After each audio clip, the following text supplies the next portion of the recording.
educational program providing merely more than de minimis progress from year to year can hardly be said to be offered an education at all. On behalf of all children, disabled, typical, and gifted, I urge you to deny confirmation of Judge Neil Gorsuch to the Supreme Court of the United States. Thank you for providing me this opportunity, and I ask that my full statement be included in the record. I look forward to answering your question. Your full statement will be included in the record. We appreciate your testimony. Ms. Gorsuch, we'll turn to you.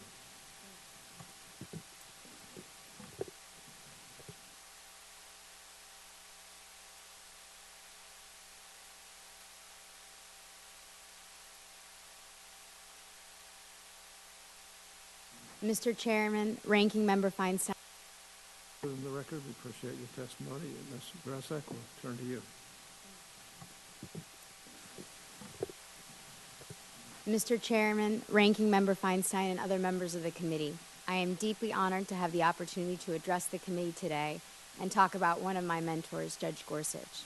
Senator Feinstein, I grew up in California, where you and Senator Boxer were my home state senators, and my family still laughs that there was a time when I believed that only females could be senators.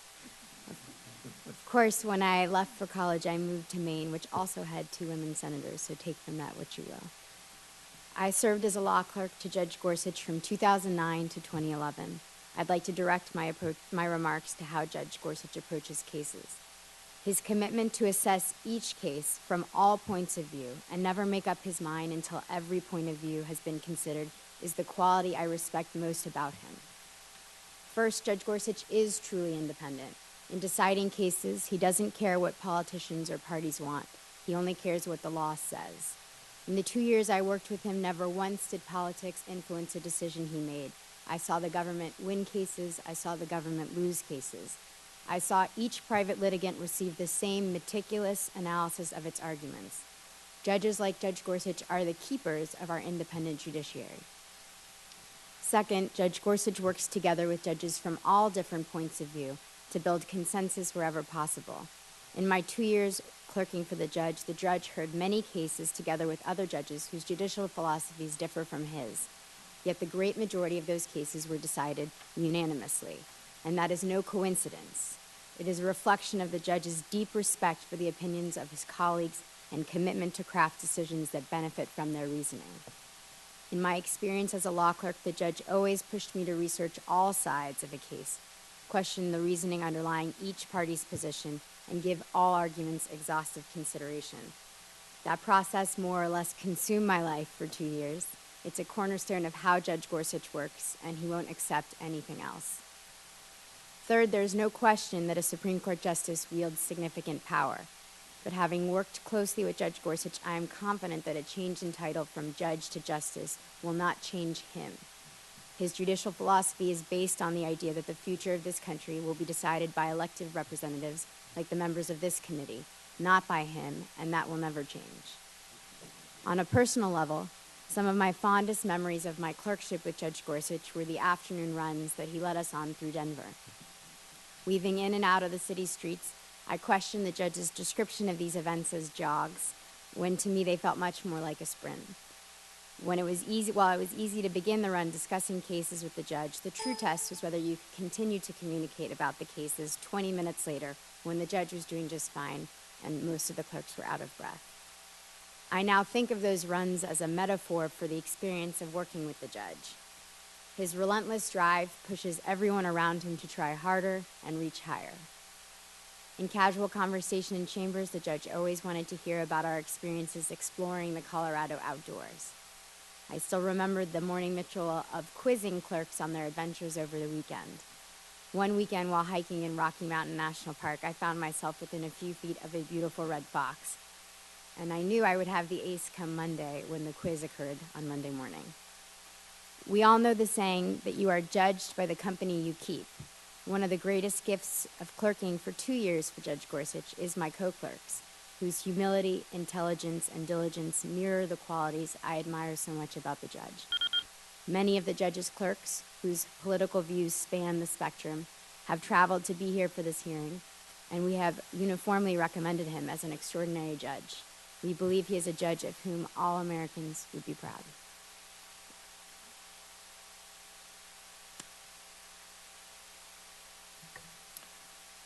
Mr. Chairman and members of the committee, my name is Jody Calamine. I'm General Counsel of the Communications Workers of America. We're a labor union representing hundreds of thousands of workers across this country. Thank you very much for the opportunity to testify. Our concern about Judge Gorsuch ascending to the Supreme Court is about as fundamental as it can get. His jurisprudence is a threat to working people's health and safety. This hearing has already paid some attention to Judge Gorsuch's dissent in the Trans Am trucking case, and that attention is justified.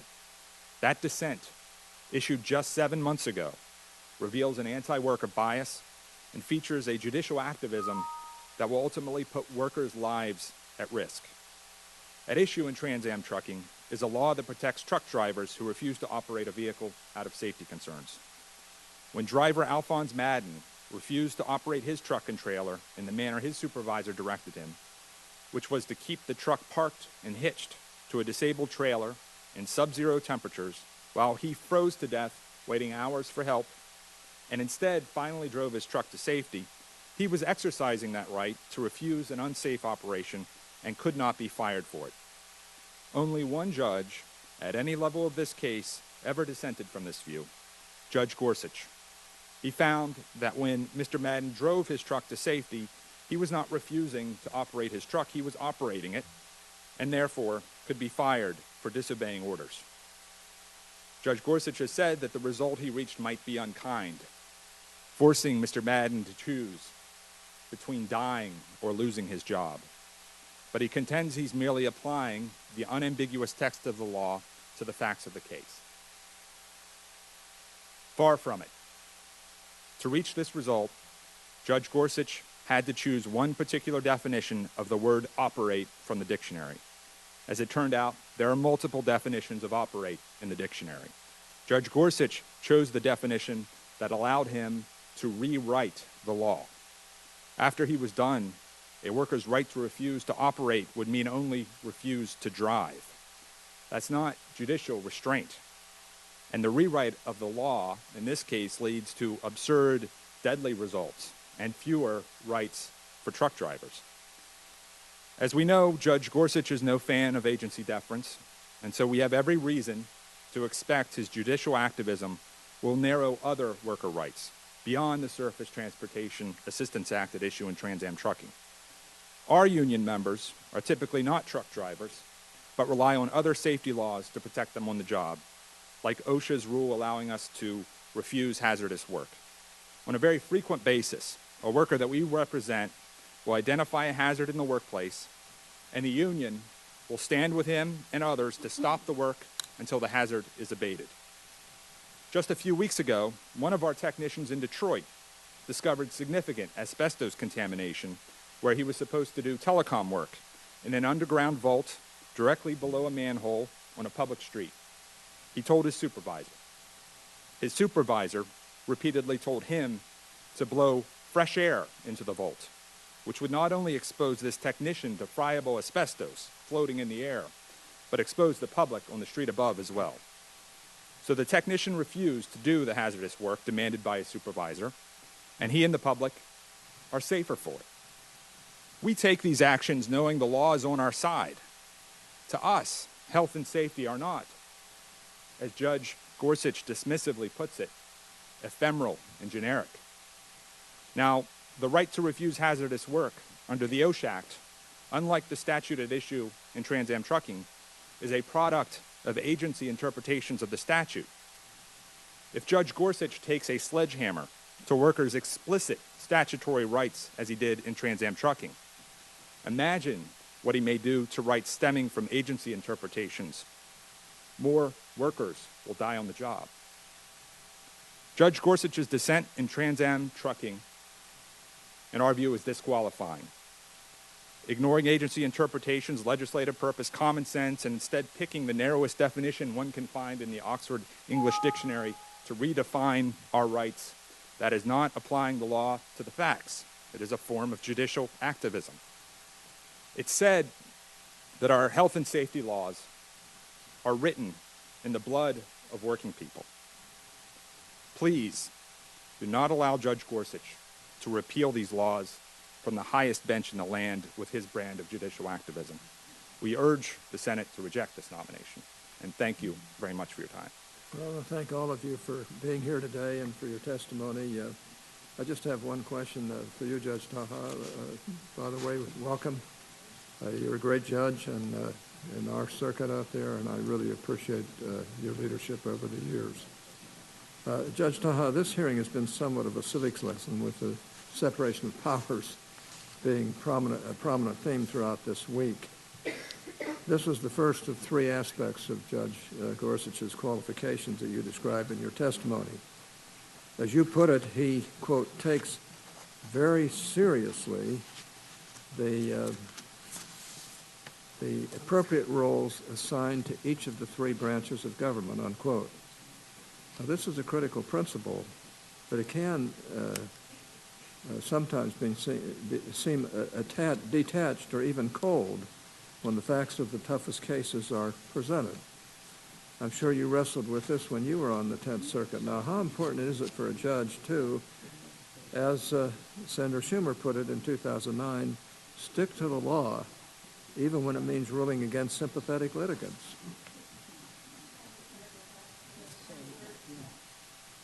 And I appreciate your kindness and this full committee, and I might say I was a part of the 10th Circuit, and now I'm working in Senator Feinstein's native California at Pepperdine University, so I'm pleased to be both places. Your question is to the heart of what a judge does. And let me just say, in response to Mr. Perkins, as a parent and as a human being, my heart goes out for the facts that you've laid forward that were in Luke P.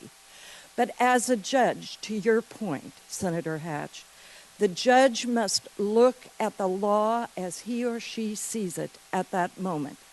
And in particular, in the Luke P. case, Judge Gorsuch was following very long-standing precedent. This committee, has heard Judge Gorsuch repeatedly say, precedent is important. Precedent stands. It is an important piece of the lens that I referred to that a judge looks at a case through. And to be absolutely specific, Judge Gorsuch was applying precedent that went all the way back to 1982 in the Supreme Court decision of Board of Education versus Raleigh. So with all my heartstrings with the family, what Judge Gorsuch was called on to do was apply that very long-standing precedent for our circuit. Let me also say it wasn't just our circuit. I believe it was all but two circuits. All the rest of the circuits in the nation were following the same standard in interpreting the IDEA.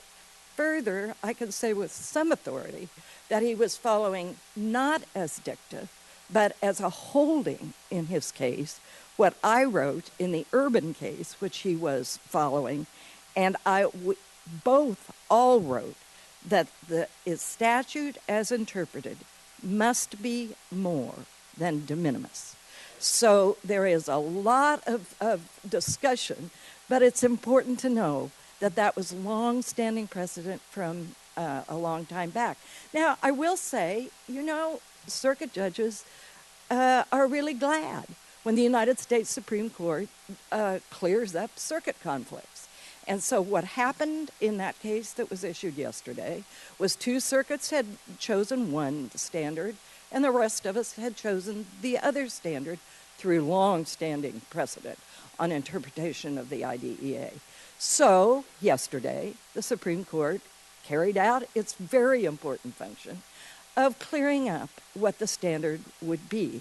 I have not had time, I have to say, I have not had time to thoroughly review the opinion from yesterday, but I know for sure that the Luke P. case was based on the Urban case that I wrote, and it said standard must be more than de minimis. Well, thank you so much, Senator Feinstein. Thank you very much, Mr. Chairman, and thank you, Judge, for making that clear. I think you made a very cogent statement. I gather the standard the court passed yesterday would have covered Mr. Perkins's son. Is that correct? Well, I will not opine on Oh. how the law would be applied to particular facts, but it does appear to me that the standard that we had been using is changed. Thank you. And Mr. Perkins, I just want to thank you for being here. That display you presented is very telling. And one question, when did he do this? He did this in early January of this year, ironically about 2 weeks before Judge Gorsuch was nominated to the Supreme Court. Well, that's quite amazing because it's quite a complicated building of the Capitol and very much appreciated. So thank you for being such a good parent. It's very much appreciated. I wanted to go to Mr. Jaffer, if I could. And I feel remiss because I wanted to ask some of these questions yesterday and didn't have an opportunity to do so. So let me throw out a question and ask you your view on it. The judge acknowledged that he worked on the Graham Amendment, which sought to eliminate habeas for Guantanamo detainees. And he also acknowledged that in December of 2005, after the Detainee Treatment Act was passed, there were different factions in the administration advocating different versions of a signing statement.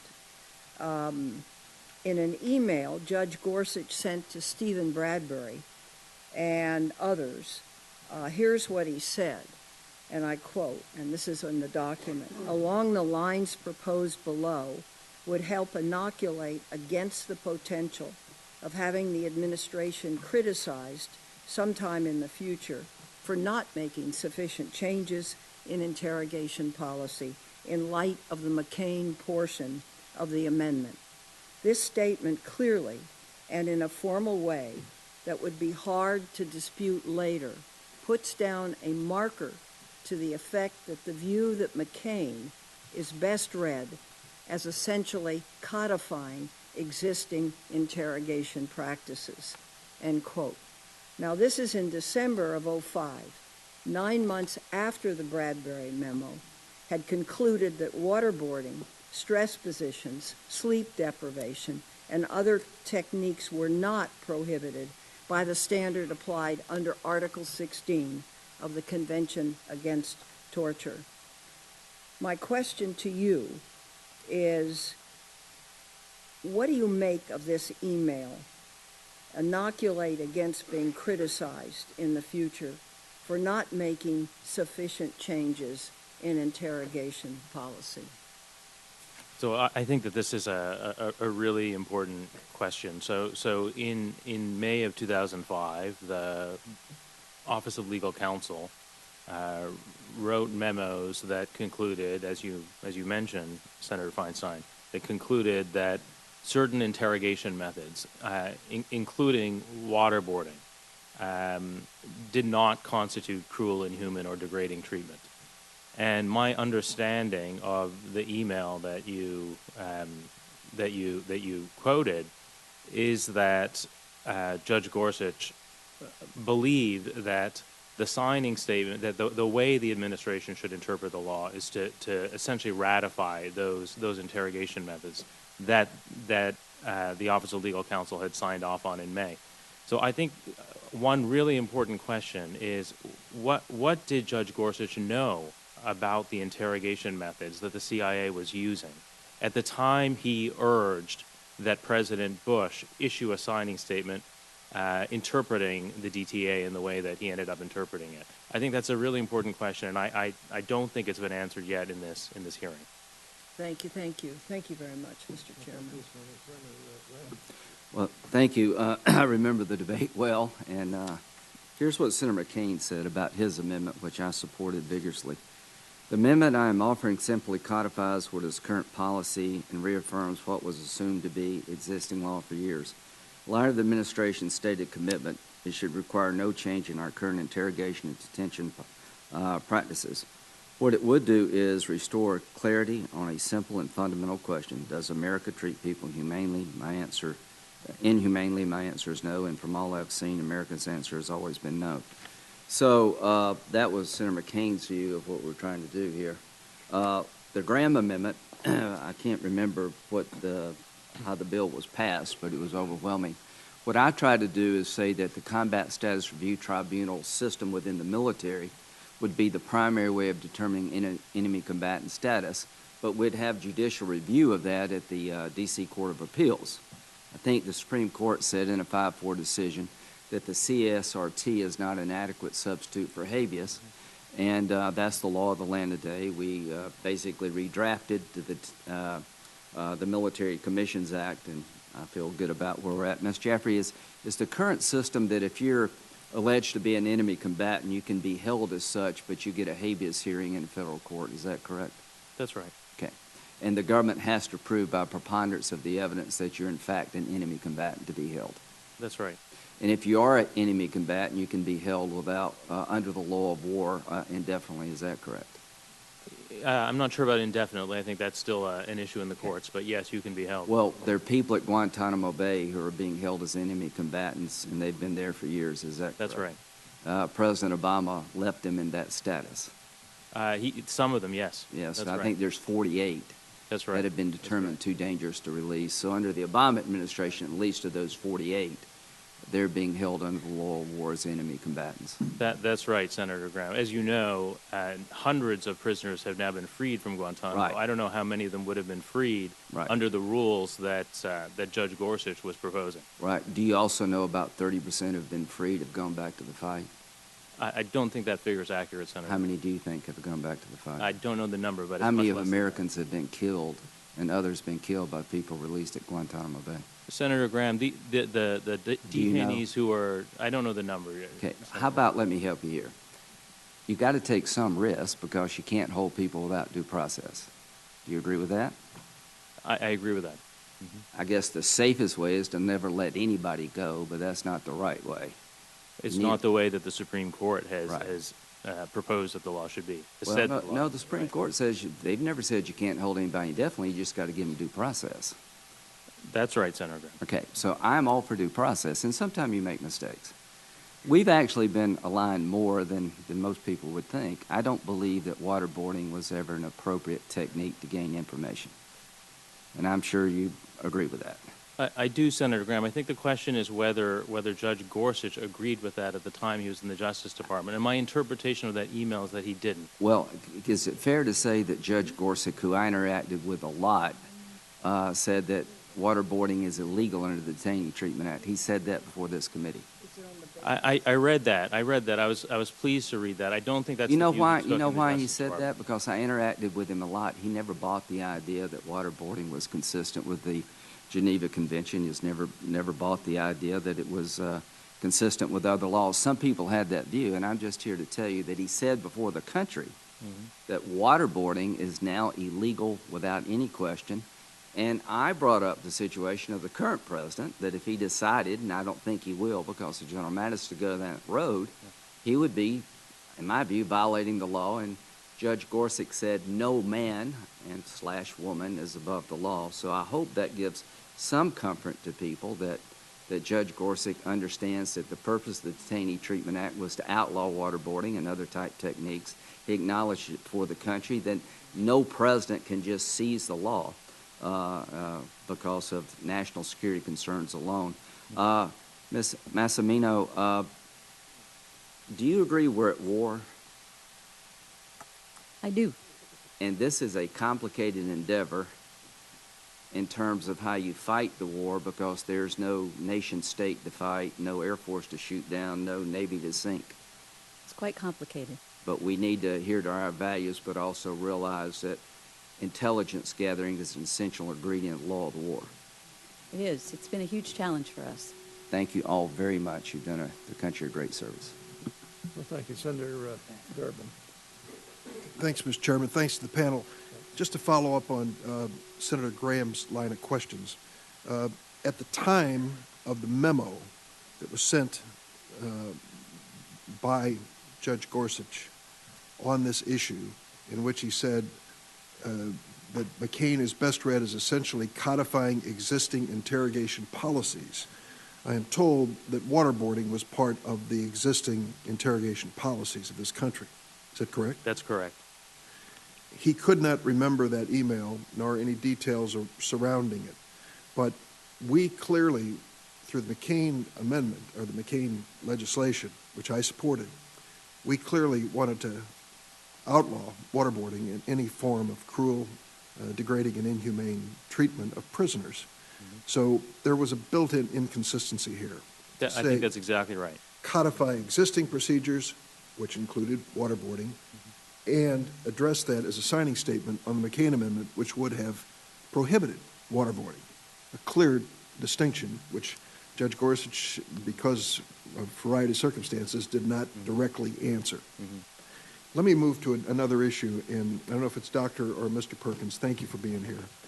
Thank you for your touching story about Luke and his travels and journey and all that you and your family have done to bring him to this point in his life.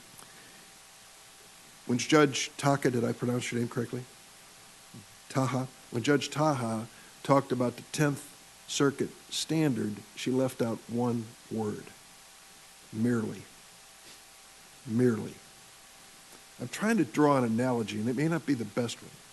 But if I said when it comes to hungry children, the law requires you to provide them more than just a little bit of food, that is a lot different than saying when it comes to hungry children, the law requires you to provide them merely more than just a little bit of food. Difference? One word has made a big difference. It has taken de minimis lower. That was the express statement by Judge Gorsuch, which expanded what was the 10th Circuit standard when it came to your son. It was the express phrase, merely more than de minimis, that the Supreme Court unanimously struck down yesterday, saying that means no education at all. When you saw that opinion, what was your reaction that Judge Gorsuch said he was just following 10th Circuit precedent? Well, I was devastated. At the time the opinion came out, Luke had been at Boston Higashi for 5.5 years. I knew what he had accomplished in that time, all the progress he had made, and to realize that Judge Gorsuch had, by this subtle wordcraft, taken what seemed to be making a statement that seemed to be saying he was following precedent, but actually further restricting an already restricted precedent, with, unfortunately, my son in the bullseye of that decision. It was very hard to take. Mr. Calamine, did I pronounce your name correctly? Calamine. Calamine. Mr. Calamine, I'm sure the Chicago Tribune this morning chided me, and I'm sure many of the committee members will be chided, that we spent so much time talking about a frozen truck driver. What in the world's going on here? We're talking about the Supreme Court. Why should we be talking about Alphonse Madden and whether he was facing hypothermia or frostbite? But whether we're talking about one young man, young boy, with autism, or one truck driver, we're really trying to figure out this judge and what makes him tick and what his values are.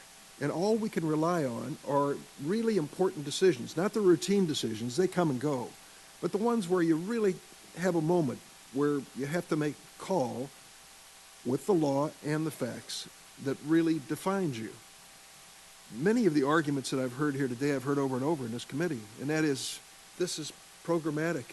Here's the law, here are the facts, here's the judge, case closed. We know better. We know better because Merrick Garland is not sitting at the table, or wasn't yesterday. The decision was made that it would be Neil Gorsuch, for fear that Merrick Garland, an Obama appointee, would come in and say exactly the same thing. That really tells us that there's more at stake here than just this programmatic, robotic application of the law. There is something much more fundamental here. I thank you for coming and speaking on behalf of working people. Thank you, Mr. Chairman. Thank you very much. Mr. Jeffrey, I just wanted to find out whether you're familiar with the column that came out in the Wall Street Journal yesterday, an article by Jess Bravin, talking about the fact that former Justice Department official John Bellinger corroborated Judge Gorsuch's account to the effect that he pushed back against advocates of waterboarding and other cruel interrogation techniques during the Bush administration. Are you familiar with that? I'm not familiar with the column, but I'm glad to hear that, and I think that if you have the opportunity to ask questions for the record, it would be great to get more information about precisely what Judge Gorsuch did to push back against these interrogation methods. It's great to hear if he did that, but it would be good to get that on the record. In the email that's been referenced, dated Thursday, December 29, 2005 at 4:57 p.m., it is worth noting, I think, that I don't think he's saying there were no changes being made. He used words like sufficient and essentially, talking about sufficient changes and whether they essentially codified existing law, not suggesting that there were no changes at all that were made by the law. Would you dispute that? No, I think that's another good line of inquiry. I think it would be it would be important to ask Judge Gorsuch again what he knew of the interrogation methods that were being used at the time, and what adjustments he thought the administration was going to make as a result of the DTA. I think those are important questions that haven't yet been answered. Thank you. Judges Taha and Henry, it's very good to see both of you. And I do have to say it's a little bit more comfortable standing on this side of a stand rather than the other side. I'm used to seeing you in an elevated position with both of you in robes. So thank you for being here. On the point, Judge Taha, about the use of the word merely, when you're looking at what circuit precedent already demands, and you're trying to evaluate whether or not that precedent has been satisfied, the use of the word merely, as I see it, could mean, and ordinarily would mean, if I'm not mistaken, this law does not require everything. It does not require 100% if we're measuring this on a 1 to 100% basis. It requires merely X%. Ordinarily, when a judge would use such language, a judge wouldn't necessarily be meaning to denigrate or minimize what the law requires, but then de minimis. So yes, how that word was used is probably exactly as you describe, which was there is a standard here, there is a standard here, there is a standard here, and this one is the standard that is selected by the circuit and followed Supreme Court precedent since 1982. And as an Article III judge, even a powerful judge, at one point you were the chief judge of the 10th Circuit, it's not your job to write the laws.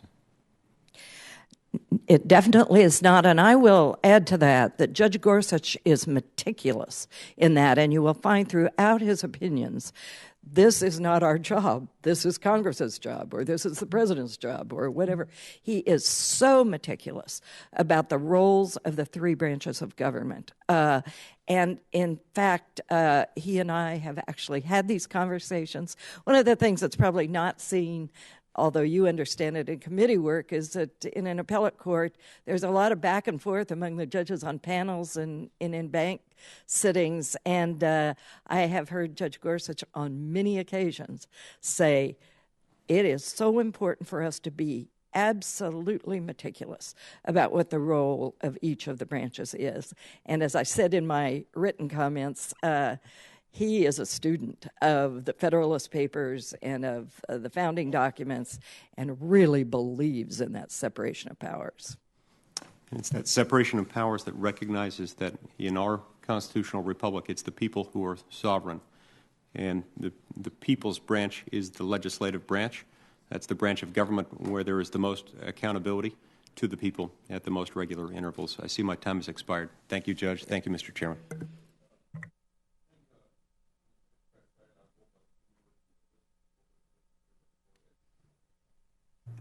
Thank you, Chairman.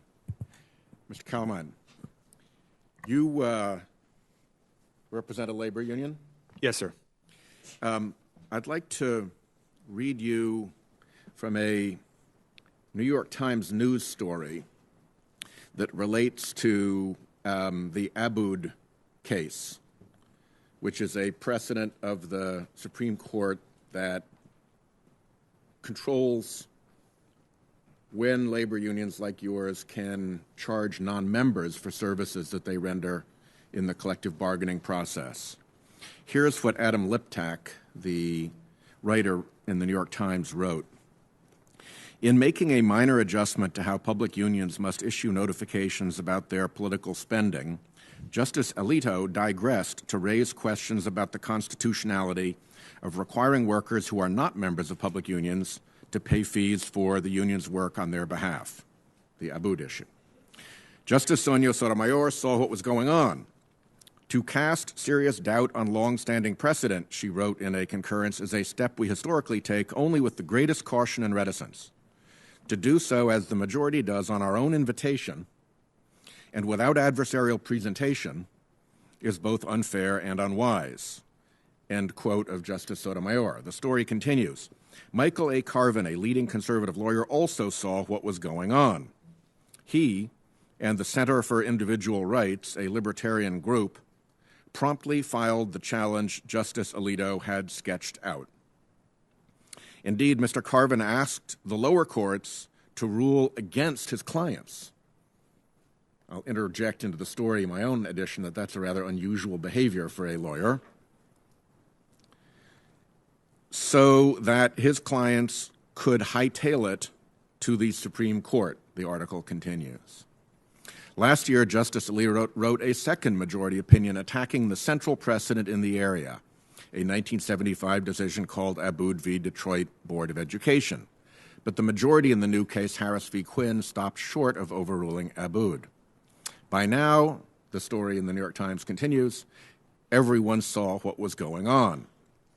Readers of today's decision will know that Abood does not rank on the majority's top 10 list of favorite precedents, and that the majority could not restrain itself from saying and saying and saying so, Justice Elena Kagan wrote in dissent. Last week, the article continues, this is some time ago, the court agreed to hear Mr. Carvin's case, Friedrichs v. California Education Association, and it may soon complete the project Alito began in 2012, that of overruling Abood. End of my quotation of the New York Times story. As we know, the Friedrichs case did in fact come forward. It was expected to be a body blow to unions, according to reporting at the time. The passing of Justice Scalia put the court back to 4-4, so the Friedrichs decision came in 4-4 and went back to the Ninth Circuit, which had, whose decision was upheld because it was a tie. Could you just react to me as a lawyer who represents a labor union on that series of events and what you, how that makes you think about this particular court and its 5-4 decisions? Certainly, my concern is based on the quotes you read from the Times article, is that there is a project underway to harm workers' rights, a project underway to harm workers' organizations so that workers don't have the ability to exercise the bargaining power that they all have and win a better deal for themselves at work. The notion that there are signals being sent for cases rather than waiting for the case or controversy to arise is very concerning. And it's one of the reasons why, in the case of Judge Gorsuch, there's been a lot of talk about, all he has done is apply the law to the facts in the Trans Am trucking case.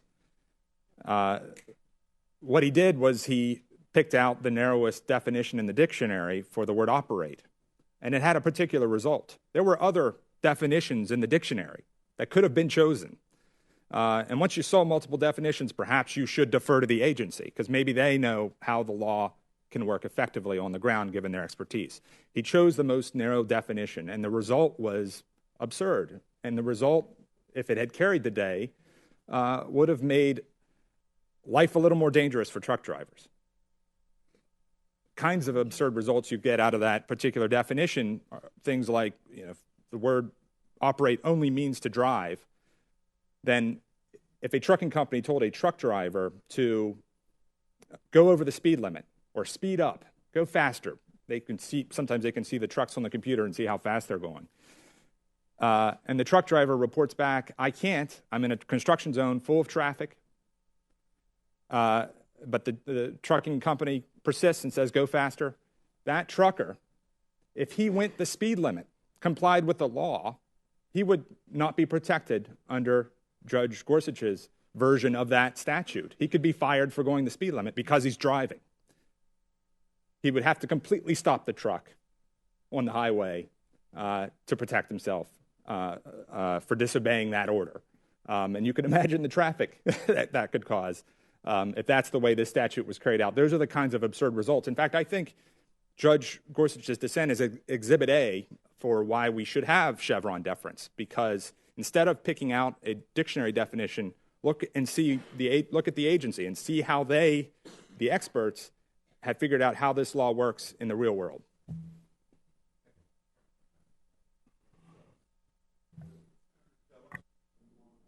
Yes, sir. Thank you, Mr. Chair. Mr. Perkins, I first want to probably just say something. I don't know if you'll need to respond or not, but probably I don't know of anybody on Capitol Hill that's actually ratified bills that were sympathetic to families and persons with autism. As Speaker of the House, we had our state employees' health care plan cover autism treatment, which included psychiatric care, psychological care, pharmacy care, and adaptive behavioral treatment. And I know if you've studied autism, you know how those are critically important. We went on against the insurance industry's wishes to include an insurance mandate in North Carolina to do the same thing. And the court case yesterday, on the one hand, I'm happy that it provides other people that are going through your condition with an option. But in reality, it's a failing on the part of legislators. Now, you live in Colorado still? Yes. Promise me you won't vote for a Colorado legislator that won't support a mandate and won't support opportunity scholarships for children with autism. You don't have to I may have just broken a law or a rule or whatever. But look, these folks there are 9 states in this nation. North Carolina is one of them. We've gone probably about as far or maybe further in some cases than any other. But this is an example of where I'm going to support Judge Gorsuch. And my guess is that Judge Gorsuch, the individual who separates his jurisprudence job from his personal feelings, is just okay with what the Supreme Court did yesterday. But in reality, the whole need for that lawsuit is a failure on the part of the states to solve the problem. So in a state like North Carolina, you don't have to get into a conflict and a lawsuit with the school system, because it's still going to be difficult to do. You're still going to have to probably hire an attorney and work through all the complexities. They're going to push back. So I hope, and I'm glad to hear that my colleagues on the other side of the aisle, all of whom are from states who haven't done this, but they're okay with the fix the Supreme Court got, because I'm going to try and move legislation to make it easier for people like you to get the care you need. But it is a classic example of legislators. Last night I used an analogy of a bear skinner and a bear hunter. I won't use my time here. But we need to actually skin that bear here, not have the courts do it. And I do think that what Judge Gorsuch was doing was saying, fix the problem. He said, and something I will repeat time and time again to a question here before one of my colleagues on the other side of the aisle, it's not my job to do your job. I think that was a very insightful thing for him to say. In our case, if legislators did their job, you would not be before us today. Your family situation would be better, and Luke would be probably further along. And one other thing I want to tell you, we may need to get Luke to come to my office, because we're actually putting that same Lego model together, and my staff are struggling. But thank you for being here. If you have a brief comment, then I have one other question, Mr. Chair. I would just like to comment briefly.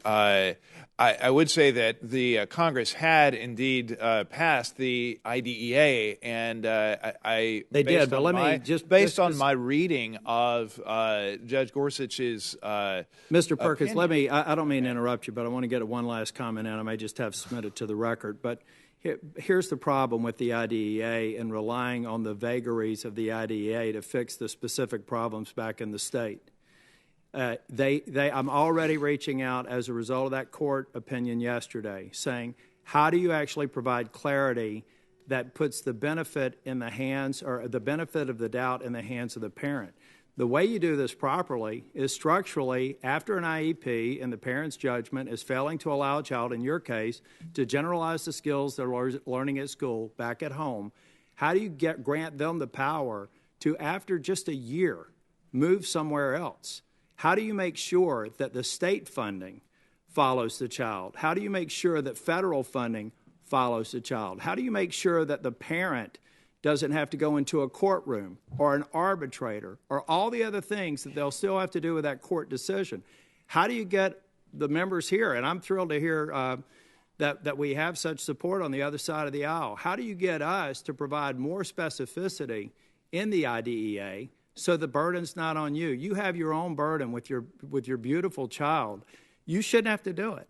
It's a failing of Congress. It is not a failing, in this case, of Judge Gorsuch. And I hope that people understand that I am so glad to hear in states, none of whom have stepped up and done it, are prepared to actually go with me to those states and convince them to do it, because we can solve the problem. And I will submit my other questions for the record. Thank you, Mr. Perkins. Senator Tulsa, may I have the opportunity that you offered me to briefly respond? The IDEA is not a perfect law, but the fact of the matter is Judge Gorsuch, in his opinion, shrank and minimized the requirements of the IDEA such that they trivialize this law. And as the opinion yesterday characterized, current law provides much more significant protection to disabled children than Judge Gorsuch's ruling offered. But it doesn't provide enough, and it's because of a failing of legislators and congressmen, not the courts. Thank you, Mr. Perkins.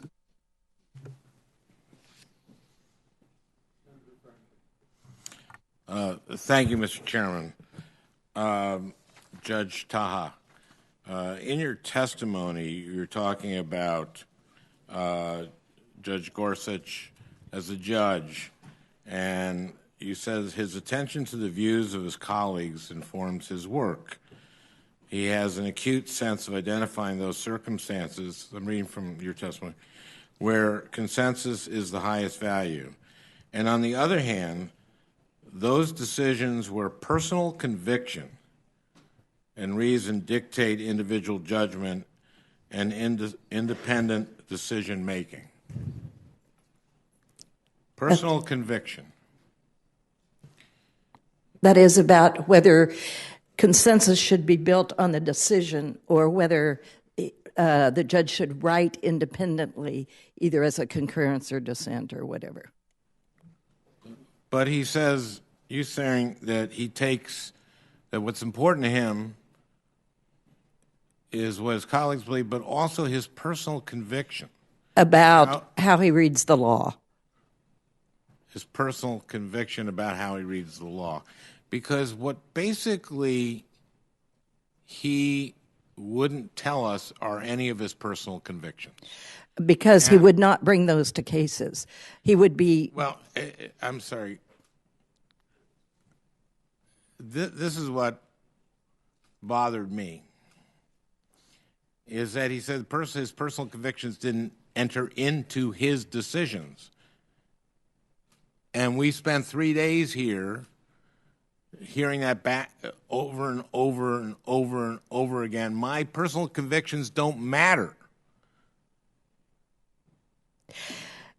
But now, from someone who's endorsing him, say that they do matter.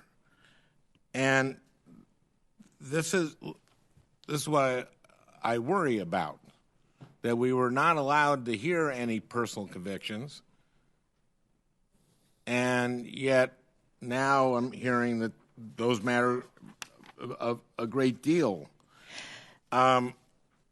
Senator, could I explain please, that? May I have more time then? Go ahead. Thank you, Mr. Chairman. I belonged to 4 labor unions before I got here. It's really important. Friedrichs is an important case. We couldn't get any personal convictions on anything, basically. What is your, Mr.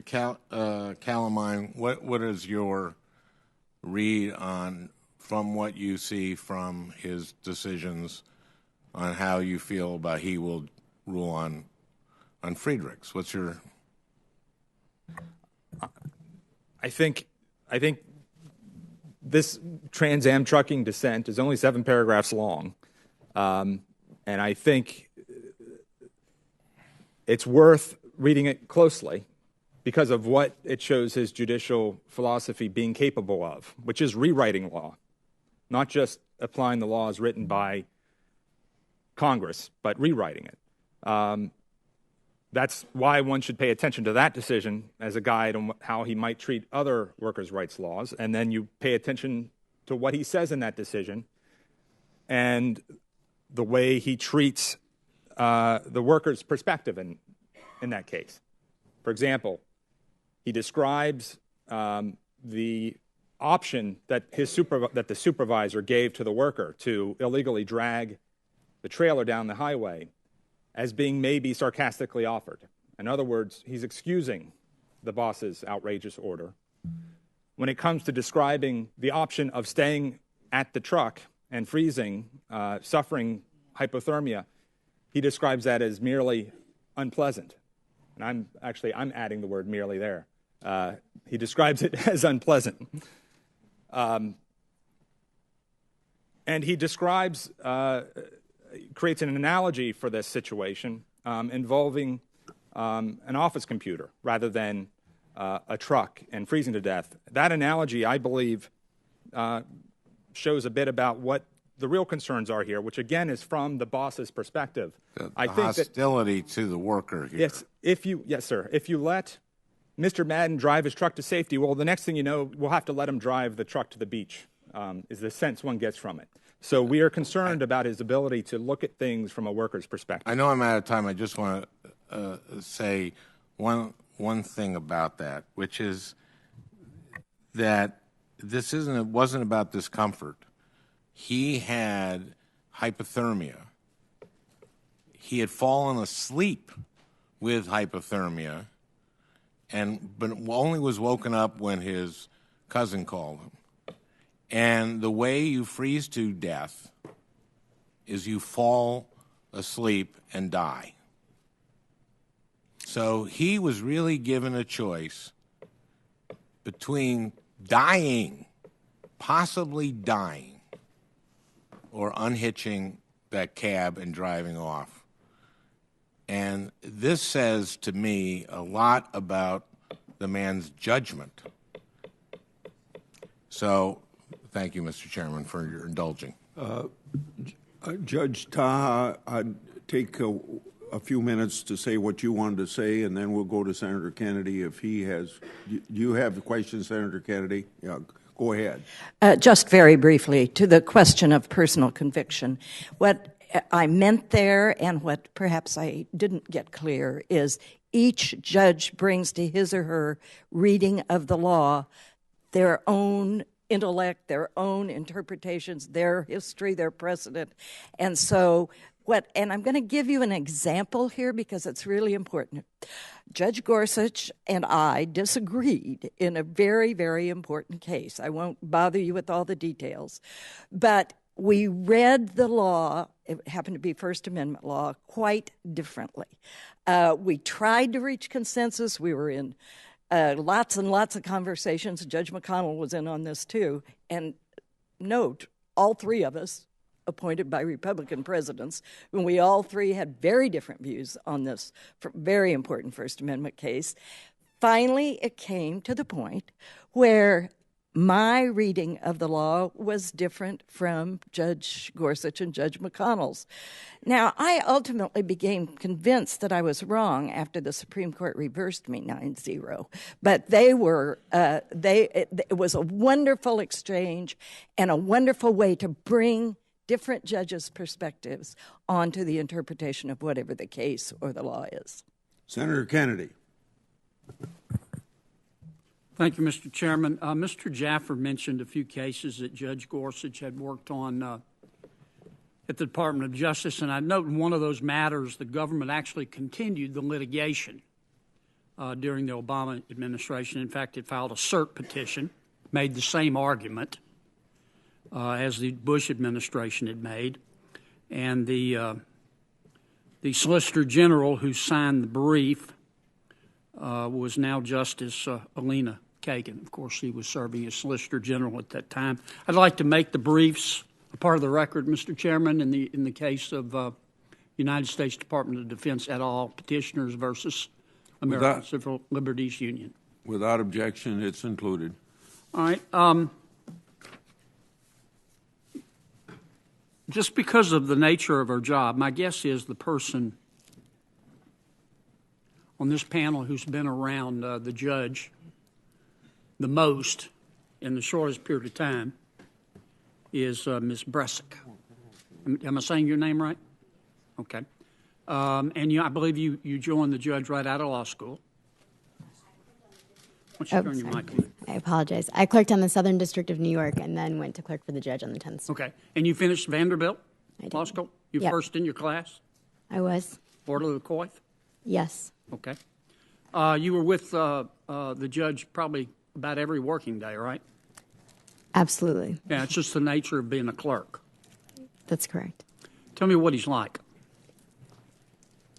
The judge is an incredibly caring person. I think sometimes when we read his opinions and we hear and we get these characterizations of that he's very robotic, I think that misses the essence of the judge, which is he takes very seriously his job of interpreting the law correctly. And he also obviously also has great sympathy for the litigants that appear before him, and he has deep respect for the litigants. And I think anyone who's appeared before him, as well as his clerks, understand that. So I think that the sense that I had to respect everyone around me, I think, was really solidified in that year of clerking. And I think he's an individual who is not only brilliant, but very humble in the way that he approaches his important task of applying the law to the facts of a particular case, but also clearly understands that the litigants in front of him are real people.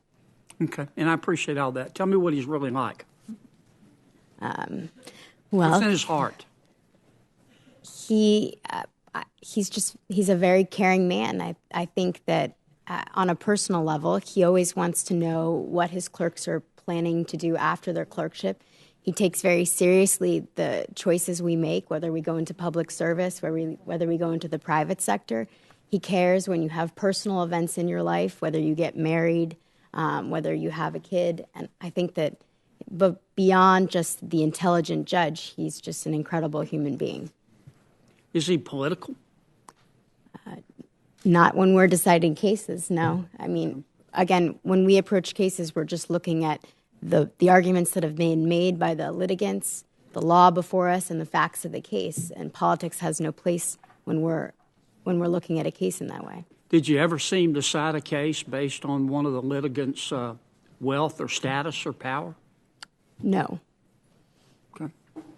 Did you ever see him approach a case in terms of here's the result I want, now let me figure out how to get there, or did he approach it from let me look at the law and see what the law says, and then that'll determine who wins the case? The latter. What he does is he approaches the case. He looks at the arguments that have been made by the parties. He looks at the applicable text, whether it's a contract, a statute, or the Constitution, and then he sincerely takes his task very seriously of attempting to figure out what Congress meant by the words of, for example, a statute, or what the parties meant by the words of a contract, and that's how he figures out the result that is required by the case, not based on the identity of the parties before him, government or individual litigant. Did he read the briefs, or did he give them to you and say, summarize them for me? No, we read the briefs, and then he read the briefs, and then we talked about the briefs. So you both read the briefs? Absolutely. Okay. Did you ever see him render decisions that he felt the law required, but he wasn't necessarily happy with the result? Absolutely. I mean, the job of a judge is a very difficult job. I think sometimes there are very sympathetic parties that appear before him, but he takes very seriously his oath to apply the law before him, and sometimes that means results that are not in favor of very sympathetic parties, but that doesn't mean that he lacks sympathy for them. He simply takes very seriously his oath to apply the law. Thank you, Ms. Breslin. Thank you, Mr. Chairman. Sure. Thank you very much, Mr. Chairman. I think I'll just start with you, Mr. Perkins. Thank you so much for being here and for sharing your son Luke's experience with us. This was a matter of discussion yesterday at the hearing, as you probably heard, in light of the Supreme Court's 8-0 decision rejecting the standard that had been used in your son's case and that denied him the help that he needed. What did you think when that opinion came out yesterday? How did you feel about it? Well, I guess the first thing was just I was very happy for Andrew F. and his family having gone through what they went through to ultimately have that vindication. And I think for ourselves, although belatedly, we did feel vindicated. We felt that ultimately when a very similar case made it to the I've been Supreme asked Court. to have you speak into the mic, please. Okay. When this case was decided, I mean, we felt in a sense, although indirectly, Luke's case and Luke's situation was being vindicated. You know, my mom taught second grade till she was 70 years old and worked a lot with kids with disabilities in public school. And as a parent of a son who's benefited from the IDEA, could you quickly talk about what the law's mandate, which is to help students achieve, quote, full participation, independent living, and economic self-sufficiency means to your family? It's huge. Luke, without an appropriate education, was in a very restricted situation. He basically lived his life in his house and in a special needs classroom in school, and that was it. That was the only context that he could be in. And behaviors and lack of tools to deal with his disability really restricted him. Now he has a good life. He enjoys what he does. He is able to get joy out of interaction with peers, with his family. It's a huge difference in his life. Thank you so much. Mr. Calamine, just again, briefly, we have little time. I questioned the nominee a lot on the Gutierrez case, which is the concurrence that he did to his own opinion regarding the Chevron doctrine. And as you know, Chevron allows some deference to administrative decisions by agencies. Could you just briefly talk about how the uncertainty this would create for safety rules in your industry if this was overturned? Well, for workers, as I mentioned earlier, the rule that allows us to refuse hazardous work, to do hazardous work, is a rule that isn't explicitly in the OSH Act. It's been developed through agency interpretations of the statute. So this creates an opportunity. If the courts are not going to follow Chevron deference, it creates an opportunity to just strip those kinds of rights away. And those rights, as we speak, are saving lives right now. That's what's at stake here. Thank you very much. Last, Ms. Massimino, thank you so much for being here. You talked about in your written testimony about the importance of checks and balances. The Constitution gives the president certain powers as commander-in-chief, but those powers have the potential to be abused if they are unchecked. How should the Supreme Court approach, in your mind, with your background with human rights, how should the Supreme Court approach the balance between national security and civil rights? And what does the judge's record suggest about how he would assess presidential assertions of executive authority? Thank you. Well, it's often said that there needs to be a balance between security and liberty, but we know from long experience now that respect for human rights and individual dignity is the foundation of peace and security in the world. That was the wisdom of the Universal Declaration of Human Rights that Eleanor Roosevelt pushed forward, and it remains true today. I heard Judge Gorsuch testify the other day that no man is above the law, and that's an important tenet for our democracy. But unfortunately, we know from sad experience, fairly recent, that that's not enough. When the Bush administration authorized torture and other abuse against detainees, torture was already a federal crime. And the problem was that the administration, and in particular many of its lawyers, had a different view of the law. So it's not enough to say that no man is above the law. According to the legal memos that were prepared at that time by Bush administration lawyers, they believed that the law against torture allowed torture. This is sort of an Alice in Wonderland kind of situation that we were in. And that's why I find that email that Senator Feinstein pointed to from Mr. Gorsuch while he was at the Justice Department one of the most troubling things about his record.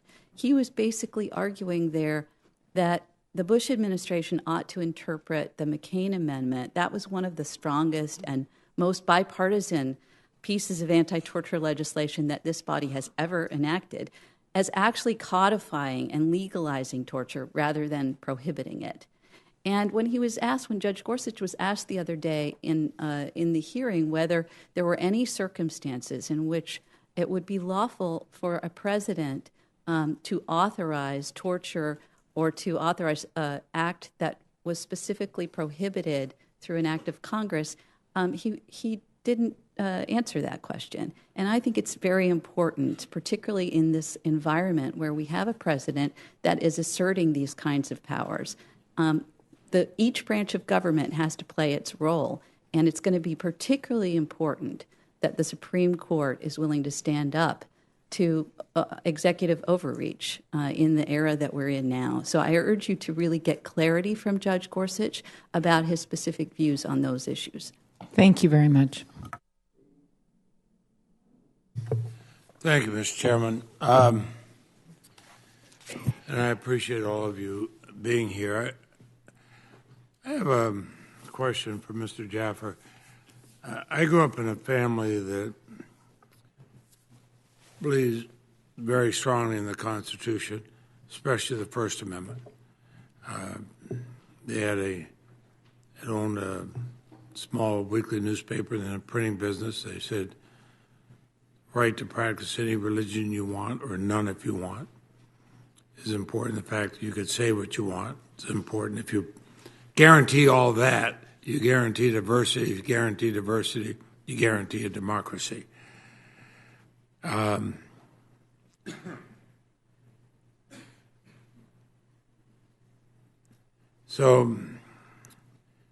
you also have to have an independent judiciary.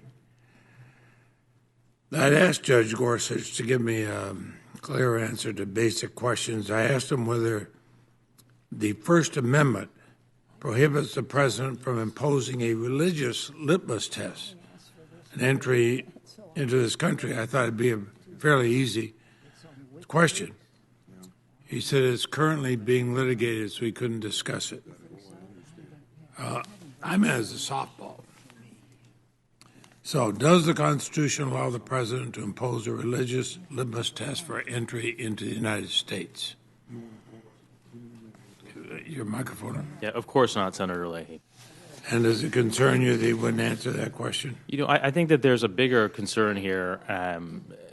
Some of the responses that Judge Gorsuch gave to questions like this, including in response to questions about executive power, I think were very abstract. And I don't think it's enough, for example, to say no person is above the law in response to a question about the Youngstown framework. The dispute 10 years ago over torture was not a dispute between people, on one side who said we should follow the law, and on the other side, people who said we shouldn't follow the law. Everybody claimed to be following the law, including the Bush administration officials who authorized torture. So really, I'm hoping that in questions for the record, the committee will be able to get Judge Gorsuch to speak more specifically about the role he envisions for the judiciary in the context of national security. Hope springs eternal, but don't hope too much that he might. I was thinking of what Miss Massimino. You'd think something with my Italian background, an Italian mother, I could pronounce that correctly, but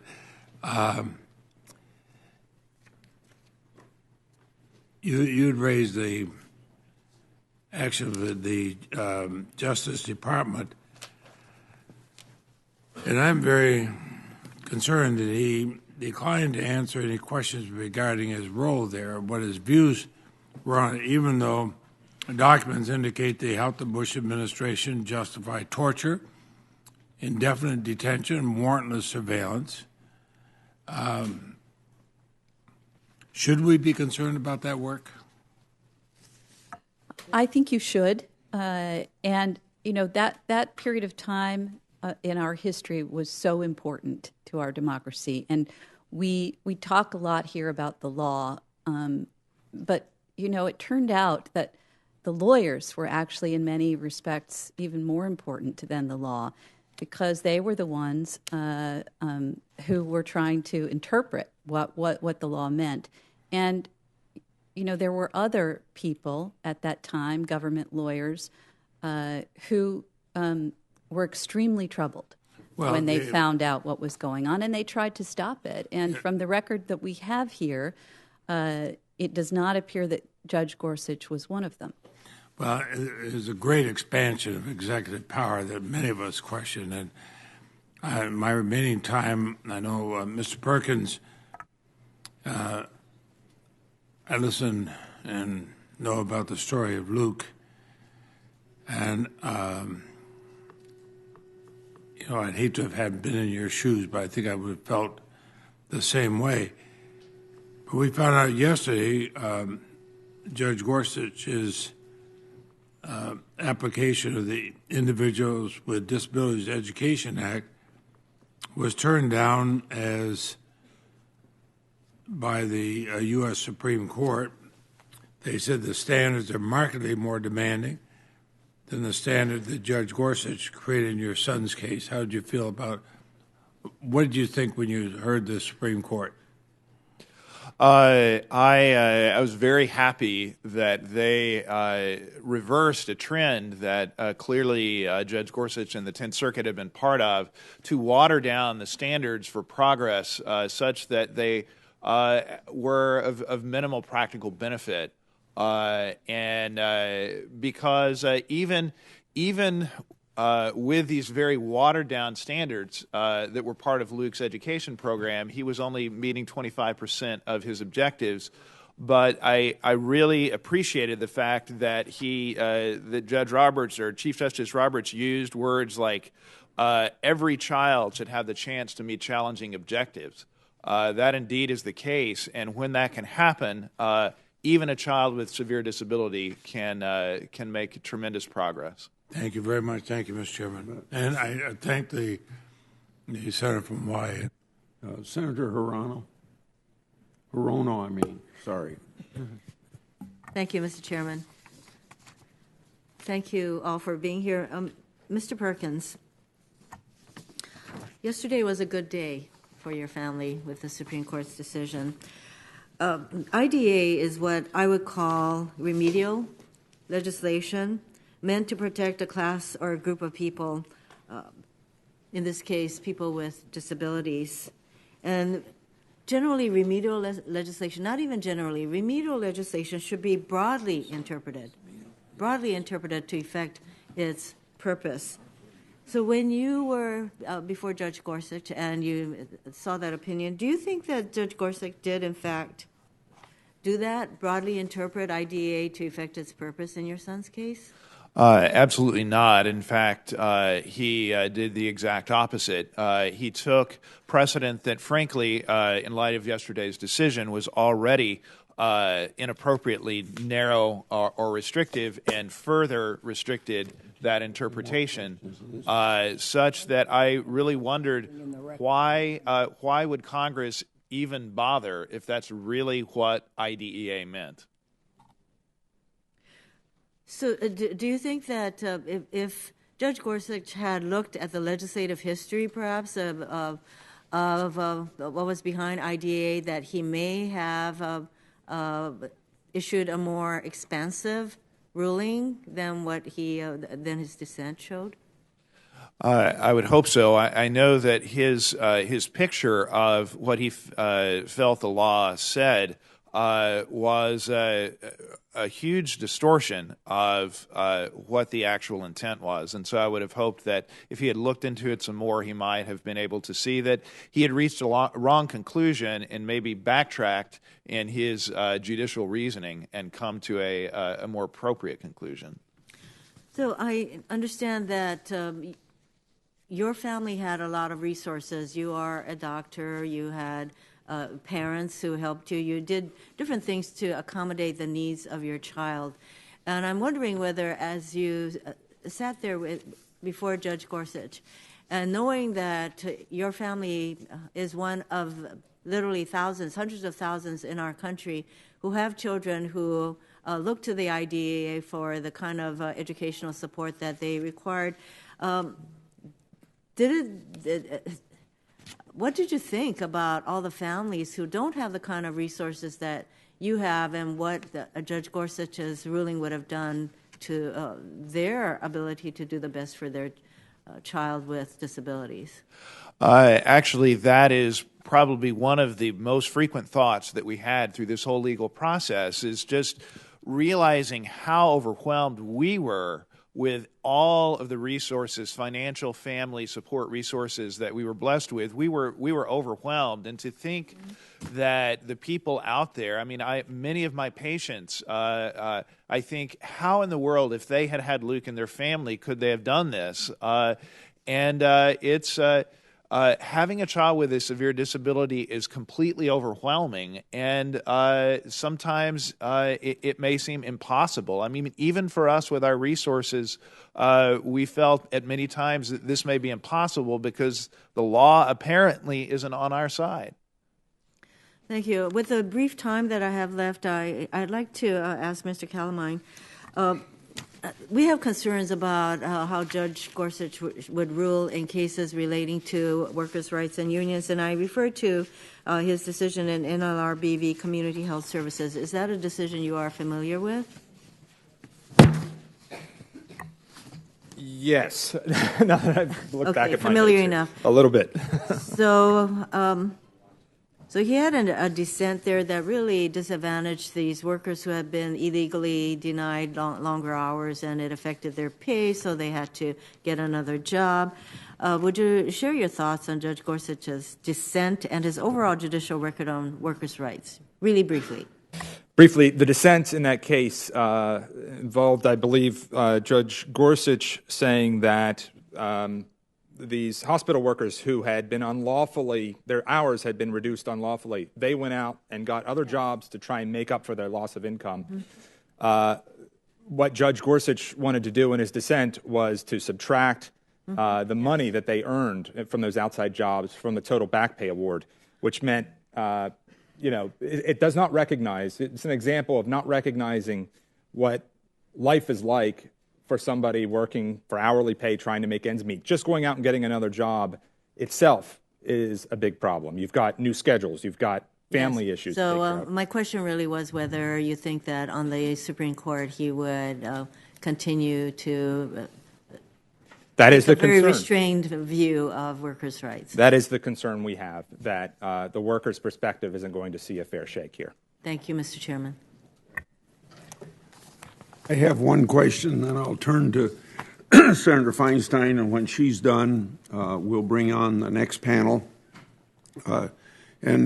Judge Kane, I bet this is the first time since 1977 since you've been before this committee. Is that right?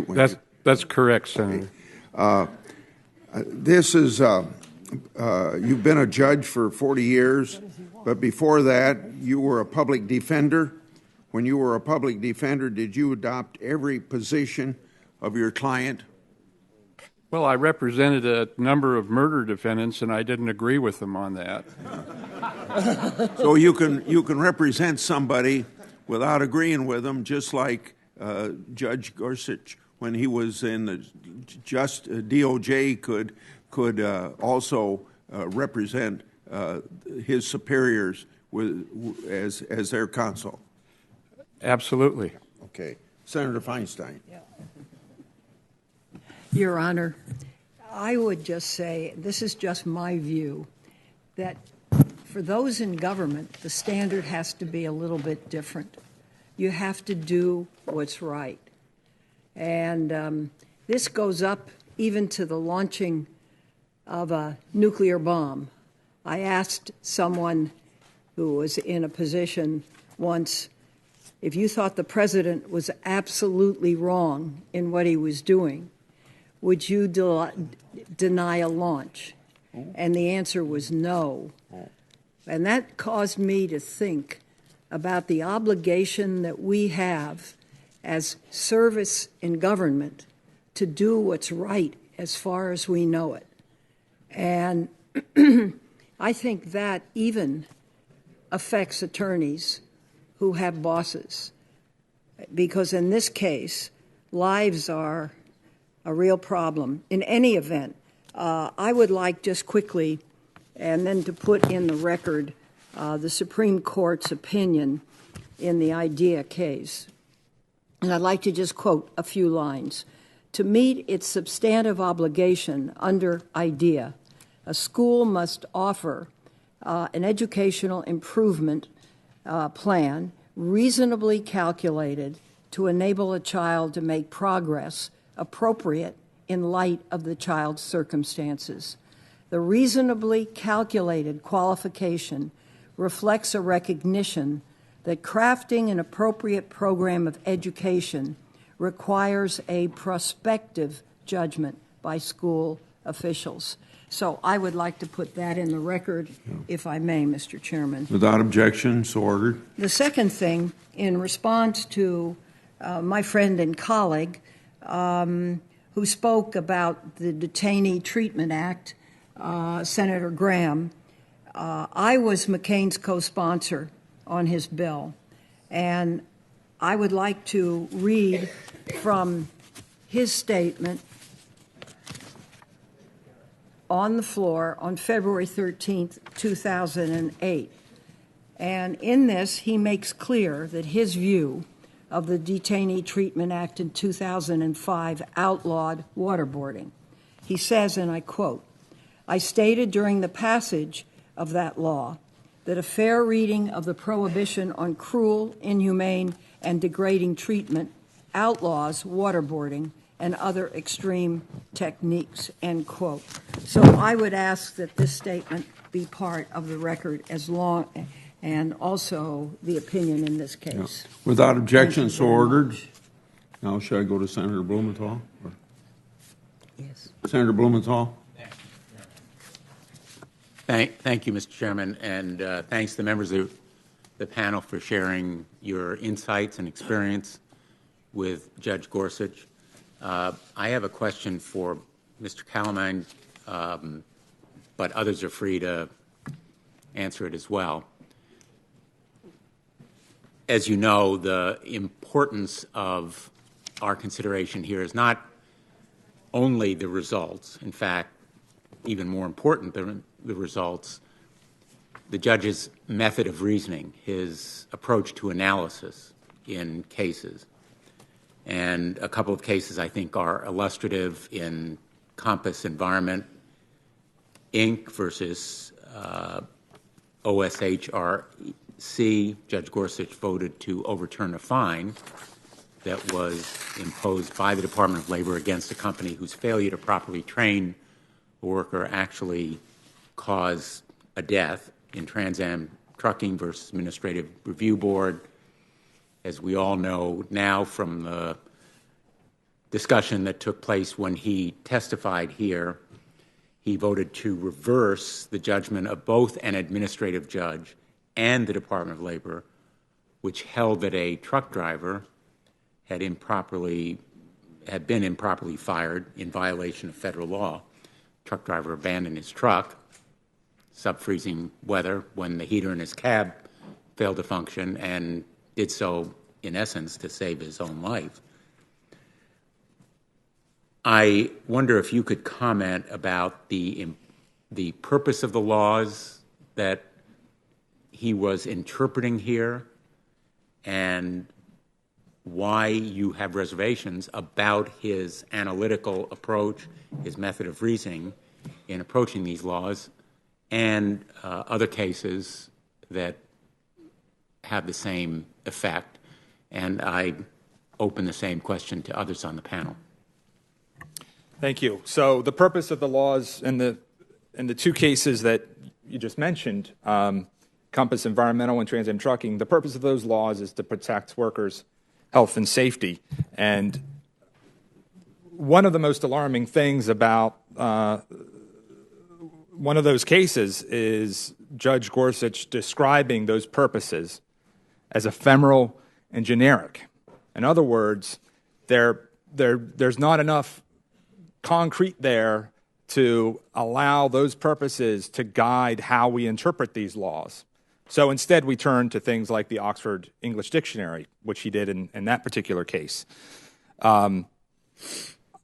Another concern from the other case, from Compass Environmental, is his description of OSHA's powers as being remarkable.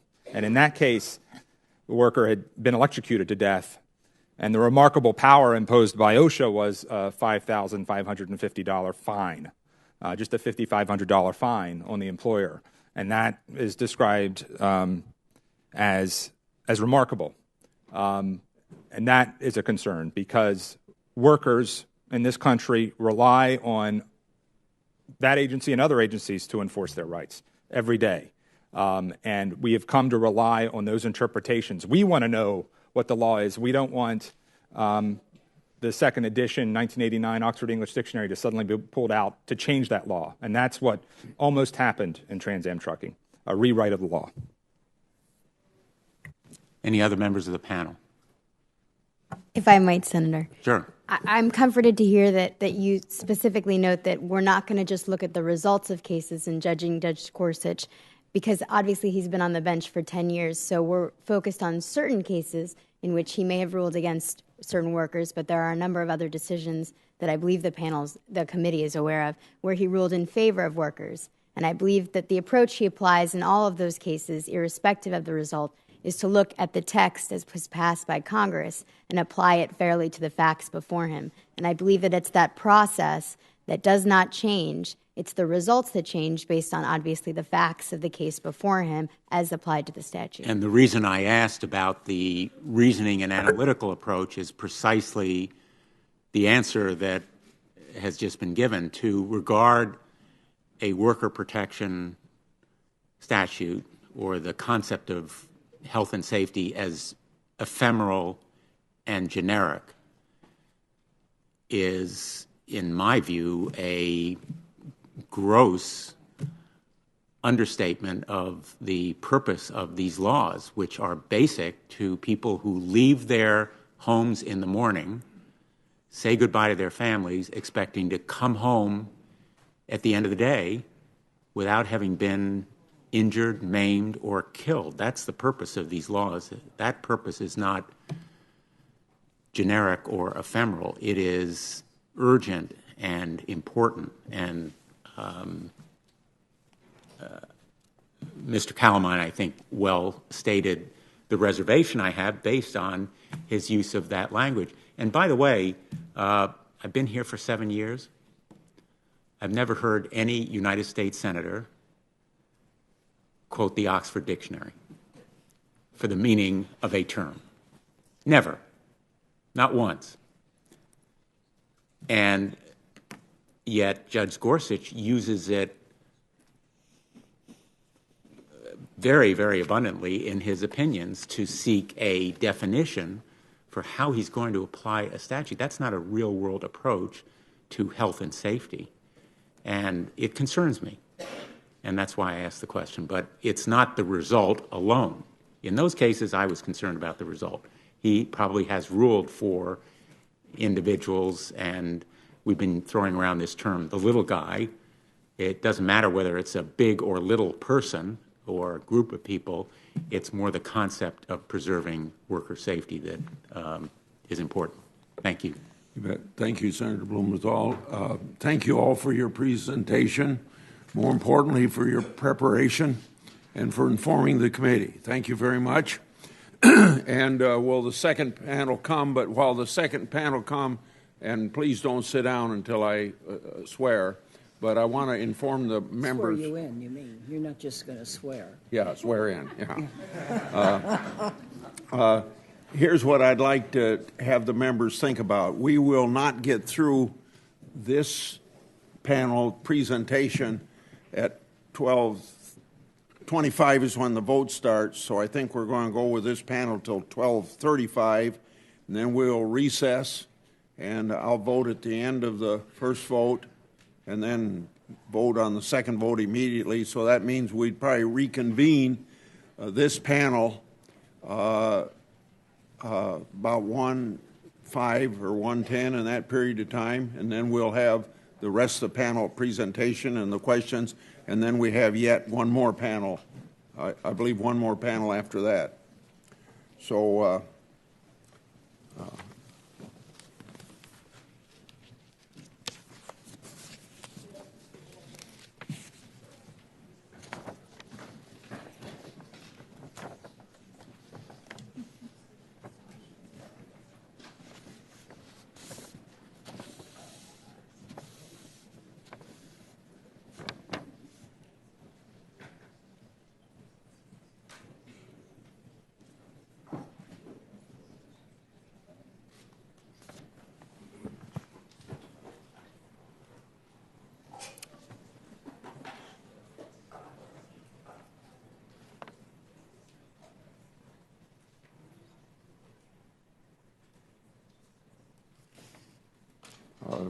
do you swear that the testimony you're about to give before this committee will be the truth, the whole truth, and nothing but the truth?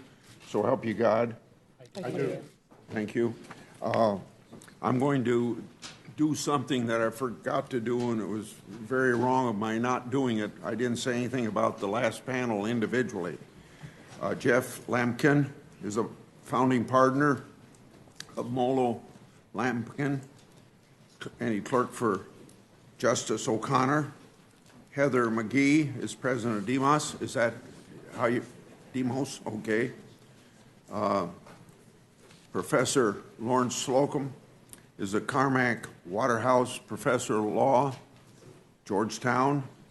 Fatima Goss-Greaves, senior vice president for program and president-elect of the National Women's Law Center.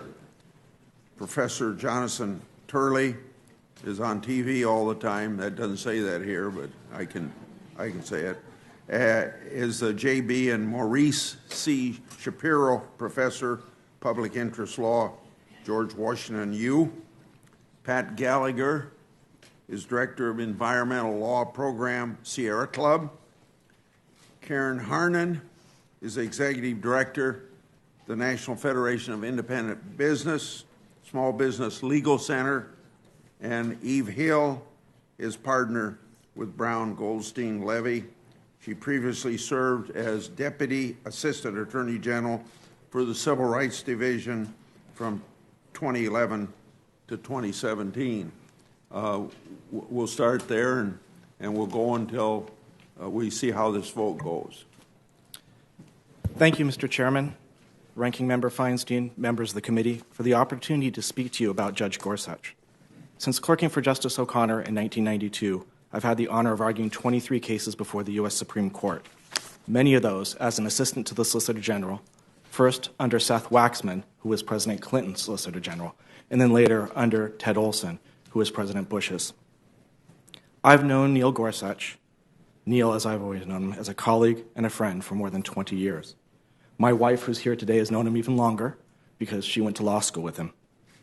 I like to think I helped recruit Neil to Kellogg Huber after his Supreme Court clerkship and his time at Oxford.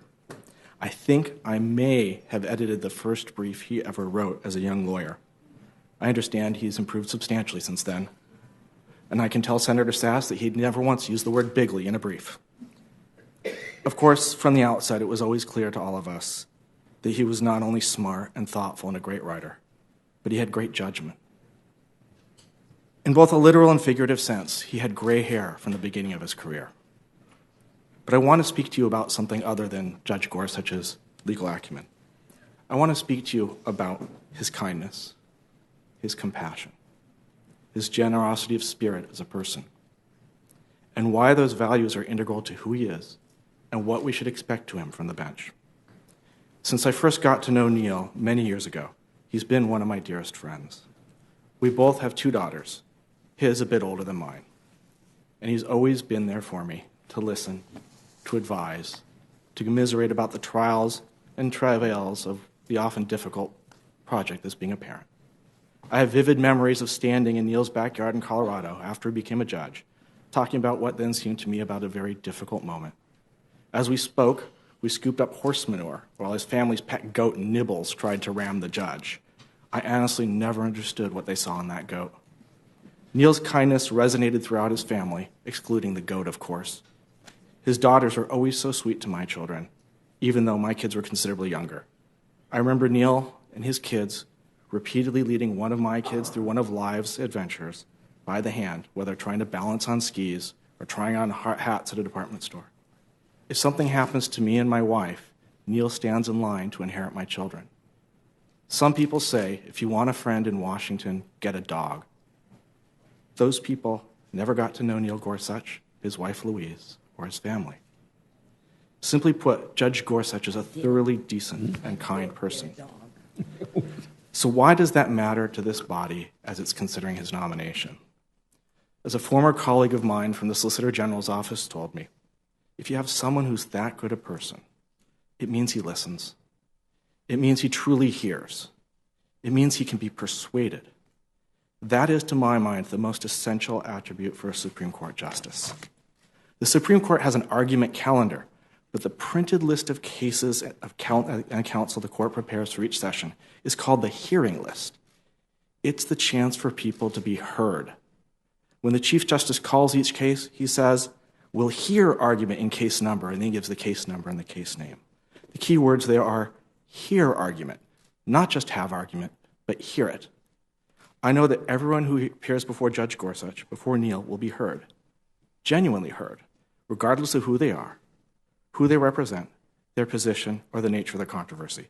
His kindness and his humility make him place an extraordinary value on listening to the lawyers, to his colleagues, and to those with backgrounds different from his own, who may come at the matter from a different angle or insight born of different experiences. I've heard a lot of speculation over the last few days and months about how Judge Gorsuch might rule on this matter or the other. I don't know how he might rule. I don't think he knows. These are often really hard cases. That's why they get to the Supreme Court, because they're hard, because the judges disagree. But I do know that Judge Gorsuch will struggle with those hard cases. He will immerse himself in the law, in precedent, in the context, in the record, in the briefs, in the arguments. He'll listen to the litigants, listen to his colleagues, to history, to experience, and its lessons. And he will decide the cases based on where those things lead him at the end of the case, based on the force of the better argument, not based on a pre-existing intuition that may predate the case's beginning. That, I believe, is precisely what we should all hope for from our judges and justices. That's true whether you consider yourself a Democrat like me, or a Republican, or an independent. If the Senate believes that as well, I believe that Judge Gorsuch should be confirmed. Thank you. Ms. McGee. Chairman Grassley, Ranking Member Feinstein, members of the committee, thank you so much for the privilege of testifying here today. My name is Heather McGee, and I'm the president of DEMOS, a public policy organization working for an America where we all have an equal say in our democracy and an equal chance in our economy. What's at stake is not just the critical issues that you've heard about over the past few days, but the way that we, the people, make decisions about all of the issues that we face as a nation and whose voices are heard in that process. Judge Neil Gorsuch has the potential to be the deciding vote to destroy the few remaining safeguards against big money corrupting our politics completely. His troubling record on money and politics requires this committee to reject his nomination to the U.S. Supreme Court. I'd like to make 3 basic points today. First, that the way that we fund our campaigns in the U.S. enables wealthy individuals and institutions to take their economic might and translate that directly into political power. Second, the Supreme Court's activism in striking down democratically enacted safeguards is what has brought us to this perilous place in our history. In the world's oldest democracy, nearly 9 out of 10 Americans have lost so much faith in our system that they think a total overhaul is needed. Senators, we are near a breaking point. 9 out of 10. It's hard to imagine things getting worse, and yet the prospect of a lifetime seat for Judge Gorsuch has given us a glimpse. Fortunately, there is an overwhelming bipartisan consensus supporting pro-democracy reforms, even though Neil Gorsuch is far outside of that consensus. Your constituents want you to stand up to big money, and your vote on this pivotal Supreme Court seat will be one of the best chances you will ever have to do so. Leading political scientists have concluded that our government now resembles a plutocracy more than a representative democracy. Just 25 individuals pumped more than $600 million into last year's elections. Less than 1% of the population provides the vast majority of the funds that determine who runs for office, who wins elections, and what issues get attention from elected officials. They say that he who pays the piper calls the tune, and so, of course, our public policies are skewed towards the wealthy and away from working-class families and people of color, who remain massively underrepresented among top donors and in the halls of power. The role of the Supreme Court in creating this crisis can't be emphasized enough. Last week, Demos released a report calculating how much extra money has flowed into politics because of Supreme Court rulings striking down campaign finance laws. We found that in the 2016 election cycle, court decisions were responsible for nearly half of all the big money spent. Still, it's not too late to reverse course. The Roberts Court's campaign finance rulings have been 5-4 decisions in which the majority's basic assumptions about politics have been proven false, including the idea that so-called independent expenditures are actually independent of candidates and therefore can't be corrupting, and that disclosure laws would be effective. With a Supreme Court that was responsive to the facts rather than ideology, we could end the super PACs that the court created and begin to restore our democracy. But Judge Neil Gorsuch would have been with the majority in Citizens United. His overall record puts him to the right of Scalia, and on the question of money in politics, he would take us even further down the Roberts Court's extreme path. Judge Gorsuch has had 2 directly relevant cases. In Hobby Lobby, he voted to expand First Amendment rights for corporations, building on Citizens United's troubling logic. In Riddle v. Hickenlooper, he went out of his way to signal openness to applying the harshest possible standard of review to campaign contribution limits, which would deem a wealthy donor's check worthy of more constitutional protection than the court has consistently offered for our most precious right to vote. Judge Gorsuch was given an opportunity in this room to distance himself from one of the most unpopular court cases in American history, and he failed to do so. Thankfully, outside of the Beltway, this is not a partisan issue at all.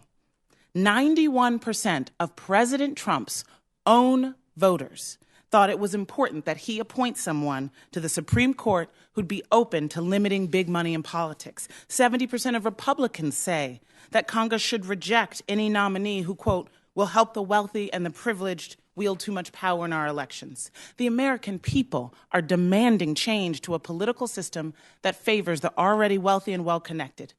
So we urge you to vote against Judge Gorsuch's nomination and to tell your constituents that a key reason you did so was to stand with them over big money. They will thank you, and I thank you. Thank you very much. Professor Solem. Thank you very much, Senator. Ranking Member Feinstein. I voted for you in 1992, and it's a pleasure to appear before you today. My statement concerns an aspect of Judge Gorsuch's judicial philosophy, originalism. And over the course of this hearings, I think we've learned several things about originalism, and there are still some things I think that might be cleared up. What is originalism? It consists of three basic ideas.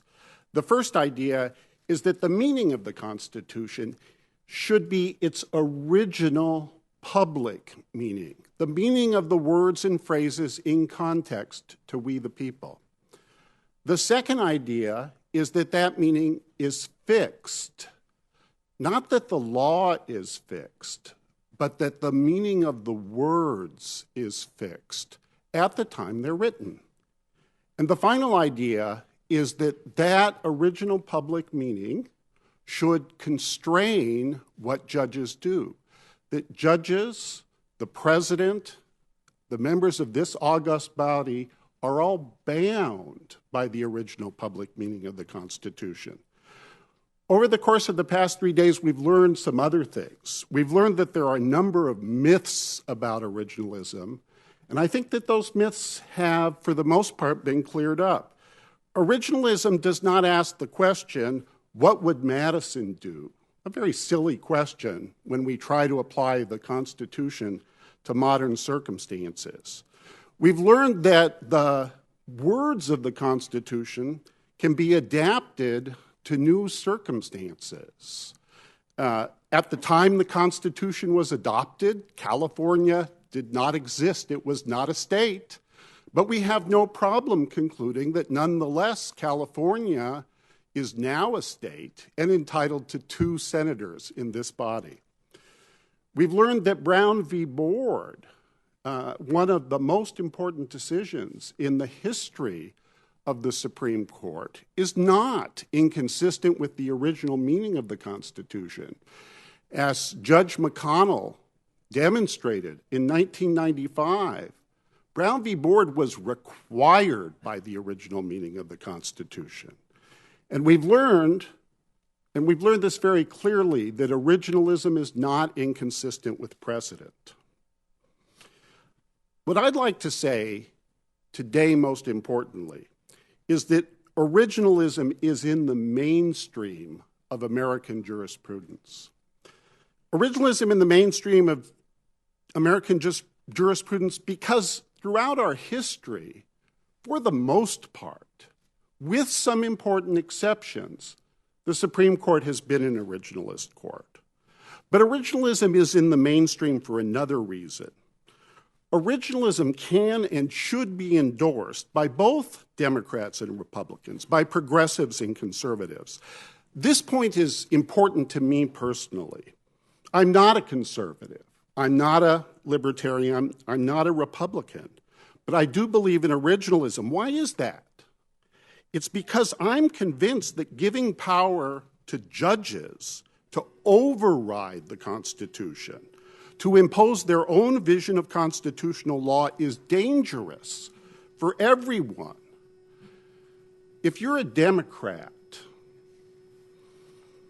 and you know that the next justice to the United States Supreme Court will be appointed by a Republican president and confirmed by a Republican Senate, would you prefer that an originalist like Judge Gorsuch be appointed, or would you prefer a conservative justice who's a living constitutionalist, who believes that their values are an appropriate ground for modifying or overriding the constitutional text?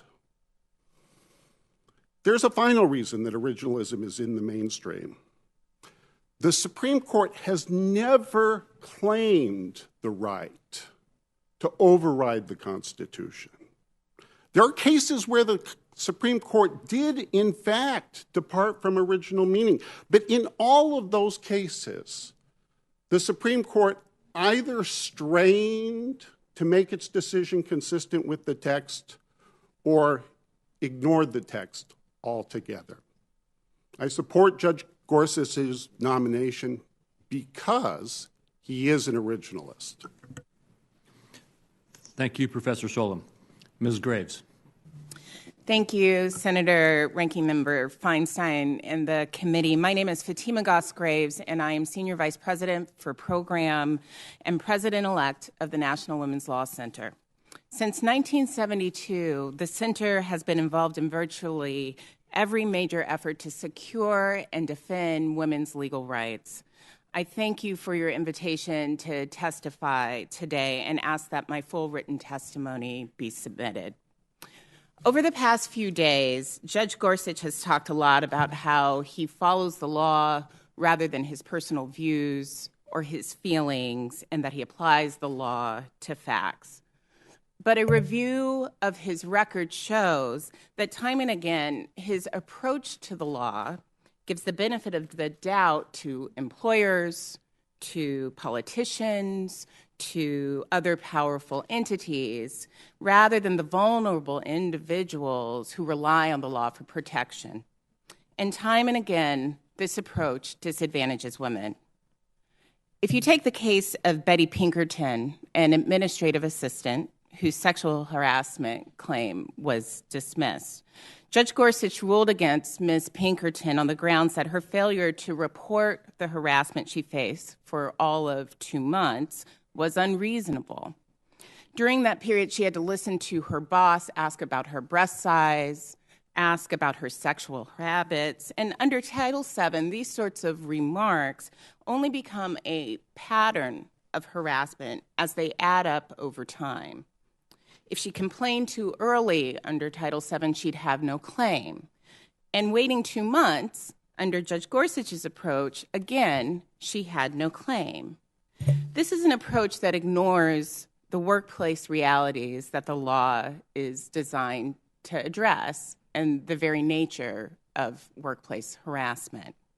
Or if you take the Hobby Lobby case, in which a corporation challenged the Affordable Care Act's birth control benefit, which requires health insurance plans to provide birth control without cost sharing. Access to contraception means for women the ability to plan their lives, to plan their futures, and the birth control benefit relieves women of a steep financial burden, which can run as high as $1,000 in upfront costs.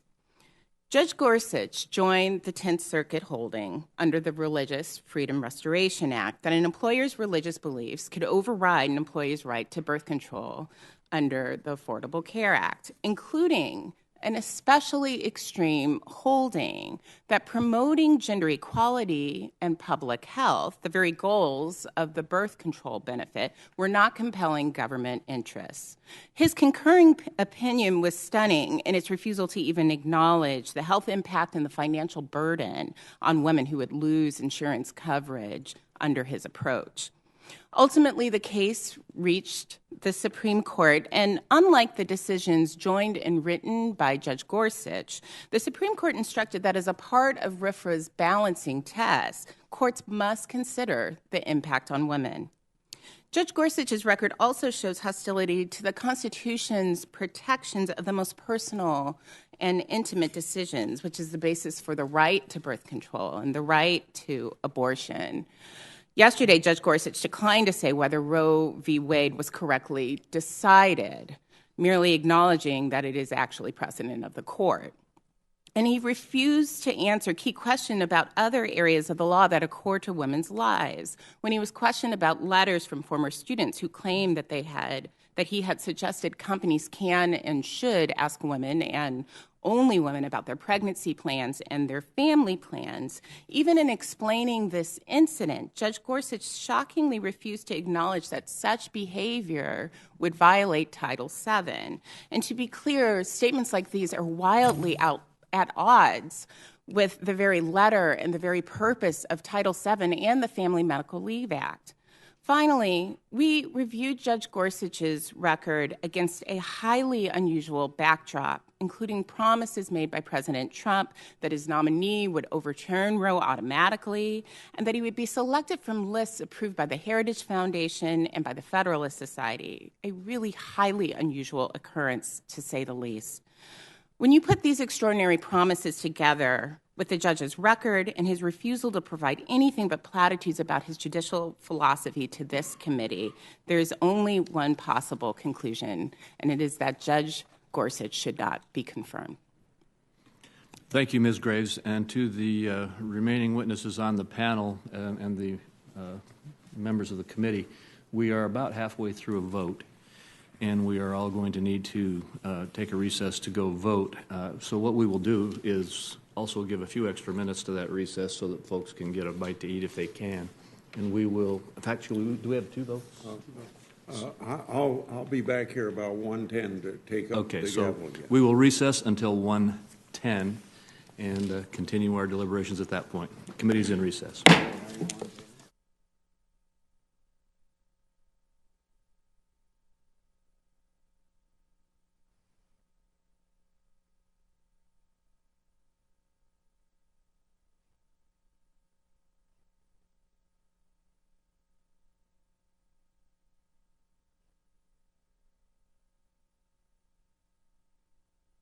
All right, as you can see, the committee is in a short recess there. Again, we are watching the Senate Committee channel. We are watching the 4th day of confirmation hearing for Judge Neil Gorsuch, most of today focusing on witness testimony. As you can see, we are going to continue watching this hearing once it resumes. In the meantime, though, FBI Director James Comey is speaking, so we're going to go to that for a little bit. Let's watch. Made progress with our Chinese counterparts in the wake of the indictments of the 3 PLA actors. And there was lots of robust debate about whether it made sense at the time, and maybe the causal chain isn't as tight as I'm about to make it sound, but I do think we've arrived at a place where they understand and accept the framework that we have urged, which is nation states engage in intelligence gathering. Always have, always will. Always try and find out the plans and intentions and policies of other nations with whom they might be in conflict or rivals or for reasons that make sense. Nation states do not steal stuff to make money. That is criminal conduct. This is traditional statecraft. And at least in our conversations and in some of the actions they've taken to investigate on leads we've supplied, our Chinese counterparts embrace and understand that distinction. Now, it's not as clear as it may seem, but especially when you're talking about a country where there isn't a clear divide between public and private, but at least that framework has been understood and seems to be, it's being given life. What to do with, the Chinese are people that we can have an adult conversation with, and they'll tell us what they think, we'll tell them what we think. What to do with countries that are not people you can have an adult conversation with is much, much harder. If it's a nation that doesn't care about shame, doesn't care about what neighbors, friends, and allies think about them, that's very, very hard. And so right there, that's where my expertise and responsibilities stop. There may be things that are available to our government, tools in our government's toolbox, but they're not ones I can competently talk about here.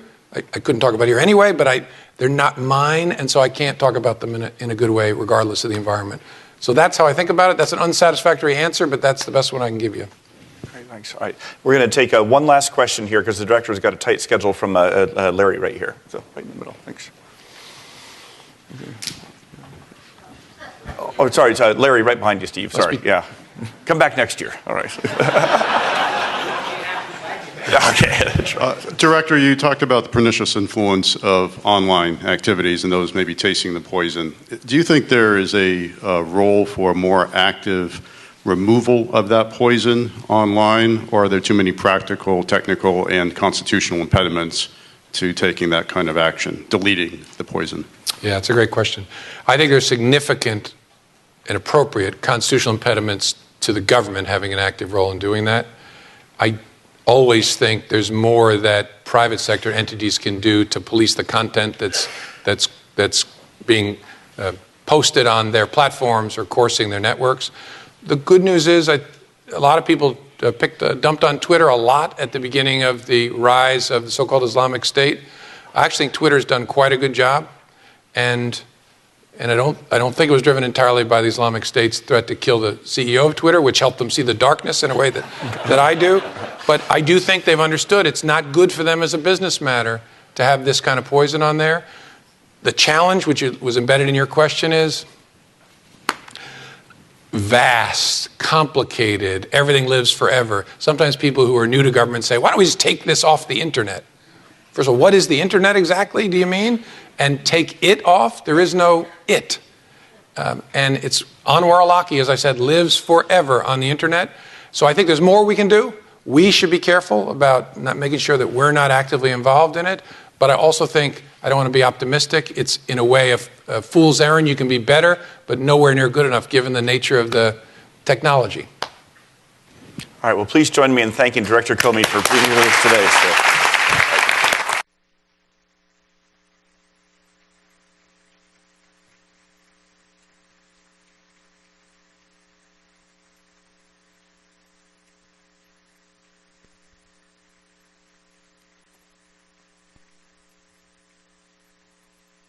Again, that was FBI Director James Comey speaking.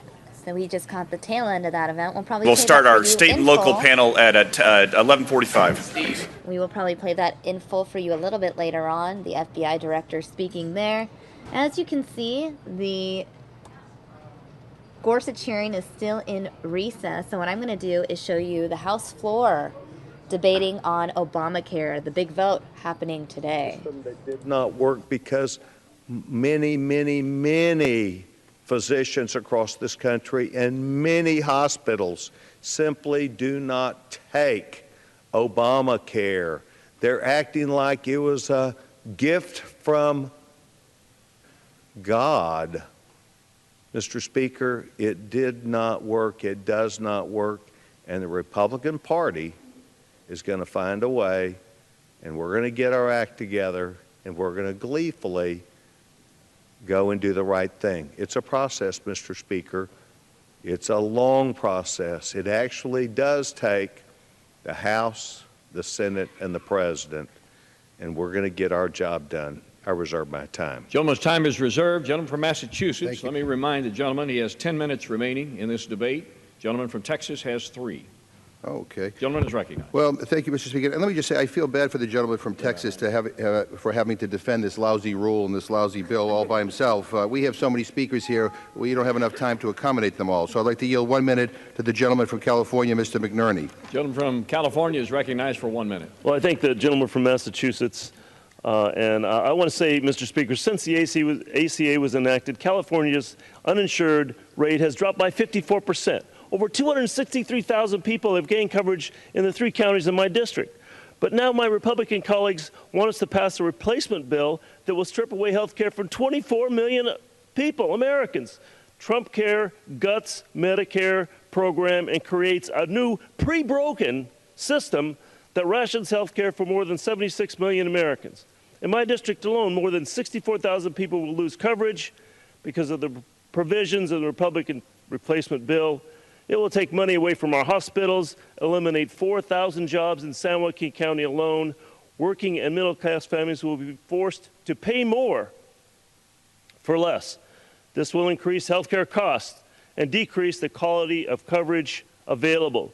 Americans deserve access to quality healthcare coverage and healthcare that they can afford. I ask my Republican colleagues to withdraw this terrible bill and work across the aisle for once to improve the ACA that benefits all Americans. I strongly oppose this bill and urge my colleagues to vote no. Gentleman from Texas. Mr. Speaker, I reserve my time. Reserves his time. Gentleman from Massachusetts. Mr. Speaker, I yield 1 minute to the gentleman from Maryland, Mr. Raskin. Gentleman from Maryland is recognized for 1 minute. Mr. McGovern, thank you very much, Mr. Speaker.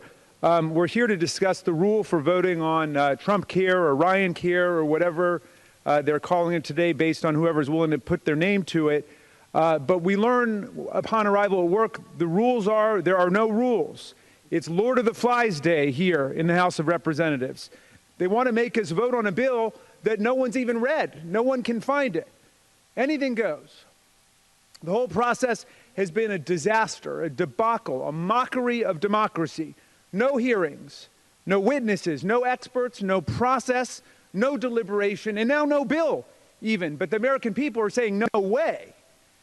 The polls show people are turning dramatically against that wreck of legislation that is missing in Washington today. Yesterday, we heard about the Buffalo bribe, the Hudson hustle, the Kinderhook kickback, every manner to try to round up votes from members who know their political careers are in danger for going anywhere near this bill. And what do they propose to do? What we know is they want to kick 24 million Americans off their health care, destroy Planned Parenthood, and transfer $600 billion up the wealth ladder in the United States.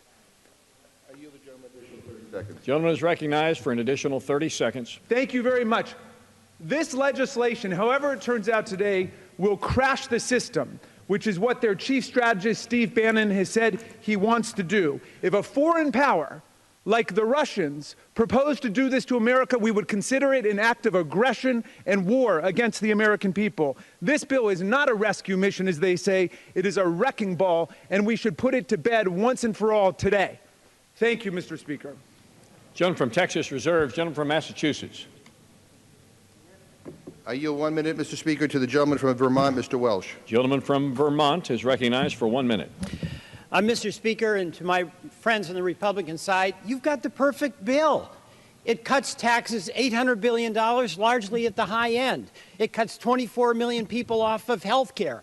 And it ends the Medicaid entitlement. What's the problem? Bring your bill up here.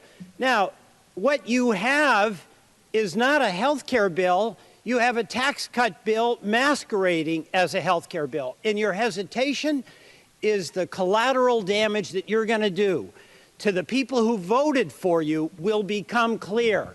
To the hospitals in rural America we need, that damage will become clear.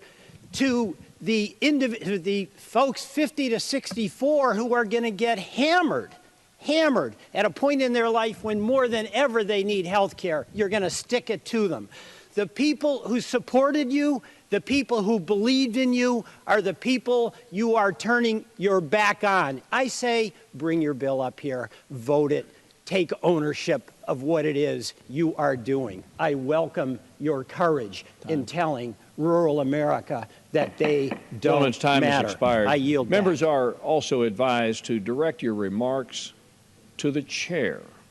To the chair. Thank you. Gentleman from Massachusetts.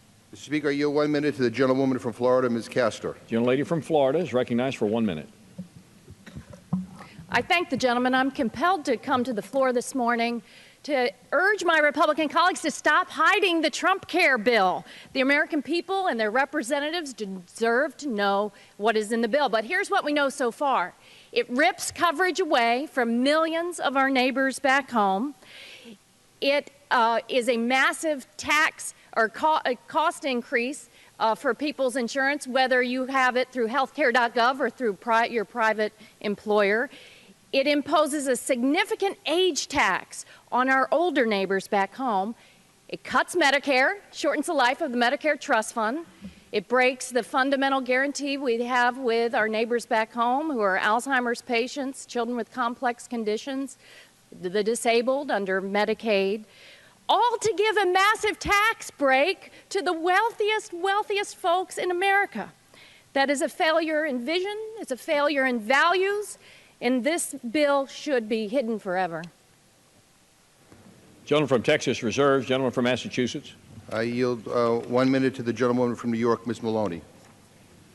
Gentlelady from New York is recognized for 1 minute.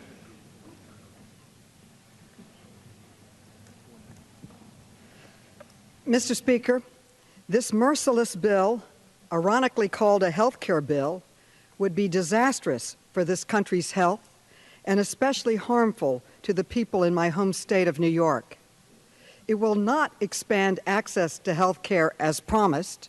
It will instead rip away health care insurance from 24 million people, including 2.7 million in New York City, people who already have health care.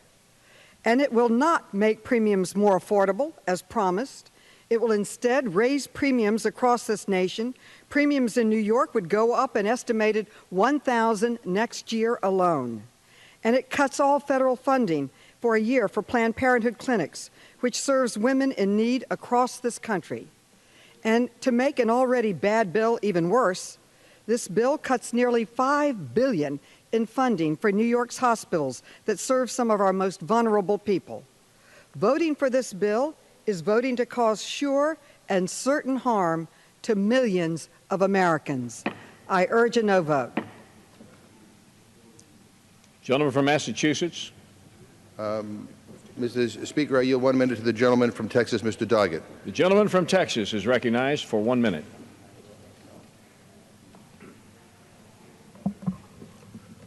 A bill so bad it was kept under lock and key, hidden from Democrats and Republicans who would not pledge allegiance to it.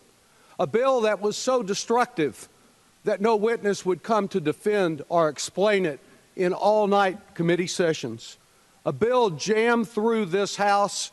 Logically, you would expect this special rule to jam it through today. What is at stake here is not only the crumbling and destruction of health care, but it is a crumbling of our democracy. Our Republican colleagues need to remember this is Washington, not Moscow.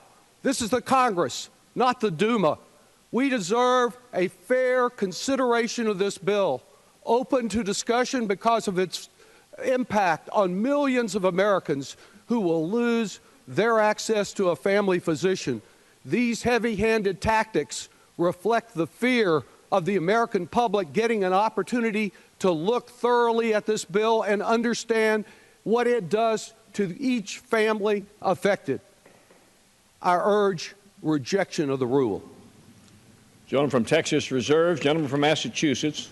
Let the chair remind both sides the majority side has 3 minutes remaining. The minority side has 3.5 minutes remaining. Okay.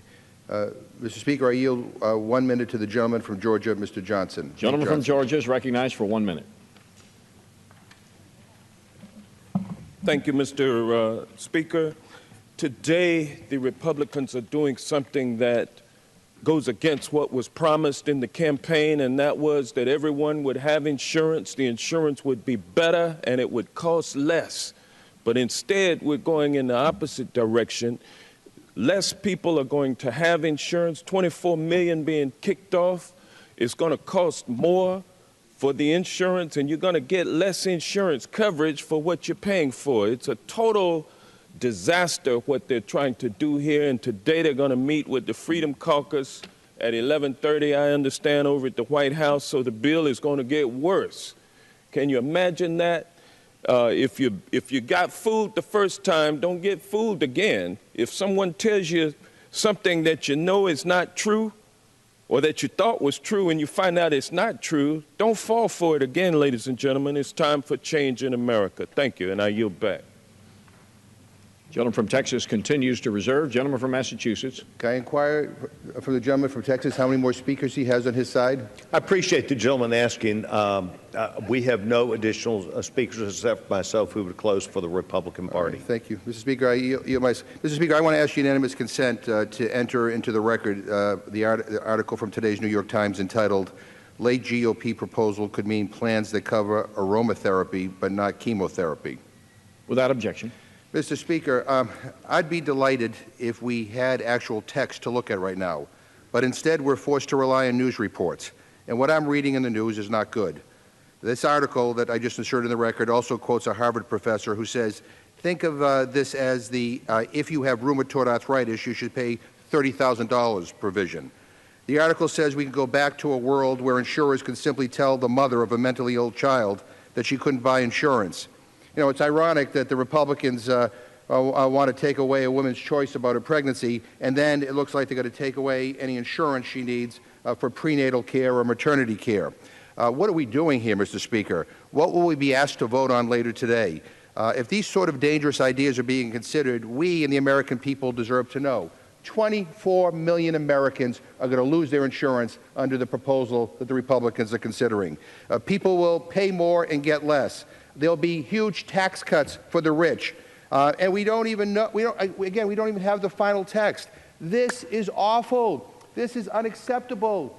I will remind my colleagues that this is about the American people. Put the people of this country ahead of your party, ahead of your ideology, and ahead of this president who just discovered that health care is complicated. This is a life or death issue for many in this country. Health care is very, very personal. Don't take it away from people. Let's work in a bipartisan way to make the improvements in the Affordable Care Act that we all know need to be made. But don't just tear apart a health care system that's providing an additional 20 million Americans health insurance. Please don't do this. Slow down.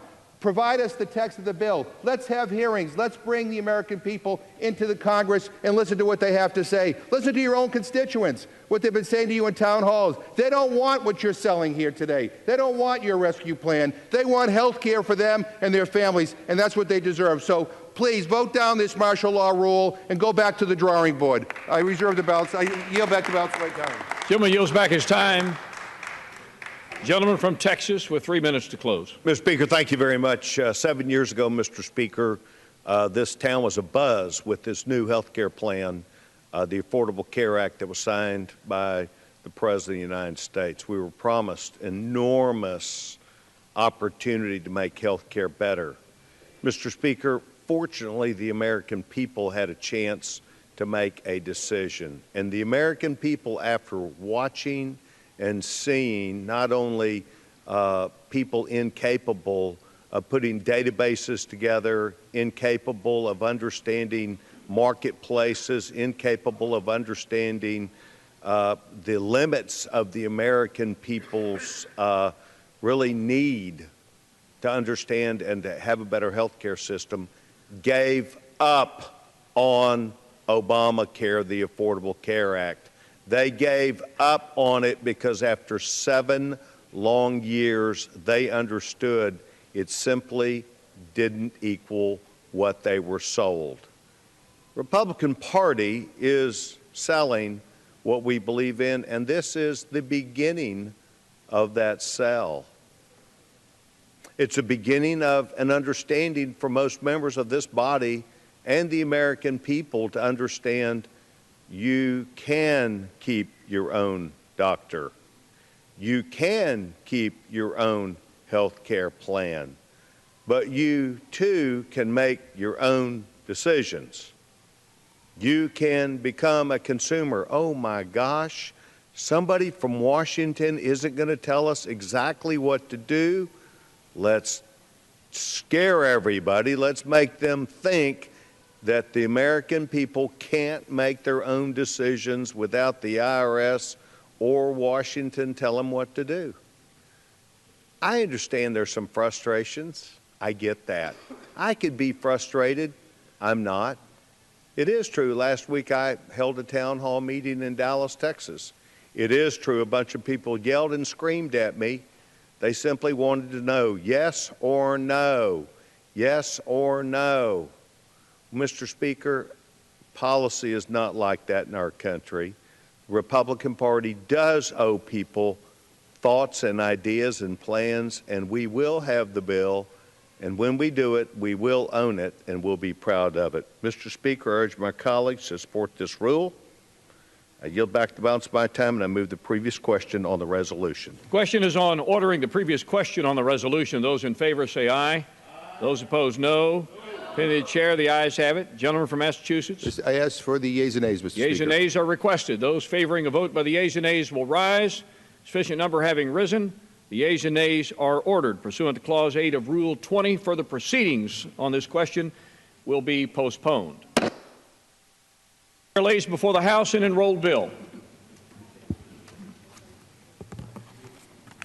H.R. 1228, an act to provide for the appointment of members of the Board of Directors of the Office of Compliance to replace members whose terms expire during 2017 and for other purposes.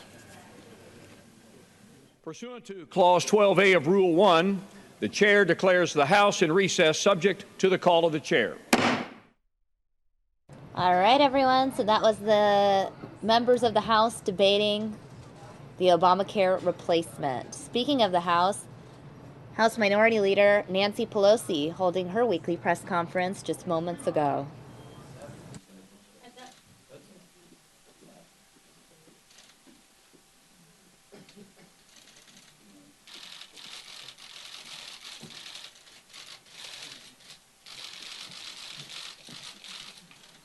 Good morning, everyone. I was hoping that my grandson, Thomas, and his brother Paul could shadow me into this room today as they are shadowing me on the Hill. We have many young women from Spelman College also shadowing members on the Hill today. What a day for them to come, because today marks the 7 years since President Obama signed the Affordable Care Act. It was a great day for our country because the Affordable Care Act stands there strongly with Social Security, Medicare and Medicaid, Affordable Care Act as pillars of economic and health security for the American people. This historic law made immense progress in expanding coverage and lowering cost for hardworking American families. Improving quality, the ACA instituted landmark protections for every American, no annual lifetime limits, no discriminating on a pre-existing condition, children allowed to stay on their parents' policy until 26 years old, no charging women more for health coverage. Being a woman is no longer a pre-existing medical condition, and a guaranteed coverage for essential health care, including maternity care, mental health, and addiction rehab. More than 20 million people, previously uninsured Americans, now have health coverage. The percentage of uninsured Americans is at its lowest ever. That's a very important point. Since enactment of the ACA, healthcare costs have been increasing at the lowest rate in the 50 years that this measure has been taken. So it has lowered cost, improved quality, and expanded coverage. Today, Republicans are trying to push millions of hardworking American people off of their health coverage and to make health care more expensive for everyone else. Here's what Trump Care means for the American people. Higher cost. Trump Care forces families to pay higher premiums and deductibles, increasing out-of-pocket cost. Higher premiums. That's a message of the Freedom Caucus. Higher premiums, and they are right on that score. Less coverage. Trump Care will take away health care from 24 million hardworking Americans. A crushing age tax. Trump Care forces Americans aged 50 to 64 to pay premiums 5 times higher than what others pay for health coverage, no matter how healthy they are. It steals from Medicare. Trump Care shortens the life of the Medicare Trust Fund by 3 years and ransacks those funds of Medicaid that seniors depend on to get long-term care they need, whether in a facility or to stay in their own homes. It also affects people with disabilities or addiction, etc., especially meeting the needs of America's children who need that assistance. As bad as Trump Care was, Republicans have been up to all night trying to make it worse. They're scrambling to find a bill that they can pass on the floor. I don't know if you want to call this, on Trump's part, a rookie's error, but you don't find a day and say we're going to pass a bill. You build your consensus in your caucus, and when you're ready, you set the date to bring it to the floor. But so eager were they to, to be mean-spirited, to say we're going to bring up this bill on the same day as the 7th anniversary of the Affordable Care Act. Rookie's error, Donald Trump.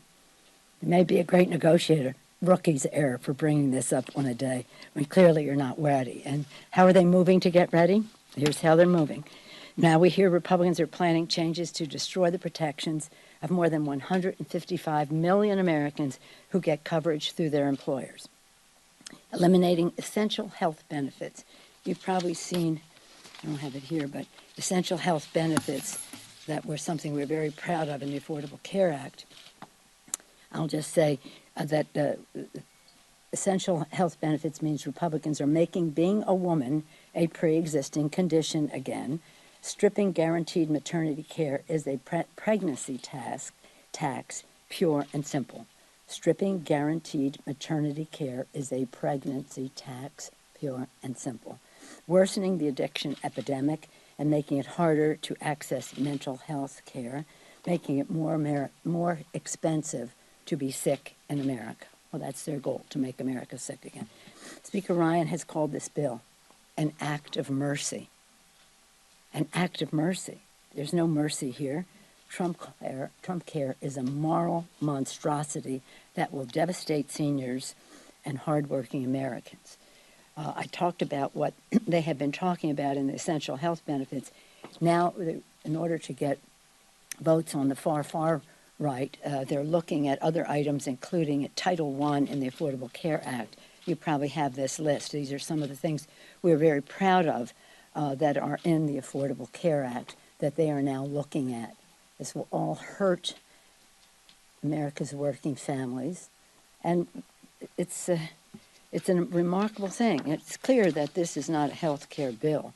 This is a tax bill. This is, once again, the Republicans never missing an opportunity to give a tax break to the high end. This is about the transfer, the biggest transfer of wealth from working class families and those who aspire to the middle class to the richest people in America. It's amazing. More than $600 billion transferred upward at the expense of working families. Ironically, some of these families were people who voted for Trump, like 57% in some areas, 57% of the people who voted for Trump are on the Affordable Care Act. That will be taken away from them, those red areas. That money will probably go to blue areas. Interesting, isn't it? All terrible. So, in any case, I've told the Republicans, we were for several hours in the Rules Committee last night, Republicans vote to destroy health care coverage, especially in this brutal form. Well, that vote is going to be tattooed to their heads.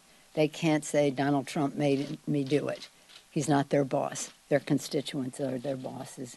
And this vote, as I say, will be their tattoo. As you know, yesterday, in another diversionary tactic, deflector-in-chief created some kind of a scenario where he either duped or the chairman of the committee was a willing stooge. He committed a stunt with the White House yesterday, raising questions about Chairman Nunes's impartiality, especially given his history as a part of the Trump transition team. The Republicans are grasping at straws after their embarrassing performance on Monday, a place where FBI Director Comey confirmed that President Obama did not wiretap President Trump, affirmed an FBI investigation to links and coordination between the Russian government and individuals associated with the Trump campaign, and into whether there was any coordination or connection between the campaign and Russia's effort to undermine America's election. The necessity of an independent investigation is increasingly being recognized. I think that when Chairman Nunes acted the way he did outside the circle of respect for his committee and his members and his ranking member, outside the circle of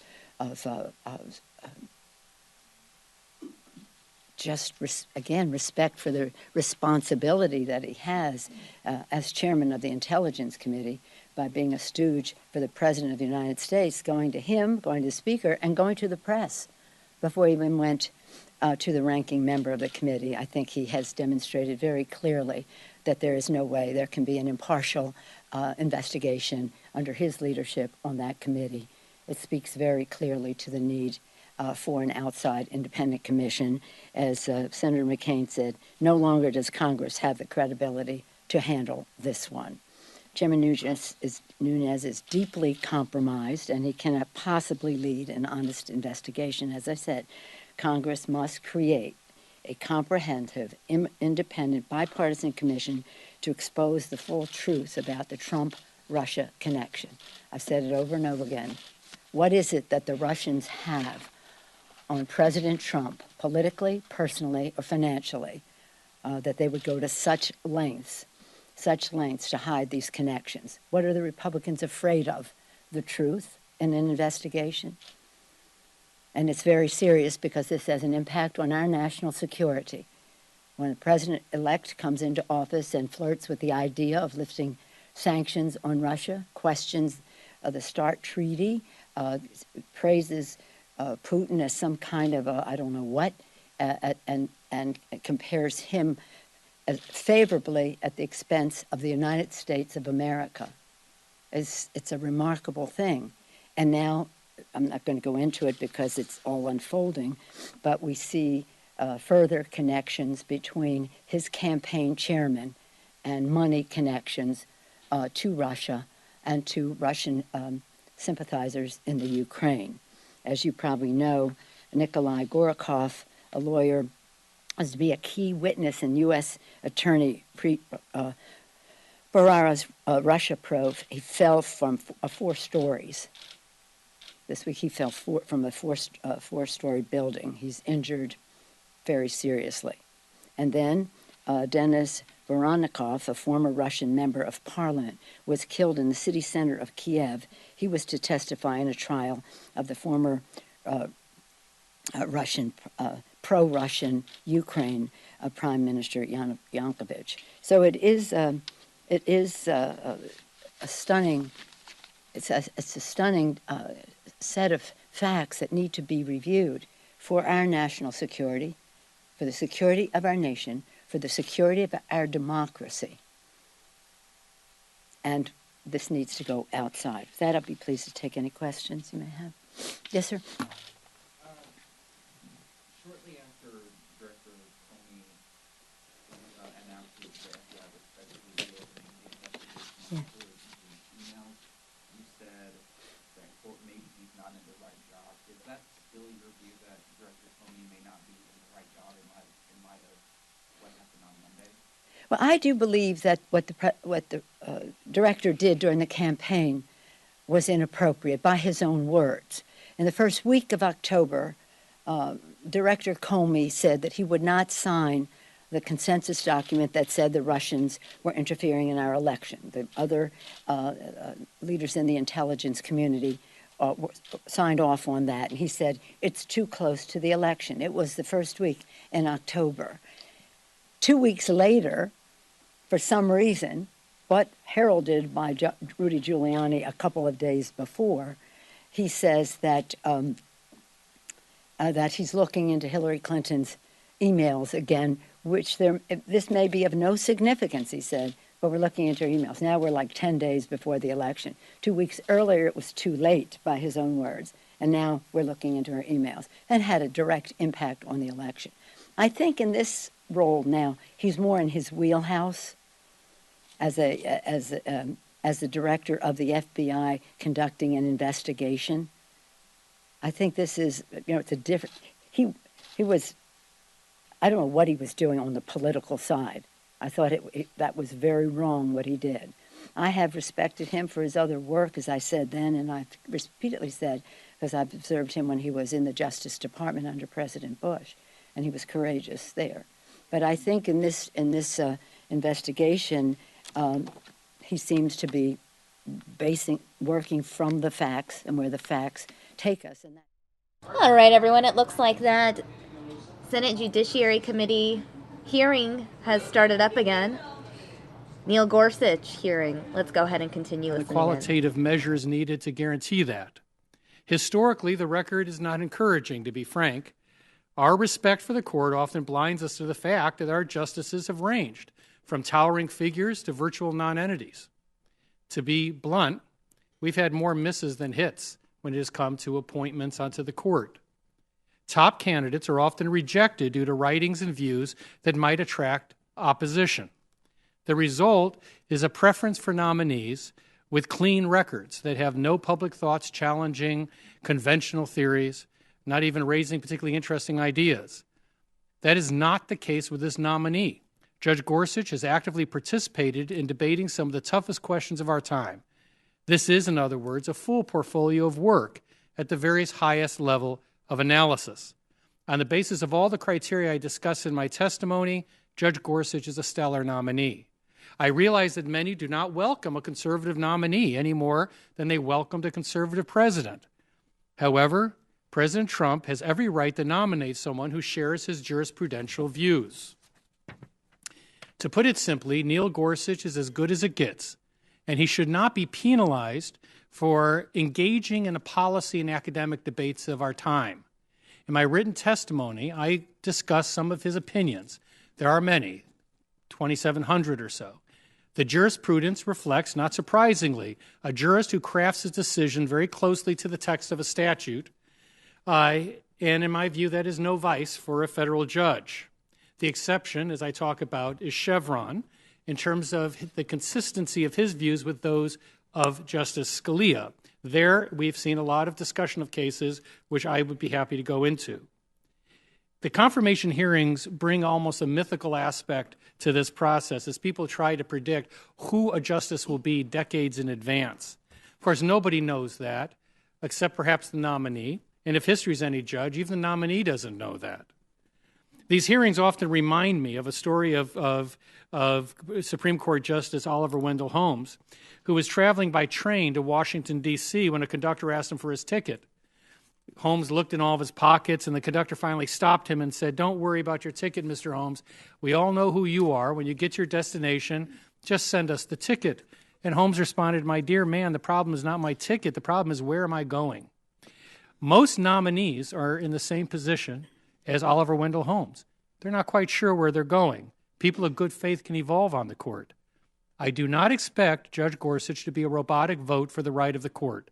While conservative, he's shown intellectual curiosity and honesty that I think is going to take him across the ideological spectrum. But in conclusion, I would simply say, we're not looking for the best imitation or facsimile of Justice Scalia. We're looking for someone who can be an intellectual court on the court in his own right. That person, in my view, is indeed Neil Gorsuch, who just might eclipse his iconic predecessor. Won't be the same. He's going to bring something new. In the end, what I can say about Gorsuch's destination, unlike Holmes's, is that, well, I suppose they have this in common. He'll go where his conscience takes him. It might be a track to the left or to the right, but he'll follow his conscience. And I can't say what the final terminus will be, but it'll be exciting to watch. And it is therefore my honor to recommend the confirmation of the Honorable Judge Neil Gorsuch for the United States Supreme Court. Thank you, Professor. Now, Mr. Gallagher. Chairman Grassley, thank you for the opportunity to testify here today on behalf of the Sierra Club and its 2.8 million members and supporters nationwide. A Supreme Court justice holds considerable power over the laws which safeguard the very air we breathe and the water we drink, and the integrity of our democracy. Unfortunately, Judge Neil Gorsuch's ideology threatens both bedrock environmental law and the rights of American citizens to a fair and equal voice in our democracy. For these reasons, the Sierra Club respectfully opposes Judge Gorsuch's confirmation to the Supreme Court. Judge Gorsuch has displayed a consistent willingness to close the courthouse doors to citizens while holding them open for corporate interests.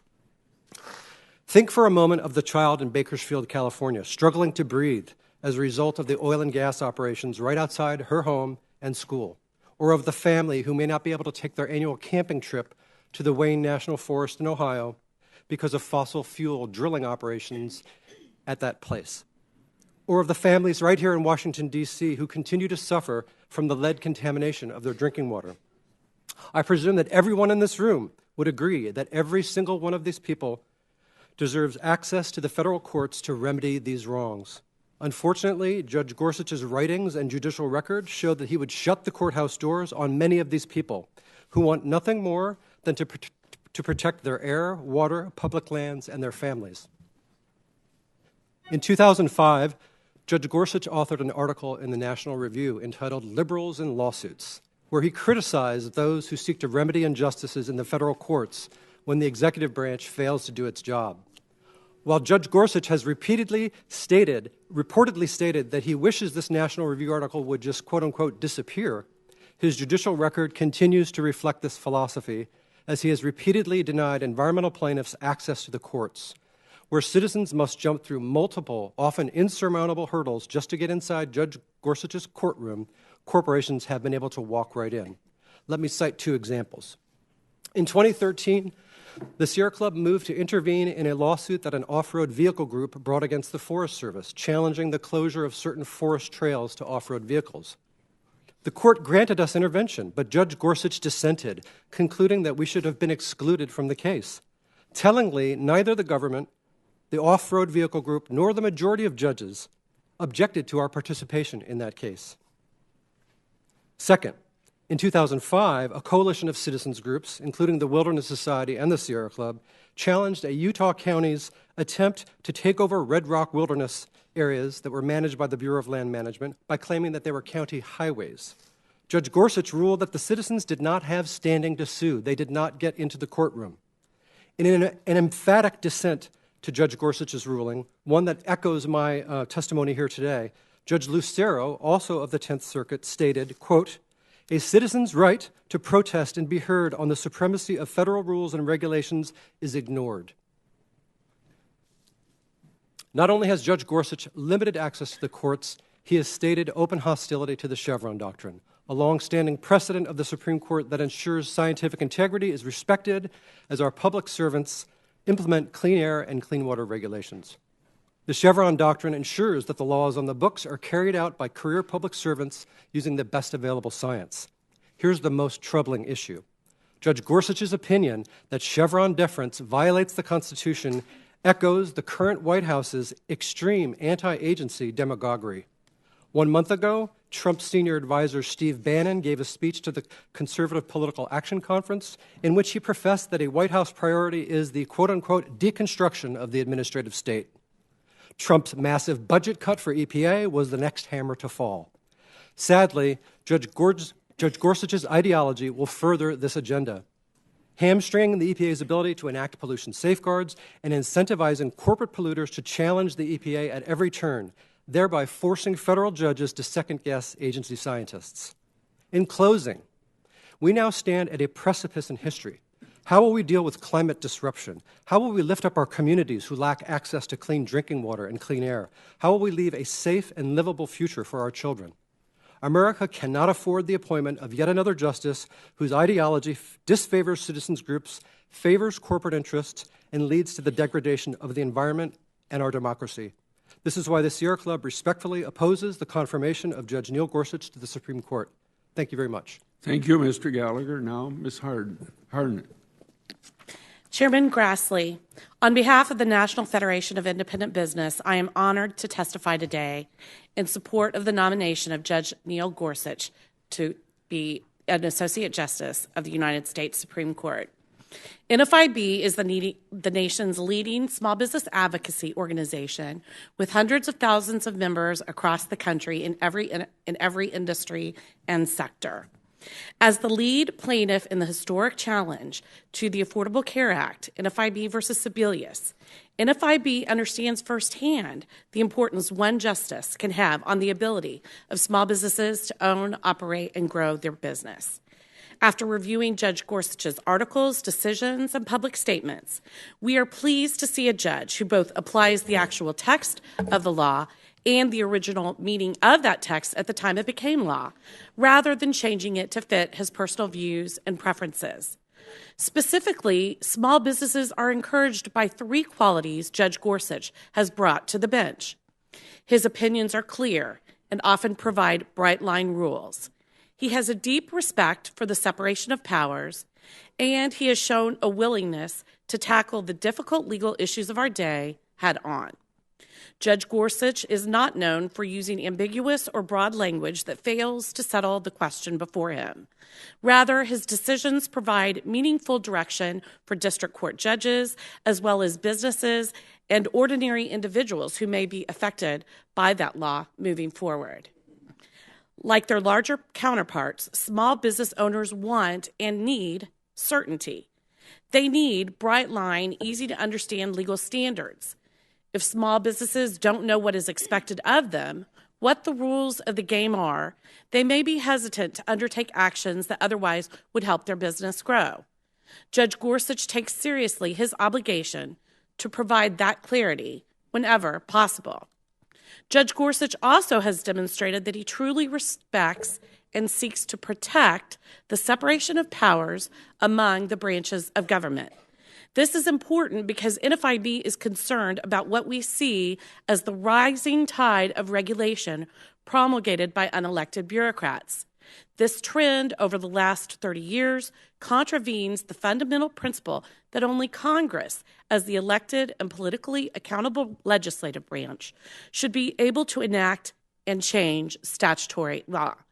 When it comes to regulations, small businesses bear a disproportionate amount of the regulatory burden as compared to their larger counterparts.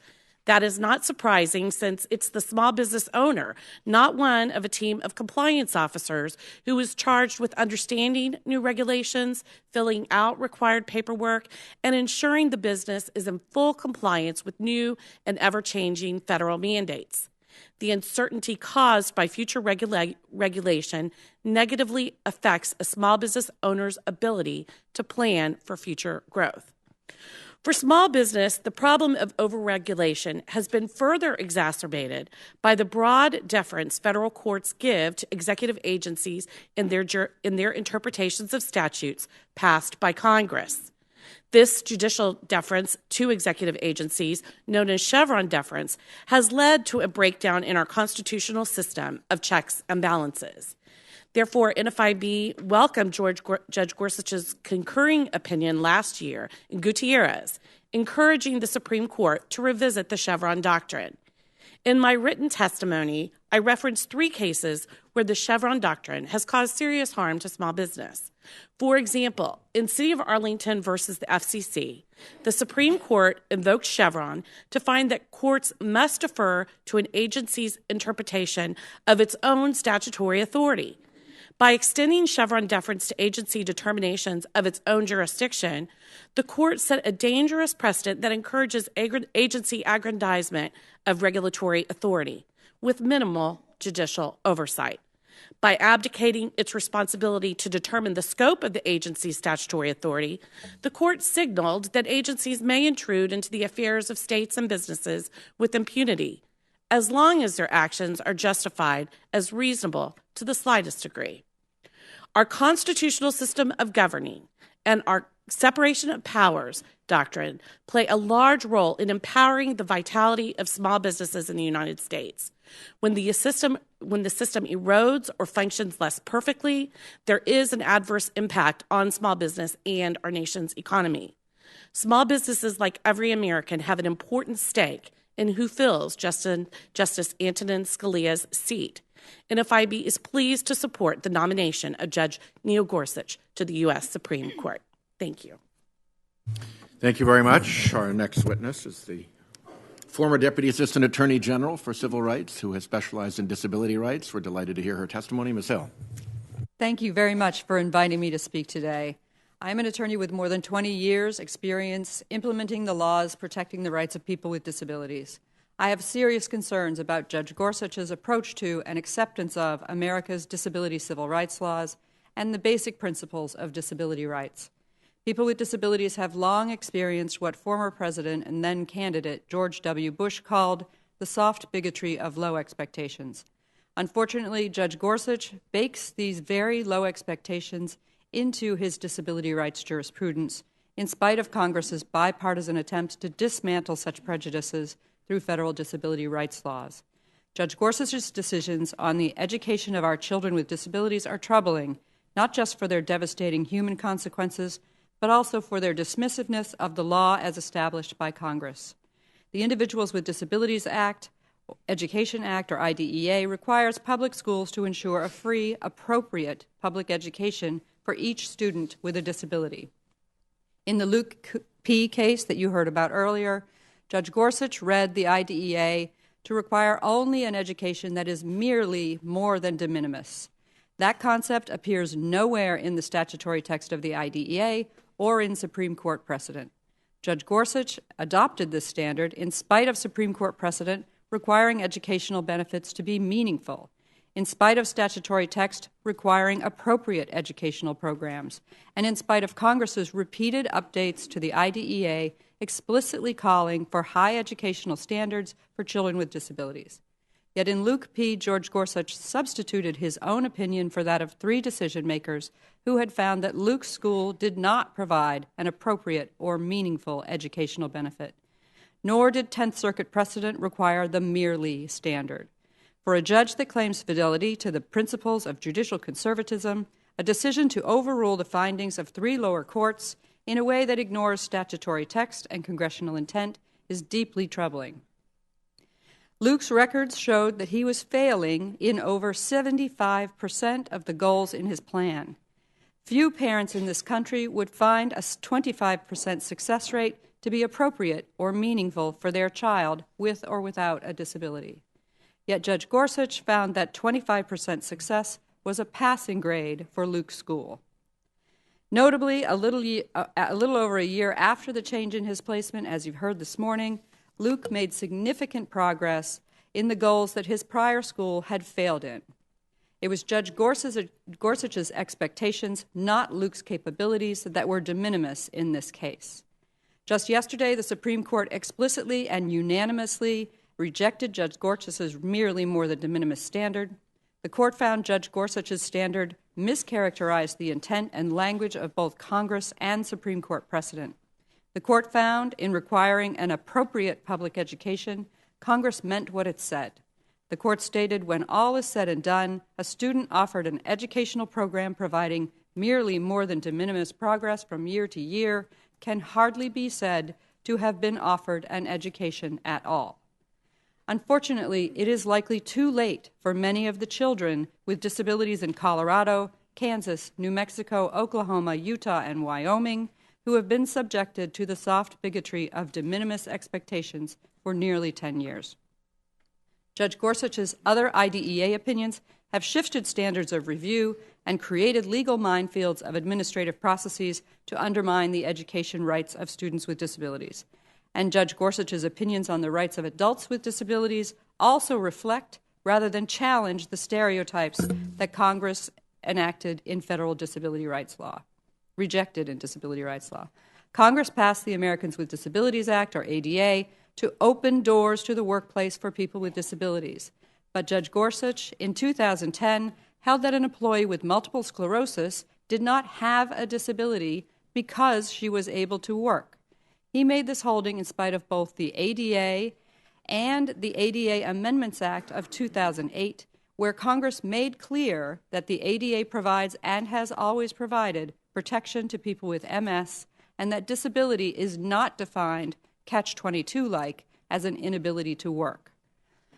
Federal disability laws are intended to address not just blatant discriminatory treatment of people with disabilities, but the ways the employment processes, benefits, and buildings have been designed in ways that inherently exclude people with disabilities. This is the basis for the central ADA requirement of reasonable accommodation. In the case of Wang versus Kansas State University, a professor requested a slight extension of her leave time to return to work when her Kansas experienced an H1N1 outbreak that could have risked her life. The university routinely allowed 1-year sabbaticals for other professors, but Judge Gorsuch insisted that Professor Wang could only extend her leave if she was already entitled to such a sabbatical. Okay. The ADA asked not just whether an employee with a disability was offered what she was contractually entitled to, but also whether something more, a reasonable accommodation, is available. Judge Gorsuch ignored that test. Instead, he suggested that Congress was wrong to require leave as an accommodation at all, and that leave of over 6 months was inherently unreasonable, no matter what other employees were given. You may believe that a judge's role is to protect the dignity of all people, and especially those of disempowered minority groups, or you may simply believe that a judge's role is to remain faithful to the clear intent of Congress as expressed in statutes. Either way, Judge Gorsuch's opinions in disability rights issues do not meet that standard. Thank you, Ms. Hill. Senator Hatch, do you have questions? Yes. Professor Turley, I'm sorry. Professor Turley? Yes, sir. You've observed and written about the confirmation process for a long time. Now, some of my Democratic friends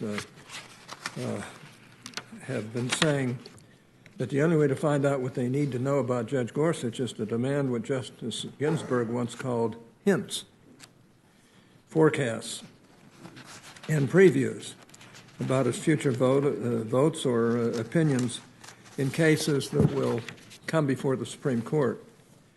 Now, your testimony is very different. In your written statement, you insist that, quote, we have a very good idea of who Judge Gorsuch is and the type of justice he will be, unquote.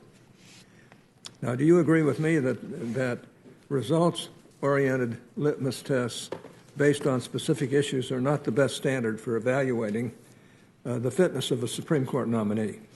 Absolutely. And when I referred to knowing what type of judge this man is, I was referring to the fact that he has a well-known jurisprudence. He has a well-known view of the Constitution. He shares that distinction as a nominee with the man he would replace.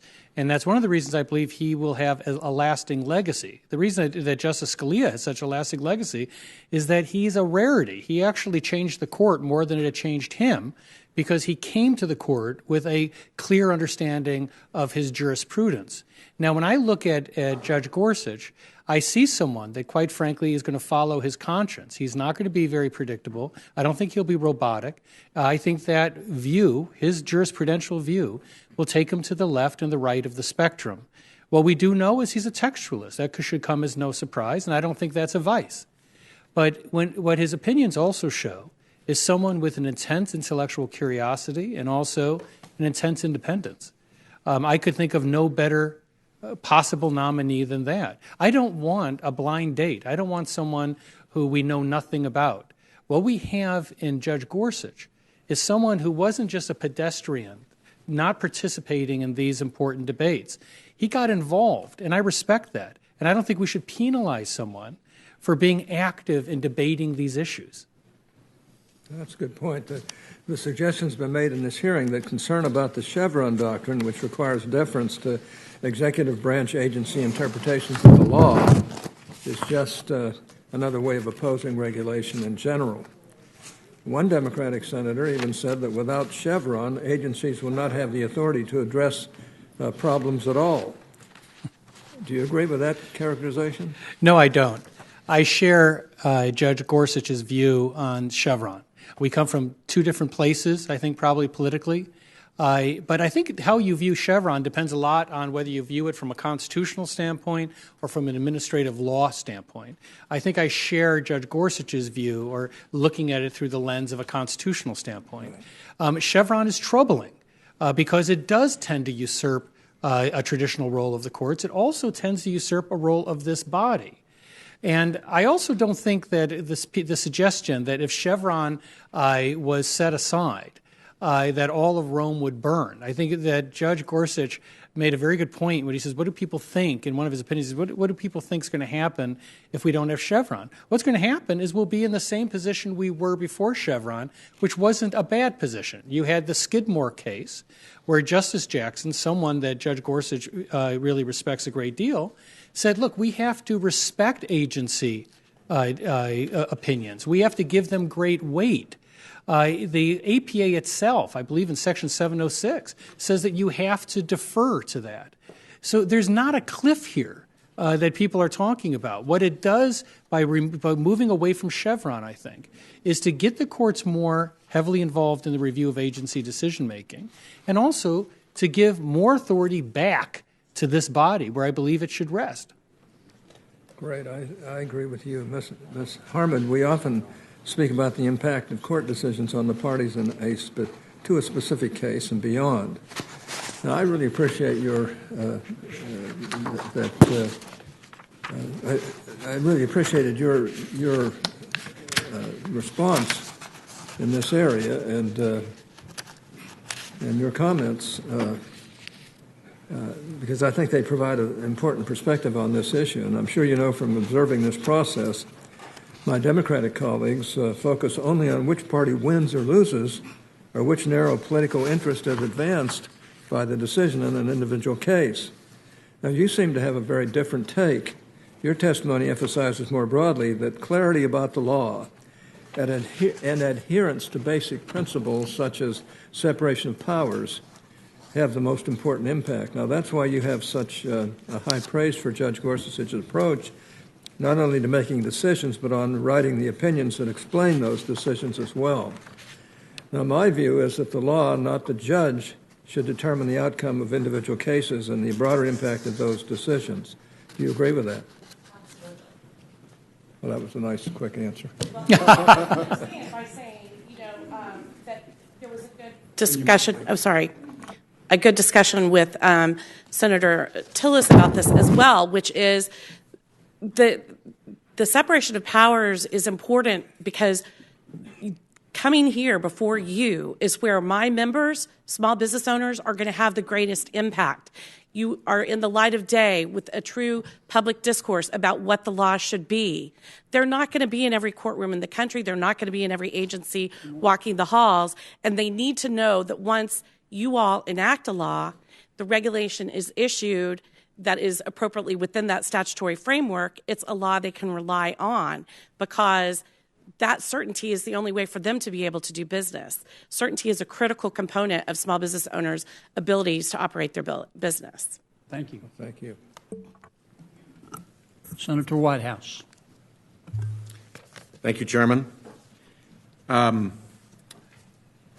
May I ask unanimous consent? We have Ms. McKee here from Demos. May I ask unanimous consent that Demos's 2017 report titled Election Money Resulting Directly from Supreme Court Rulings, as well as a March 13, 2000 letter from 109 House members to Chairman Grassley and Ranking Member Feinstein, urging this committee to question Judge Gorsuch about money in politics, and a 2017 Demos report titled Money in Politics, Racial Equity, and the U.S. Supreme Court, and fourth and finally a 2015 Demos report titled Breaking the Vicious Cycle, Rescuing Our Democracy and Our Economy by Transforming the Supreme Court's Flawed Approach to Money in Politics, all be entered into the record. Without objection. Thank you very much. Ms. McGee, welcome. I appreciate that you are here and the work that Demos has done to shed some light on the problem of money in politics and the influence that it gives special interest groups. We have kind of an unusual circumstance here in that President Trump originally outsourced the creation of the list from which Judge Gorsuch was selected to a pair of well-known right-wing interest groups. And then the notification to Judge Gorsuch that he describes in his description of the selection process, the opening sentence is on or about December 2nd, 2016, I was contacted by Leonard Leo, who is the head of one of those same. Acknowledging, as the president did a little while ago, that a great American, Kirk Cochran, was killed in the terror attack in London yesterday. Our prayers are with his family and friends. We're aware of reports that another American citizen was injured, as well as potential as the story continues to develop. We stand ready to provide consular assistance, but considering some privacy concerns, I'm not going to further discuss the current state of any of those individuals at this time. As I said yesterday, the President spoke with UK Prime Minister May to offer his condolences and pledge the full cooperation and support of the United States government in responding to this attack and bringing those responsible to justice.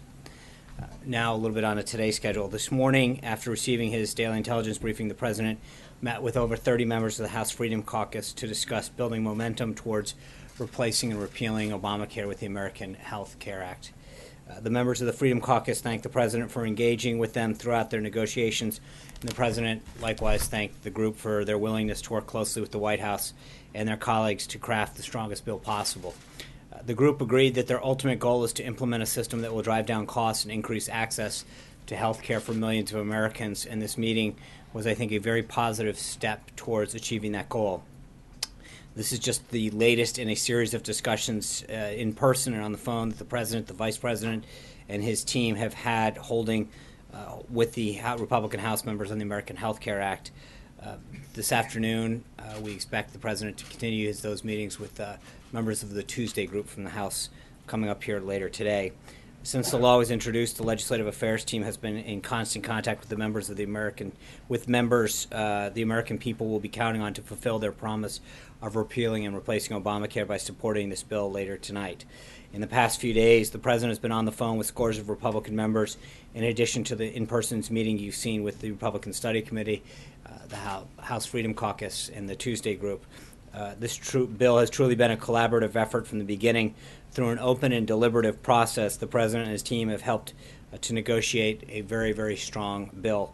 He was on the phone last night well into the 11 o'clock hour with members on an individual basis discussing their support for the bill. The amendments that have been incorporated add important aspects to the bill, like removing costly essential health benefit insurance regulations, repealing Obamacare taxes immediately starting in 2017, reforming Medicaid by allowing states to accept funding as a block grant to implement able-bodied work requirements, and blocking states from receiving enhanced federal medical assistance percentages if they expanded during the transition. We've already seen the results, with many members coming out and saying they're going to be a yes tonight. As I've noted before, today is actually the 7th, and we hope the last anniversary of the day that President Obama signed Obamacare. The President is looking forward to seeing Republicans fulfill the pledge tonight that they've been making to their constituents for years, that with a Republican in the White House and with them in Congress, they would once and for all see the end of Obamacare. The President, I assume that President Obama must be feeling this time is up for his signature law, since today he came out with a rather lengthy statement about it, but he can't change the facts about where it stands. President Obama stated that Americans received a, quote, upgrade in insurance. But the mandates Obamacare placed on insurance forced millions off their insurance and away from their doctor, which broke the promise that they were given. President Obama attempted to move the goalposts on costs, downplaying the skyrocketed premiums, some in the case of over 100% in some places, and unaffordable deductibles. Americans, he seems to have forgotten that he pushed Obamacare on the promise of reducing costs, not making health care unaffordable. President Obama said Obamacare isn't, quote, in a death spiral, but enrollment is nowhere near expectations, and this year it's actually declining. Insurers are fleeing the exchanges, and 1 in 3 counties in America only has one insurer. President Obama may not believe that Obamacare is a, quote, job killer, but the new law, including its job-killing taxes, mandates, and regulations, speak for itself.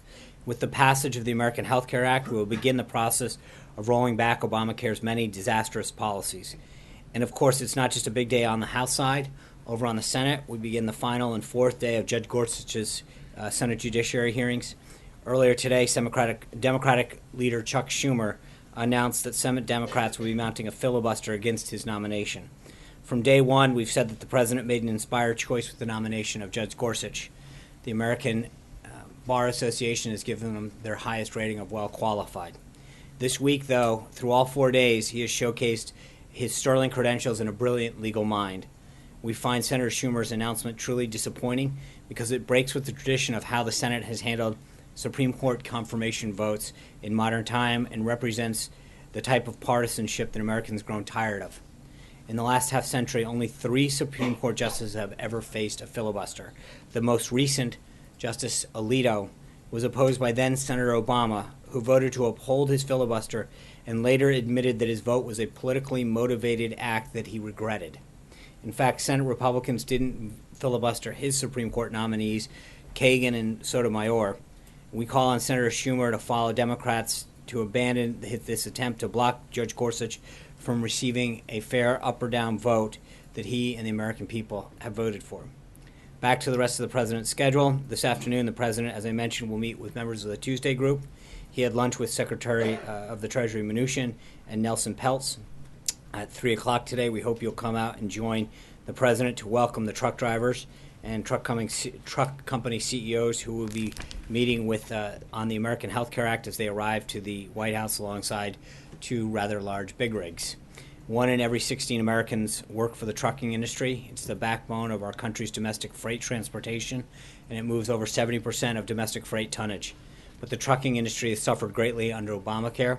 Many truckers were forced to buy health care plans that weren't necessarily right for them on the exchanges. Like millions of Americans across the country, they saw their premiums rise and their options plummet. And trucking companies classified as large employers under the law are mandated to provide insurance that we already know doesn't work. Instead of imposing senseless restrictions from Washington, the president's 3-pronged health care reform plan will lower premiums and increase choice by increasing competition. The president looks forward to discussing how these policies, combined with forthcoming tax, regulatory, and trade reforms, will provide much-needed relief for the trucking industry. Also today, the vice president met with President Hernandez of Honduras. A readout on that meeting is available from the vice president's office.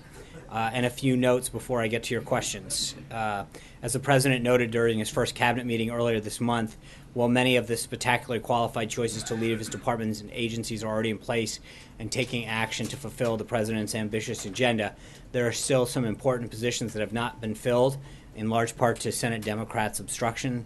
I wanted to give you a quick update on still some of the outstanding confirmation. Secretary of Labor designee Alex Acosta had a very successful hearing yesterday, and we expect markup next week. Secretary of Agriculture designee, former Governor Sonny Perdue, is currently appearing before the Senate Ag Committee. We expect Governor Perdue to continue to show why he's the best choice to lead the USDA, and hopefully his markup to be scheduled in the coming days. We also announced earlier this afternoon that Prime Minister Rasmussen of Denmark will be visiting the White House on March 30th. We'll have further details on the visit in the upcoming days. Tomorrow, the President will host Medal of Honor recipients and their guests in celebration of Medal of Honor Day, which falls on Saturday of this year. We'll have some more details on that event coming forward. The President intends to be here this weekend, so as we have updates on the President's weekend plans, we will let you know as well. I'll also note that we've got coming up on a deadline related to the Keystone Pipeline. We'll have an update on that for you tomorrow. And finally, I'm proud to announce that on April 19th, the anniversary of the battles of Lexington and Concord, the New England Patriots will be visiting the White House to celebrate their latest, and what will probably be a continuation of many more to come, Super Bowl win. And with that, I will take your questions. Jeff Mason. Sean. Is this a Patriots question? No, it's not. Did you know anything about Tom Brady's jersey? Is this true confession? I've got nothing on that. Okay. But I have a healthcare question for you. First, do you expect there to be a vote tonight? That's what I understand the House is scheduled, yes. Any chance that that's going to be pushed back? That would be obviously up to Speaker Ryan and Leader McCarthy, but nothing leads me to believe that that's the case. Is the President concerned at all that as he draws support for the bill from the Freedom Caucus that he may lose support from more moderate members of the House? He's meeting with members of the Tuesday group today. Obviously, this is something that he understands. There's a little bit of a balancing act that goes on as you try to get 216 in this case, but I think we've continued to make progress every day. We walked out with more members in support of the American Health Care Act today than we started the day with, and I continue to see that number climb hour by hour, and I anticipate that we will get there. Blake. Sean, Patrick McHenry said we have an offer. They, speaking of the House Freedom Caucus, can accept it or reject it. Is that the way that you see it at this moment? Are you just waiting on the House Freedom Caucus to come to your side? Are you at their whims at this point? What's their status as far as you know? I think there are some members who, in the meeting, stood up and told the President, "I'm with you now." And I think member by member, that's how they're going to vote. I think we've continued to see that number rise. And the same thing with the Tuesday group. There are members that had not been with us that are expressing that their willingness to want to be part of this. The President went over several commitments and changes that have been made to assuage different folks that have continued to evolve, and I think that we continue to see the number rise. But I think that we continue to see the number go up, not down, and that's a very positive sign. Do you know how many came across and what it was that brought them across in that? It depends. I don't think there's any singular issue in a lot of cases. There's a lot. I think we talked a little bit about sections of the bill that there was an issue with. And so I think there's a couple areas that there is some common ground on, but it was over 30 members there today, and some of them had specific aspects that they wanted to see improved, and some of them, frankly, came to say, "Hey, thank you. I think that what you guys have done already has been an improvement." With them, is it essential health benefits? Is that their main sticking point? In a lot of cases, there were some members that was their number one thing, but again, it wasn't universal across the board. But again, I think some of the measures that have been taken along the way have really, and again, there's also beyond that. There's a lot of discussion about phase 2 and phase 3, and I think the President and the Vice President both committed to continuing working and improving and making commitments on the totality and the comprehensive nature of how we're going to do this. For a lot of these guys, it really comes down to premium increases. They're very concerned about what they're seeing their constituents face, and I think the President, the Vice President, Secretary Price, Director Mulvaney, Reince Priebus, Chief of Staff, the legislative affairs team, we're all continuing to work with them to talk about certain measures that have been put in place to drive down cost. And I think when you realize it, what we've continued to talk about, that costs are too high, premiums are spiking, deductibles are going up, choices are going down. These are real concerns for constituents of these members. And I think that as they see an overall and total commitment of this, it's making them feel a lot better about not just this bill, but phases 2 and 3. Matt.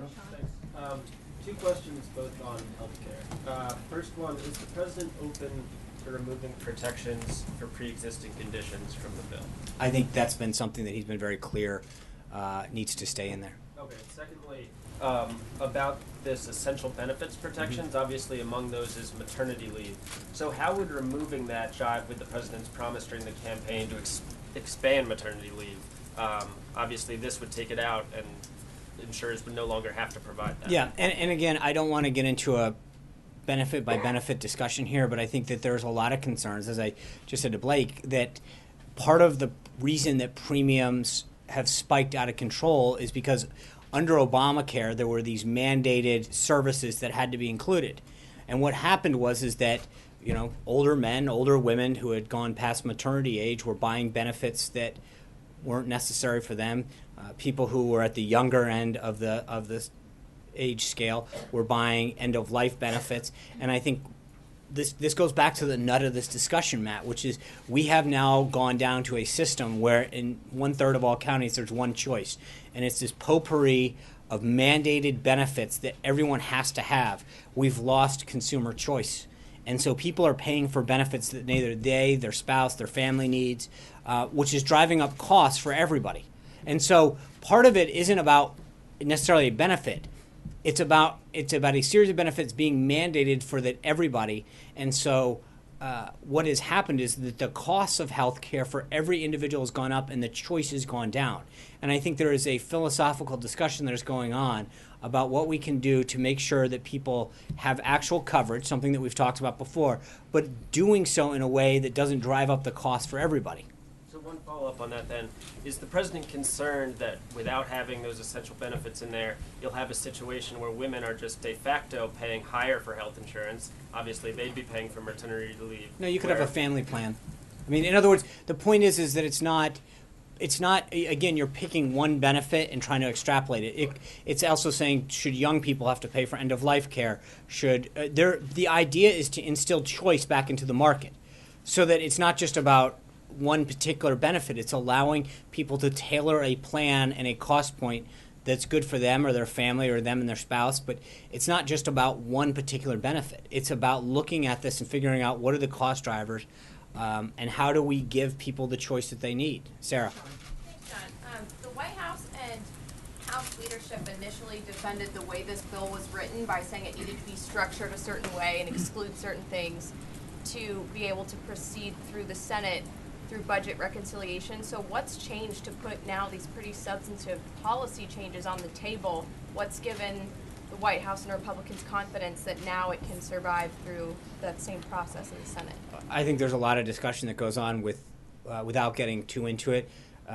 The issue at hand is the Byrd Rule and whether or not it affects the budgetary, that you can't have policy making things that don't have a budgetary impact. There are certain things that are being phrased in certain ways and crafted in accordance with the rule, but there's a lot of smart people that are very familiar with the rules and are trying to do things in a way to make this bill conform in those ways. Zeke. Hey, Sean, 2 questions for you. One on the healthcare bill first. A question about the way this bill is now being modified to basically pick up votes. There on Monday night, that manager's amendment included that special carve-out for upstate New York, which had a bunch of good nicknames that I can't do justice for. But then also now some of these latest horse trading.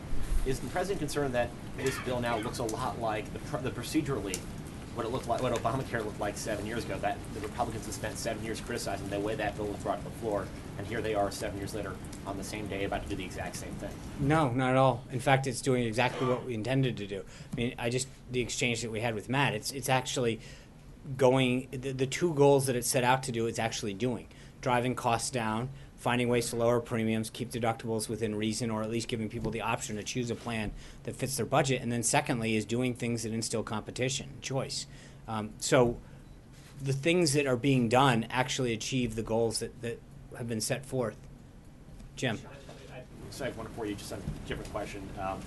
Yesterday, Secretary Madison and Chairman Dunford testified on Capitol Hill that they were willing to have Congress have a public debate around a new AUMF. Is that something that traditionally those have started in the executive branch? Is the White House willing to put one forward and willing to begin that round of discussions? I refer you back to Secretary Mattis. I think that is one that the Department of Defense is. So would you think that statement is operative for the White House? That the White House now is calling would like? No. I think that was brought up in the context of a conversation that he is willing to have with respect to overseas contingencies that are existing right now in the battle, especially with respect to ISIS, and the current tools that we have to combat them. But I think that was a discussion about whether or not we should have a discussion on authorized use of force or not, and how to have that. Jim. Oh, sorry. Now that Chuck Schumer has announced a definite filibuster of Judge Neil Gorsuch, do you think it's time for the White House to take a stand on eliminating the filibuster for Supreme Court nominees? I am not going to. I'll let Senator McConnell is a much more apt user and understanding of the Senate rules. I am not going to start to tell Senator McConnell what he should be doing from here. It's your nominee, and I understand that, and it's his rules and his chamber that he leads. So I'm going to let that. John.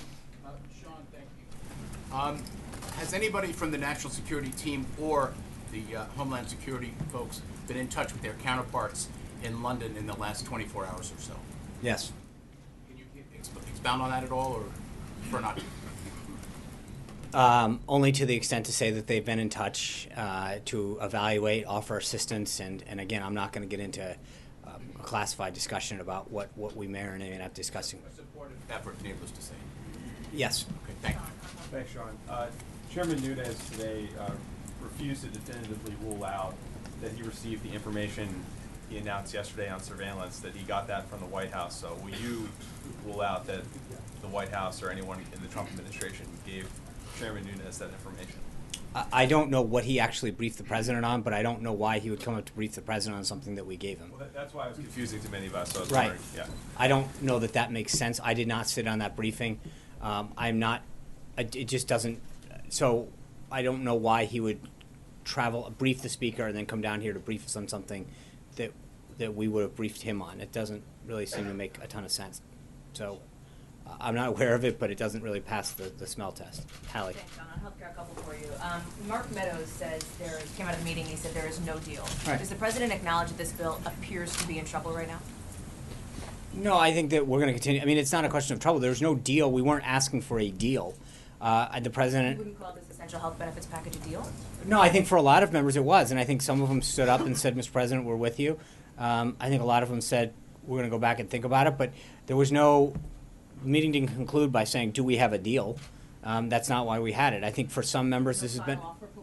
No, I think this was a discussion that the president continues to have. I think we have been very, very pleased with the direction it's going in and the number of members who have expressed their support for it. We'll continue that discussion with the Tuesday group, but the number is growing. The number of members who have shared concerns, and I think that we have been very responsive, as well as Speaker Ryan, to the concerns and ideas that members have expressed from across the spectrum. Two quick clarifications. You've said that there is only Plan A. Right. At this point, is there an acknowledgement that perhaps there does need to be a Plan B if this vote doesn't happen tonight? Plan A. Okay, the next follow-up is just the president has asked Speaker Ryan to delay this vote while he works with some of these members to try to convince him to come Sorry, over. so what's that? Has the president asked Speaker No. Ryan to delay the vote? Steve. I was going to offer you the opportunity to respond to what Leader Pelosi said today. She said that it's a rookie mistake to set a date for a bill before there's consensus in the Republican caucus. What's your response to that? Thank you. I appreciate that. I think we have a pretty strong record on the Republican side of getting bills passed, getting things done, and so I know that they have a pretty strong record of passing things and telling people that they can read the bill afterwards. I think we've done this the right way, and I think we know that we've done it with the support that voters told members and the president that they wanted. Jonathan. Tangentially related, if I might. Yeah, of course. There are some former White House lawyers who served in the prior administration who say that by tweeting from his official POTUS account this morning a video that was put out on official social media channels, the president and the White House have violated the anti-lobbying law because they're using money that was appropriated by Congress. Is that a concern you guys appreciate? Is it something that's been talked about here? It is not the president. It doesn't. That is not applicable to the president. No. So there is no. I mean, I believe you're referring to 18 U.S. Code 1913, if I'm correct. I think we're pretty good on it, Jonathan. Thanks, Sean. The president wrote a book called The Art of the Deal. He's considered the ultimate closer when it comes to negotiations. If this deal falls through, if this bill does not pass, would he accept the blame for its failure? And if not, who would? Let's get to the vote tonight. I'm not going to start. I think the president has done a phenomenal job. There's no question. I think when you look at the effort that he's put in, the number of meetings that he's had, and the changes that have been to the bill, there's no question how hard the president and his team, the vice president, have worked to get this done. And it's in response. At the end of the day, we can't force somebody to vote. But I think, as I mentioned to Hallie and several other folks, I like the direction that this thing is going. I think that we continue to see support go with us. We're not seeing people fall off. We're seeing people come on board. That's a great trajectory to have, and so I like where we're headed. Yeah. Two very quick clarifications on previous answers, and then a real question.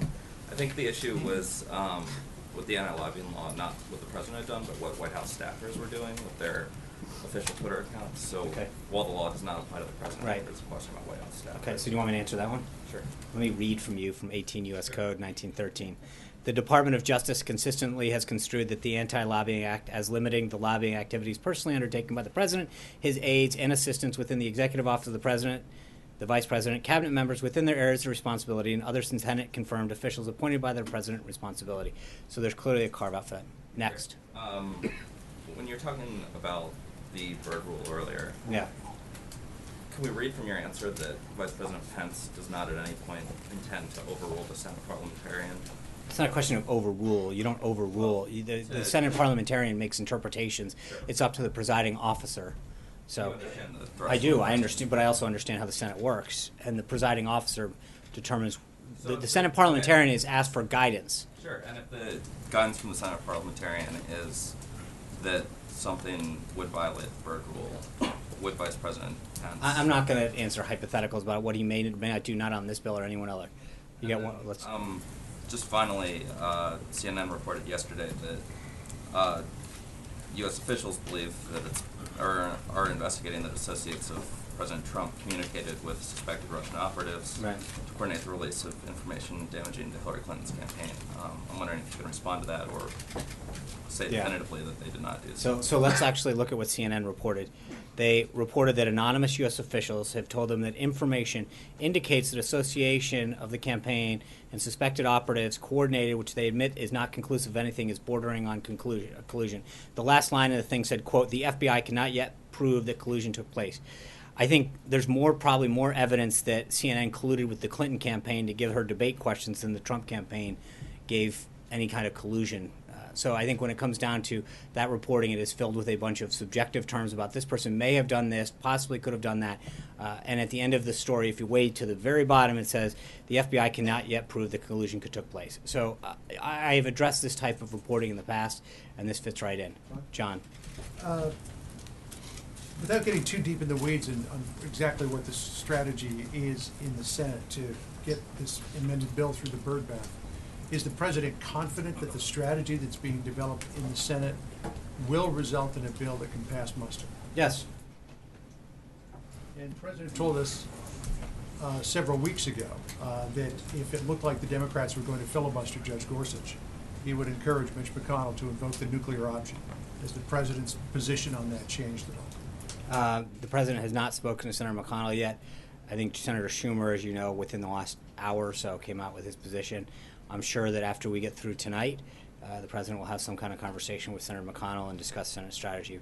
We're not there yet. Trey. Sean, following up on Jordan's question, and then I have a follow-up on Hallie's question. How did Chairman Nunes She had end like up 4. at the? I'm not sure there's. How did Chairman Nunes end up at the White House yesterday? This morning he said he he probably invited himself here, but that's sort of an uncommon way to end up here. Can you take us through sort of the tick-tock of what happened? No, I don't know how he got here. I assume in a car, but I also don't track him. I think we've been. I don't keep his schedule either. I don't. No, I don't. He literally gave a press conference as we were starting and saying, "I'm going to go down to the press conference, down to the White House." After he briefed the press. Was this the first time that the White House was made aware of the surveillance that he brought to the president yesterday? I believe that the information that he shared with the president was new. And then the follow-up on health care, is there any sort of plan if the bill does not pass tonight? What is the plan No, B? it's going to pass. So that's it. Caitlin. Now that you've been briefed, I know yesterday you hadn't been, everything had just happened. Can you say if the information that Nunes had is the same information that the president said he had that would be revealed this week? We're not going to. There's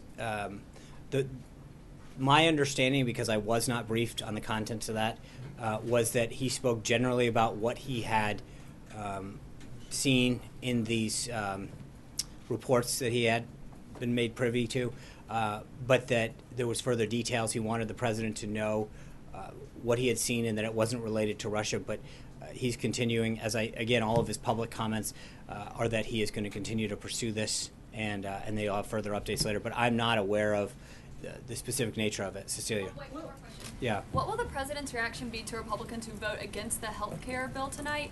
And are they being encouraged to vote their conscience?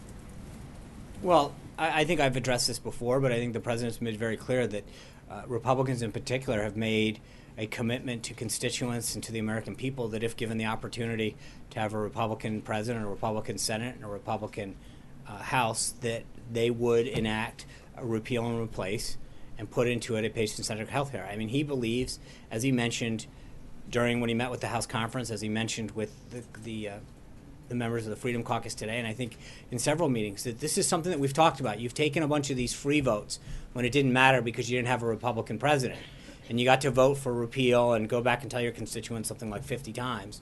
Well, this is a live ball now. And this is for real, and we're going to do what we pledged to the American people and keep our word.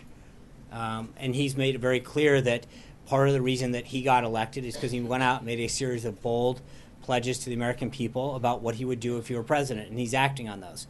And he's acting swiftly and boldly with respect to this in particular, and that he believes that not just him, but that members of the House and the Senate have an obligation to fulfill the promise and the pledge that they made to the American people. Cecilia. Regardless of what happens tonight, will we hear from the president? Will he come out and make a statement? I think it's going to depend on what time the vote is. So I don't want to commit.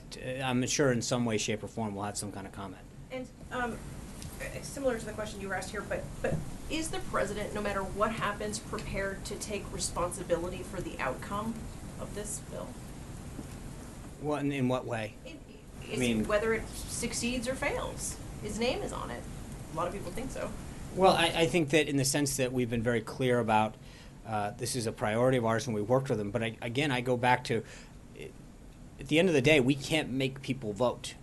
We've done everything we can to listen to them, to incorporate their thoughts, to incorporate their ideas, to make the bill as best we can. But it's a balancing act, make no mistake about it, that there's a full spectrum of folks in the House that have disparate desires. But I think we can all commit that this is the one vehicle that's going to repeal something that almost every single Republican that I'm aware of has pledged to do if they were reelected or elected. And I think that there's a desire we understand that not every member is going to find this perfect. That's what happens when you need to get, in this case, 216 votes.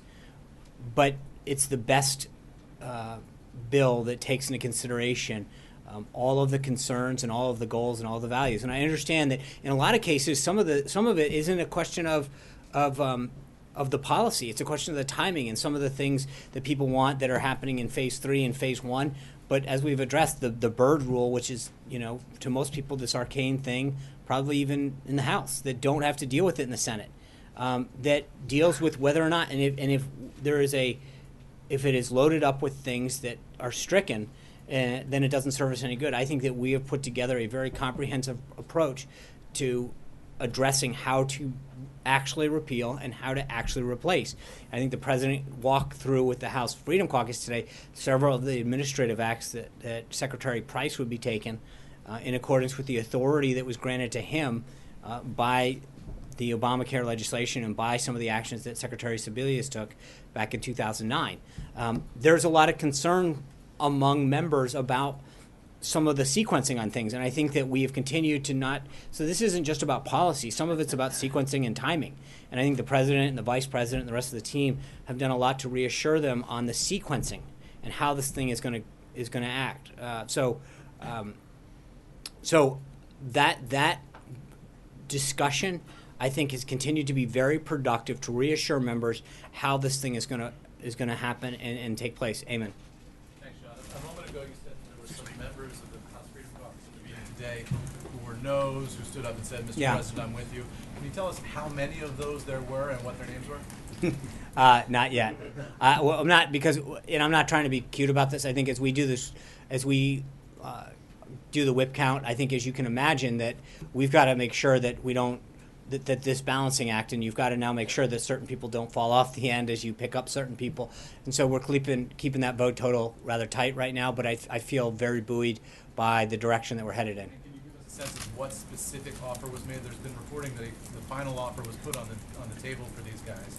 What specific changes did the president offer them today that were new that we haven't seen before? It's not just changes, as I mentioned to Celia. Part of this is some of the administrative stuff and making sure that they have reassurances that certain things that Secretary Sebelius enacted when she enrolled the bill, when enacted the bill, that will be acted upon immediately, and so there was an enumeration of some of those things, and a commitment on some of the other aspects of support that would be given for the Phase 3 bills about buying across state lines, increasing HSAs.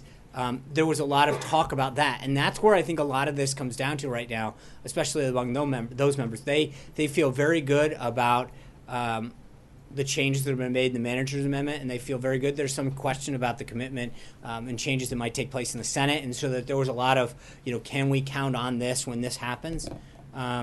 So I just want to, some of this is working that way. Goyle? Thank you very much, John. Two questions, please. One, as far as 68 countries representing against terrorism or against ISIS at the State Department under the leadership of Secretary of State Tillerson, there was an advisor to the President of Afghanistan, Mr. Humayun Kami, here speaking at the CSIS, and also day before yesterday at the Atlantic Council. He was addressing Mr.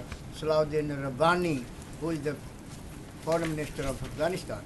What they both were saying or addressing the audience at these two think tanks, that unless we control two countries who are financing and training, Saudi Arabia is financing in the name of charities, and Pakistan is training. So what is the presidential message to this group? At the same time, there is a Mr. Afjal Saeed who is wanted by the U.S. $10 million. There's a bounty on him, and he's openly spilling hatred against the U.S. and India in Pakistan, in Lahore. So where do we go from here? So Secretary Tillerson's in the meeting have been going through this meeting with 68 of those members that are committed to addressing Syria and ISIS. I'm not going to get ahead of the internal discussions that Secretary Tillerson's having related to the administration's review of Syria's policy in particular. But I would stay in touch with the State Department on that. John? My question, please. Okay. As far as President's relation with the Indian American community is concerned, it goes back 40 years. It was 1976 when a spiritual leader came from all the way from India to New York City, and he wanted to have a parade, Festival of India in New York, but they didn't have any resources or sources. But Mr. Trump, that time, Donald Trump, came out and helped the group to go on this festival. But now, candidate Trump was also among the Indian American community celebrating Diwali in New Jersey. Same group who has been now at the White House this weekend, a peaceful prayer and vigil. They are asking the president to come out or meet the Indian American community against hate crime or somebody from the White House? Well, I think we've discussed the nature of hate crimes in the past, and we've condemned the act that happened in Kansas earlier this year. Obviously, I'm sure that this is a very important issue for them. The president's right now focused in particular on getting Obamacare repealed and replaced. The issue in London, there's a lot that's occupying his time, and I'm sure that we will continue to monitor that situation as well. Mara, maybe someday.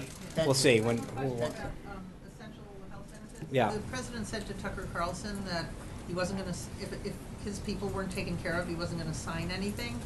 And I'm wondering what he says to people who voted for him, who relied on the provisions for opioid addiction, things that were included in those essential health benefits, if they go away.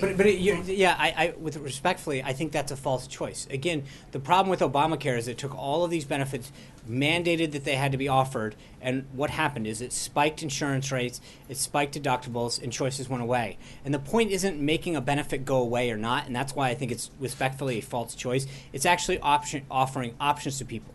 It's literally like any other service or product that we have here in this country where you can buy what you want. Sometimes it's at a lower price point because that's what you can afford. Sometimes you buy features on a product because you want those features. Sometimes you determine that you don't need.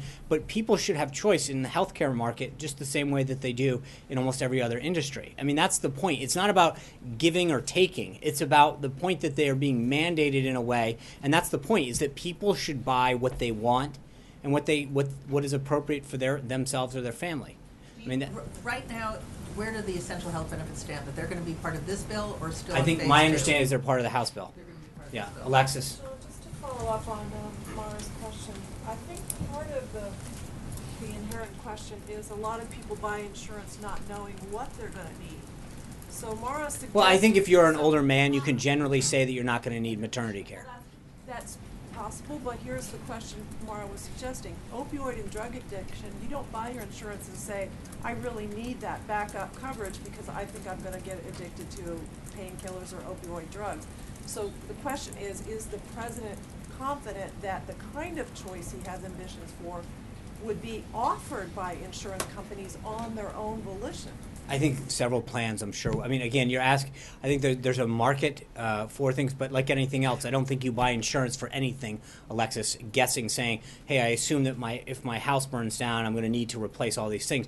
You buy insurance, that's the whole point of insurance. And I think when people look at it, they're going to buy what they may not need, but they're going to evaluate it. And that's the same thing when you look at a retirement plan or car insurance or anything else. You evaluate what your needs are and then make the decision what's best for you or your family. Sarah.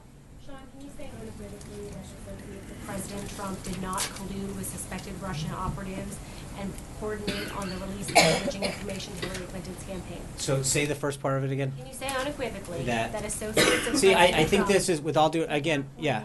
And this is, the way that the term associates is flown around, I don't understand what that means. If you're talking about employees of the campaign, employees of the transition, or in the White House, that's one thing. But the way that this term associates gets thrown out, and again, we talked about this yesterday, you pull out a gentleman who was employed by someone for 5 months and talk about a client that he had 10 years ago.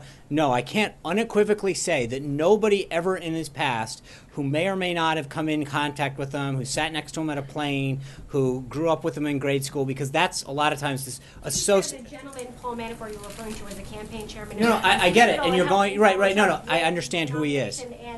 Thank you, I'm well aware of Paul, as I read it out yesterday. But the point that I'm making is when you use a term like associate and you use all of these subjective terms, there's a reason that you're doing it, which is because you don't have anything concrete.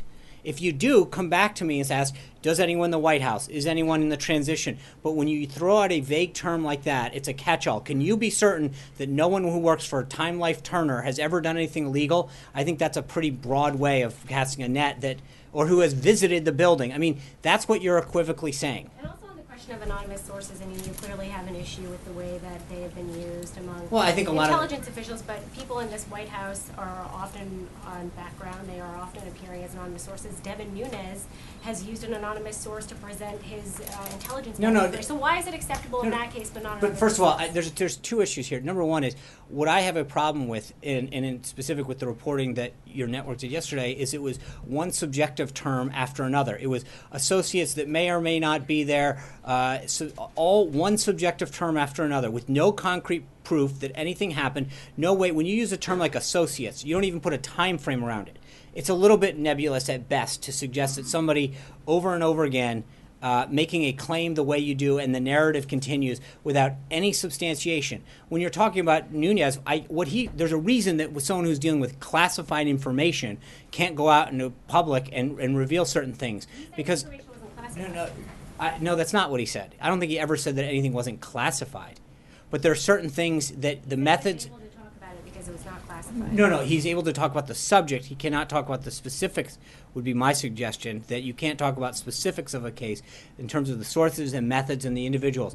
Because part of what's happened is that a lot of the individuals who've been masked or unmasked are supposed to be classified. So just because something's gone into the public domain doesn't make it any less unclassified. That's the problem. Sean, the nuclear posture review is commencing with this administration. Can you assure us that everything is on the table, including a lifting of a moratorium on nuclear weapons testing and also developing new nuclear warheads? I don't have a full readout on that at this point. I'll either get back to you, I'll have someone from the NSC to get back to you. Katie. Sean, you keep saying that there's not a plan B for healthcare. President Trump has repeatedly said that Republicans should just allow Obamacare to collapse because Democrats will own that, and therefore maybe we shouldn't do anything about it. But it's not fair to the American people to do that. Is the reason there's not a plan B is because the president's plan is to allow Obamacare to collapse? No, the president's plan is to pass the bill tonight, get it onto the Senate, and then sign a bill once it goes through conference. That's the president's plan, and that's why the president's been, fighting for it. That's why the president's been trying to make it stronger and stronger every day. But I think he states a very clear reality, which is that if it doesn't do this, that it is a false choice to compare what we're doing with Obamacare, because Obamacare is collapsing. The premiums are skyrocketing, the choices are going down, the deductibles are going up. There is no equivalency. Something is failing, and we're actually trying to get rid of it to help the American people. And the point the president is making is the politically expedient answer is to do nothing. But I think for the sake of the American people and the needs that they have in terms of health care, I think we owe it to them to do the right thing. So on the follow-up question, who is the president holding accountable for the split in the Republican Party not being able to get this bill done, the struggle that it's taking to get the votes at the last minute? Is he holding Republican leadership, Paul Ryan, accountable for bringing a bill to the table without having consensus from the Freedom Caucus, or is he holding the Freedom Caucus accountable for? I think right now we're not focused on blaming. We're focused on getting it done and winning. You criticize President Obama for the way he sold Obamacare, and there may be some validity to that. Thank you. Candidate Trump, President-elect Trump, and now President Trump have been selling this legislation as coverage for everybody, lower premiums, lower deductibles, and better health care. Thank you. Hasn't he put Republicans on the spot with this legislation? Sure. By selling it that way? But it is. So yes, thank you for the advertisement. I appreciate it. I think that's what. Of course it can. It will do that, and that's what the point is. But I think that there has been I think there is some concern, as I mentioned earlier, about the timing, and I think we have continued to allay a lot of those concerns because of the rules that they are. And again, one of the things that is tough to explain to a lot, or not tough to explain, but just the reality is that if we don't do it the way that we're going to do it, we need 60 votes, and we're not going to get 60 votes in the Senate for this bill. The Democrats are united in stopping any progress being made on this. And so I think the point that we've had to make over and over again is, I get it. In a perfect world, if we had 60 votes, we could do this in a very, very different way and have a much more comprehensive legislative strategy. But in the same way that the Democrats use reconciliation, as do we, to undo it. And the reason that it is a three-pronged, three-phase approach is because of the nature that it has to get dealt with. I think for a lot of folks, Many of them are new to the process. Many of them want to see it done in a different way. And I think we are trying to do it in the most responsible way so that when it gets sent over to the Senate, we don't have to have a huge parliamentary fight about what's they quote unquote birdable or not. And that's, while most people don't want to, fully appreciate the nuances of that, it's a reality that we have to face if we actually want to get it done. And I think that makes a big, big difference. Peter. Sean, yesterday when Chairman Nunes was here, we heard his comments. Today, behind closed doors, he apologized to the committee for not coming to them before it came to the president. He expressed regret for the way he handled this, going public and going to the president before speaking to the members of his own committee. So I guess my question is, why was it appropriate? Why does the White House believe it was appropriate for Chairman Nunes to come and give this information to the president regarding an investigation about the president's own associates during the campaign? Well, two things. One is, it wasn't, as has been asked before, to ask me why he did something. He made a decision. He briefed. Hold on. You were getting there. I saw. You've seen it enough of you, Peter. I know where you're going. I know where you were going. But the reality is that he made a decision. He briefed the press first. No one had a problem, by the way, in the press corps of getting briefed before everybody else. He went down. He briefed your colleagues before he briefed anybody else. I don't hear too much crying about that. The reality is, and then he made a statement and said, I'm going to come down to the White House and share this information with the president.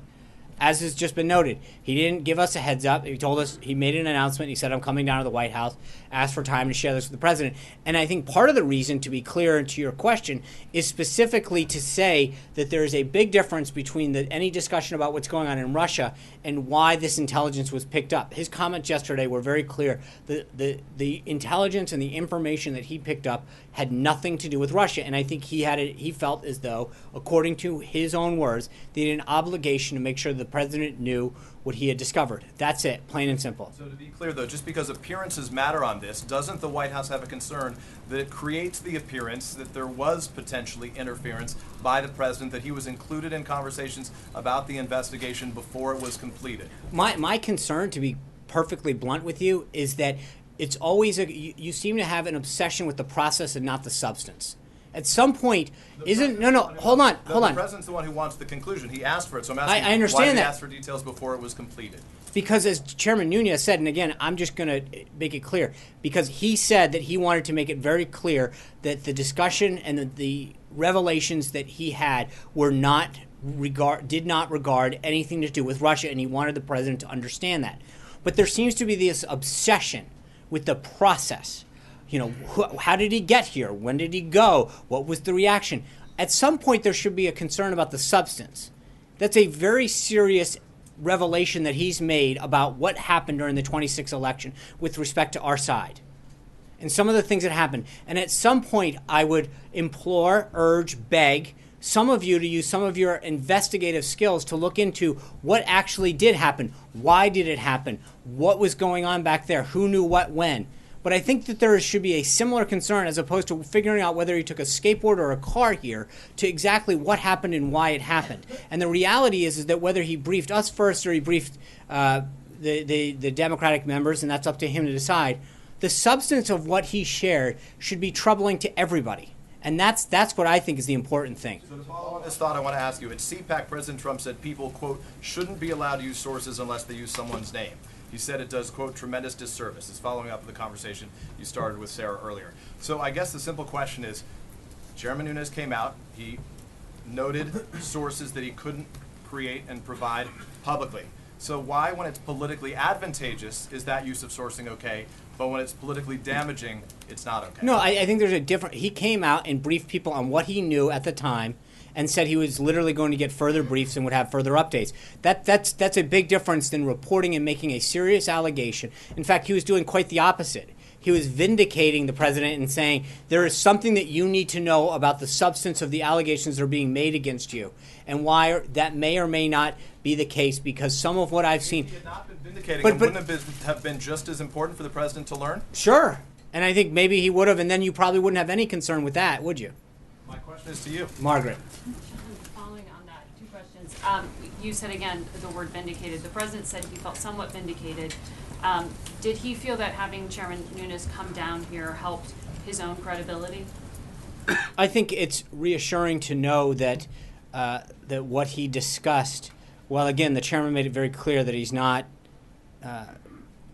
final in any of his processes, that what he had seen so far gave him grave concern, or whatever the exact phrase before I get, but use the phrase that Chairman Nunes needed to say, that he said, that he gave him concern and pause for what he had seen and wanted the president to be aware of the activity that he had seen that occurred during the transition period. I think that's an important, so I think, yes, the president did, it was helpful for the president to know that the investigation, as he had asked for, was starting to bear fruit. And again, I think the equally important thing to note about yesterday was that part of what Chairman Nunes said was that it had nothing to do with these allegations and narrative about Russia. And I think that is a very, very important narrative to be clear on. And are they going to meet again? And after the conversation, since they spoke directly, did the president accept Chairman Nunes' finding that there was no wiretapping at Trump Tower, which he said yesterday? Well, one, I don't think the first one wasn't planned. There's nothing planned for the chairman to come down again. But second of all, I think I have, and the president has very clearly explained that the tweet wasn't to be taken literal in the sense of the word wiretap, that he was talking about surveillance in general. And yes, I think that once what Chairman Nunes said is that there was evidence of surveillance that occurred during the election. And I think that is important to note. Again, I think the obsession is with the process of how he got here and what time he left and who he briefed first, as opposed to the substance of this issue. But I'm not going to, all I'll tell you is the public comments that he made to you and your colleagues both here and up on Capitol Hill was that he was very concerned with the surveillance that he had seen in reports of surveillance and individuals who had been masked and unmasked during especially the transition period. I think that should express concern for a lot of individuals. So the president's confident that Chairman Nunes can continue to lead this investigation and, in his view, be impartial, because there have been some questions about that, including from Republicans. Yes. Thank you guys very much. I'll see you tomorrow. Have a great one.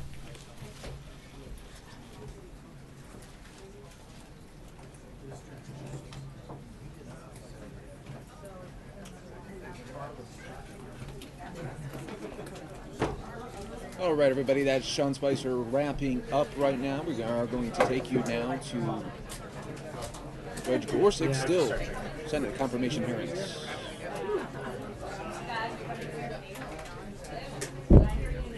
But we're confident that we've got the progress, that we've shown the ability, working through Iraqi security forces, working through the Syrian democratic forces, that we can do that.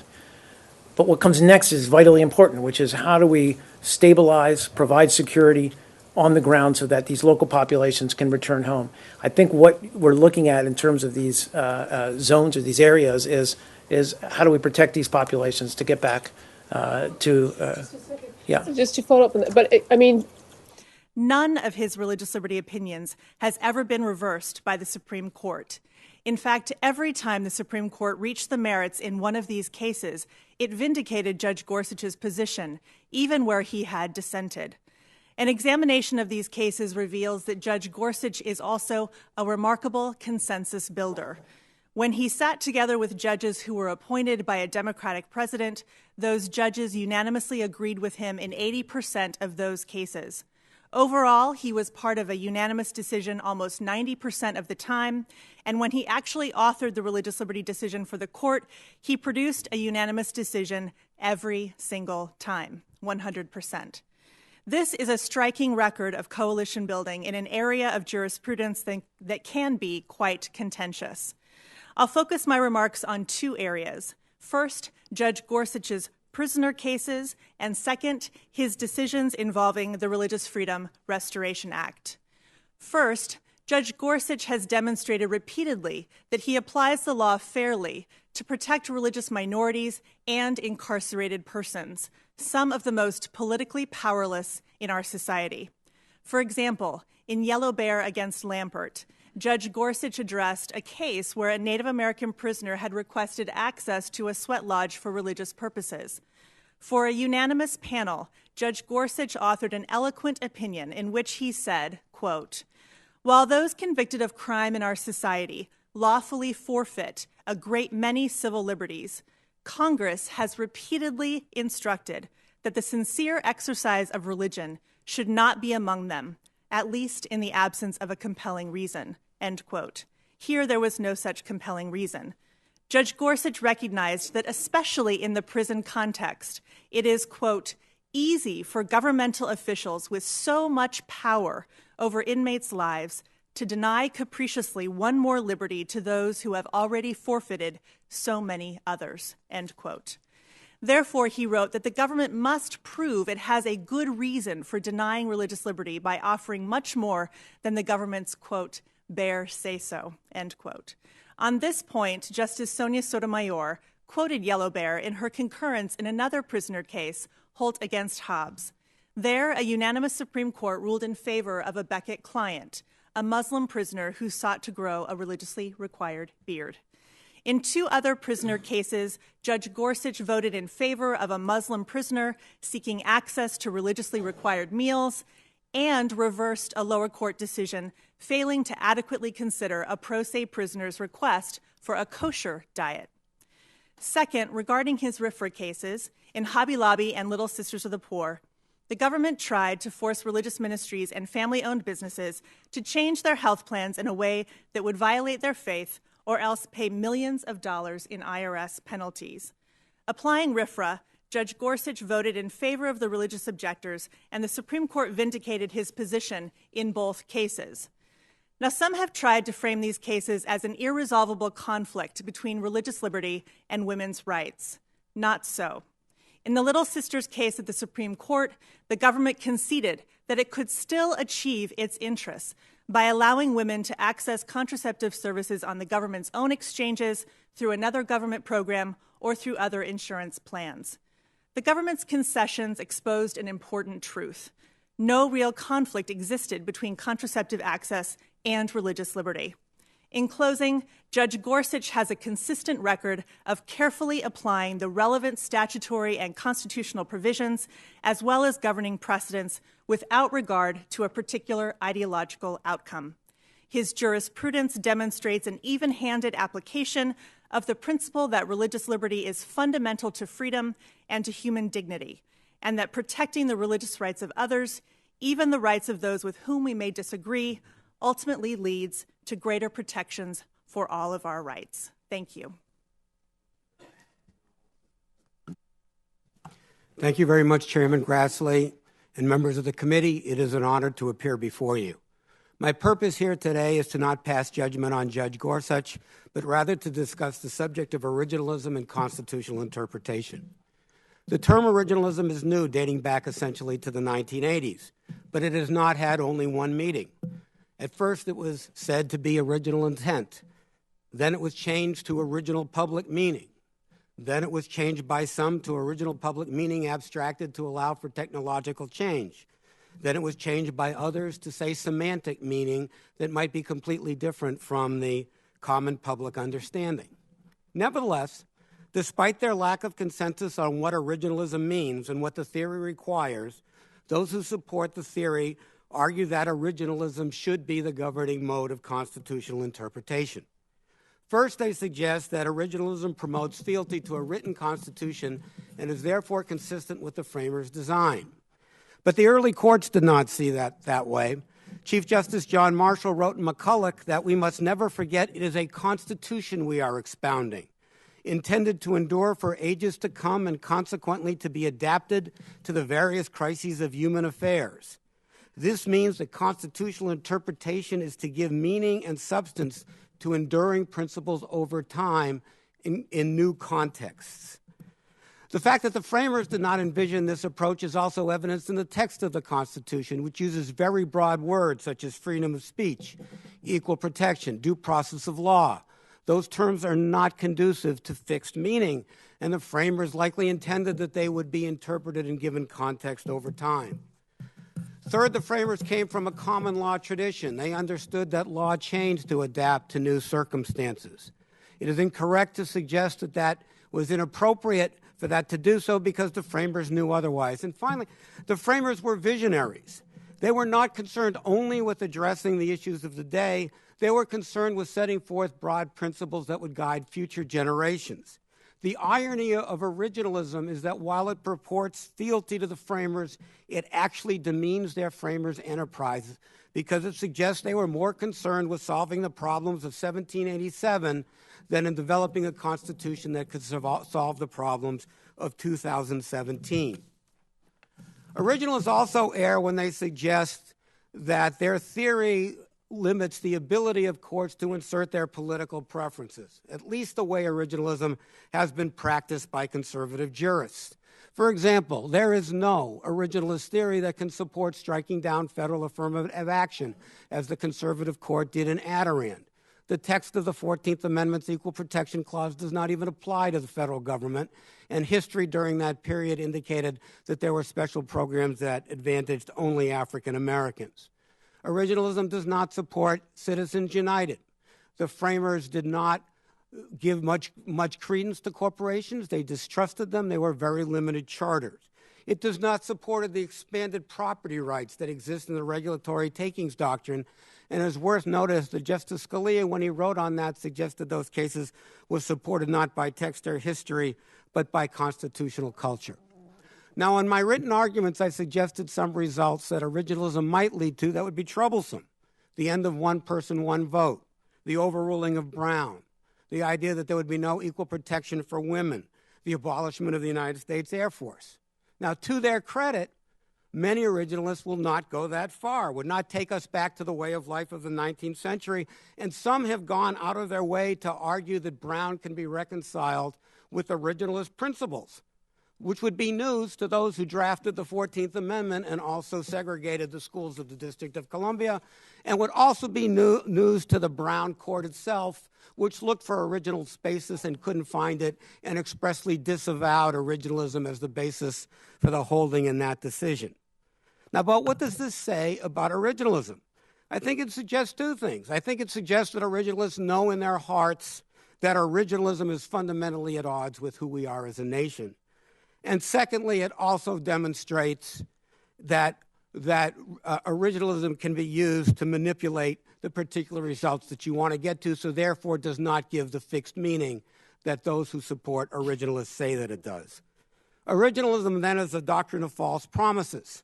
It suggests a fealty to the framer's design when it is actually antithetical to the framer's vision. It purports to offer a jurisprudence with fixed and predictable results when its application is nebulous and variable.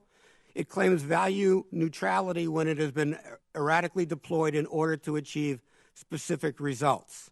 Certainly, text and history are important in constitutional interpretation. But the claim that constitutional interpretation should be controlled only by history and text was one that was rejected in McCulloch versus Maryland in 1819. We should learn that lesson.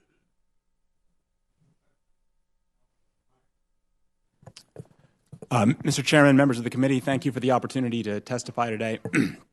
I'm a professor of law at Vanderbilt Law School, and I had the honor to clerk for Judge Gorsuch from 2007 until 2008. I am here today to enthusiastically support his nomination to the Supreme Court. Judge Gorsuch is a brilliant, fair, principled, and independent jurist. He is also the epitome of a gentleman. You will never in your life meet a kinder or more charitable public servant. One of the biggest risks a judge takes each year is inviting a few recent law school graduates into his or her chambers. Judges use law clerks as sounding boards for ideas, to spot flaws in arguments, including their own, and to find and help analyze precedent. This requires a judge to put quite a bit of faith in these recent law school graduates, and it requires them to invest quite a bit of time in teaching these recent law school graduates to be competent assistants and competent lawyers. More than that, though, working side by side in close quarters every day for a year or more makes the relationship between a judge and his or her clerks especially intimate. Judges thus often become the most important mentors young lawyers have. This mentoring role is not the most important that judges play, but it does provide a window into a judge's temperament and their approach to the law. I could not have hoped for a better mentor than Judge Gorsuch, and the country could not hope for a better teacher for its brightest legal minds. I could say a lot about Judge Gorsuch, about how he welcomes his clerks to Colorado and into his family, about how he hosted a birthday party for my 1-year-old son in chambers when we didn't know anybody in Colorado. I could talk about his love of being a lawyer, the joy he takes in the back and forth of legal argument, or his concern for the integrity of our judicial system. But instead, I want to spend my time today talking about what Judge Gorsuch has taught me about writing. By the time I arrived in Judge Gorsuch's chambers, I had been in school for about 21 years, and I had probably written thousands of pages, including most of a doctoral dissertation. But I didn't really learn to write until I worked for the judge. Through conversations, reading the judge's work, reading his careful comments on my work, I learned the importance of clarity in legal writing. The judge spends hours and many drafts on just the introductory paragraphs to his opinions. These sentences, he taught the clerks, are the most important. Lawyers need to know how the court thought the Constitution, statutes, and regulations apply to the facts of a case. But even non-lawyers, the judge taught us, should be able to understand the stakes in a court case and the basic reason a case came out the way it did. The litigants themselves deserve an explanation that does not require a lawyer to interpret. I've taken this lesson with me at each stop on my legal career. Judge Gorsuch's care for writing is important in its own right because the written word is the primary medium through which judges communicate. But the judge's emphasis on writing is part of his broader concern for the process due litigants who seek the protection of our courts. As a clerk, I had the opportunity to observe over and over again Judge Gorsuch's respect for litigants and the care he took to make sure that he fairly and fully evaluated and addressed each of their claims. I have a number of examples in my written testimony, but by way of one brief example, the federal courts receive a very high number of pro se petitions from prisoners. For many of these petitioners, the Anti-Terrorism and Effective Death Penalty Act, passed by Congress in 1996, sets a bar to relief that they cannot clear, and consequently, many courts summarily dismiss these petitions. Not Judge Gorsuch. When I worked for him, he insisted that each petitioner receive a written decision on his petition. Each inmate, he told me, is entitled to an explanation he can understand, no matter how far off the mark his claim. And to be frank, many of the claims we received were prepared without the aid of counsel and were difficult to understand. No matter, the judge reminded we clerks that the court had a duty to liberally construe, that is, to give the benefit of the doubt to those who appear on their own behalf seeking the protection of the courts. The judge's concern for fair notice also underlies his deep respect for precedent. I can recall many times that Judge Gorsuch wrote that while he might have decided a case differently, a prior panel of the 10th Circuit had already addressed the question. Indeed, I had the chance this morning to look back at the 10th Circuit decision in Andrew F., which is the case that the Supreme Court decided yesterday, reversing the 10th Circuit.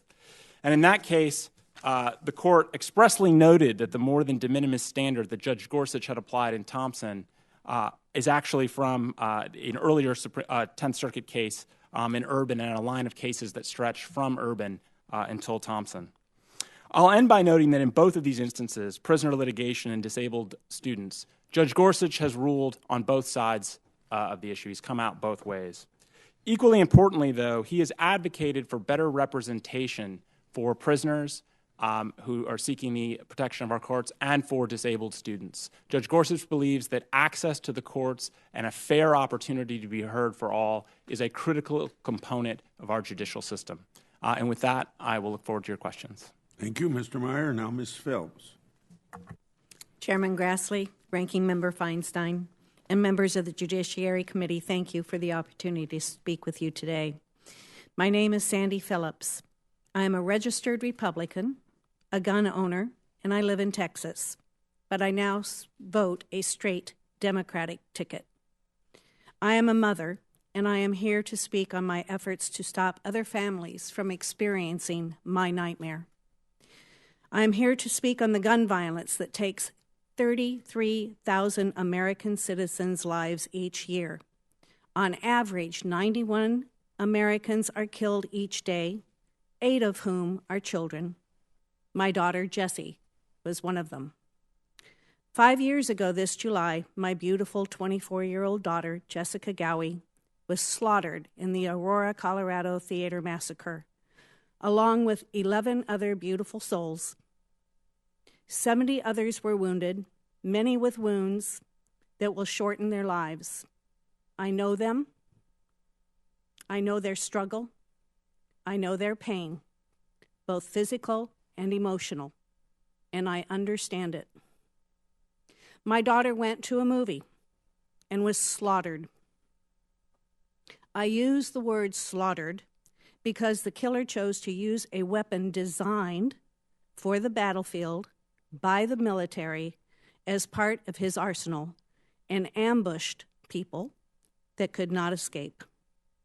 He was able to purchase 4,000 rounds of green-tip .223 high-velocity bullets over the internet without even showing his driver's license.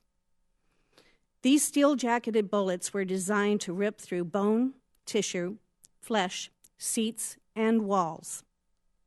When we sued that online seller to change their dangerous business practices, our case was thrown out because of the PLACA law. The gun lobby brags that this law was their crowning achievement because it protects the industry from being sued in civil court and denies the constitutional rights of gun violence victims to have their day in court. The night Jessie was murdered, I was texting with her. I was due to go visit her in just a few days, and we were very excited to be able to spend some mother and daughter time. The last thing she wrote to me was, "I can't wait to see you. I need my mama." I wrote back, "I need my baby girl." Minutes after that text, my phone rang. It was the young man with her that we have known for many, many years, and we think of as family. What I heard on the other end of the phone changed our lives forever. I could hear horrific screaming. I asked what was wrong. He said that there had been a shooting and it was random. I asked if he was okay. He said, "I think I've been shot twice." At this point, I grew alarmed, since he was the one calling and not my Jessie. I said, "Where's Jessie?" He answered, "I'm sorry." I asked, "Is she okay?" And he said, "I tried." I said, "Brent, oh God, please tell me she's not dead." And again, he said, "I'm sorry." Brent is a firefighter and a paramedic, so I knew at that very moment that my daughter was gone. I started screaming, I'm told, but I have a little memory of my husband catching me as I collapsed on the floor.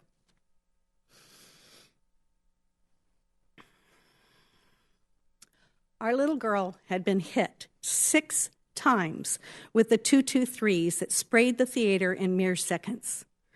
One bullet tore through her leg and entered into the other leg, making it impossible to escape. 3 more ripped through her abdomen. 1 hit her clavicle and shattered it.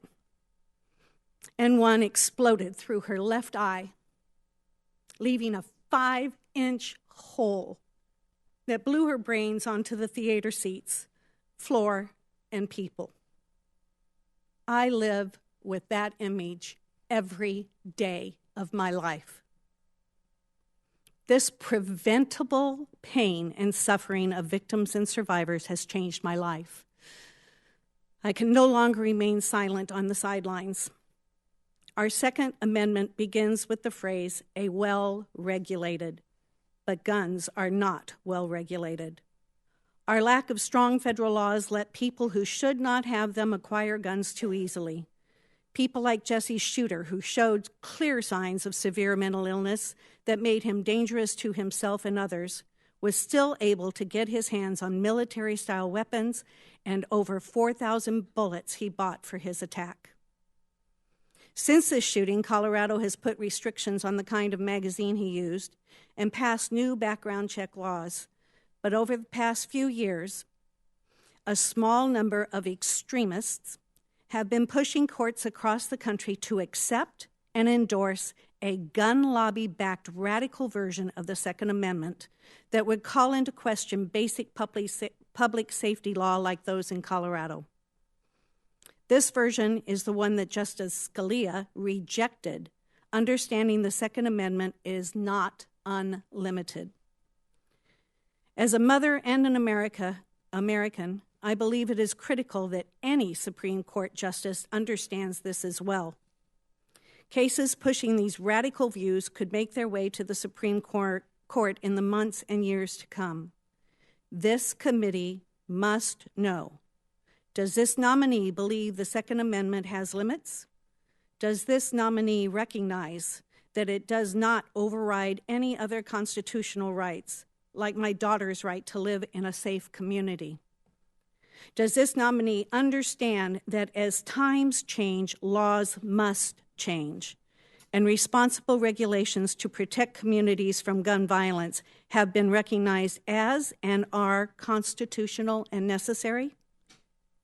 To be confirmed, any Supreme Court nominee must answer these questions clearly and convincingly.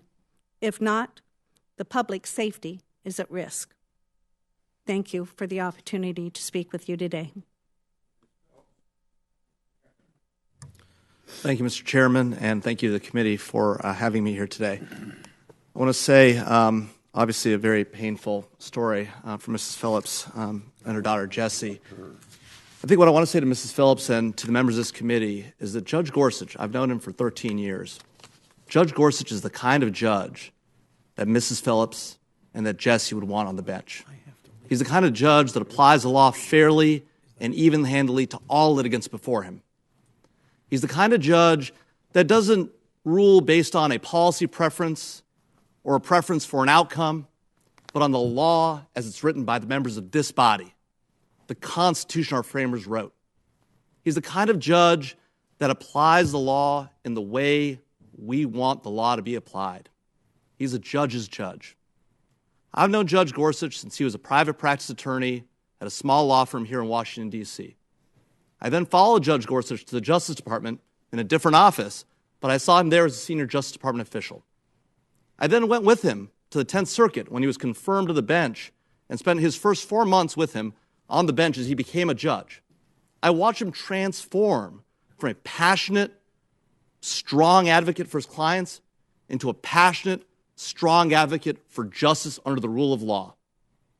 He's the kind of man that cares about people, that cares deeply about his family, his friends, the parties that appear before him. He feels what the litigants before him feel, and he applies the law fairly to each and every one of those litigants. Today we've heard from a lot of individuals on this panel about what Judge Gorsuch, if he were to confirm by this body to the Supreme Court, may or may not do on the court. But what I would direct you to is his real record in the 10 years he's been on the bench. This is not a judge that had a short period of time on the bench where we can't tell what kind of judge he's going to be. We can look at his record and determine exactly what kind of judge he's going to be. Now, over the last few days, you've heard about a handful of cases where people feel like he hasn't ruled for the little guy. Well, let me tell you about some of the cases where he has ruled for the little guy.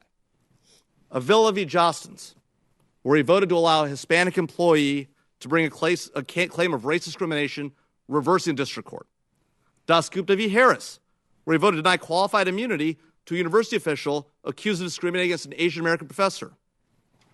Orr versus City of Albuquerque, where he held that 2 female police officers could bring pregnancy discrimination claims and reverse the district court there also. Gadd versus Kansas State, where he allowed a professor's sex discrimination claim to proceed.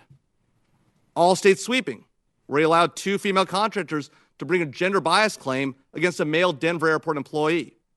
Chapman versus Carmike Cinemas, where he voted to reverse the district court and allowed a female employee who had been sexually assaulted to bring a hostile work environment claim against her corporate employer.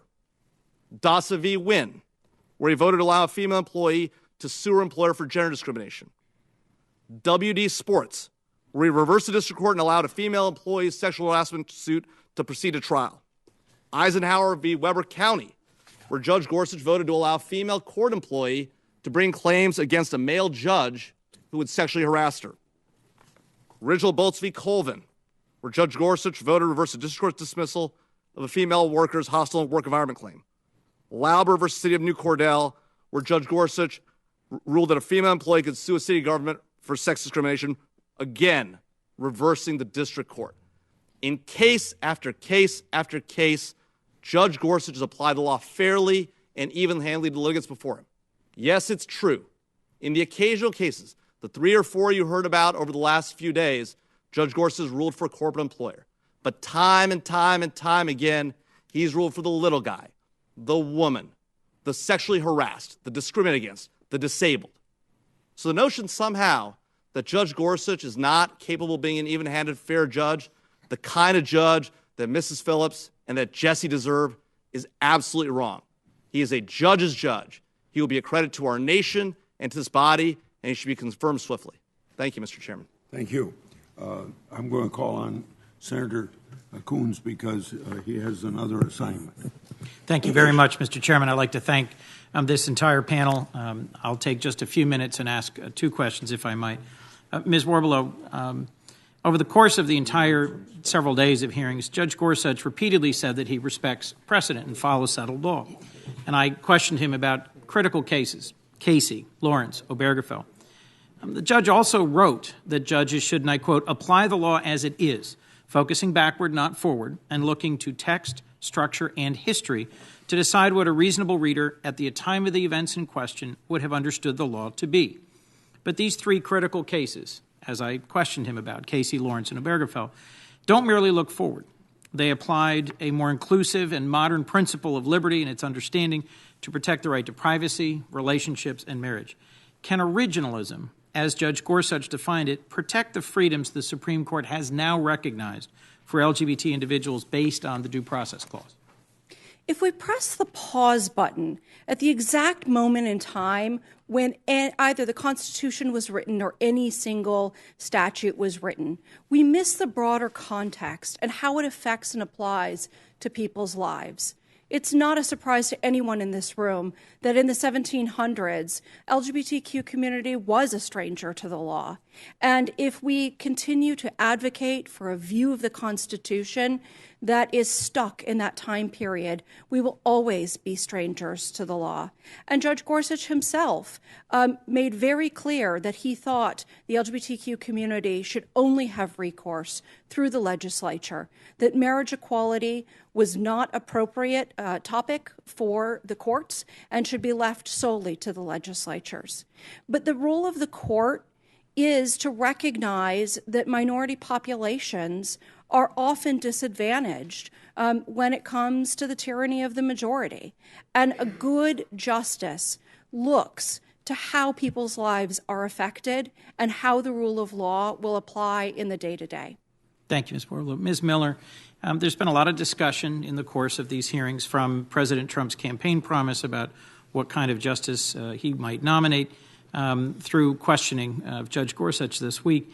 And the potential overruling of Roe versus Wade seems to always hover in the middle distance in these hearings. I'm concerned, however, that there's many ways that courts can and would limit women's access to health care without explicitly overruling Roe. And as you heard perhaps in my questioning of Judge Gorsuch, I had questions for him about what his standard of complicity meant and where it came from and what its consequences would be. In what ways could the court limit access to reproductive care without overturning Roe? And what does Judge Gorsuch's record say to you about how he might approach these cases? Thank you for the question. I'm very concerned about his record and his ability to set aside personal beliefs and rule in a fair-minded, independent way. What we have seen since 2010, like I referenced in my statement, is 330 laws that have been passed to restrict women's access to abortion services, even with Roe being stable. We've seen waiting periods. We've seen requirements that close physical plants. We've seen really women, with undue burden having to travel hundreds of miles and encounter, lots of obstacles. So what we really have is a situation where a right exists on paper, but it's not the ability to access it in the real way people live their lives. Ms. Miller, if I might, though, just to clarify, you're talking about legislatures acting. Why isn't that an appropriate venue, and what's the court's role in this? Well, what you might, in our case, Whole Woman's Health, we brought to the Supreme Court, we were able to illustrate that legislators went too far, and the court ruled in our favor, saying you can't just pass laws willy-nilly to block people's access. They need to be substantiated by medical fact and medical evidence, and that that it put an undue burden on women's ability to access their rights to privacy and their right to safe abortion as guaranteed by Roe. Thank you. I'd like to thank you both, and I appreciate your consideration, Mr. Chairman, and the opportunity to talk with you both about legitimate concerns about the scope of the right to privacy and its impact on people's lives. Thank you. Thank you.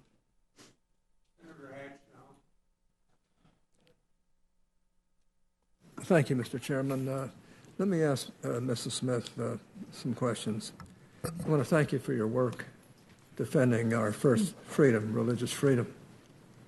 As you know, I'm one of the authors of the Religious Freedom Restoration Act, one of the prime authors, and also I'm the author of the Religious Land Use and Industrial and Institutionalized Persons Act. Now, these statutes make it difficult for the government to substantially burden the exercise of religion. And your organization, the Beckett Fund, uses these statutes to vindicate the fundamental right to exercise religion for men and women of many faiths. Your written testimony quoted from Judge Gorsuch's concurring opinion in Hobby Lobby Stores versus Sebelius that RFRA, quote, does perhaps its most important work in protecting unpopular religious beliefs, vindicating this nation's long-held aspiration to serve as a refuge of religious tolerance, unquote. In Hobby Lobby, Judge Gorsuch's court concluded that RFRA can apply to a corporation. My guess, however, is that in your practice, the most frequent use of these statutes is to defend the individual, the little guy, if you will, since we've had talk about that we've heard so much about. It is to defend the weak and the powerless and the disfavored. Now, I have two questions about Judge Gorsuch's record in this area. First, do any of his decisions or opinions in such cases go beyond interpreting statutes the way Congress enacted them and implementing those statutes as Congress intended? And second, how critical is it to faithfully interpret and apply statutes like these when it might be controversial as well as when the plaintiffs are more sympathetic? Thank you very much for that question, Senator Hatch. So your first question was, are there any decisions that go beyond the correct interpretation of these statutes in Judge Gorsuch's 10 years on the bench? And I've looked at a lot of his opinions that he has written where he has interpreted RFRA and its sister statute, RLUIPA, which you also mentioned. And I think his jurisprudence very clearly shows that he understands the limits of these statutes. He understands the balancing test that Congress put into these statutes, and that he has found in favor of religious parties some of the time, but he's also found against parties who are religious litigants in other cases. Hobby Lobby and Little Sisters are two examples where he was in favor of the religious objectors, and he found that there was a substantial burden on their religious exercise in those cases. And the government even ultimately conceded that they had alternative ways to meet their interests without forcing these religious objectors to violate their faith. And I think, those two cases show very clearly that there was no conflict to begin with between religious liberty and women's rights. But there's some other cases where he has held that the religious parties were either insincere or that they didn't suffer a substantial burden under RFRA. There was one case I spoke about in my written testimony where a couple had set up a fake church created to distribute marijuana, and they sought the protection of RFRA for their drug running. And Judge Gorsuch said, sorry, that's an insincere claim, and RFRA is not going to protect you there. So I think, Judge Gorsuch's ability to really require the government, as he has said over the last few days, to square its corners, to prove its case, to show that it has a good justification for what it's doing, along with his ability to really impose and recognize these reasonable limits on religious liberty where there are meritless claims, shows that he has a very balanced and thoughtful approach to applying these statutes, as he has done so over the last 10 years on the 10th Circuit. And how critical is it that these statutes be faithfully interpreted and faithfully applied? Well, it's absolutely critical. And as you know, Senator, RFRA has been used to protect religious minorities around the country, and certainly many of Beckett's clients are religious minorities. I'm thinking here of Pastor Soto, who is a pastor of a Native American church out in Texas, and the government created Operation Powwow and went in undercover and invaded his religious circle to confiscate eagle feathers. Now, it was because of RFRA, and I might also add the Hobby Lobby decision, which the court cited, that he was able to get those precious eagle feathers back and use them in his religious ceremonies. It was also RFRA who helped another of Beckett's clients, Captain Simmer Singh, who is a devoted Sikh, to be able to ask the Army to give him an accommodation so that he could wear a religious beard and a turban according to the requirements of his faith. And eventually, he was able to get that accommodation thanks to RFRA. And then eventually the Army was actually willing to change its regulations so that now all Sikhs can faithfully serve in the Army and not have to deny their faith in doing so. So I appreciate the question, Senator. I think it's a really important point that we make here, that RFRA and RLUIPA protect religious minorities around the country and do this vital work of preserving religious freedom. Well, thank you so much. Senator Franken. Thank you, Mr. Chairman. Ms. Phillips, thank you for your testimony honoring your daughter. Thank you very much. So sorry for your loss. Thank you. I appreciate that. I'd also like to ask Senator Grassley if he would please make note in the record that this gentleman next to me does not speak for me or my dead daughter. You just made that point, and we accept it. Okay, Ms. Clark, thank you for being here today. I'd like to talk about voting rights. All right, everybody, we are going to live breaking news here in Miami where there was a scaffolding accident, and you're taking a live look at a rescue trying to be taking place here. Very scary situation for that worker that is dangling there right now. I'll keep you updated. And you see the fire crews there on the roof getting ready for this rescue.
Once again, folks, welcome to the Fox 10 News Now stream. We are being told that Miami Fire Tactical Rescue on the scene here as well secured this line for a harness for the worker. We appreciate everybody joining us also on Fox 10 Phoenix Facebook Live. This is a rough situation for this worker to be in. You could see that scaffolding there right below him collapsed at this building. Looks to be some sort of a maybe a condo or an apartment there in Miami, and you can see the fire crews there also on the roof as they're trying to work that harness to get the worker up on the roof and not to be just dangling on the side there. So a very tense moment here that we are watching all unfold live. You're part of the Fox 10 News Now stream. And thanks everyone for continuing to watch live with us here.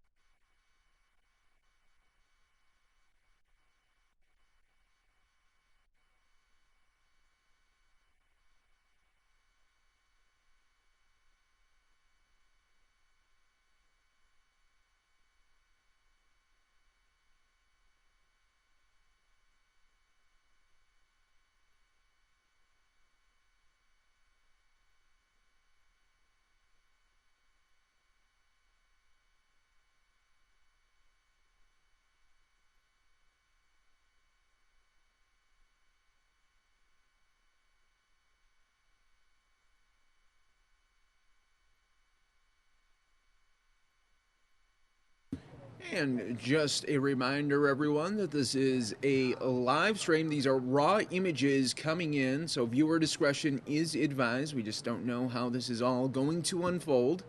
You can see they have a lot of fire rescue there, and they have a harness, but at any moment that something could happen, so we are waiting to see how this is all going to unfold. As you can imagine, it must have been a very scary situation to see that harness try to get on that worker and have that scaffolding right below him collapse. We're continuing to watch live here. And if you're watching on fox10phoenix.com or Facebook Live, let us know where you are watching from as well.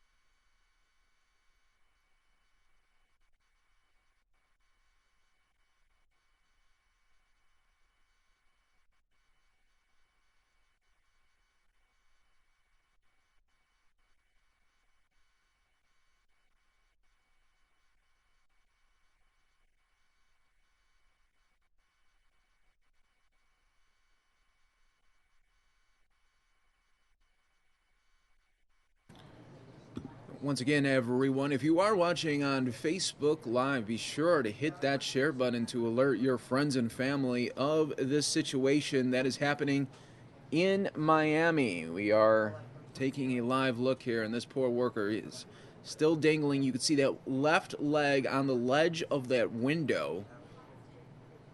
I'm not sure at this moment why maybe they can't, maybe there's a reason why they can't try to get him through that window, since he is on that harness now, but he's trying to kick out. He's trying to get that other foot on that ledge, you could see maybe. But it's a tough situation that he is in. He's being coached there by those fire department officials. We continue to watch live. We have more crews there on the roof now that we've been just seeing here. So we're going to see how this all unfolds. Yeah, so many of you are saying put him through the window, and it looks like he's just trying to get that right leg also on the ledge there, but they're having a little problem. Maybe at this point they may want to just lift him up.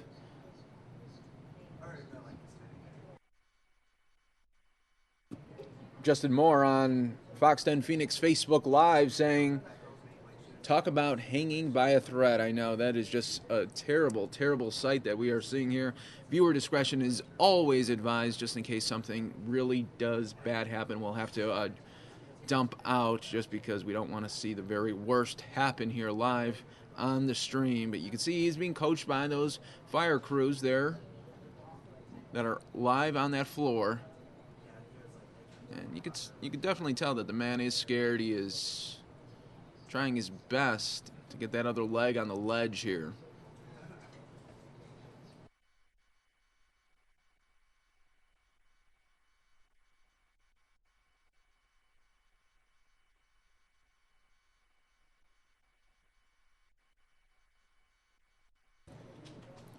At this moment, we're not sure how long this has been going on with this rescue, but it's something that we are definitely taking a live look at right now.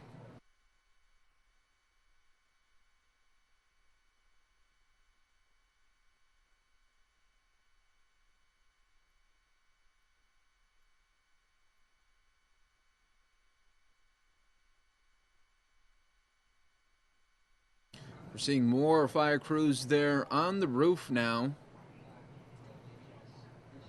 They might have to go to another, maybe possibly plan B here. It looks like they are getting some more harnesses to secure at this moment, and the shot just went dark on us here.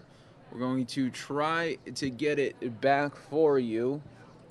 Hold right with us here for just a moment. Sometimes those shots go a little bit in and out. We're hoping that we can get it back. We have a lot of viewers on fox10phoenix.com and Fox 10 Phoenix Facebook Live for this live alert here. And looks like we did get it back, so that is good. Let's go back to it. Here we go.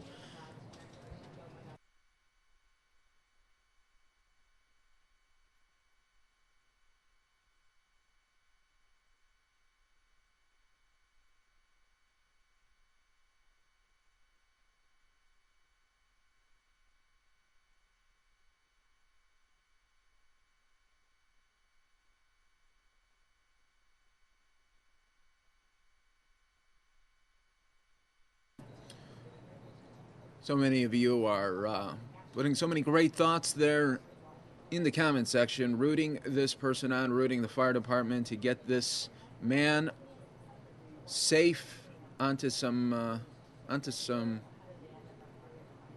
stable ground here, because this is a scary, scary situation that they are dealing with.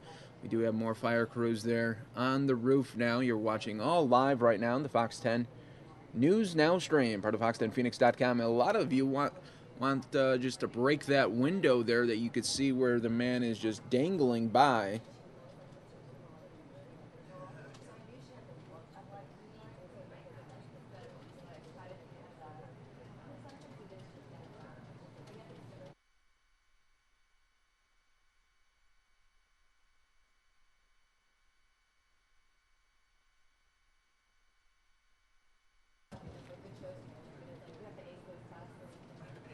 So we're going to see possibly a fire department official rappel down, and that's what we're going to see right now. So we are going to see this fire department official rappel down to the man. Very scary situation for both the first responder and the individual that is just dangling there. So we are going to see this happen right here. Once again, you got to respect these first responders. You know, they do so much in a day, and they don't get a lot of credit for. From fires to rescues, they do it all. And now they are being streamed worldwide on this coverage here.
So you can see the rappel going down right now from this fire official. We also do have just random people hanging out there as well, taking a look. They're trying to take some camera footage as well. But a very scary situation as this fire official is going down nice and slow. You don't want to rush anything at this moment. Every step is very critical here.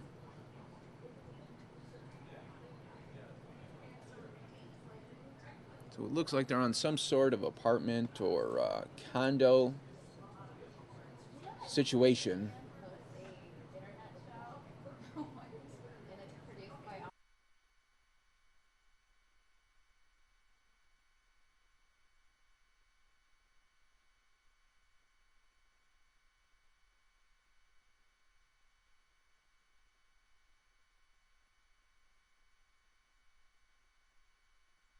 There is the man in question right now as he is being dangled right here. Still has that left leg on that ledge, and that right one is still dangling.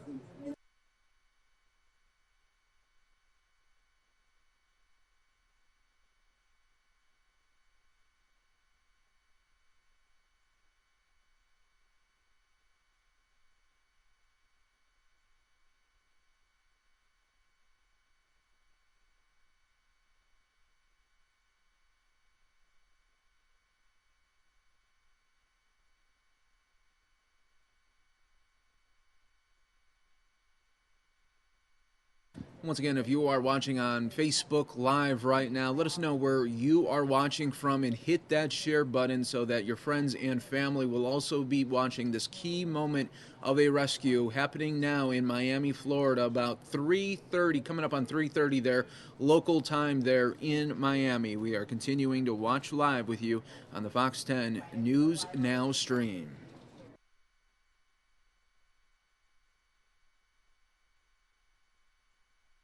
Okay, here is the moment where this rescuer is going to try to help this individual that has just been dangling now for quite some time after that scaffolding there right below them collapsed. You could see it there on the side of that building as well. Fire rescuer there right now. They just never know what they are going to have to deal with on a given day, from fires to rescues to car accidents to anything in between. These first responders really do it all. So let's give it up to them right now in that chat.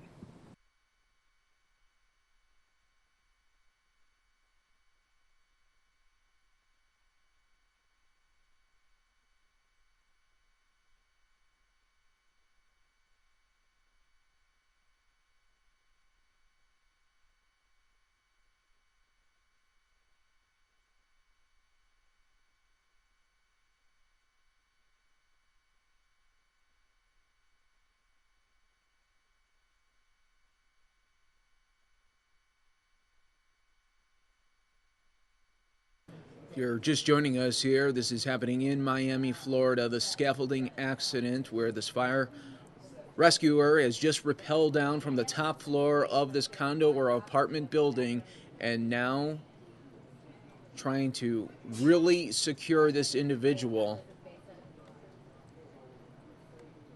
and so that they could bring this person up to the roof potentially.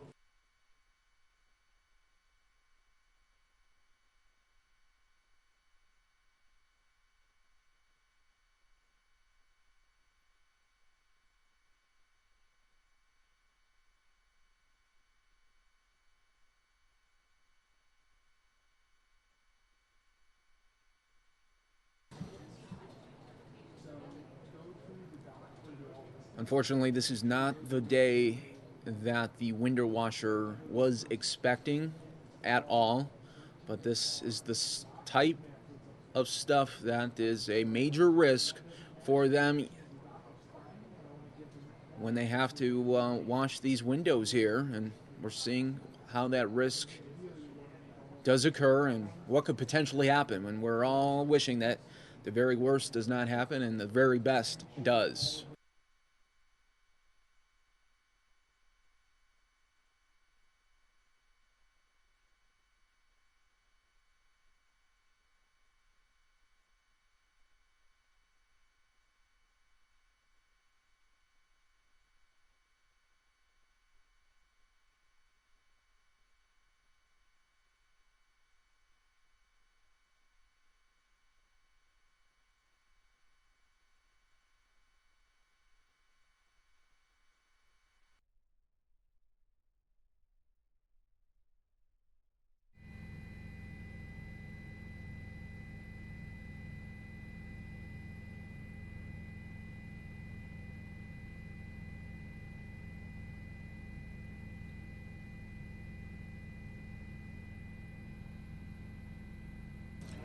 Also, in other breaking news from an AP source, that the House GOP leaders will, in fact, delay the vote on the health care repeal bill. That's just coming down right now as we are watching the scaffolding accident take place.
Once again, folks, we are continuing to stream live for you this scaffolding accident in Miami, Florida. You can see that fire rescuer there trying to help that poor, poor man that is just dangling there stories above from this apartment complex here.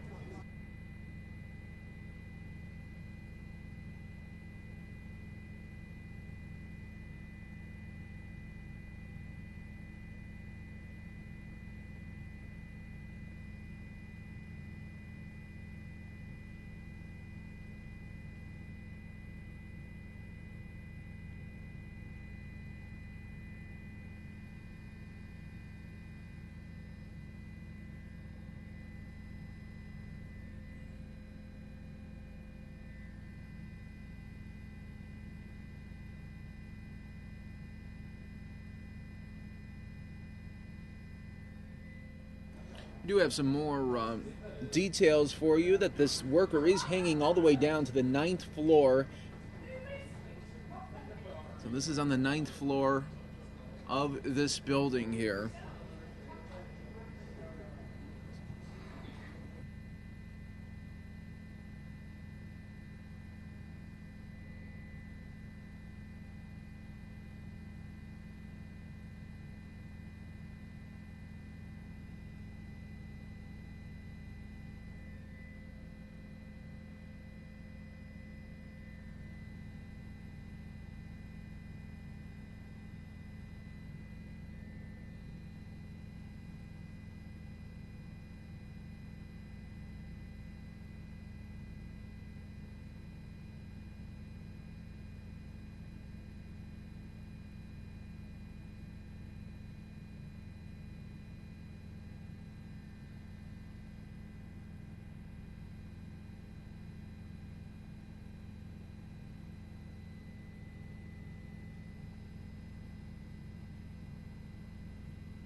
All right, as you can see here, now they have this person well more secured. You can see that the one firefighter there on a floor below is actually taking video of this. No doubt that they'll be using this video for other training purposes as well here, but wow. So this individual is doing a lot better than what we saw about 15 minutes ago when he was just dangling pretty much, and it looked like that the rope was really near his throat there as well. So we're hoping for the very best here. We are continuing to watch live. Never know what you're going to get on the Fox 10 News Now stream. That's why we always ask. Hit that like button, hit that subscribe button. That way you'll always know when we're covering breaking news anywhere across the country.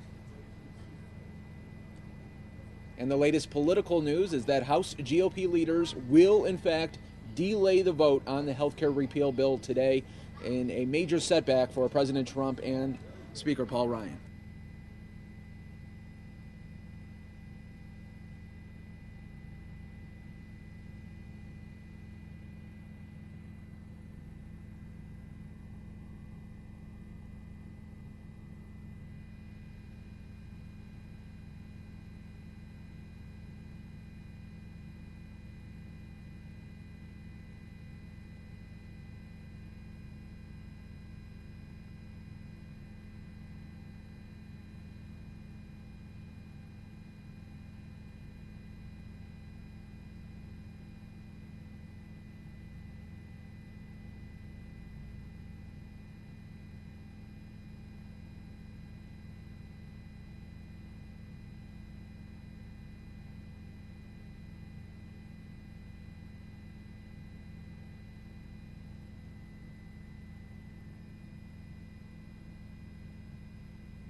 Okay.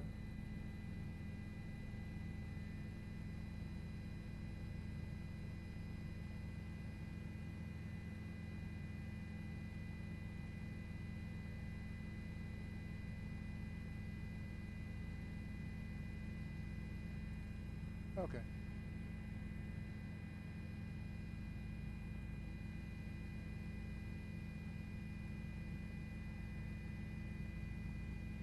Continuing to follow live with you here on the Fox 10 News Now stream. We appreciate everybody watching live worldwide with us here, and that shot just went dark on us. We're hoping that we can get it back in just a second, so stay right here with us. You know, sometimes those shots just go a little bit in and out. We'll continue to keep watching live here and hoping that we get the shot in just a little bit, but it was looking like it was already better for that individual. Now, here we go. We do have the shot back here for you.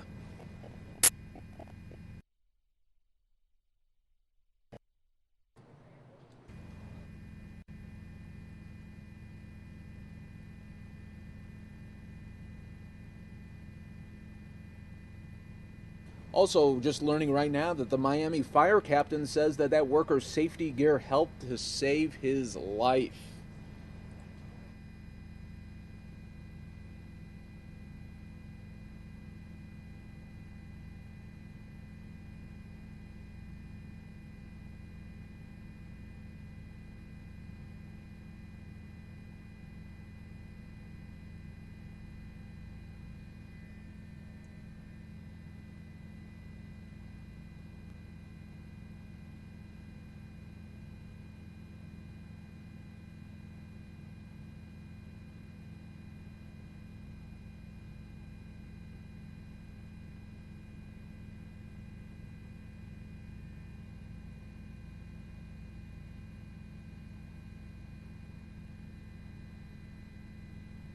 So we do see now two rescuers here working to try to get this individual up and out of here, just so we don't have to see the very worst. So that Miami fire captain saying that the very best thing that happened to that person so far was that that safety gear was on, that safety harness helped to save this individual life right here, and we're going to watch this all unfold right now.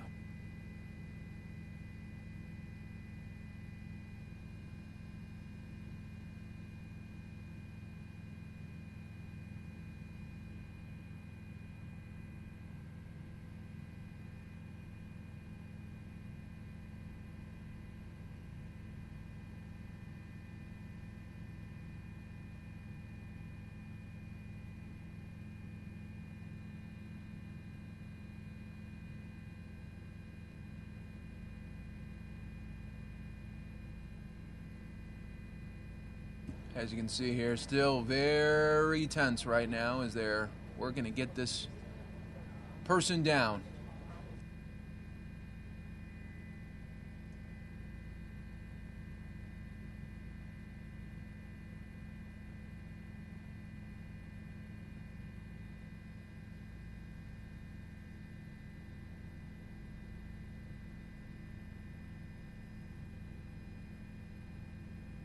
Hey, Lynn? Can Lynn hear me? We're just monitoring them. What they're doing right now, from what we understand, is they're making sure that both of the firefighters, the rescue guys, can rappel down at the same time. They want them to both go down simultaneously in case they run into an issue, but they are going to be lowering them down. As you see right now, it's occurring. So I just wanted to throw that in there.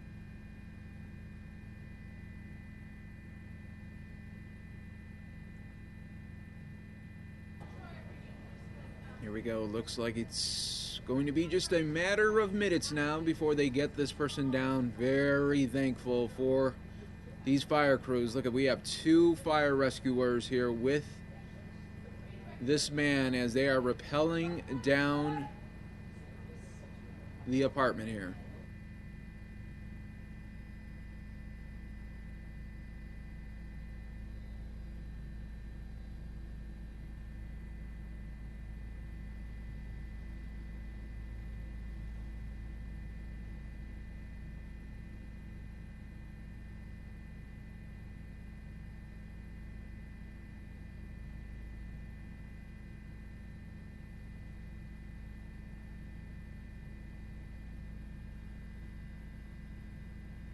This is all happening at the Grand Bay Resort. WSVN in Miami reports that the scaffolding at the 12th floor collapsed around 2:45 their local time. So it's been an hour now since this man has been dangling, leaving the worker hanging 3 floors down by his emergency harness. Emergency crews are talking to the man, and right now they are taking him down, but he was dangling there for an hour on that safety harness.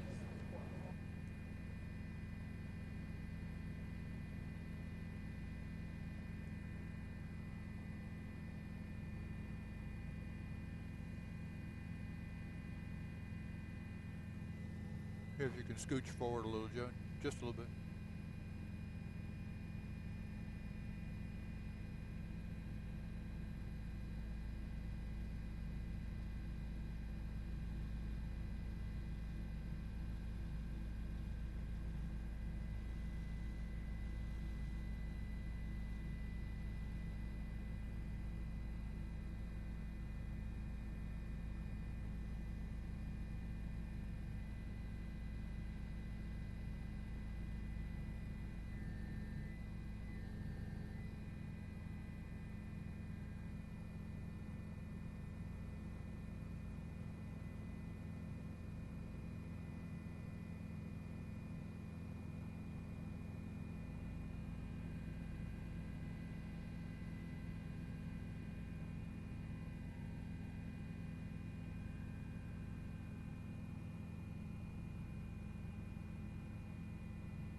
There we go. It looks like we have just a very successful safety right there. That is very successful rescue happening right there in Miami. Wow. Now they are taking that individual. No doubt he has to have sores. I mean, he was dangling there on that harness there. They are taking him in a hurry now. But he is thanking the fire rescuers right there, right now. We're watching it all unfold. Once again, a great job by these first responders. They cover it all. They don't know what they're going to have to deal with on a given day, and they do it amazingly. So let's all give them a round of applause here in the chat. You've been watching this live, all unfolding on the Fox 10 News Now stream.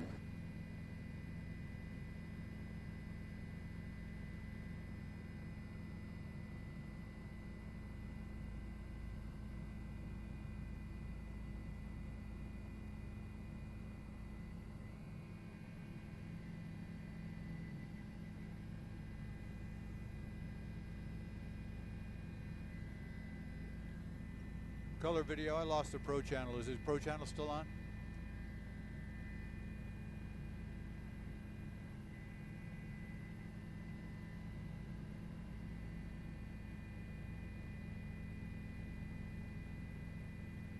Okay.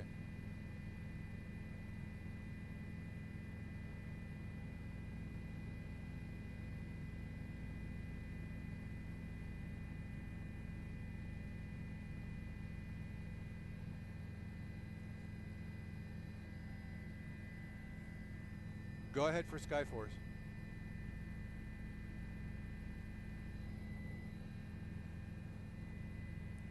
Hang on a second. As long I gotta run the camera, so yeah. Well, go ahead. I can't write it down, but go ahead.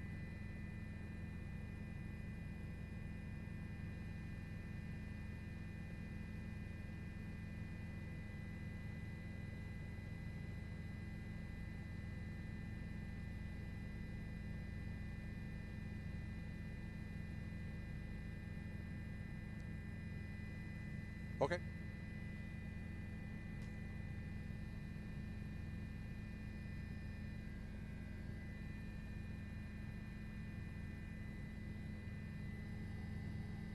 Okay. It's moving south? Oh, good. They said this guy's stable.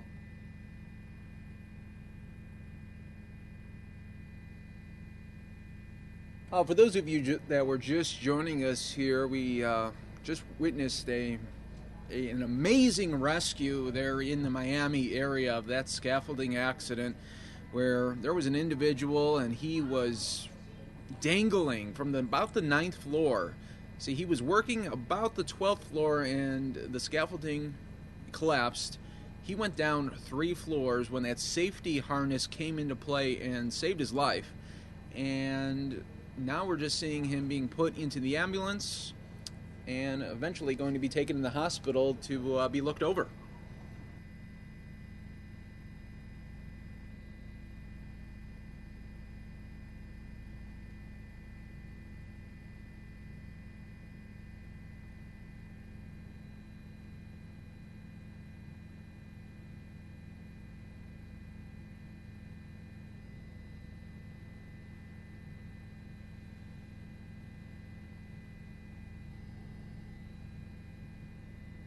So it's very rare in news that we get a happy ending, but I'm glad that we were able to bring you this happy ending, because there's so many times where it's just bad news, bad news, bad news in the news, and now we showed you something that at least it has turned into an okay day for that man, where for an hour it was a complete nightmare. 100%.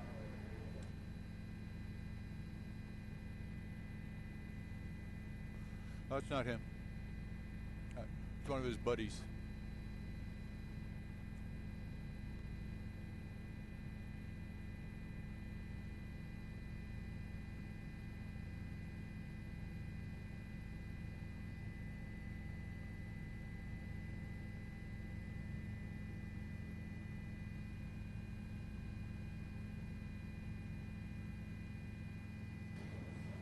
And you can see there maybe one individual down there could be maybe a building manager that came down, is talking to the crews there too, or maybe the owner of the scaffolding company. So much there that the crews are now talking about and going over to see exactly, okay, how did this all happen?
So we just saw just an amazing work by these Miami rescue crews. Now that person that was dangling is now going to be taking for some medical evaluations. No doubt has to be dehydrated after for an hour being trapped there. So great stuff there. We were all watching it all unfold live on the Fox 10 and News Now stream. When breaking news does occur, we have you covered. It doesn't matter if it's happening anywhere across the country or the world. You know, yesterday we were covering those horrible, horrible terror attacks there in London, and today it's now Miami with this scaffolding accident. You just never know what you're going to get. That's why we always encourage you. Follow along live with us. We do stream Monday through Friday, 9 a.m. to 9 p.m. on fox10phoenix.com. And when breaking news really does hit, we always stream on live here on the Fox 10 Phoenix Facebook Live page here.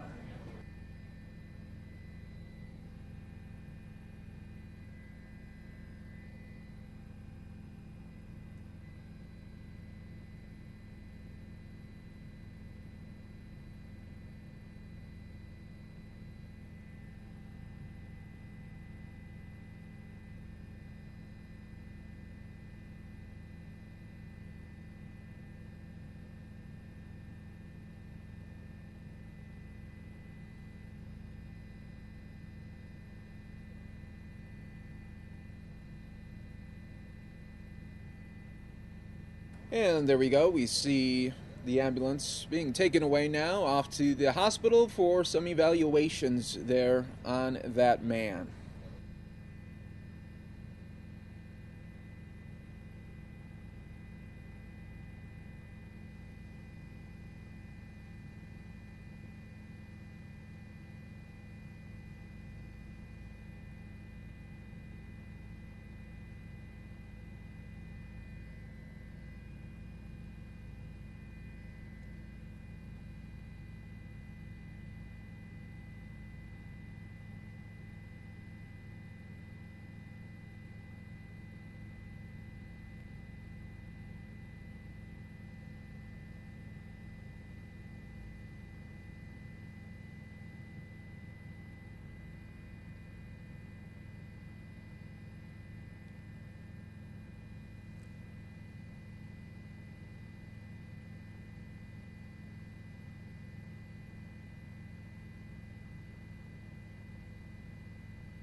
No, we're good. We'll stay here.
Yes, sir.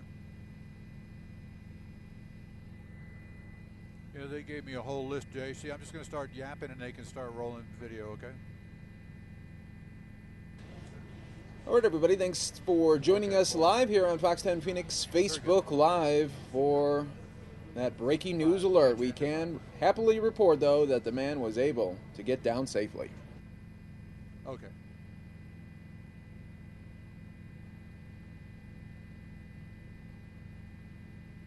All right, everybody, now we are going to another live event happening. We're going to take you to Capitol Hill, where we have just learned that there will be no vote today. No vote today on the health care repeal.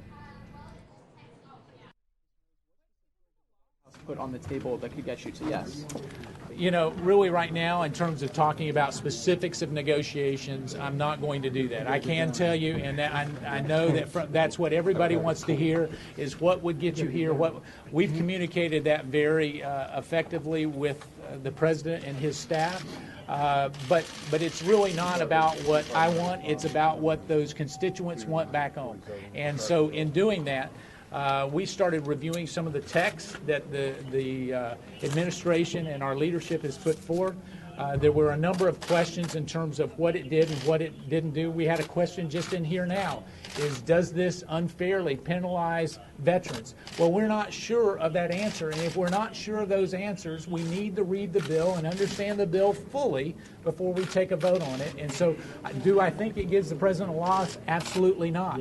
I mean, when you look at this, we are going to get to the finish line because the president's committed to get to the finish line. Moderates and conservatives are committed to get to the finish line. And when we get there, we will be able to applaud a process that is the very fabric of who we are as an American people. It's to debate real ideas that affect real people day in and day out. You have a veto power. Do you think you can vote tomorrow? Do you think you can have a vote on this tomorrow? I can tell you as soon as I get done here, I'm making a call to Tom MacArthur and trying to reach out to some of the Tuesday group. I think it's important for me to understand where they're coming from. I would love to see 237 votes on the House side, and certainly would welcome any Democrats that would come across as well. But in this, we are not there at this particular point. Is the speaker being unhelpful? It sounds like you're No, going no, around I'm directly. not. No, I talked to the speaker this morning, and so I think the speaker has a very difficult task of trying to assemble 215 or 16 votes.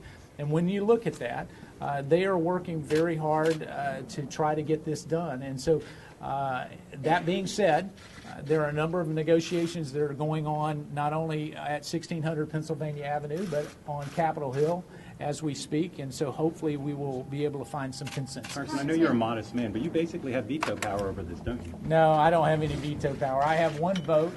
My voting card has my picture on it, but it doesn't belong to me. It belongs to the people of Western North Carolina, and so truly that is what motivates me. The President Speaker passes without your support? You know, again, I'm one vote. I can tell you at this point, we are trying to get another 30 to 40 votes that are currently in the no category to yes. Once we do that, I think we can move forward with passing it on the House floor. Congressman, do you agree with some of your conservative colleagues that voting for the bill in its current form would be worse than doing nothing about Obamacare? You know, I think at this point, some of the provisions in here do not lower health care costs enough, certainly for my constituents. And so as we look at that, I think we've got to make sure that it lowers health care costs. But would it be worse than doing nothing? Well, even with the CBO, here's the problem with doing nothing. I don't believe that's an option, because I also have talked to people, business people, that have had the tough opportunity of seeing their health care premiums go up 30, 35%, another 30% in North Carolina this year. And when you look at that, Obamacare is not sustainable. And so to suggest that it can be around, I don't see that happening. The man from Cato who you had speaking in there yesterday, Michael Cannon, agrees that it would be worse than doing nothing. Well, Mike Cannon is certainly a very learned individual when it comes to health care. Congressman, are you still a no? I am still a no at this time. I'm desperately trying to get to yes, and I think the president knows that. I told him that personally, and I can say with all the Freedom Caucus they are really trying to get to yes. That's why we met for such a long time. It was at times a not contentious, but I would say very rigorous debate. What changed between last night and right now in terms of your support and the I think what changed between last night and today was the fact that the president has made some very good faith and goodwill gestures to try to move the ball along, and it's certainly having an impact. Congressman, the president said if you don't get on board, he's going to come after you. Are you afraid about what happens if you don't get this done? I'm sorry. The president is someone I support, someone that I Who am I about to trample? Oh, that's okay. Sorry, you all right? I'm good. Are you all right? So you're not afraid that this may come back to haunt you? Well, I think anybody that is in politics always worries about the consequences of every vote. Is this fun for you? What's the door, guys? What's the door? How would you describe this experience? Thank you very much.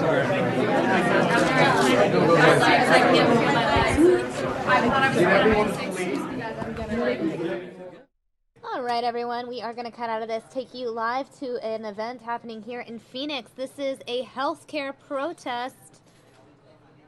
Advocates coming together telling Congress to fix Obamacare, don't nix it. Vote no on the proposal by Trump and Ryan. Let's go ahead and go to that live event. Essentials for people with disabilities. Insurance plans will not have minimal requirements. We may end up with coverage that doesn't cover anything for people with disabilities. No true protection for pre-existing conditions that all people with disabilities have, just by the nature of us. Currently, proposed legislation indicates that we will have less coverage, pay higher premiums, and have no protection without continuous coverage. There is no mention in the Un-American Health Care Act of the Community First Choice option that is contained in the Affordable Care Act.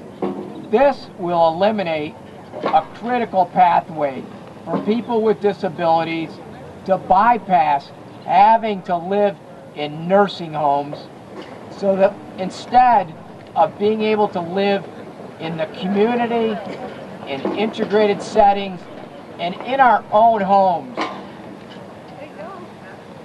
Medicaid block grants mean significant cuts over time in Medicaid funding to states. To compensate, the federal government proposes giving the states complete freedom to cut services and supports as they see fit. This risks throwing us back, people with disabilities, back to the dark age, where people with disabilities die without health care, are warehoused in horrific conditions, or are subject to abuse and neglect. The states have a harrowing history of providing no supports and services when regulations and funding requirements are entirely removed to support people with disabilities. Let me conclude by saying, first this administration came for the Muslims, and then they came for immigrants, then they came for the free press, and now they're coming for people with disabilities. Yeah. We need to resist all of these attempts to take us back to the dark ages. Let's not let that happen. Thank you very much. Healthcare for all! Healthcare for all! Healthcare for all! Healthcare for all! Healthcare for all! Healthcare for all! Healthcare for all! Healthcare for all! Healthcare for all! Well, folks, we've come to our last speaker of the day. Before we get to the questions, I want to welcome Dan Dirksen. That's Daniel, Daniel Dirksen, Derksen. He is the professor at the University of Arizona's Mel and Enid Zuckerman School of Public Health.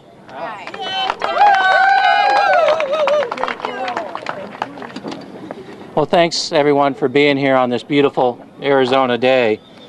Spectacular. You know, Arizona has been doing really well the last 5 years. We've been in the top 5 states for job growth, and our best growth has been in our health sector. But as a family physician, I'm deeply concerned that the colossal cuts in funding and coverage in the American Health Care Act will have devastating consequences on Arizona and Arizonans. This has consequences not only for those covered through our marketplace, which is about 10 million people nationwide and 200,000 Arizonans. It also affects the 74 million Americans who are covered by Medicaid and the Children's Health Insurance Plan. We have to make sure that they're covered. In Arizona, we depend on Medicaid and CHIP for 2 million Arizonans who get their coverage through that. The American Health Care Act goes beyond addressing Obamacare deficiencies. It strikes at the heart of the Social Security Act. It goes after the 50-year federal-state Medicaid partnership and uncouples the federal responsibility. They are required to cover at least 50% of the cost of Medicaid. And this bill takes away that federal statutory minimum. Arizona, because our per capita income is lower than the national average, we get about 69% federal Medicaid assistance. So this is really important. If this bill goes through, $880 billion, that's almost $1 trillion, will be cut from state Medicaid programs over the next 10 years. 14 million Americans will lose Medicaid coverage, including 400,000 Arizonans who will lose Medicaid coverage. There's another 100,000 Arizonans who will no longer be able to afford buying a plan in the marketplace that currently covers 200,000 Arizonans. For the economy, this will cut $2.5 billion from the Arizona economy. What state can afford to lose $2.5 billion in their state economy per year? We've had great job growth. We're in the top 5 for job growth.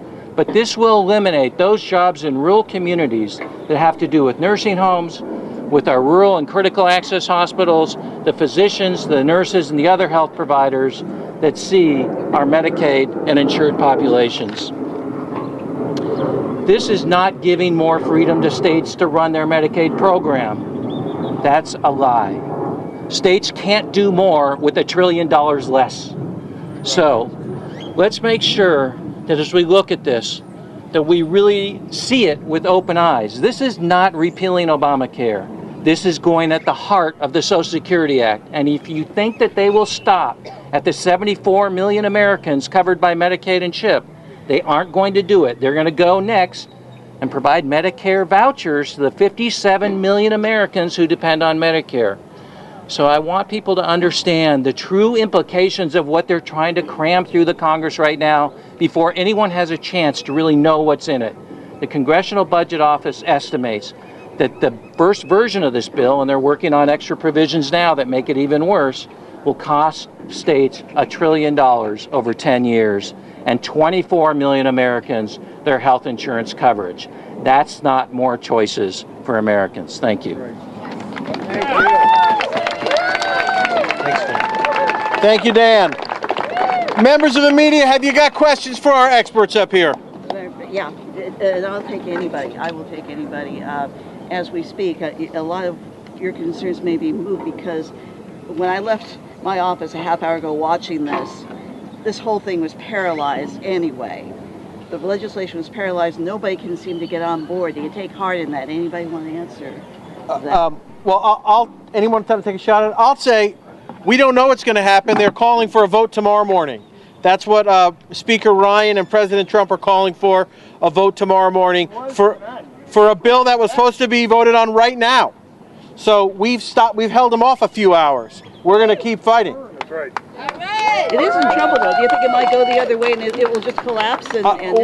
We hope it does collapse. It deserves to collapse. Remember that the Affordable Care Act, which was passed, signed into law 7 years ago today, there were something like 87 public hearings over a year to write that bill. This bill is being written and changed minute by minute, and no one knows what the ultimate cost is going to be, but we know that millions of Americans will lose their health care.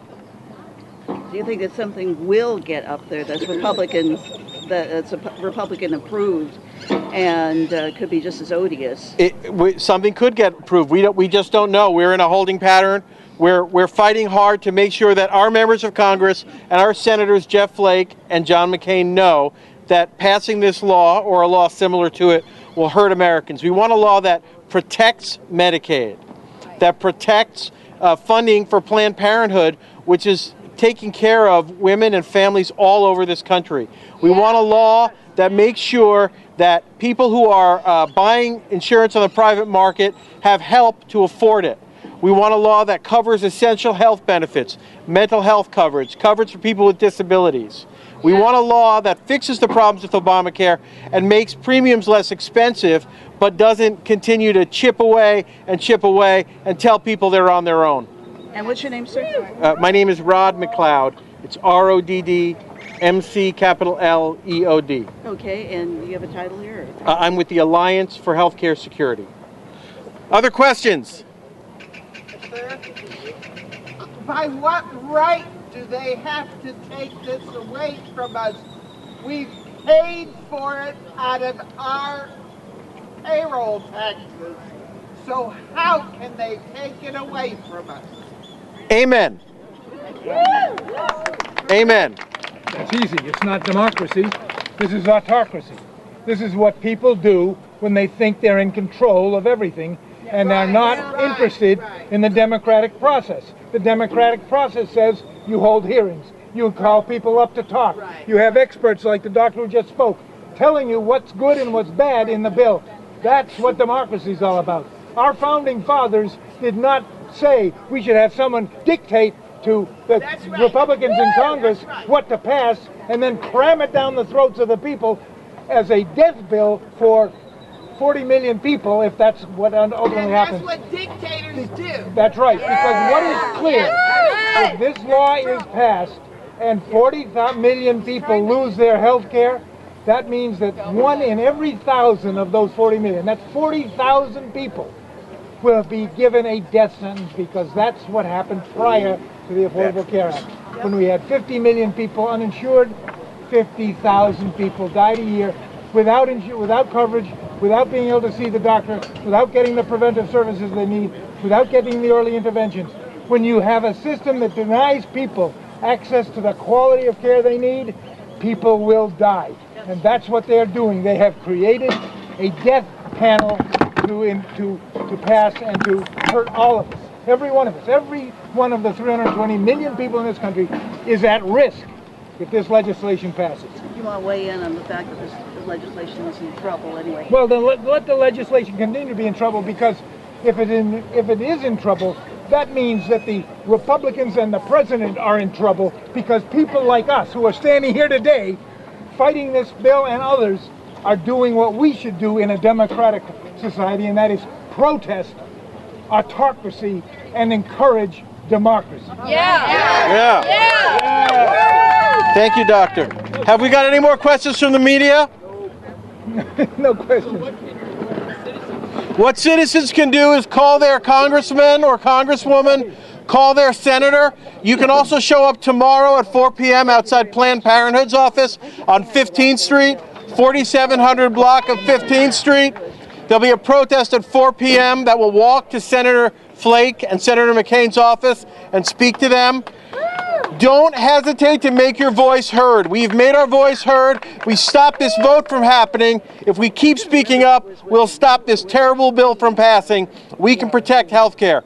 I'm a Democrat. I'm standing with Governor Jan Brewer. We're going to protect Medicaid.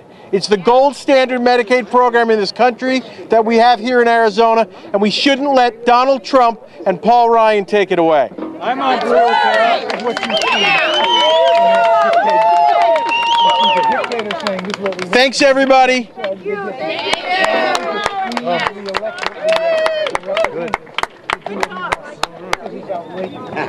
Friends don't let friends. All right, everyone. So that wraps up that press conference, that rally there in Phoenix. We're going to go ahead and show you this event that FBI Director James Comey spoke at earlier today. What you need to know is that Jim Comey personifies the FBI's motto of fidelity, bravery, and integrity. What you need to know is that he is universally loved and respected by the men and women of the FBI, and there is nothing that says more about a leader than having the respect of those he serves. What you need to know is that as a nation, we are blessed to have Jim Comey as the director of the FBI. Ladies and gentlemen, please join me in welcoming the director of the FBI, Mr. James Comey.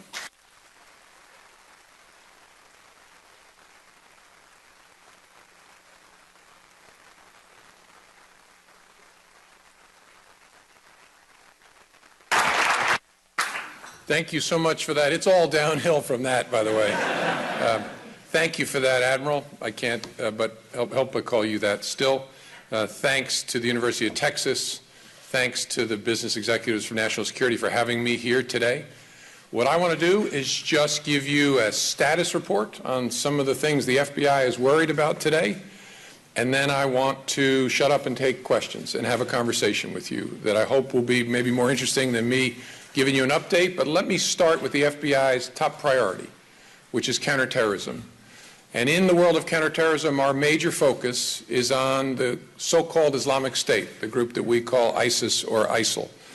That threat has come at us over the last 3 years in 3 prongs. The first prong has been the efforts of the so-called Islamic State to attract people to their so-called caliphate. That was actually a major feature of the threat we were dealing with 3 years ago. Their efforts through a siren song that was coming mostly on social media to attract people to come live and fight with them in Syria and Iraq. The second prong of the threat is their efforts, again, through social media primarily, with slick propaganda, hyper-violence, to try to either inspire or enable or direct people in the United States to engage in acts of violence. That was a huge feature of the work the FBI was focused on in 2015 especially, and I'll say more about that. The third element of the threat is the threat we're worried about going forward, which is the terrorist diaspora. The Islamic State, so-called, will be crushed by military force in their caliphate, and between the fingers of that crush, unfortunately, are going to come hundreds of really bad people who will flow out of the conflict zones and go someplace, and places we worry about a great deal. So those are the 3 prongs of the ISIS threat. The first prong, the traveler phenomenon, as I said, was a big feature of our work in 2014 and 15, and beginning in 16, we started to see a change. The number of Americans trying to leave and travel, primarily by departing and going to Turkey, sometimes to North Africa, and then heading into Syria, started to drop. And in about the early summer of 2016, it hit the floor and has stayed there since the summer of 2016. The ISIS terrorists have lost their ability to attract people to their so-called caliphate for a variety of reasons. We still see 1s and 2s of people trying to do it, but the phenomenon we were facing in 14 and 15 of dozens of people trying to travel every month has dropped and hit the floor and stayed down. That's good news. Second, their efforts to use the power of social media to get those who are not going to travel to kill where they are peaked in the spring of 2015. And that's because they invested for almost a year in a social media brand, in constantly pushing out these images and this siren song, come or kill, come or kill. That began to bear fruit with troubled Americans in the spring of 2015. And in the spring and summer of 2015, I got to tell you, the FBI was strapped.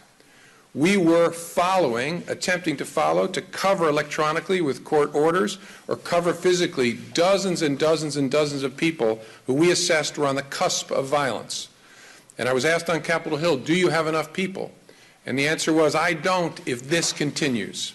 Because we were pulling, at that time, people off surveillance in criminal cases of all kinds, counterintelligence cases, to help us deal with this explosion in people who are seeking meaning in this sick, misguided way and moving towards violence. The good news is that spike stopped after 2015. Their ability to direct, to not just enable, but to direct people to engage in acts of violence dropped, in part because military force took some of the directors off the battlefield and stopped ISIS's ability to reach into the United States through Twitter, find converts, and push them to action. That left us, though, with a lingering phenomenon, which is people being enabled and inspired, not directed so much, but enabled and inspired through a search for meaning and coming across the hyper-violence images of the Islamic State, so-called, and being told by the propaganda, be on God's side in the ultimate fight. Kill where you are, and it will bring you honor and glory. We are still dealing with that phenomenon because things live forever on the internet. Anwar al-Awlaki remains a major feature of radicalization on the internet. We're still dealing with, in the area of 1,000 cases around the United States, where we are investigating to understand where is somebody on the spectrum between consuming the poison and acting on the poison. And what makes this so hard for us is how do we see them and how do we assess them in a good way? Because it involves a search for meaning, there isn't a particular marker. Humans of all ages, of all backgrounds are seeking meaning, and a small group of all different kinds of ages and backgrounds spread all over the country are seeking meaning in this particular way. And so it's very difficult for us to answer the question, so what does the person you're most worried about look like? And how do you spot them? What are the markers of their radicalization? That is something we continue to work on, but remains elusive to us, that algorithm to tell us who the bad guys are and where they are. This is the thing that keeps me up at night, worrying about where is the person who may be bent on the next San Bernardino, the next Orlando attack. Will anybody close to them tell us what they see so that we can get on it? And even when we investigate someone, all of you know, we investigated the Orlando killer for 10 months, and in my view did a quality investigation. I've looked at it very, very hard and didn't find anything we could use to incapacitate that person. In fact, didn't find any indicators of radicalization at that point. And I actually believe that killer radicalized much closer to the event. So our challenge is, how do we find those? How do we assess them? How do we stop them? That dominates the FBI's work today. The third prong is the ghost of Christmas future that we worry about every single day. Because when the caliphate is crushed and those hundreds and thousands of people flow out, where are they going? They're going to Western Europe, they're going to Southeast Asia, they're going to North Africa. And then what are they going to do there? These are the most radical of the radical, who are now not just radical in orientation, but have been equipped with military battlefield experience and tactics. And so the future we worry about every single day is, how do we spot them and stop them as they flow out, bent on continuing the global jihad by taking the fight to innocent people in those regions. The one we're focused on, obviously keenly because it's so easy to get here from there, is Western Europe. Western Europe is the front line of the FBI's and our U.S. government's efforts to stop those killers before they kill in Western Europe or kill here. And this is something we're about every day, trying to share information in a very good way and to break down barriers. And I've said to many, many of my European colleagues, 3,000 people died in my beloved country on a single day in 2001, and as a result, we changed. We knitted ourselves together across city lines, county lines, state lines, international lines. We connected the NYPD and FBI in ways that people found imaginable. We integrated the intelligence community of the United States and the military services of the United States to share and to focus and go to the fight with jointness. We changed this country for the better. Please don't need that. Please don't need that in Europe. We must work with you to share information, but it's incumbent upon you to try to break down all of those barriers that we faced before 9/11 and break them down today in the EU so you can spot and stop the threat. As we do this work, the business executives for national security have been very, very helpful to the FBI. One of the things they focused on and gave us feedback on was, are we doing a good enough job of thinking well inside the FBI about connecting the dots and sharing information? One of the things we are now doing much, much better, thanks to that feedback, is that we have knitted together our intelligence analysts and our special agents, again, in ways, to use what I said about the NYPD, that would have been unimaginable 15, 20 years ago. We now train our analysts and agents together. When you walk into a classroom at Quantico, everybody's wearing the same color golf shirts, sitting behind the same computer screens. You can't tell who is who. And that's the way we want it. We want to go to the fight with everybody owning the mission and understanding what they bring to the fight. And it isn't, well, I'm a special agent, this is my world, I'm an intelligence analyst, this is my world. It is a joint world inside the FBI. And so training the kids to be that way, not just in the classroom, but to have them work out together, drink beer together, which we don't do enough, frankly, to know each other and what they can contribute. So then when they hit the field offices all over this amazing country, they know what to bring and what's expected from their partners. So they train together for 10 or 11 weeks, and then the intelligence analysts graduate, and the special agents stay, because they're majoring in something very different, and focus on the things they need to know to be special agents, especially the tactical and physical aspects of their job. But that jointness is starting at Quantico from the bottom, and we're pushed it down from the top, training all of our supervisors and leaders to have that kind of integration inside the FBI. And I don't want to proclaim perfection, but we have made a lot of progress in the last 3 years. Working together inside the FBI to share the information that the special agents are able to gather all over the country in a great way, assess it, and then push it out to our partners is what will make us more effective every day. So that's my update on the counterterrorism threat. I want to give you an update on cyber. Every threat the FBI faces today comes at us through the internet. Counterintelligence, all the criminal threats, harm to children, fraudsters, stalking, gangs, all of that has a digital aspect to it. The one that does not yet have a significant digital aspect to it, in the same way, is the terrorist threat. The terrorists have not yet turned to trying to use the internet as an instrument of destruction. They use it to proselytize, to communicate, to recruit, to direct, but they have not yet turned, with some minor exceptions, to looking to harm us by coming through the digital vector. Logic tells us in the FBI that is a threat we will face. Eventually, these knuckleheads will figure out that as hard as we make it for them to come in as a human being, they can come in as a photon at 186,000 miles per second and do harm to this great country of ours. So what are we doing to try to be more effective when all the threats we face are coming at us through the cyber vector, through the internet? We're doing 5 things, but they're pretty simple, so I want to explain all 5 of them to you. We're trying to focus ourselves in a better way in the FBI. There's a danger that we could try to become the jack of all trades and end up being the master of none. And so we're doing a couple things that are very unusual for the FBI. The normal way we assign work in the Bureau is based on answering this question: where did it happen? If the bank robbery happened here in Austin, the Austin resident agency of the FBI will work it. Right? If a fraud occurred in California, we'll figure out, well, where did it occur, and assign it to that field office. We've decided that the threats that are coming at us through the internet are such that the physical manifestation is actually not all that meaningful. And then what we ought to do is assign work based on talent. And so we now have a cyber threat team model in the FBI where we assign significant cyber threats based on which field office shows the best chops against that threat. A particular element of the threat posed by the Chinese, for example, a particular element of a threat coming from Russia, which of our field offices has shown the greatest initiative, energy, and talent against that? And they will then own that.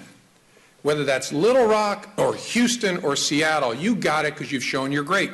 And then what we do, because we're not oblivious to physical manifestations of threats, if an intrusion manifests at a company in Springfield, Illinois, or in Tampa, Florida, we will allow that field office to help. We'll call the first field office our strat office. They own the strategic threat. We'll allow the others to be our TAC offices, our tactical offices. Up to 4 of them can help, and we'll air traffic control that from headquarters. We think this makes sense given the nature of the threat, and the added benefit it brings to the FBI is it fosters a pretty awesome competition. inside the FBI, for each field office to say, no, we're actually better than Little Rock. You ought to give us this aspect of the threat, and we'll show you how well we worked it so you can take it away from those terrible people in Little Rock and give it to us here in San Antonio. That is a healthy thing for the FBI and for the American people. Then we're doing something else that we borrowed from counterterrorism.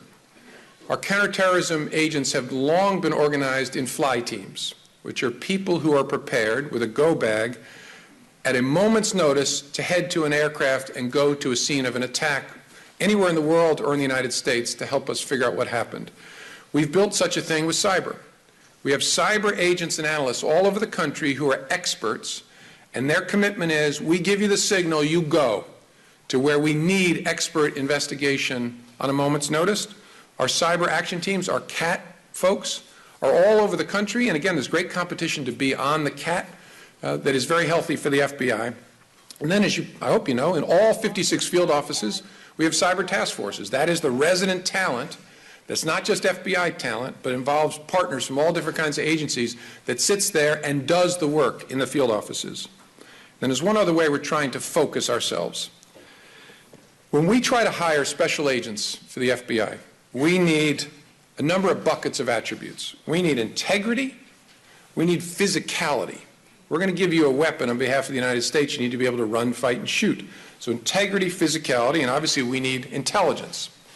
To find cyber agents, we need integrity, physicality, intelligence, and technical expertise. This collection of attributes is rare in nature. We will find people of integrity, who are really smart and know cyber and can't do a push-up. Or we'll find people, maybe can do a push-up, and they know they're smart and they can do cyber, but they want to smoke weed on the way to the interview. And so you can see the challenge we face. And so we are trying to focus ourselves in a good way on, so where is the talent? And I don't want to say too much because my interests are not aligned with everybody in this audience because I'm trying to steal your talent. But, so where is the talent? What talent do we actually need? And how might we get it in a clever way? So it's a work in progress. We're trying to figure out, should cyber squads in the FBI be different? Does everybody need a gun? Should we be 8 people in a squad, which is a typical squad size, but 2 gun-carrying special agents and 6 something else's that are people of integrity, skip push-ups and stuff, people of intelligence and technical expertise? Or another possibility is, do we take integrity, physicality, and regular IQ, high IQ, and train our own? Do we build our own university inside the FBI? Should we make it easier to do something that is culturally impossible to this point in the FBI, for people to become special agents and then leave and go work in the private sector and then come back to the FBI? Because the current rule is you leave us for more than 24 months, you're going back through Quantico. Now what happens is our people leave, go to the private sector, discover it's a soulless, empty way to live. And then they realize my life is empty, I need moral content in my work, and so they come back. And I gave the creds for the second time to a 42-year-old cyber agent, and I said, so how was Quantico? He said it was a nightmare. It was a nightmare. And so we're trying to figure out, are there ways we should approach this differently to recognize the challenge we have in attracting talent? And I joked about this, but the discriminator for the FBI is I compete with the private sector on moral content. I mean, the pitch to the talented young people is, look, you're not going to make a living with us. You'll make a life. It's hard, it's stressful, but holy cow, is it addictive to do good for a living. Come be part of this. That's how we compete against the private sector, but it's hard because the private sector's got big bags of dough to weigh against my moral content, and it is a struggle for us. And so we're going to be smart enough and agile enough to try and experiment with different ways to get our talent. That focus is going to make a difference. Second thing we're trying to do, the bad guys have made the world tiny. Right? Belarus and Boston are next door to each other on the internet. And so we need, I'm not picking on Belarus, I needed a B, by the way. And so we need to shrink it back to be effective.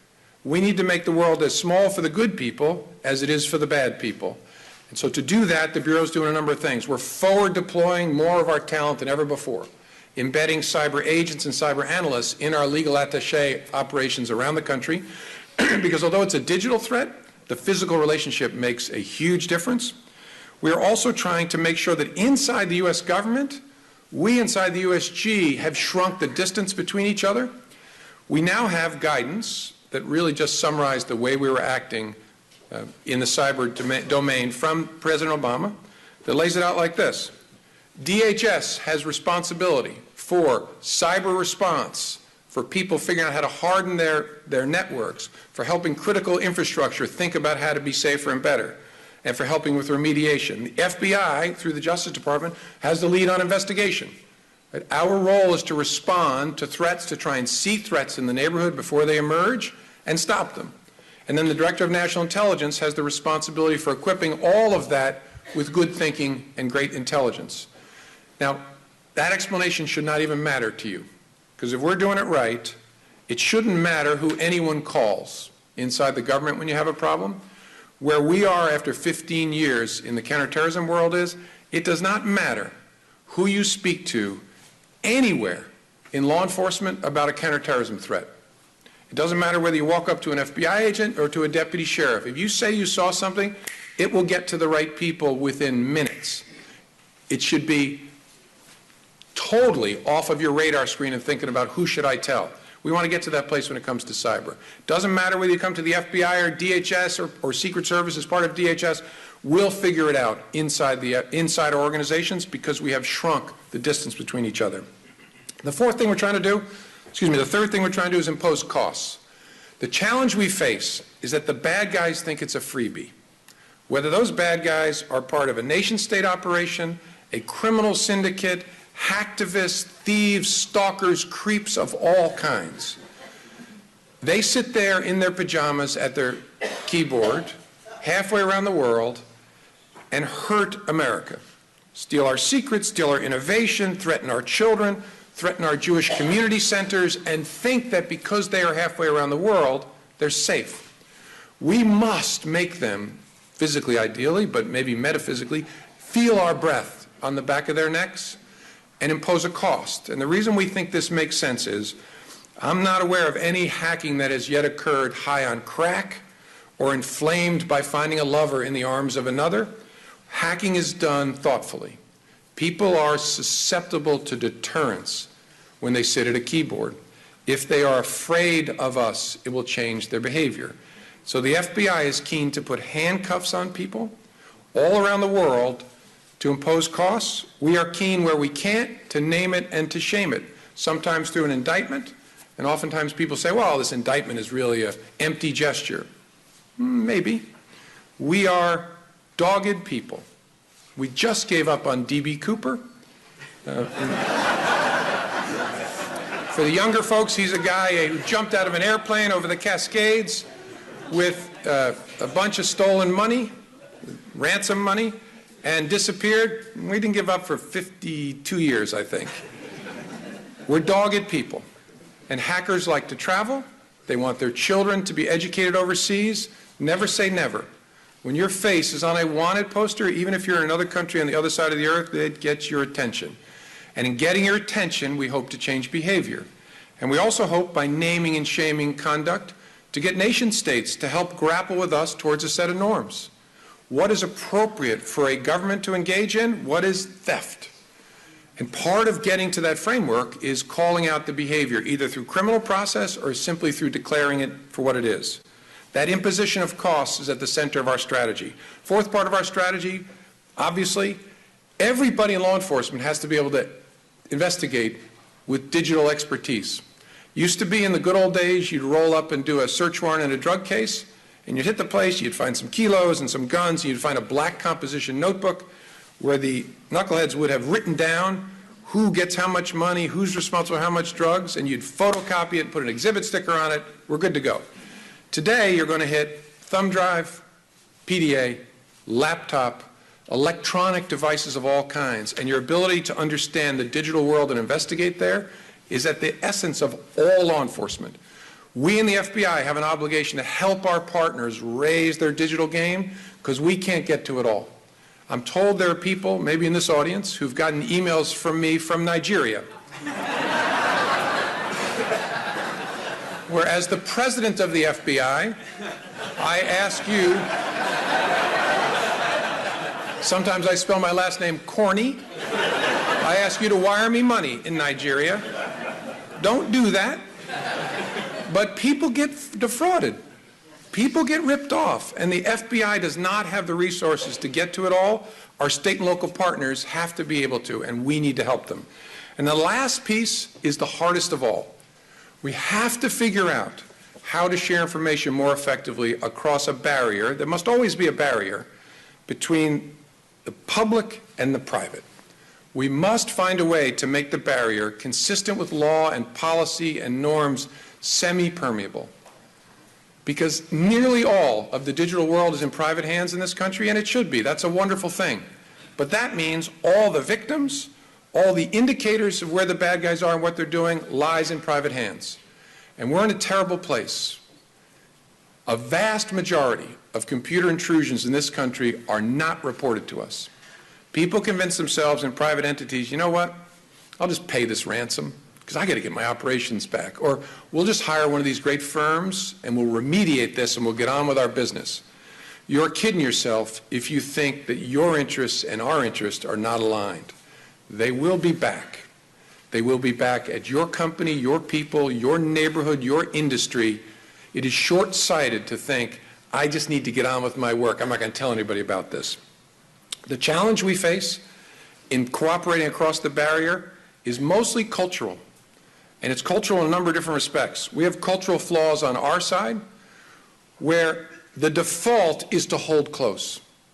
The default is to say, well, this came from a classified source. I can't share this with companies in the United States, when we really could in most instances, because they don't need sources and methods.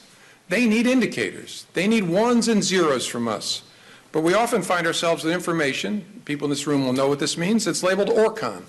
It's originator controlled. And so we look at that and say, that's too hard. Because I'd have to go back to the people who gave it to us and say, I want to share it with the XYZ Corporation. And that's messy and difficult and so hard. So it's ORCON stuff, so I'll keep it to myself.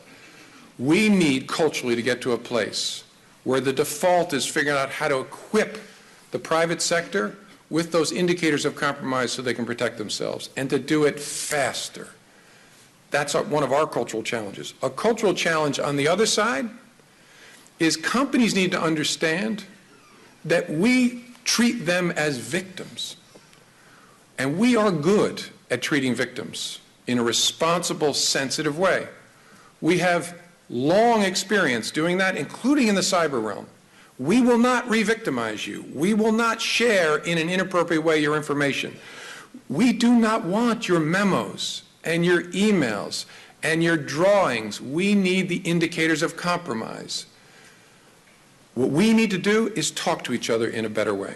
And I know one of the major obstacles are the weenie general counsels. I used to be a weenie general counsel. That's why I use that term. And here's the problem with general counsels. They're awesome. Their job is to worry.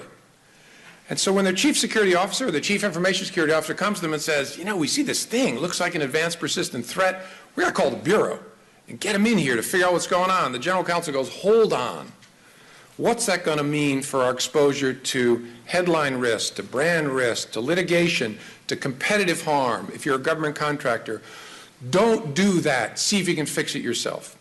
And so part of my audience is not here today, which is general counsels of large enterprises, to understand you need to have a conversation with us. We will tell you, if you give us this, here's what we'll do with that. So you can make an informed risk-benefit analysis on that, but in an environment where you understand our threats are aligned. This is about culture. It's not about law. SEPA is a statute that was passed, a couple of provisions of a statute passed in the 1980s to govern how, in a criminal proceeding, we would handle criminal classified information. It was designed to address concerns in the intelligence community that people like us would blow sources and methods by using a criminal process to incapacitate in a particular case. If you thought the problem was solved by the passage of the statute, you don't understand human culture. Because it wasn't good enough that the framework was there. We in the FBI had to convince our brothers and sisters in the intelligence community that we can be trusted, that we will have an adult conversation and we will protect your sources and methods. And that honestly took us about 2 decades to demonstrate that trustworthiness case by case by case by case.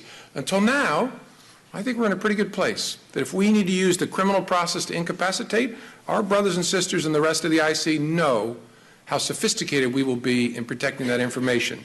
So it took 20 years of lore to build on an episode of lawmaking in the 1980s. We've got to travel the same journey when it comes to cyber. We just got to travel it much, much faster than 20 years. We must figure out how to lean through that semi-permeable barrier and share in a more effective way. This is central to the FBI's effectiveness. A great example, Sony. The North Korean attack on Sony Pictures was a sophisticated, large, very, very aggressive attack. It likely would have been worse, but for Sony's relationship with the FBI. We knew Sony. We didn't know their secrets. We don't know what's in their memos, but we knew their CISO, we knew their CSO, we knew their physical layout, we knew the general layout of their networks. So that just like a fire department that knows your physical structure, and so when there's a smoky disaster knows where to go to find the standpipes and to rescue people, that's actually the way we were with Sony. We were on the ground at Sony very, very quickly, knew the people, didn't have to learn anything new about where to go, who to talk to, so we could remediate and try and stop that threat and investigate and ultimately attribute to the North Koreans. I've told all the CSOs in big companies around big companies around the country, if you don't know your FBI office and they don't know you in that same way, you're failing at your job. We need to make that barrier semi-permeable in an appropriate way. Then I want to say one other thing before I shut up. Going dark. Here's the problem that we face. We love encryption. I love encryption. I'm going to just keep saying that. I love encryption. I love privacy on the internet. I have an Instagram account. I have 9 followers. Right? They are all related to me. And then one daughter's serious boyfriend, because it's serious enough now, I finally accepted his request. And I post pictures when I visit. I'll probably post pictures from visiting this amazing place. I don't want anybody else looking at that. Anyone. I treasure my privacy. But I also have another obligation, given my job. It's to protect innocent people from bad things. Those 2 things that we all love, privacy and public safety, are crashing into each other. They're crashing into each other. And the best illustration of that I can offer you this morning is, we collected data from October, November, and December. 2,800 devices were presented to the FBI examiners by our agents or our state and local partners with court orders to open them. 43% of them we could not open with any technique, including classified techniques. 43%. That is a shadow falling across our work. Default, ubiquitous, strong encryption has a significant impact on our world. If you imagine, we operate in the FBI, imagine a room. The corner of the room, there's always been darkness there. The sophisticated actors were always, last 20 years, able to get encryption for their comms, encryption for their data at rest. Always a part of our room was dark. What's happened since the summer of 2013 is the default has become the darkness. And so what's happened is the darkness is spreading through the whole room. Now, I so far haven't offered you a value judgment about that. I'm just telling you what's happening. We need to talk to each other to figure out, how do we think about that? Is that a bad thing? Is that a good thing? What are the costs associated with that? What are the benefits on the privacy side of the way we are? But we shouldn't kid ourselves that we're not changing. And I don't think I'm overstating it when I say it this way. The fundamental compact at the core of our government is changing. Because the deal in America, since its founding, has always been there's no such thing as absolute privacy. The deal is, and has been since the founding, all of our papers and effects, all of our things are private, unless the people of the United States need to see it. And then with appropriate predication and oversight, they can see it. Go through our sock drawers, go through our safe deposit boxes, go through our cars, go through our bedrooms, go through the contents of our mind. All All right, everyone, we are going to dip out of this Comey event, cut out of it, because we have a stakeout camera in D.C. We are on the lookout for Republicans. This is a live feed coming in now. It is our stakeout camera on the lookout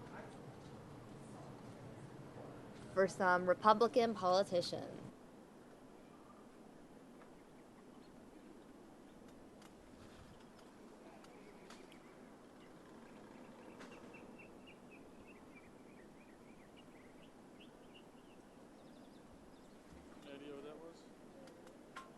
I don't think it was. He had pass on.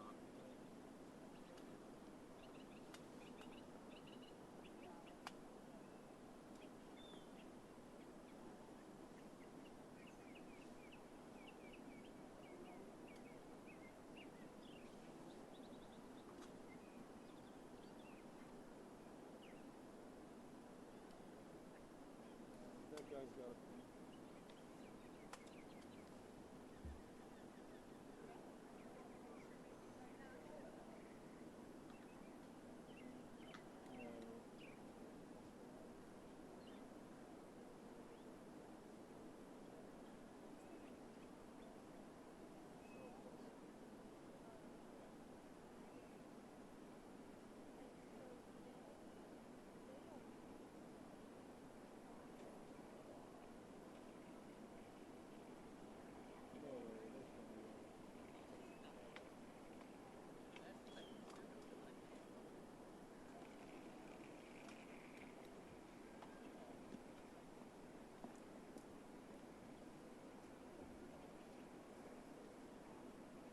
Again, this is the stakeout camera. According to Fox National, we are on the lookout for Republicans. Specifically, they describe these Republicans as moderate Republicans. The stakeout camera on the lookout for moderate Republicans there in Washington, D.C.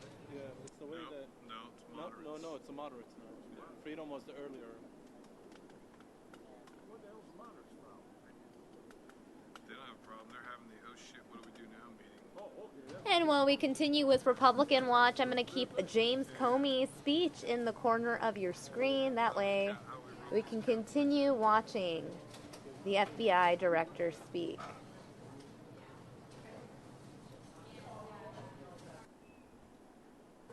But first, more Republican Watch.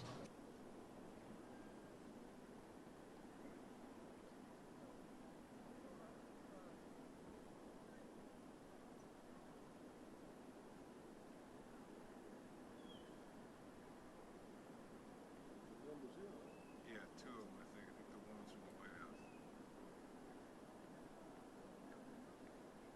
Maybe three. Two and a female.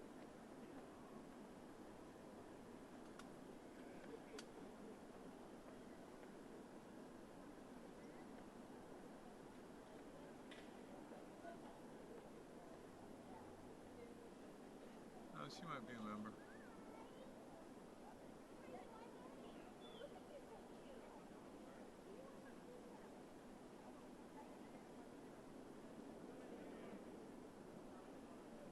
Yeah, she's definitely a member. So that's three more.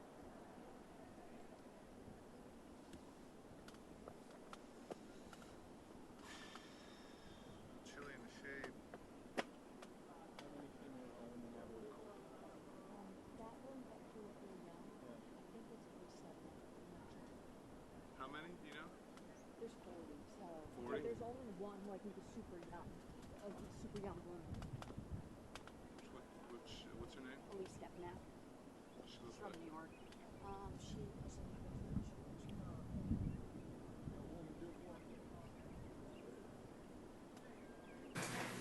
Because what that shadow represents, I don't have my phone with me, but I love my phone. My life is on my phone, right? It's not much of a life, honestly. I don't need much of the storage, but but so are your lives, and that's a great, great thing. But as those devices become off limits to judicial authority, that's a change in the way we live. And the fundamental compact should not be changed by the FBI. No way. We investigate. Our job is to tell you how it's affecting our work. We should not decide what to do about it, but it should not be done by companies whose job it is to sell me an awesome, awesome mobile device. Their job is not to decide how the American people should live. The American people should decide how they live. And so my mission is simply to make sure people understand we're changing. And I don't want to get to a place where years from now people look at me. I have 6.5 years left in this amazing job, which I really do love. I'm getting shorter, I think, every year or so.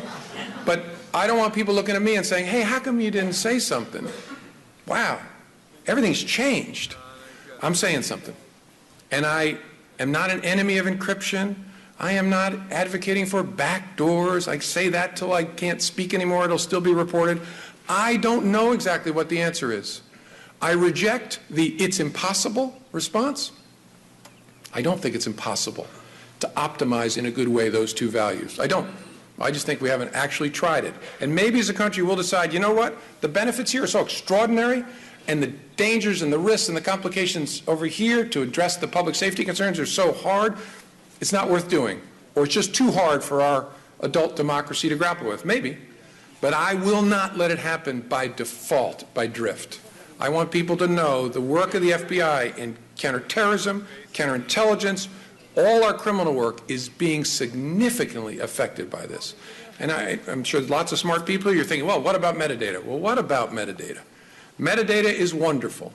Right? The digital dust that bad guys leave is very, very valuable to us. It is no substitute for content, especially when the tools that I use require us, and I like it this way, to prove guilt to incapacitate beyond a reasonable doubt. You try proving guilt beyond a reasonable doubt off of metadata. On a child pornographer, on a kidnapper, on a terrorist, on a gangster. Very, very tall order. And maybe we don't care, but we should talk about it. And I want to end with one other thing. I care deeply about constraint and oversight, which is why I don't get frustrated much in this job, but I get frustrated when people report that I'm trying to dictate how we should structure ourselves and live. No, no, no. That's not my job. My job is to understand what the law is and abide it. I'm the 7th director of the FBI. I sit at the desk that I think all of us have sat at, directors of the FBI, and it has glass on it so I don't ruin it. And then under the right corner of that desk, I have put under that glass, I put a single piece of paper. And it is the October 1963 application, and I mean those air quotes, from J. Edgar Hoover to Robert F. Kennedy to bug and wiretap Martin Luther King Jr. And I say application because it's 5 sentences long. And it simply says, in substance, there's a communist influence in the racial situation, so we got to bug this guy King. It's without date limitation. It's without geographic limitation. It's signed by J. Edgar Hoover, and then Bobby Kennedy approved it. Boom, off to the races. And the reason I keep it there is that's the corner of my desk where every morning I'm in Washington, I put a stack of FISA applications that goes like this, thump, and lands on top of that. And the reason there's a thump is the FISA applications are almost always, I have skinny wrists, but significantly thicker than my wrist. It is a pain in the neck to get permission to conduct electronic surveillance in the United States. A pain in the neck. And that's great. Because that thickness, especially contrasted to that thinness, represents to me in a real physical way what constraint and oversight looks like. I think I'm an honest person. I believe half of what Admiral McRaven said about me. Right? I think I'm an honest person.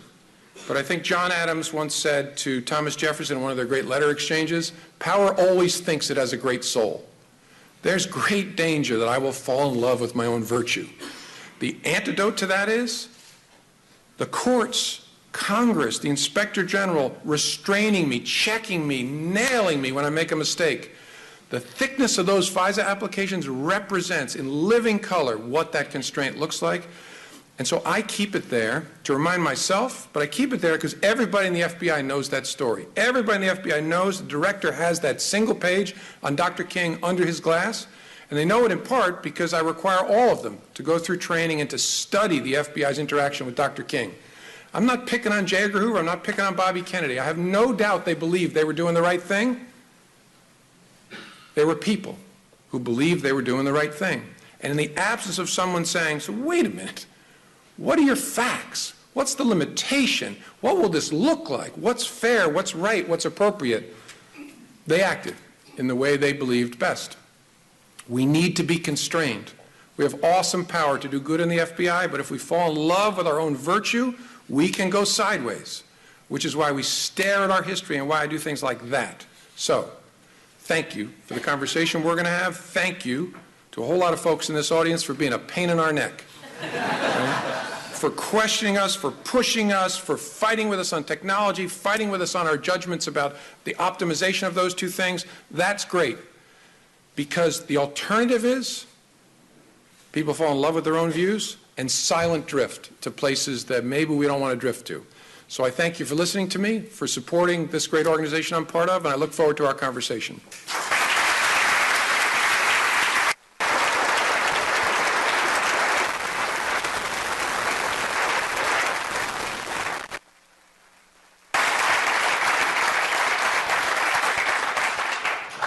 All right, well, thank you very much, Mr. Director. I thought I'd take a page from the House Intelligence Committee now. I've got 30 pages of questions here. I think we've got about 10 hours, right? So, no, anyway, anyway, I'll just put a couple of questions to you to get the conversation going, but then we'll be eager to hear from the audience as well, especially you students out there. So, first wanted to follow up on one of the themes you talked about, which is what we still don't know about what causes homegrown domestic radicalization.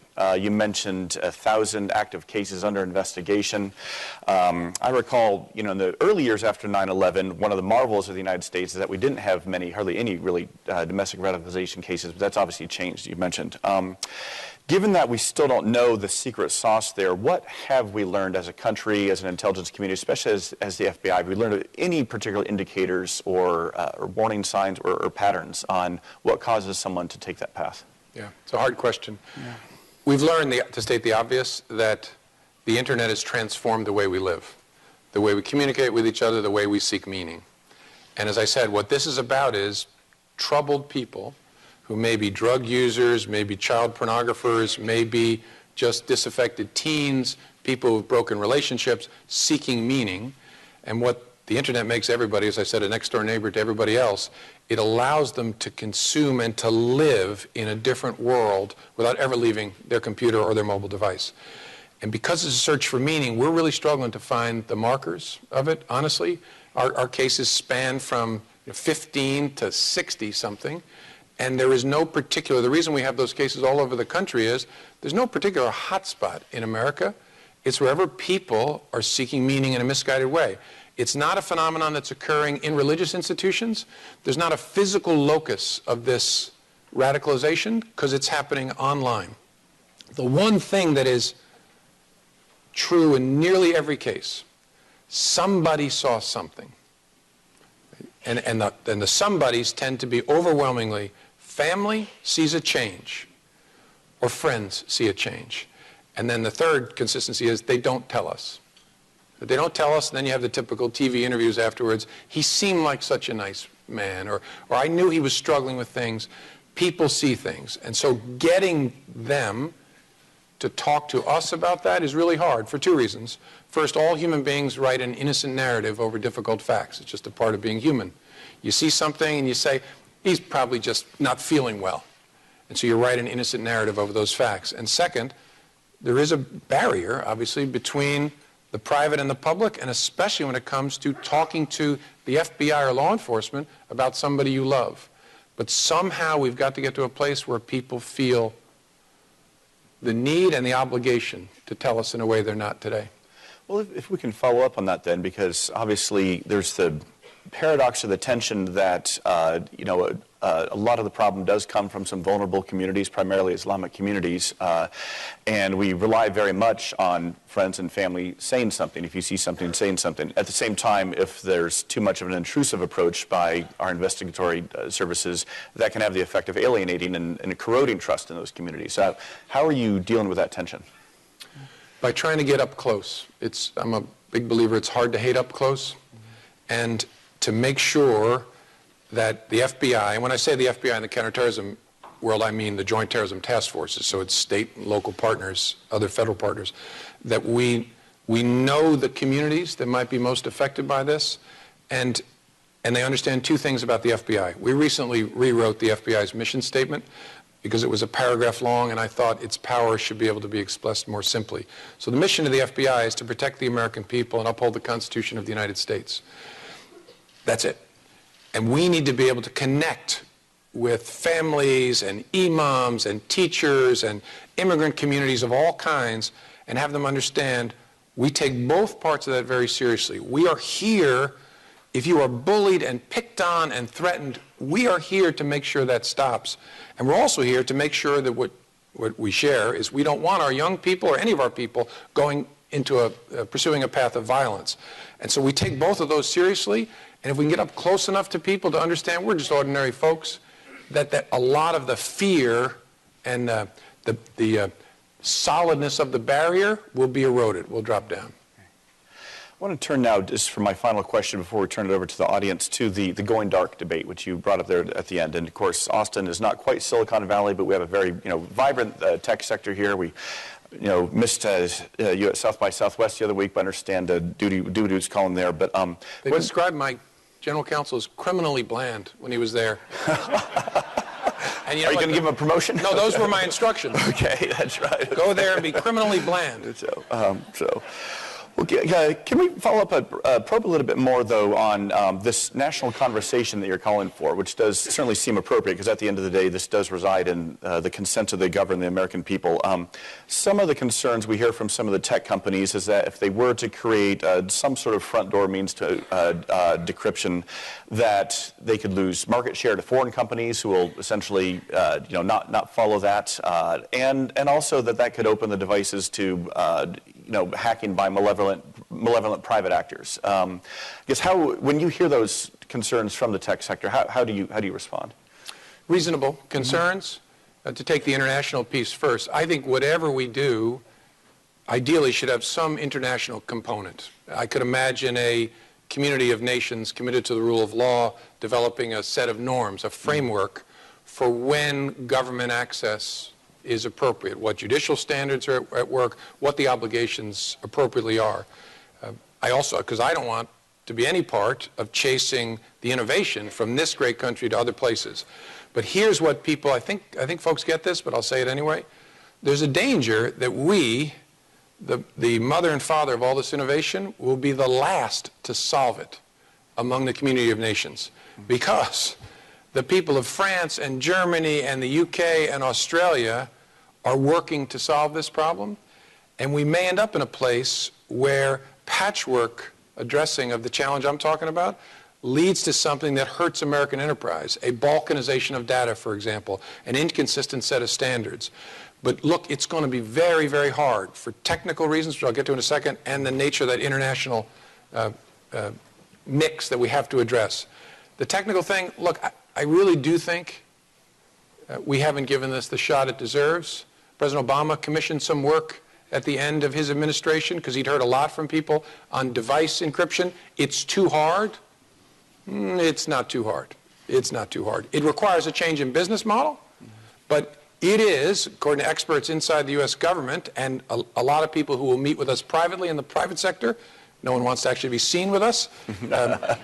But when we meet them out behind the 7-Eleven, they tell us, look, it's a business model decision. Take the FBI's business model. We equip our agents with mobile devices that I think are great mobile devices, and we've worked hard to make them secure. We've designed it so that we have the ability to access the content. Right? And so I don't think we have a fatally flawed mobile system in the FBI, and I think nearly every enterprise that's represented here probably has the same. You retain the ability to access the content. So look, one of the worlds I could imagine, I don't know whether this makes sense, one of the worlds I could imagine is a requirement that if you're going to sell a device or market a device in the United States, you must be able to comply with judicial process. You figure out how to do it.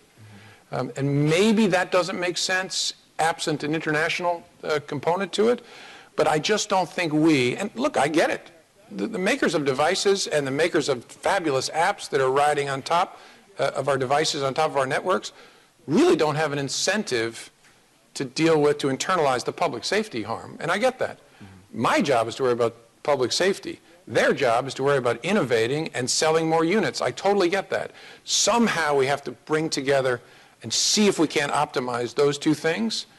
And really, given my role, I should not be the one to say, here's what the technology should look like, nor should they say, no, I don't really care about that public safety aspect.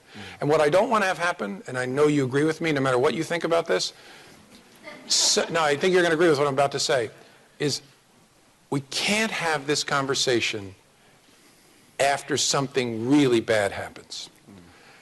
And look, I don't want to be a pessimist, but bad things are going to happen. And even I'm the director of the FBI, do not believe that we can have thoughtful conversations about optimizing things we care about in the wake of a serious, serious attack of any kind. I think Holmes said there's no detached reflection in the face of an upraised knife. There's not a whole lot of detached reflection in the wake of a major incident that implicates these values and these concerns. So not only is our room becoming darker, but we're wasting time to try to figure out how thoughtful people would resolve this conflict, because we won't be able to have that conversation later. And I probably won't like, given how I feel about constraint, I probably won't like what we come up with in the wake of a serious event, because then the American people are going to go on fire. And it'll be harder to have a thoughtful, nuanced balancing of interests. Yeah, right. All right, questions from the audience. So preferably students. Okay, I see Emily Whalen over there. So get a microphone. There we go. Try. And please introduce yourself. Okay, my name's Emily Whalen. I'm a doctoral candidate in the history department here.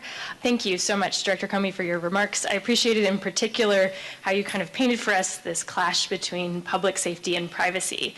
And I would add to that, I think there's a sort of another dimension, which is the negotiated transparency that the intelligence community has had to engage in sort of the past 5 to 10 years. So my question is, did the public response to the announcement about the investigation into Secretary Clinton's emails last fall shape the Bureau's way of handling the Bureau's approach to the most recent announcement about the ongoing investigation into President Trump's campaign?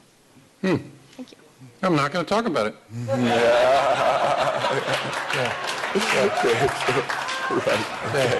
If you didn't get enough of me on Monday. Okay, great. All right, they're in the back there, Amy. So that's right. We get a microphone over to Amy. That's right. So. Well, but you reminded me of something I should have said to the group. I often hear from thoughtful people that maybe the answer to your challenge is more government hacking. That is, the good guys and gals develop 0 days, store them, figure out how to break into devices, those kinds of things. That's a reasonable suggestion. My reaction to it is it's just not scalable. And really, that's how we want to solve a collision between values in America, is saying to the FBI, invest more money in trying to defeat that which we are selling to our consumers. It just doesn't seem to me to be sensible in light of that, and also feasible in terms of scaling. Because the darkness in the room I'm talking about overwhelmingly affects state and local law enforcement.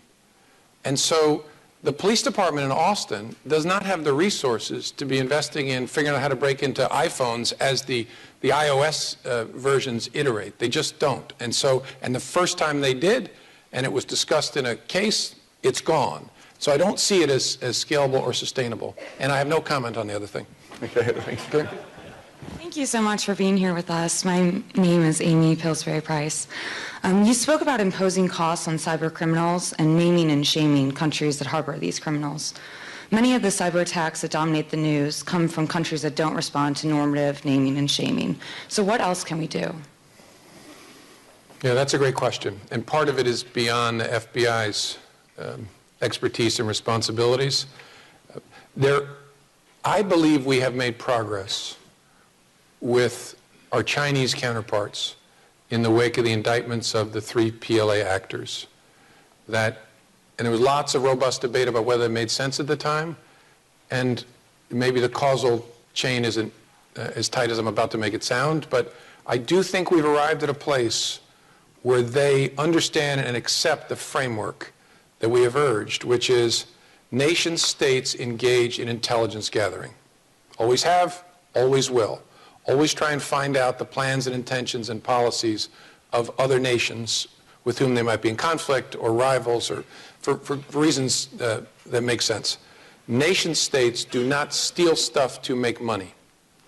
That is criminal conduct. This is traditional statecraft. And at least in our conversations and in some of the actions they've taken to investigate on leads we've supplied, our Chinese counterparts embrace and understand that distinction. Now, it's not as clear as it may seem, but especially when you're talking about a country where there isn't a clear divide between public and private, but at least that framework has been understood and seems to be, it's being given life. What to do with, the Chinese are people that we can have an adult conversation with, and they'll tell us what they think, we'll tell them what we think. What to do with countries that are not people you can have an adult conversation with is much, much harder.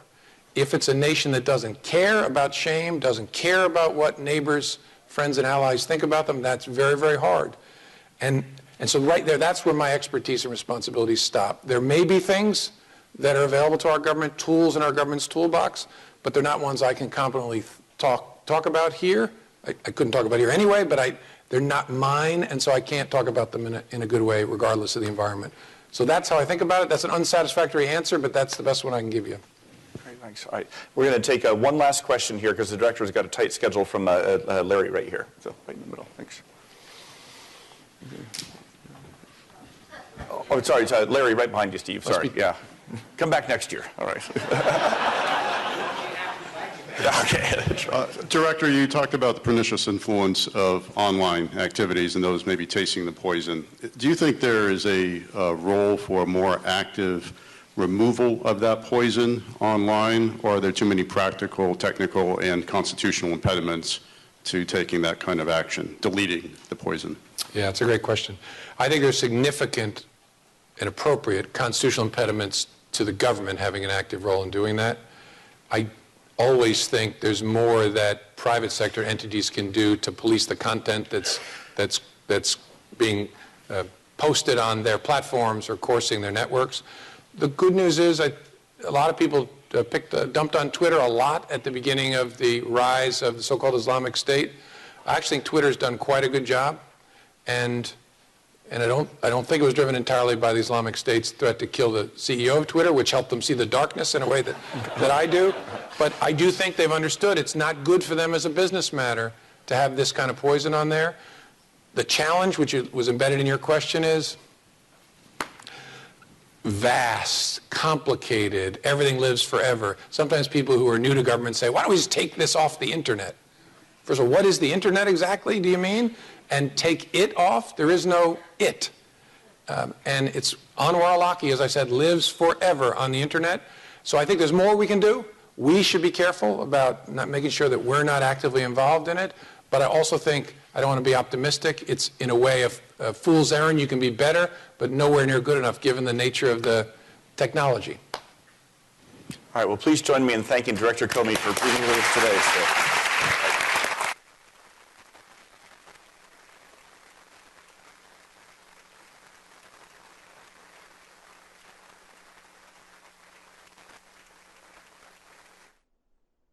All right, so that wraps up that speech given by FBI Director James Comey this morning at the University of Texas, Austin.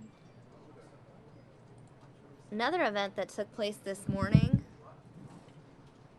was the confirmation hearing for SEC nominee Jay Clayton. I'm going to play that in the corner for you now. Jay Clayton, the nominee for the SEC. It's confirmation hearing taking place this morning. Worry about all of those effects. At some point, you have to move forward. After you move forward, you have to examine whether you got it right. And that's the way I look at these things. It's not, I'm done, out the door. We tried to do it as well as we could. Let's look back and see if we got it right. Yeah, I think that's a very sensible approach. I look forward to working with you on it, and I think I finished within my timeline. You did. Thank you very much. Senator Cortez Masto. Thank you, Mr. Chair and Ranking Member. Mr. Clayton, good to see you again. And let me just say thank you so much for taking the time to visit with me and your candor in our conversation. I so appreciate it. It's wonderful to see your family here with you as well. During our conversation, if you recall, we talked about the fact that I'm from Nevada, and at the time of the foreclosure crisis was the Attorney General, and so took a number of enforcement actions to protect the homeowners in my state. And you were very candid during that time, and when we met, we talked about this, and you specifically dismissed the effectiveness of enforcement actions against companies on the grounds that prosecutors unfairly take money from shareholders without holding individuals responsible. And want to just follow up on those comments and have some questions as well. And in fact, in a speech just before he left the Department of Justice, Attorney General Holder described current law saying, quote, "The buck still stops nowhere. Responsibility remains so diffuse and top executives so insulated that any misconduct could again be considered more a symptom of the institution's culture." And so my question to you is, do we need to change the law to ensure that individuals you want to go after aren't insulated from accountability? Okay. Thank you. And just on my view on company accountability and individual accountability, I want to be clear. Companies should be held accountable if they make illicit profits. Those profits should be disgorged. There should be deterrence at the company level. But, you know, shareholders do bear those costs, and we have to keep that in mind. I also said to you, which I firmly believe, that individual accountability drives behavior more than corporate accountability. And as we work, all of us work together, that will be in my mind. And so then I appreciate that. And that goes back to, I think, what my colleague, Senator Heidkamp, was getting to when she was talking about mens rea. So let me put it in different terms, and I'll talk about strict liability. Mm-hmm. And again, it was Attorney General Holder suggested that Congress change the law to provide for strict liability for financial service executives. In other words, executives should be liable for misconduct that occurs under their watch, whether or not they had intent or knowledge of the wrongdoing. Do you agree with that proposal? Again, it's not for me to make the law. It's for me to enforce law. I don't understand the exact contours of that proposal. Can you say it again?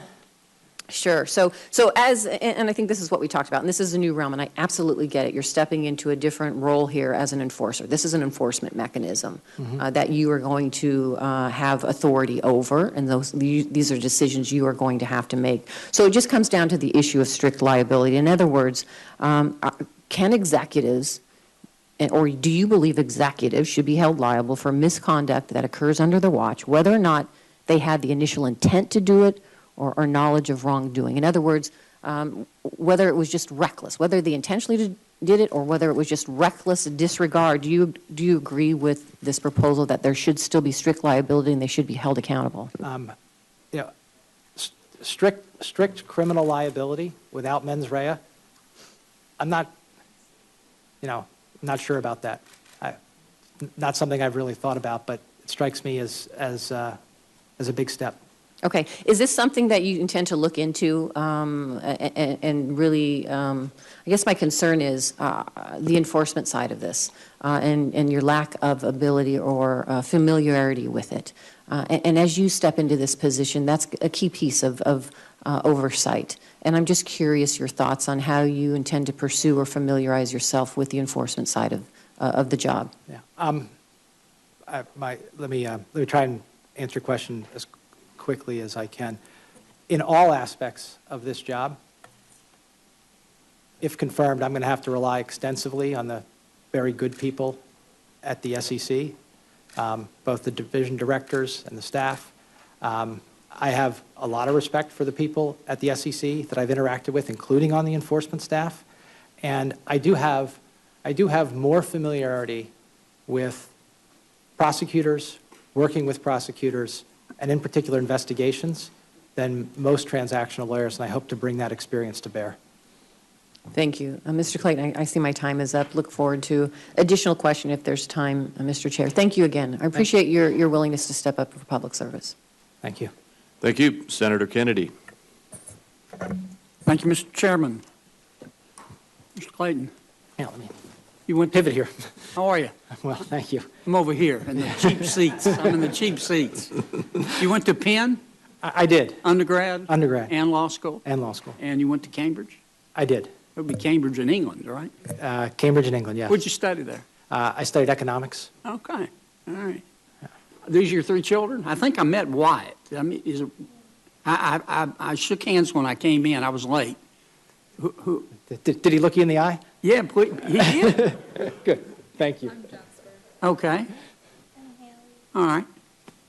Why did they give you instructions about how to behave and not make faces and stuff today? You don't have to answer that. Let me ask you about Sullivan and Cromwell. It's a big place, blue chip clients, you know, one of the premier firms in the world. You don't get to pick your clients, do you? I mean, if you're a lawyer there and a client comes in and says, I'm in trouble and I need help, you don't like say, well, I don't like the color of your suit, go away. Generally not. Yeah. How long have you been at Sullivan and Cromwell? Over 20 years. Would you consider yourself a securities expert? If anyone can be, I think. Yeah. So. Well, I'm kind of like Senator Corker. Since you're going to be running the SEC, I'd like you to know something about securities law. I want to ask you about a matter that's important to many states, but also Louisiana. Are you familiar with a gentleman by the name of Alan Stanford? Ring a bell, the Ponzi scheme? I am. Yeah, he at one point was, in 2008, was listed on the Forbes top 400 or whatever. He had a net worth of $2.2 billion. Now he's got another number. He's got a prison number. It's 350-17183. He defrauded in a Ponzi scheme about 7,800 investors. 2,000 of them were from Louisiana. It's life savings. The Securities Investor Protection Corporation, SIPC, denied coverage of them. SE sued the SIPC. I think a federal judge threw it out. Obviously, I was disappointed in that. Here's my question. I wrote it out so I'd be precise.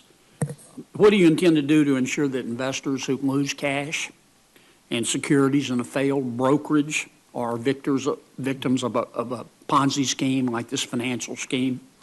The one I just talked about, receive fair treatment in the event they have to turn to the SIPC for help, which was created to help them. Yeah, Senator, I am familiar with the Stanford matter, and people like Alan Stanford and other fraudsters who we can name need to be dealt with sternly, severely, etc. As far as their victims and the SIPC. I am familiar with this issue, and that there is a line at where the SIPC has denied coverage, and in particular in the instances of fraud, its coverage doesn't extend that far. I am familiar with that being an issue. I look forward to working with you and others on what we do about the victims of people like Alan Stanford. Okay.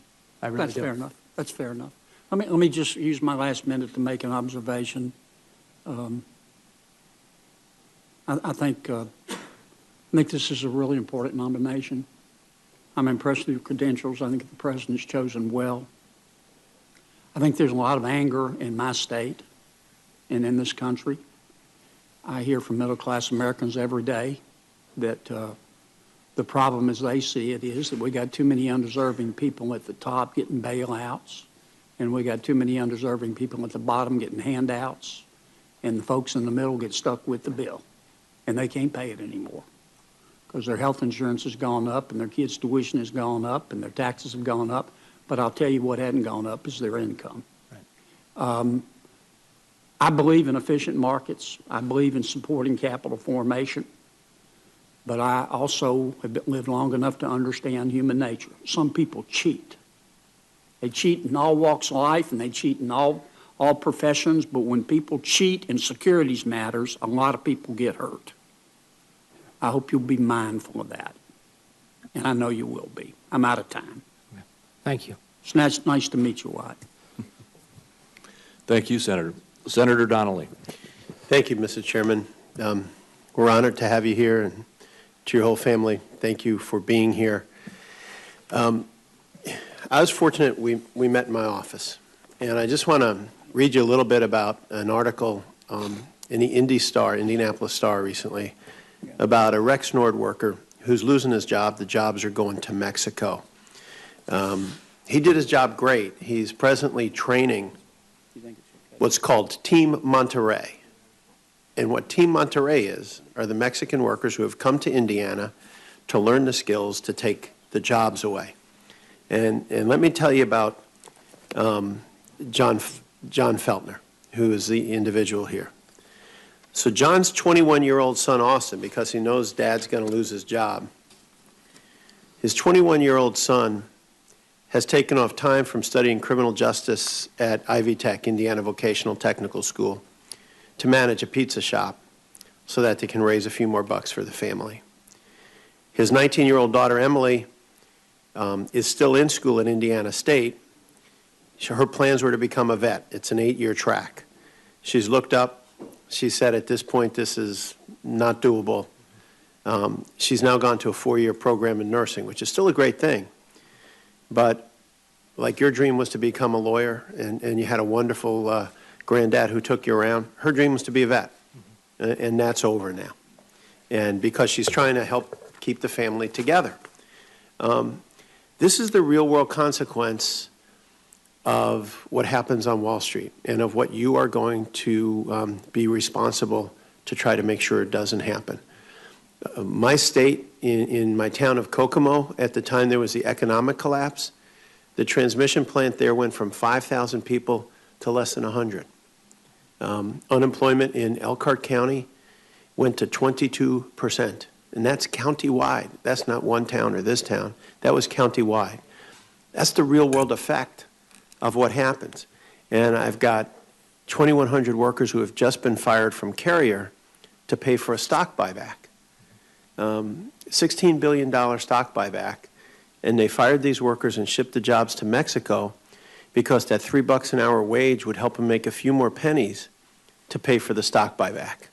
That's the real world. Is 2,100 families who have no idea how they're going to cover their mortgage next month or send their kids to school. So, you know, we talked about all those things, and I want to know your general insight and experience advising and counseling clients on stock buybacks. And Senator, as we talked about in your office, I'm not familiar with the Indiana, but there are Pennsylvania's just like a cousin to us. Yes. Reading, PA is a place I'm very familiar with. Look, this is the issue of jobs going overseas, and how that's related to the operation of a company, what choices the management makes, is a difficult issue. I don't like these results any more than you do. I mean, I don't like it at all. Stock buybacks, there are times when stock buybacks make sense. That is clear. Company has excess cash. They don't know what to do with it. They don't have a good place to put it. They should return it to their shareholders. That's as far as whether that's always the case and whether they're using the money in a way that we would like to see them use the money. I agree with you. There are a range of outcomes, and there are a range of consequences, and there are a lot that as a citizen I don't like. As far as the SEC goes, I'm happy to talk about that. Yeah, and I wish I had an hour with you. I really do. We had some good time before. But this was clearly not a case of excess cash. This was firing workers to pick up the difference in their wage from going to Mexico so they could give it to the Wall Street hedge fund speculators. That's what this was. And what happened in 08 and 09 was credit rating agencies that abandoned ship and sold their reputation for a few extra bucks. ridiculous, insane, collateralized debt obligations and all of these things, that it was all allowed to go on. And if it was stopped, those 5,000 people at the Chrysler transmission plant wouldn't have lost their jobs. And so you're the sheriff. Besides being a great dad, you now have the opportunity to be a sheriff. And we are very, very hopeful you can fill that role. Thank you. And my families are counting on you to do that. As I said to you, I very much believe that if growth looks like this in America, that's a lot better than growth in America looking like this, because this is really bad for everyday Americans. And what you do will help to determine that. Thank you. Thank you. Senator Heller. Mr. Chairman, thank you, and thanks for holding the hearing. And good to see you. I welcome your family also. It's good to see everybody here. And by the way, congratulations on the nomination and this process. Thank you. I worked in the securities industry for a few years, got my securities license, worked on the Civic Stock Exchange, became an institutional broker, worked in the third market, but subsequently, a few years later, I became Secretary of State in Nevada and ended up regulating the securities industry for our state, and had real working relationships with the industry and saw some real bad players. I think Senator Kennedy talked about a few of them, and my colleague from Indiana talked about a few of them, and it's usually the states that really dig up some of these issues and some of the problems, even if it's a major trading firm like Merrill Lynch, and I think Prue Bache back when I was Secretary of State. I guess my question for you is your commitment to working with these states. Working, not all securities regulators are in a particular office. I think there's only a half a dozen or so in Secretary of State's office, but they are, every state does have regulators. And there's kind of been a back and forth. I just want to get your feel for working with these states on some of these issues and helping regulate their industries. I am very interested in working with the state securities commissions and the many others who have jurisdiction over the securities markets, including state law enforcement, the Department of Justice, the SEC. To your point, it is also my experience that the bad actors, they've been bad for a long time, and until they're caught. And early on detection would be much better than later. And where that comes from, if it comes from the states or it comes from self-regulatory organizations, it comes from state law enforcement, I'm all for it. The word that comes to mind is restitution. The earlier you get there, first of all, less damage, but the larger the chance of restoring these individuals that have been defrauded. Do you have any views on that? Yes, I do. It has been, it is very disappointing when you have these types of individuals that the people who bear the brunt of it are ordinary investors. If you have an Alan Stanford, like we talked about, or a Bernard Madoff, I do think some of the reforms that we've seen around custody and tracing will help prevent that. So that is my view, and we should be looking to a point made earlier. We should be looking with technology at better and more efficient ways to monitor those individual financial advisors and brokers. In my office when we were chatting back in January, I talked about a new regulation called Industry Guide 7. There was proposed new regulations that would affect mining industry in the state of Nevada. I'm appreciative of Chairman Crapo and Senator Tester also working with me on this particular issue. All we're trying to do is align the disclosure requirements with global standards so that our domestic mines have economic competitiveness. And we're afraid that we're going to lose that What all I'm asking from you is if I could get your commitment that you'll work with this committee, that you'll work with my office as we take a look at some of these new regulations, make the necessary changes that I think are needed to keep our mining industries across this country competitive. Yes, Senator. I do look forward to working with this committee and the staff on disclosure, and that disclosure has followed where the market is. The mining industry makes sense. I think the staff just put out for comment another industry guide that hadn't been updated in some time. So I understand the point and look forward to working with you. Mr. Clayton, thank you. My time's run out. Thank you for being here. Thank you, Mr. Chairman. Thank you, Senator. Senator Warren. Thank you, Mr. Chairman. It's good to see you again, Mr. Clayton. You know, a big part of the job of the chairman of the SEC is enforcement, a cop on the beat on Wall Street. And you've said in your testimony today that you intend to enforce the law strictly, and I very much agree with that goal. But I'm concerned that you won't be able to achieve it. It is clear that the SEC will play a critical role in deciding, the SEC chair will play a critical role in deciding what the enforcement position of the SEC will be. And in recent history, Republican commissioners on the SEC have favored weaker enforcement, while Democratic commissioners have sought tougher enforcement. The chair is often the deciding vote.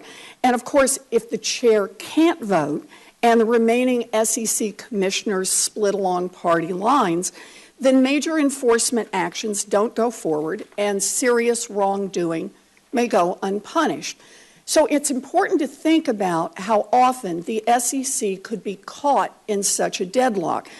Under the President's executive order for ethics, the first 2 years of your tenure as SEC chairman, you would have to recuse yourself from participating in any enforcement matter involving a former client of yours. That's about half of your term as chair. So based on your personal client disclosures then, for half of your tenure as SEC chair, you would not be able to vote to enforce the law against several big banks, including Goldman Sachs, Deutsche Bank, Barclays, and UBS. Is that right? Yes, Senator. Thank you. Those banks have repeatedly violated securities laws in the past few years, but if they violate securities laws again in your first 2 years as SEC chairman, you can't vote to punish them. And I think that's a problem. But it's just the tip of the iceberg. Your recusals would not be limited just to your own former clients. The Ethics Executive Order also requires you to recuse yourself for 2 years from any matter in which your former law firm, Sullivan & Cromwell, represents a party. Now, Sullivan & Cromwell is a leading New York law firm with a very long list of Wall Street clients. So for half of your term as SEC chair, you would not be able to vote to punish any corporation or bank that uses Sullivan & Cromwell as their lawyer. Is that right? I believe that's a fair summary, Senator. Yes. Thank you. More potential cases with a deadlock and no enforcement, and that's a problem. And even beyond Sullivan & Cromwell's already long list of Wall Street clients, any reasonably strategic company that wanted to try to avoid an SEC enforcement action could simply hire Sullivan & Cromwell to represent them before the agency, and then you couldn't vote for enforcement against that company. Is that right, Mr. Clayton? I'm not sure about that, Senator. Well, you do know the rule that if they are represented by Sullivan & Cromwell in front of the agency, then you're going to be banned from being able to vote against them. If they are represented by Sullivan & Cromwell in front of the agency, I would not be able to participate. That was my point. That doesn't mean that. So more cases potentially that you cannot participate in, meaning more cases potentially here with a deadlock and no enforcement. I think that's another problem. So it's important to think about how often, as we go through this, if President Trump wanted to make sure that the SEC would have a hard time in going after his Wall Street friends, it seems to me you would be the perfect SEC chair. You can't vote to punish some of the biggest names on Wall Street. That means those cases would be at least more likely to end up in deadlock, which means those companies could skate free. And I just want to point out, this is not a theoretical problem. Recusals were a very big issue for the outgoing SEC chair, Mary Jo White. Like you, she came from a major Wall Street law firm, and according to the New York Times, in her short time heading up the SEC, she had to recuse herself in at least 48 enforcement matters because of conflicts involving her former clients, her former law firm, and her husband's clients and law firm. At least 48 cases in which she couldn't vote to punish a big company because the other commissioners were often split on enforcement matters. Chair White's recusals led the commission to deadlock time and time again, which meant that corporations that may have broken the law were able to get off easier. Your recusal problems seem to be even more severe than Chair White's. With you as SEC chair, it looks like Wall Street can breathe a little easier knowing that you won't be voting against them, and there's likely to be weaker enforcement. So here's my question. Can you explain why, out of all the people who could have been selected to head the SEC, you are the right person for this job? Thank you. And I want to say that the question of whether I'm recused from a matter doesn't mean that there will be deadlock. I do believe that the current... Mr. Clayton, I don't quite understand that. If there's not a majority to go forward on an enforcement action, if the other commissioners split 2-2, that is a deadlock. And if you are recused, that leaves 4 commissioners, 2 Democrats, 2 Republicans. Republicans have consistently gone for weaker enforcement, Democrats for stronger enforcement. You come here today and say, I'm going to go for stronger enforcement. You're not going for stronger enforcement if you can't vote. Well, I'm not sure about that characterization, but I do know that... The characterization of a deadlock? No, the characterization of who goes for more enforcement. Well, take a look at the data on that. Okay. But what I would like to say is that I believe that on enforcement matters, the commission is almost always unanimous on enforcement matters. I think you want to check your numbers on that, Mr. Okay. Clayton. And you want to check what has just happened. We have experience on this. You know, I'm going to yield because I recognize the chair has been very indulgent in letting me go over.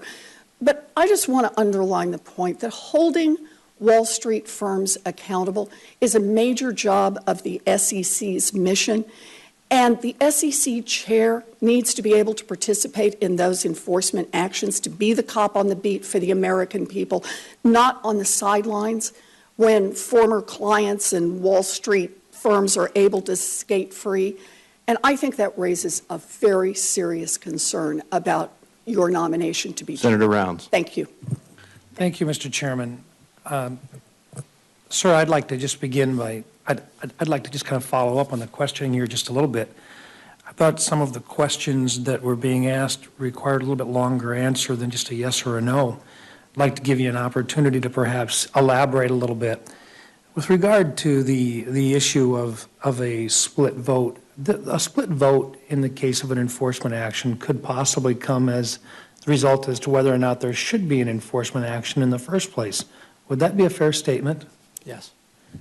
In that particular case, then, it would be a matter of making a determination, yes or no. And in this country, in most cases, we don't decide on a split vote whether they're guilty or not, and then make the assumption that they're simply guilty because there's a split vote involved in it. Fair enough? I think that's fair, Senator. Yeah. How much time do you think, as the chairman of the Securities and Exchange Commission, do you think you would spend in terms of breaking ties on the determination of right or wrong on the part of a company who's being brought before, compared to the rest of the job? I would not expect that it would be any meaningful amount of time, Senator. If there were parts of and recognizing that we're all limited by the amount of time that we have to share, if there were parts of the previous questions that were asked to you that you didn't feel like you had the opportunity because of the time constraints Would you like to share a little bit of information to perhaps clarify or expand on your answers? Thank you. As I said in my opening statement, I have zero tolerance for bad actors. I'm not only saying that here, I will say it to the enforcement staff at the SEC. I will say it to my fellow commissioners. I do believe, as I've said before, that individual accountability is extremely important, not only to get rid of bad actors, but it sets a tone for the industry. Much of the enforcement activity of the commission, as I understand it, is driven by the enforcement division and the oversight of the enforcement division. I have every confidence that that will continue, and that any recusals that I have to do will not impact that. Are you a Republican? No, I'm an independent, sir. It seems to me that the suggestion was that Republicans are lax on enforcement. As an independent, would you see Republicans as being lax on enforcement? No, that was. I do not see it that way. I think sometimes people of different parties may have different enforcement priorities, but I would not say that Republicans are lax on enforcement. Would you see your role in terms of being an independent and being nominated for this particular position to be an arbiter, perhaps, in terms of finding common ground with regards to issues of enforcement and in the layout of penalties that are appropriate for organizations that are found to be in violation of the law or the rules? Yes, Senator, and if I wanted to say what I thought if I had to pick a single strength that I believe I would bring to this position in that regard, it does go back to what I said at the beginning, in that being a transactional lawyer, building a consensus is what your job is. People have different views. They want to get to a place that is happy for everyone, and that's very much what my job has been, and I want to continue to do that if I'm confirmed. Thank you. Anything else you wanted to add to that at all? No, I really thank you for the time. Thank you. Thank you, Mr. Chairman. Thank you, Senator. Senator Menendez. Thank you, Mr. Chairman. Mr. Clayton, congratulations on your nomination. Since you and I met in February, there's certainly been quite a bit of activity at the SEC. Of particular concern to me is Acting Chair Pivowar's efforts to scale back the authority of the Commission's enforcement division. He unilaterally reopened the comment period on a congressionally mandated rulemaking disclosure of CEO to worker pay ratio. So I want to focus first on the enforcement, and then I'll turn to the other matter. In 2009, former SEC Chair Shapiro gave enforcement staff subpoena power. Before this, only the Commission had the power. This empowered senior enforcement attorneys to quickly escalate informal inquiries to formal investigations, ultimately strengthening the Commission's ability to investigate corporate misconduct. When we met and discussed enforcement issues, you said that bad actors have cost this country billions, and I couldn't agree more with you. In my view, the SEC functions best with a strong enforcement division that stays ahead of the markets. Unfortunately, Acting Chair Pivowar has taken steps to curb the Enforcement Division's authority by revoking the subpoena authority from 20 enforcement officials and limiting it only to the Enforcement Division Director. That's a major reversal from post-crisis policy designed to assist the Commission in initiating investigations and going after bad actors that ravaged investors and our economy at large. So I just want to get some quick answers to these questions. In your opinion, do you think that the SEC's enforcement staff has abused its authority since the delegation of subpoena authority in 2009? Senator, I have no idea whether they have abused their subpoena authority. Well, you're a practitioner before them. Do you have a sense that they have abused their authority for the last 8 years? Senator, in my experience, which as far as, on the defense side is very limited, so take it with that. I have not seen an abuse of subpoena authority by the SEC. Were you consulted at all on these policy changes as the potential new chair? No, I was not. Do you agree with this policy change? I don't know.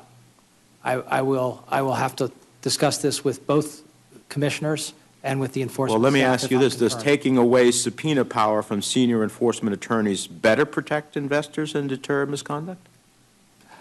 I don't know the answer to that question. Really? No, I don't, because in the the abstract, subpoena- forgetting about just the proposition that taking away subpoena powers from those line entities that are engaged in investigating misconduct and limiting it to only one person and then having to go through a whole process, it seems to me that we're going to largely deter and delay investigations. I think those are good questions. Well, the question, I'm looking for good answers. Yeah, I know. My good questions don't mean that much if I don't get good answers. All right, everyone. It is just a couple minutes before 3 o'clock. That wraps up my time here on News Now. I want to go ahead and give you guys a live look at this GOP watch that we had earlier today, Republican Watch. This is live out of Washington, D.C. In case you missed it, the vote on the Obamacare replacement bill has been postponed. That vote was supposed to happen today. The House was supposed to vote on it, but the vote has been postponed. This is the stakeout cam, the camera that is on the lookout for Republican politicians there in Washington, D.C. Coming up in just a couple minutes, Mary Kate Gaffney joining you with more News Now, right here on Fox 10.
All right, everybody, hello and welcome to the Fox News Now stream. I'm your host, Mary Kay Gaffney, taking you into the next few hours of the show here. It's Thursday, everybody. Happy Friday Eve.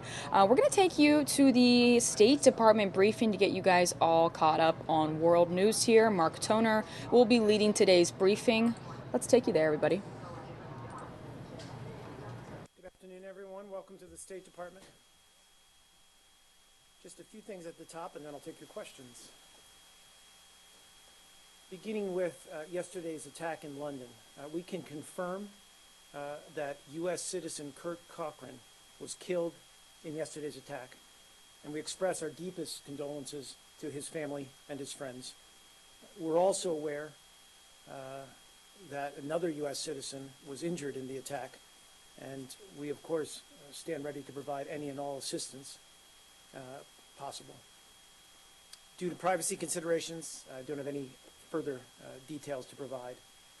I can say that the U.S. Embassy in London issued an emergency notice or emergency message to inform U.S. citizens in London and surrounding areas of the security incident, and U.S. citizens should maintain security awareness and monitor media and local information sources. We also strongly encourage U.S. citizens in the U.K. to contact family and friends in the United States directly to inform them of their safety and their whereabouts. As President Trump and Secretary Tillerson expressed both publicly and privately yesterday to their respective counterparts, we extend our sympathies to the victims and their families, and we stand ready to assist the UK in any way possible. The United States strongly condemns this attack, an attack that was carried out on a pillar of the United Kingdom's democracy, its parliament building. Attacks such as these can only strengthen our resolve to defeat the scourge of terrorism worldwide. We also, of course, commend the work of the first responders, and we've offered, as I said, to provide any assistance that we can to the City of London and the wider UK during this difficult time. Also thought it might be useful to give a little bit of a recap of yesterday's de-ISIS ministerial.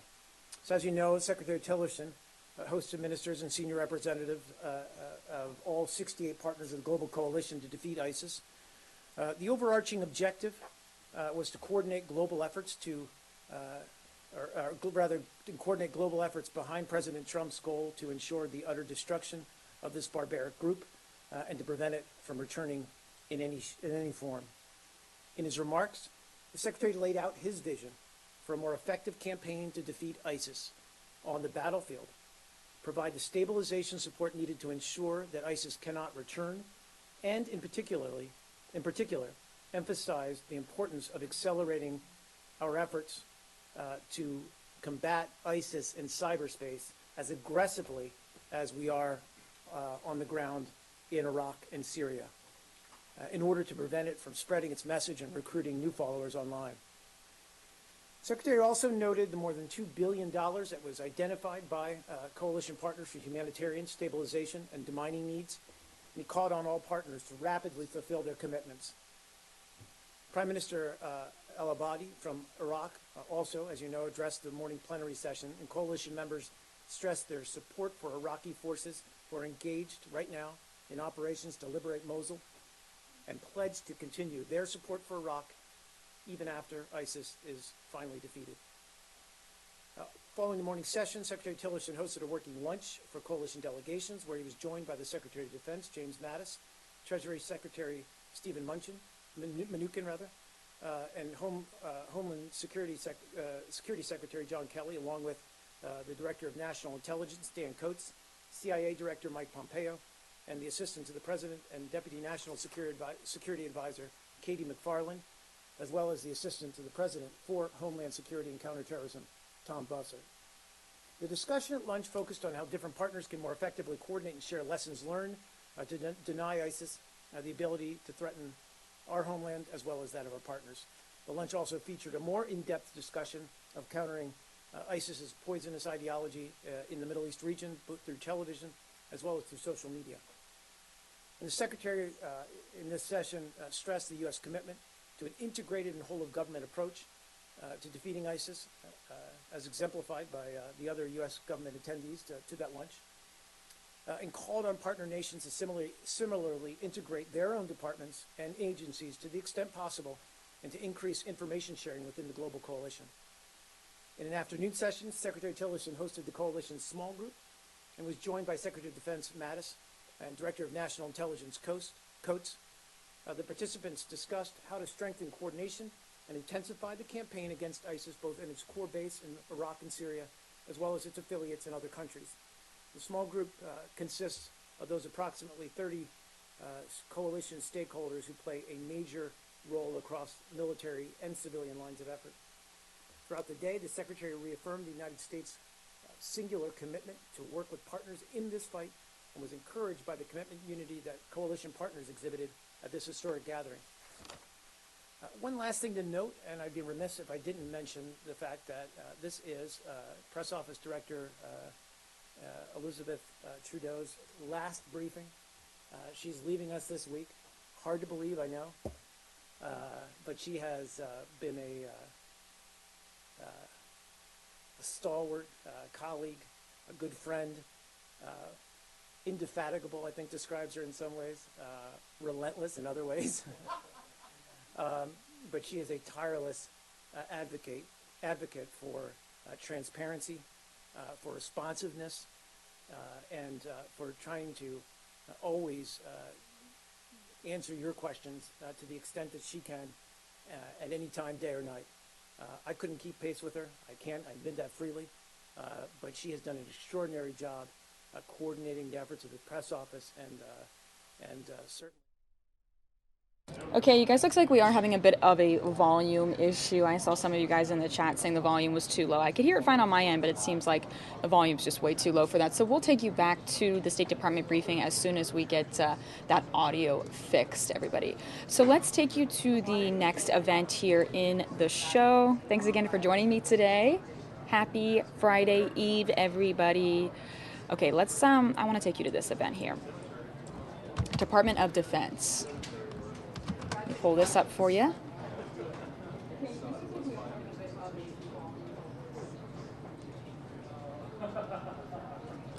It's National Puppy Day, everybody. If you want, go ahead and send me a picture of your puppy or dog. Tweet me at MaryKateFox10. That's my handle, and I'll put them up here on the show for you guys. Let me get this up and ready, though. This is a meeting at the Department of Defense discussing countering weapons of mass destruction. So let's take you to this event, everybody, and let me check the audio first before.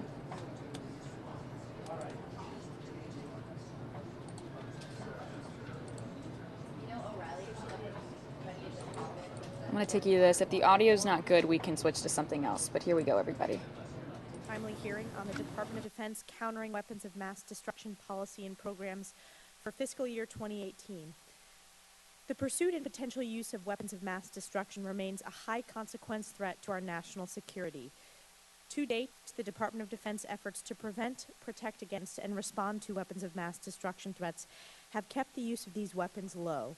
Despite these efforts, recent media reports of chemical weapons use in Iraq and Syria, continued nuclear weapons development in North Korea, and the asymmetric use of nerve agent remind us the threat is real, global in nature, and potentially growing. A key challenge in countering this threat is that many technologies that are used for peaceful civilian purposes can also potentially be used for developing weapons of mass destruction.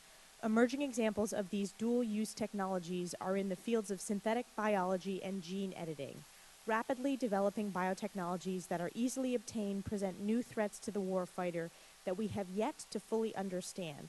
Today's hearing will allow our subcommittee to provide critical oversight on ensuring that the Department's countering weapons of mass destruction policies, plans, and programs sufficiently address these emerging threats.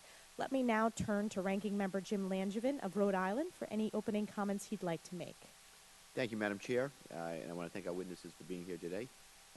Dr. Hopkins and Ms. Jagged, very nice to see you here, and Mr. Rand, great to be with you for the first time, so thank you.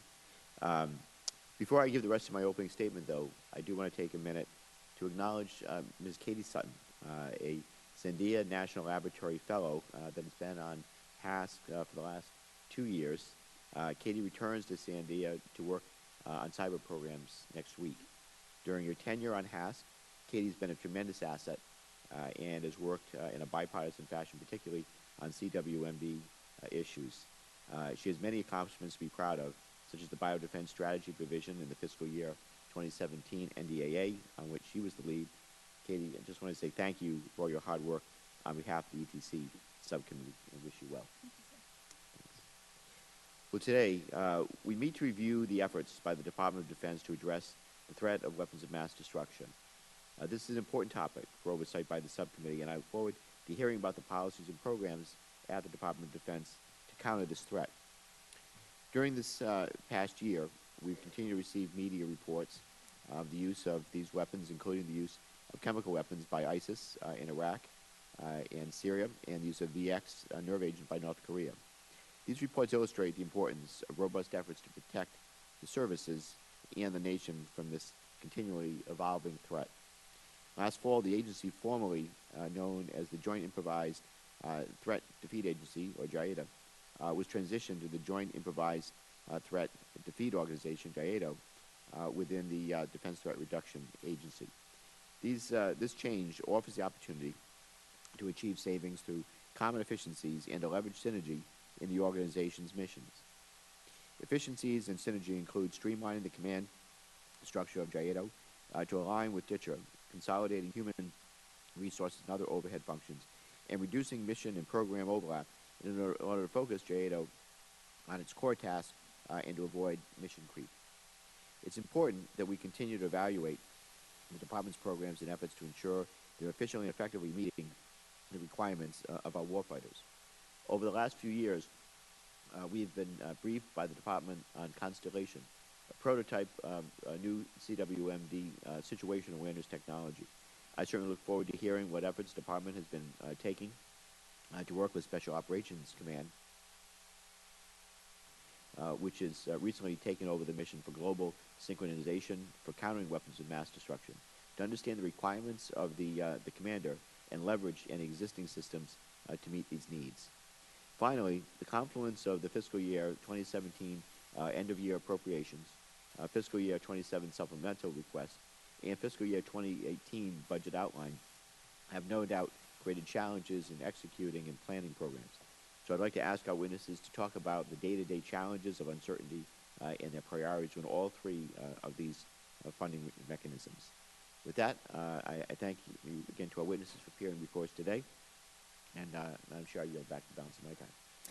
We have before us a panel of 3 distinguished witnesses: Dr. Arthur Hopkins, Acting Assistant Secretary of Defense for Nuclear, Chemical, and Biological Defense Programs; Mr. Peter Verga, performing the duties of Assistant Secretary of Defense for Homeland Defense and Global Security; and Ms. Sherry Durand, Acting Director of DITRA, the Defense Threat Reduction Agency. While detailed budget numbers for fiscal year 2018 are not available at this time, we look forward to a robust discussion on the policies and programs in place in the Department for countering weapons of mass destruction in 2018. Welcome to all of our witnesses. I'd like to remind you that your testimony will be included in the record, and we ask that you summarize key points from that testimony in 5 minutes or less. And before we begin with Dr. Hopkins, I also would like to take a moment to recognize Katie Sutton, who will be returning to Sandia National Laboratories, having completed her 2-year fellowship with our committee. Katie has been an integral part of our team and helped us legislate and conduct oversight in many important and complex areas. Indeed, many of the same things we plan on discussing today. Katie, thank you for your hard work over the past 2 years, and we wish you continued success. And with that, Dr. Hopkins, we can begin with you, and we look forward to your opening statement. Thank you, Chairwoman Stefanik, Ranking Member Langevin, and distinguished members of the subcommittee. I appreciate this opportunity to testify on the Department's efforts to counter threats posed by weapons of mass destruction. The Office of the Assistant Secretary for Nuclear, Chemical, and Biological Defense Programs has roots that go back to the establishment of the department, when it was focused primarily on nuclear deterrence. Since then, the organization's responsibilities have expanded to include nuclear, chemical, and biological defense programs, which are carried out by 4 organizations within the NCB enterprise. Our Nuclear Matters Office is the focal point for DoD activities and initiatives for sustaining a safe, secure, and effective nuclear deterrent. Our Chemical and Biological Defense Program develops capabilities that enable warfighters to deter, prevent, protect, mitigate, respond to, and recover from traditional and emerging threats. Through our Threat Reduction and Arms Control Office, our oversight of the nation's chemical demilitarization program focuses on the safe, complete, and treaty-compliant destruction of the nation's remaining chemical weapons stockpile. In addition, we ensure DoD compliance with nuclear, chemical, and biological treaties and agreements. And our Countering Weapons of Mass Destruction Systems program strengthens situational awareness of global WMD activities. The Defense Threat Reduction Agency addresses the full spectrum of WMD-related threats, including cooperative threat reduction programs and support to combat commands, as well as threats from improvised devices. Today, I'd like to highlight some of the enduring and the emerging challenges and threats in each area, the ongoing activities that we're conducting to address those challenges, and our priorities moving forward. To counter current and emerging threats, like those enabled by synthetic biology and non-traditional agents, the Chemical and Biological Defense Program is developing new strategies to anticipate, prepare, and more rapidly respond, especially in the area of medical countermeasures, in addition to developing protective equipment and detection systems. In domestic chemical demilitarization, the Department continues to make significant progress in meeting the nation's commitments under the Chemical Weapons Convention by working toward eliminating the last of our remaining chemical weapons stockpiles in Colorado and Kentucky. In September 16, the Department started agent destruction operations at the Pueblo, Colorado site. At Bluegrass, Kentucky, facility construction is complete and destruction systems are being tested. With the United States Special Operations Command's new leadership role in countering weapons of mass destruction mission, we've engaged closely with them to understand their mission needs for global situational awareness. WMD threat reduction programs executed by the Defense Threat Reduction Agency continue to reduce the threat of weapons of mass destruction around the world by detecting and preventing proliferation and consolidating, securing, and eliminating dangerous pathogens and materials of concern. These efforts are conducted in cooperation with partners throughout the world as they enhance their own capacity to secure WMD materials, detect and interdict proliferation, and respond to WMD-related events. WMD threats are real. The Department's activities to help reduce these threats include the full spectrum of countering weapons of mass destruction activities, from preventing acquisition to containing and reducing threats to supporting crisis response. I want to thank you for this opportunity to testify and also thank you for your enduring interest and support to these important mission areas.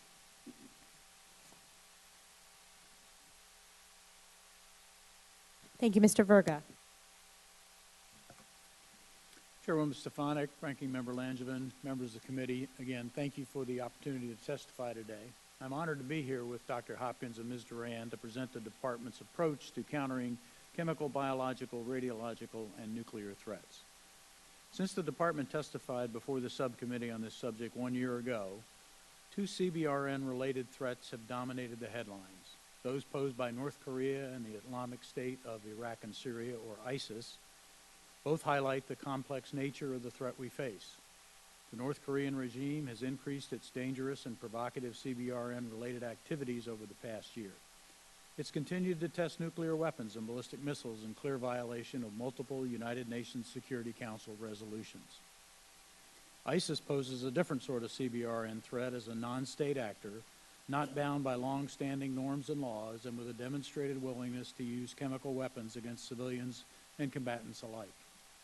While ISIS capabilities are currently far less sophisticated than North Korea's, its willingness to use and potentially proliferate CBRN-related materials or knowledge to its affiliates elsewhere is of grave concern. The Department's strategic approach to countering these threats focuses on 3 lines of effort: preventing acquisition of WMD, containing and reducing threats, and mitigating the consequences of potential use. Our efforts to address these threats for North Korea and ISIS reflect this approach. To prevent the transfer of CBRN or dual-use materials to and from North Korea, the Department works closely with interagency partners, in part through outreach under the Proliferation Security Initiative, or PSI, to the 104 other PSI endorsees committed to preventing WMD proliferation. With committed allies and partners are foundational to our success. We also engage with partners through the DoD Cooperative Threat Reduction Program, which remains, in the words of Secretary of Defense Mattis, the Department's most comprehensive and effective tool for working cooperatively with partners to mitigate CBRN-related threats. Through DTRS-capable implementation, CTR is engaged in over 30 countries, helping them detect, secure, or eliminate CBRN-related materials and pathogens of security concern. These efforts are integrated with those of our interagency partners. In Southeast Asia, CTR is building the capabilities of our partners to detect and prevent maritime proliferation of CBRN-related materials, such as those headed to or from North Korea. Despite our best efforts at prevention, we must be prepared to contain and reduce CBRN threats once they have developed. For instance, to contain and reduce the CBRN threats from ISIS, the U.S. and our coalition partners are also exploiting opportunities on the ground to better understand and disrupt their CW networks.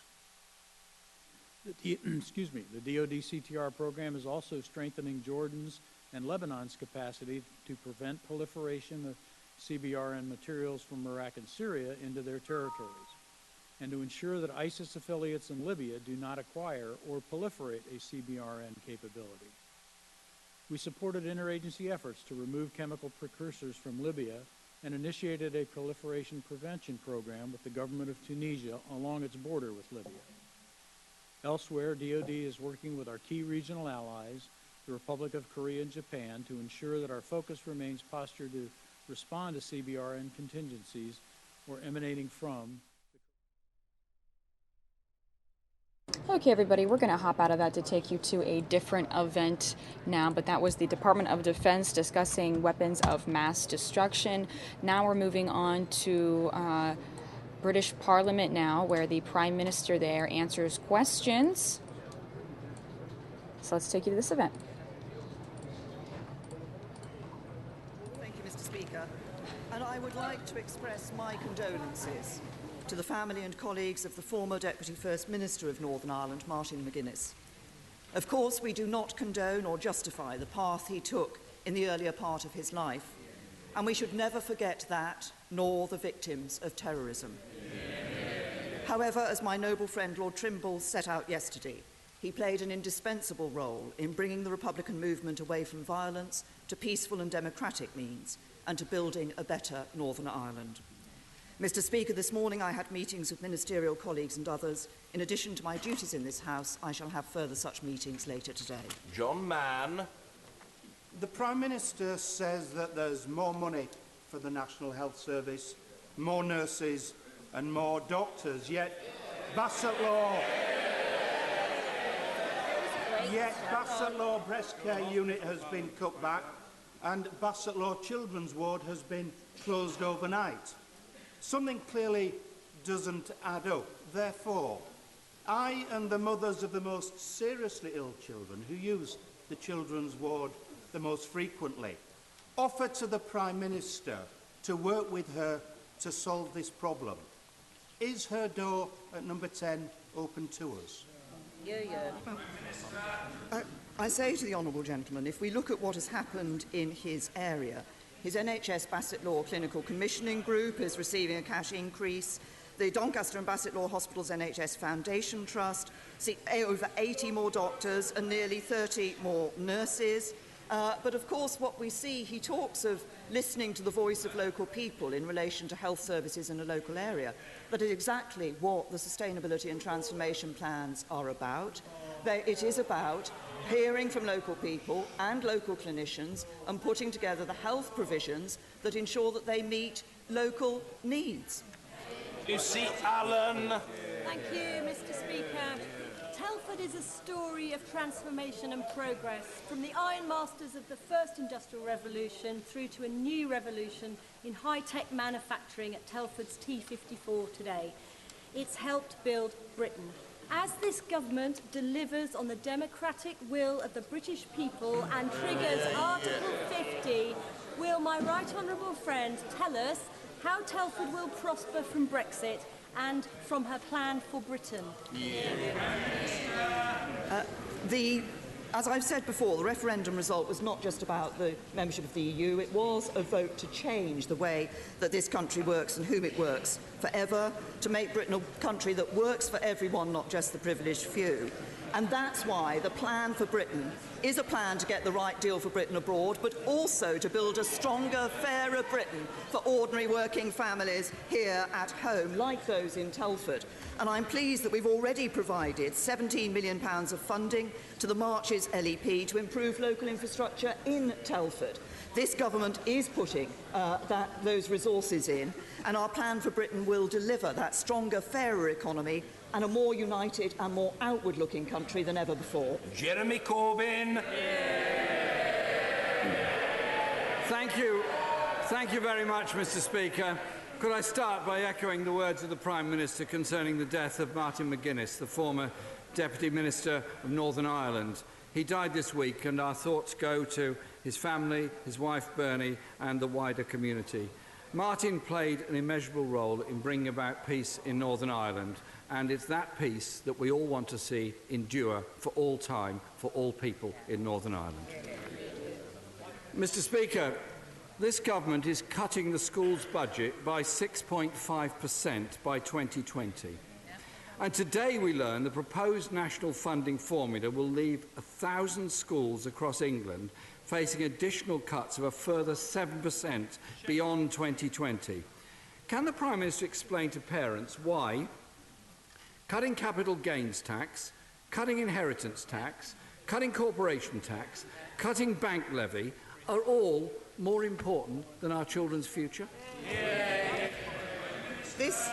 This government is committed to ensuring that all our children get the education that is right for them, that all our children have a good school place. That is what the government's plans for education will provide. And that's building on a fine record of the past 6.5, nearly 7 years for Conservatives in government, when we've seen 1.8 million more children in good or outstanding schools. We've protected the school's budget, and the national funding formula is a consultation, and obviously there'll be a number of views. The consultation closes today, and then the Department for Education will respond to that consultation in due course. Jeremy Corbyn.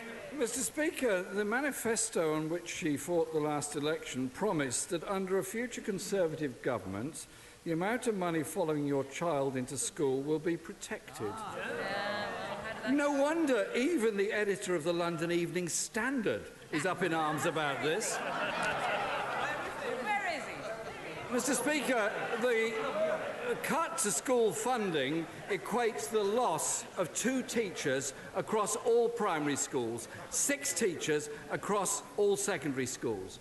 So is the Prime Minister advocating larger class sizes, shorter school day, or unqualified teachers? Which is it? Which one? We have, as we said we would, we have protected the school's budget. We now see more teachers in our schools. We see more teachers with first-class degrees in our schools.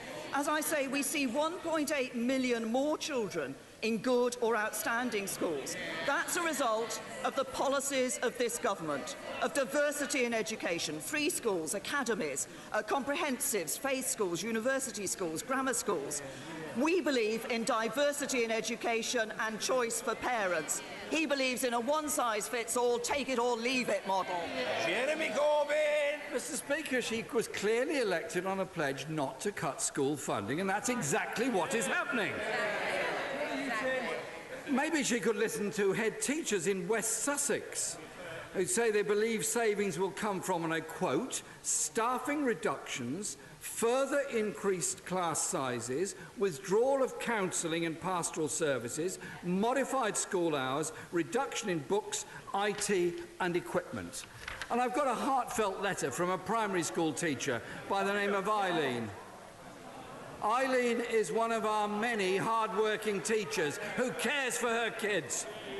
And she wrote to me to say, teachers are purchasing items such as pens, pencils, glue sticks and paper out of their own pockets. Fundraising events have quadrupled as funds are so low that parents are having to make donations to purchase books. This is disgraceful, says Eileen. Does the Prime Minister agree with Eileen? We are seeing record levels of funding going into our schools. We have protected the schools budget. We've protected the pupil premium. But what matters for parents is the quality of education. Shouldn't keep yelling out, what about Eileen? The Prime Minister's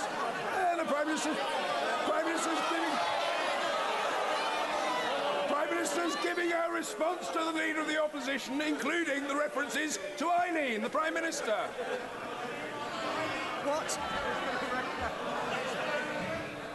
What matters for all of us who are concerned about education in this country is that we ensure that the quality of education that is provided for our children is a quality that enables them to get on in life and have a better future. That is what this government is about. It's about ensuring that in this country you get on the basis of merit, not of privilege. It's about ensuring that every child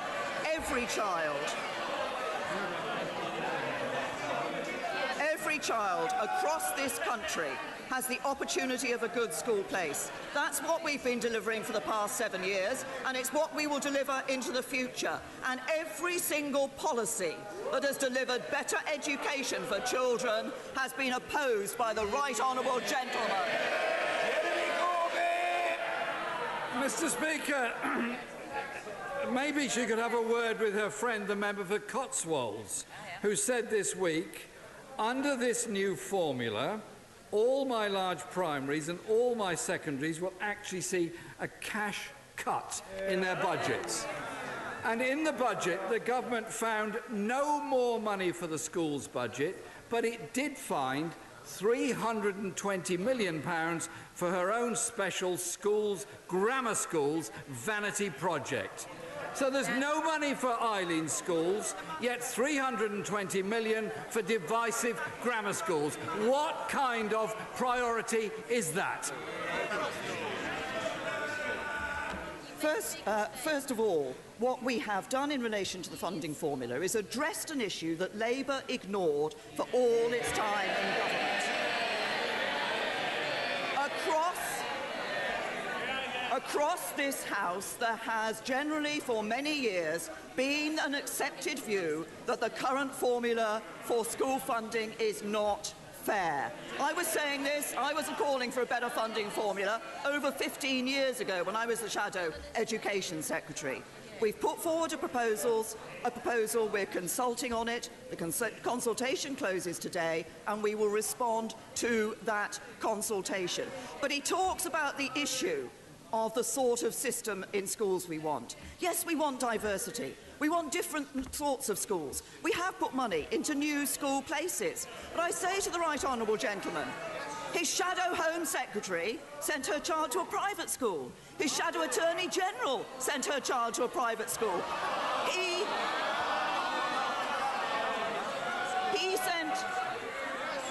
sent his child to a grammar school. He went to a grammar school himself. Typical Labour, take the advantage and pull up the ladder behind you.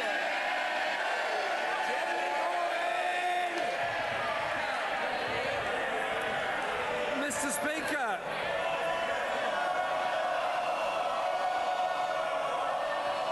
I want a decent, fair opportunity for every child in every school. I want a staircase for all, not a ladder for the few. She hasn't been very good at convincing the former Secretary of State for Education, the Honourable Member for Loughborough, who wrote last week, all the evidence is clear that grammar schools damage social mobility. What evidence has the Prime Minister got that the former Secretary of State is wrong in that? There isn't any. The evidence is that the attainment gap for the poorest children, the attainment gap in a selective school is virtually zero. That tells us the quality of the education that they are getting. But what I want is a diverse education system where there are genuine opportunities for all to have the education that is right for them. That's why in the budget, as well as dealing with the issue of new school places, we've also put extra money into technical education for those young people for whom the technical education is right. He says he wants opportunities for all children. He says he wants good school places for all children. Then he should jolly well support the policies we're putting forward. Mr. Speaker, it's not just the former Education Secretary, it's also the chair of the Education Select Committee who says grammar schools do little for social mobility and are an unnecessary distraction. Mr. Speaker, the Prime Minister and her government are betraying a generation of young people by cutting the funding for every child. Children will have fewer teachers, larger classes, fewer subjects to choose from, and all the Prime Minister can do is focus on her grammar school vanity project that can only ever benefit a few children.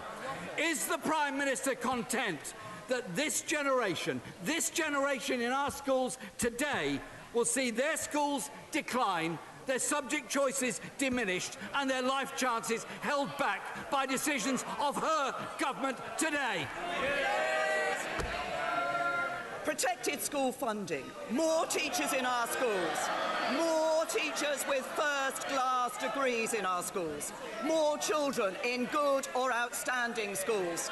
It's not a vanity project to want every child in this country to have a good school place, because that's how they will get on in life, and that's what this party will deliver.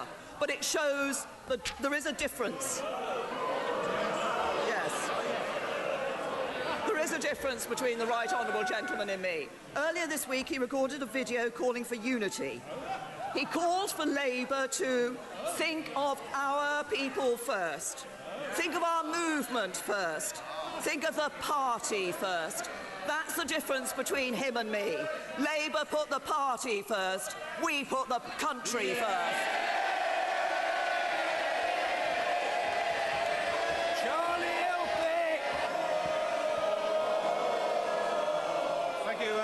Mr. Speaker, for centuries, Prime Ministers have taken a close personal interest in the effectiveness of Dover and the Channel ports as gateways and guardians of the kingdom.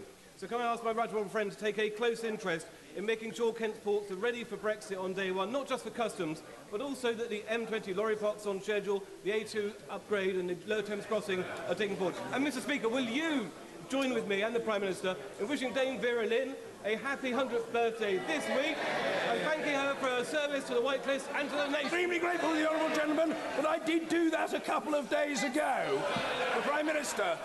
Mr. Speaker, I didn't have the opportunity in this House to do it a couple of days ago, so I'm happy to join my honourable friend in wishing Dame Vera Lynn a very happy 100th birthday this week. And I think it's right that we should recognise the service that she gave to this country, as many others did. But my honourable friend raises an important issue of transport links in Kent. It's one on which he and I have discussed on a number of occasions, and indeed I have with other Kent MPs.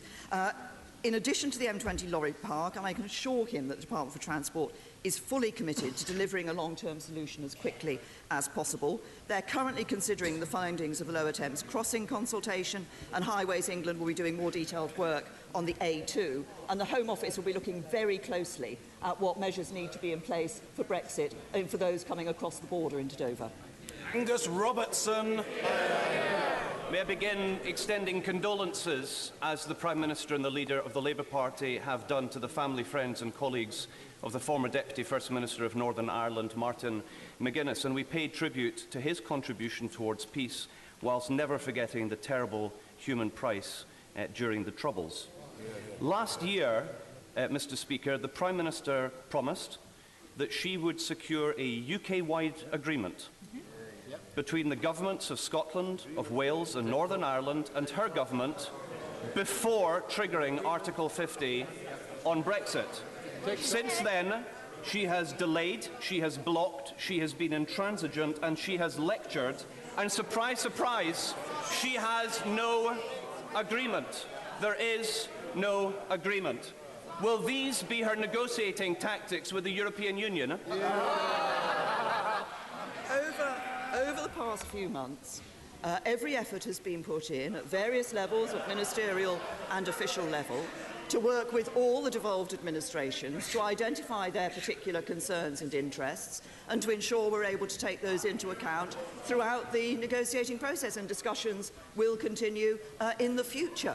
What we want to ensure is that we get the best possible deal when we leave the European Union for all the people of the United Kingdom, including the people of Scotland, because at heart we are one people. And Mr. Speaker, viewers will note that the Prime Minister totally glossed over the fact she has reached no agreement with the devolved governments of the United Kingdom. Mr. Speaker, the Prime Minister says that she wants Article 50 negotiations to lead to a deal, and she wants people to know the outcome of that deal before it is approved. So, will the Prime Minister confirm that in the period for an agreement, the House of Commons will have a choice, the House of Lords will have a choice, the European Parliament will have a choice, 27 member states of the European Union will have a choice? Mr. Speaker, if it's right for all of them to have a choice about Scotland's future, why should the people of Scotland not have a choice about their own future?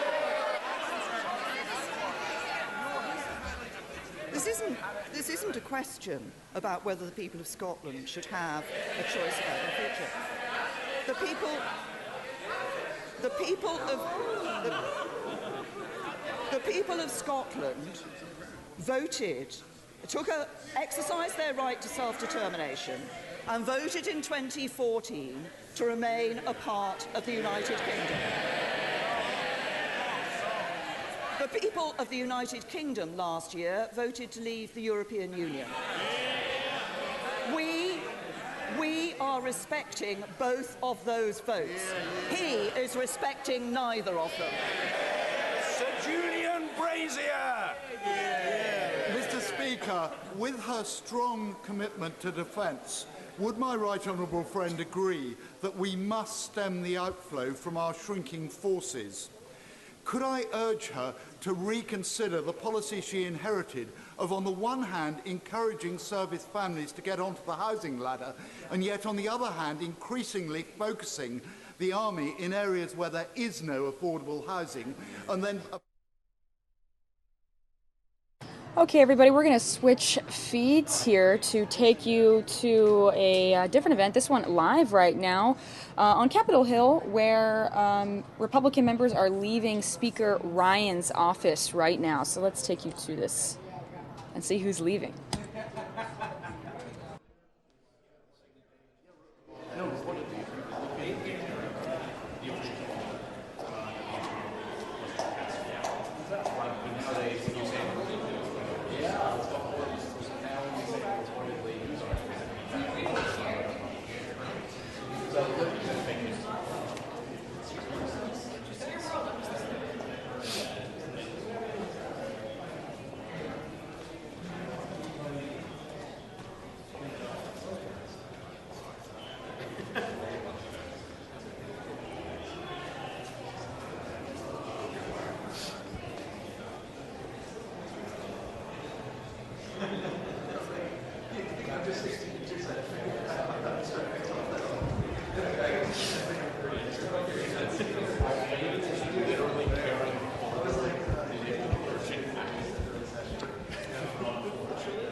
Kristen, they're in a break.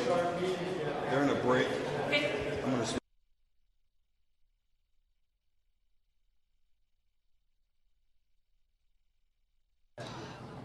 Bear with us, everybody. Looks like the shot has frozen. This is live outside Paul Ryan's office, where Republican members will be leaving soon. We're going to get a behind-the-scenes look of who was in his office today, everybody. Let me check on that feed for you really quickly here. Okay, we're back.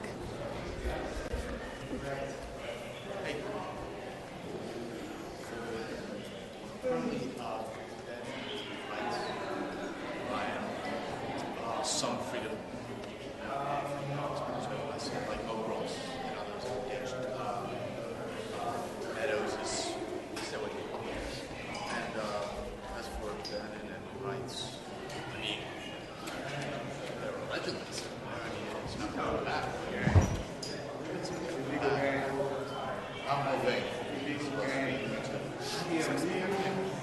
They are. That's 7, but if Chris, so good. And that's postponed. I mean, they can't do it without time. We're two more. Okay. Also, it's not together. So, okay. And Ryan doesn't like it. You got to like it around me.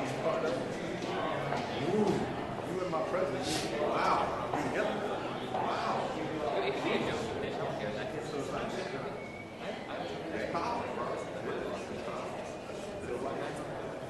Walking on the other side of the street. Without an accessory. Wow. Okay. Well, you should know that. Straight? Yeah, you should know that. Straight.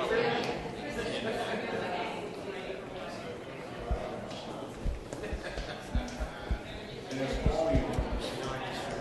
What? Volume.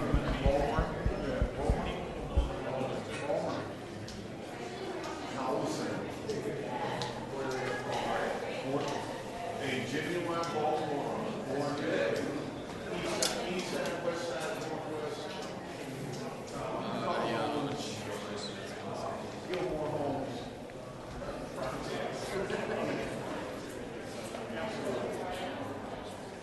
Baltimore Boys.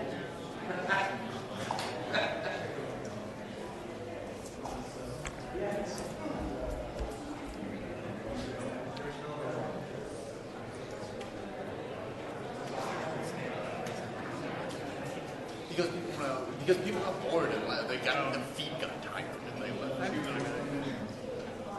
Or maybe they're downstairs taking out there.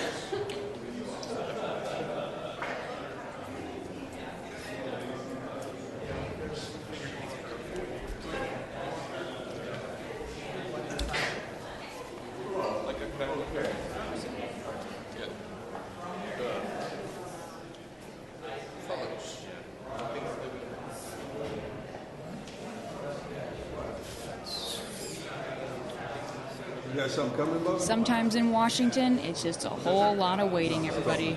Again, this is outside Paul Ryan's office, where Republican members are supposed to be leaving any moment now, outside of his office. So we get right now kind of a behind-the-scenes look of what it's like there outside his office right now. Just kind of a lot of waiting, a lot of people on their phones, just like any other place, right? But we're streaming this live here on the Fox News Now stream. Thanks for joining us today. If you have any comments, questions, concerns during today's show, feel free to tweet me at MaryKateFox10, and I'll pull your tweets up here on the air. Thanks for watching.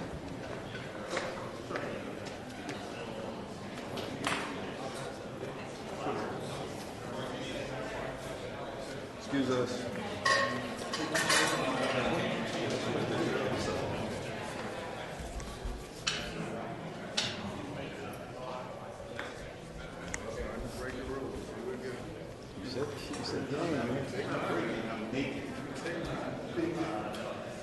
Don't break the rules. You were just trying to say, don't break the rules. You were just trying to say, don't break the rules. I couldn't get it down. Hey, guess what? I just got here. Oh, Lord. I've been here for 2 days. I couldn't do this.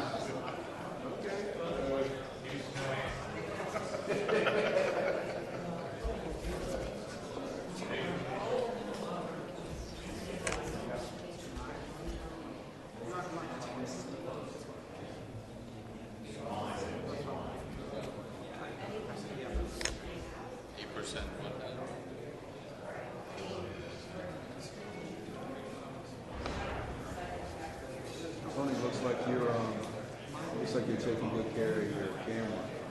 Some of those other cameras beat up bad already. You can see the silver on all the edges where they're riding them on the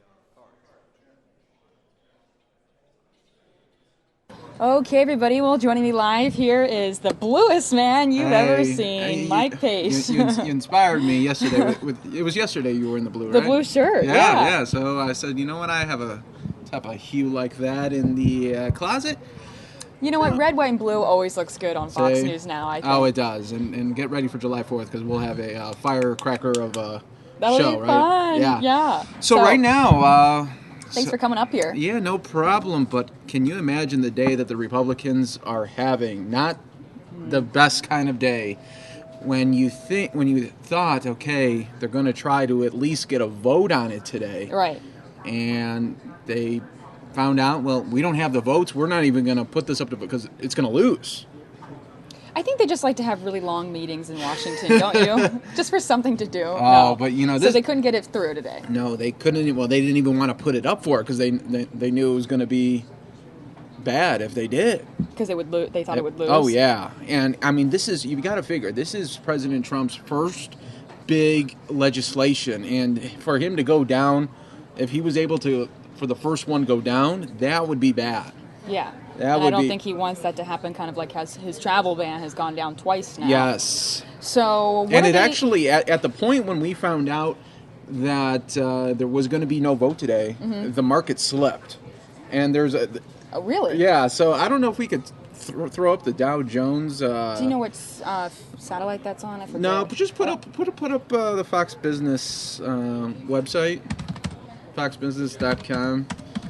And we'll try to show, because there's a particular time when you'll see it just by looking at the graph, and I thought that was pretty telling. Okay, so let me see if I can get this up. No, that's and not. Try to click on that and see what it gives you. Okay. I don't know if you could click on the actual. Oh, like this? Yeah. Can you click on the Dow Jones there? Mike's always checking the markets, everybody. Oh yeah, you got to check. Is that correct? All right, here it was today. So.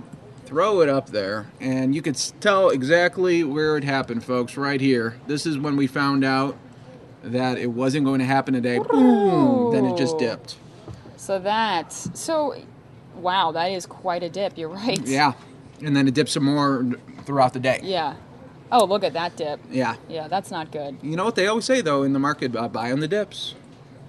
Get some chips with it. Yeah, buy on the dips. You got to buy on the dips. If you're a long-term investor, you got to love the dips sometimes. Yeah, I want to get more into that. It's just complicated for me.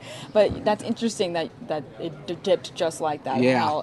So what are they saying about the healthcare plan? I thought that they were saying that there's too much in it that's still like Obamacare, right? Yeah. Well, there's these 3 phases that are supposed to be getting voted on, and some of the lawmakers don't like a particular phase, one of the first ones, but they're Paul Ryan and President Trump are trying to tell them, like, look, everything's going to kick in on the 2nd and 3rd phase then. Okay. That you guys want. It has to come in phases. Yeah. It takes a long time to dismantle a whole healthcare system. Yeah. Think about it. It took a while for it to try to even get through the hoops. Right. What was today the 7-year anniversary? Yeah, today was the 7th year anniversary of President Obama signing it into law. Oh, really? Yeah. Okay, so they were really trying to get it changed today. Yeah. They're like, darn it! That would have been ironic. This would have been perfect. That would have been ironic.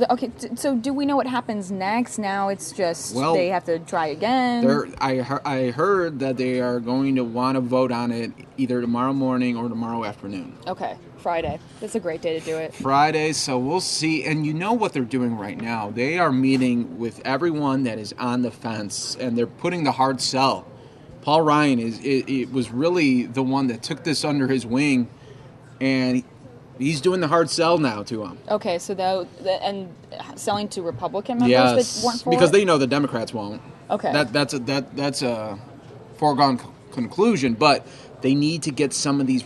I think the last thing I heard was about 30 Republicans were still against it. Still against it. So they need to get them over. Or I don't know. So that's what Paul Ryan's meeting with them right now. Yeah, Come giving on, a hard you guys, sell. Let's stay united here.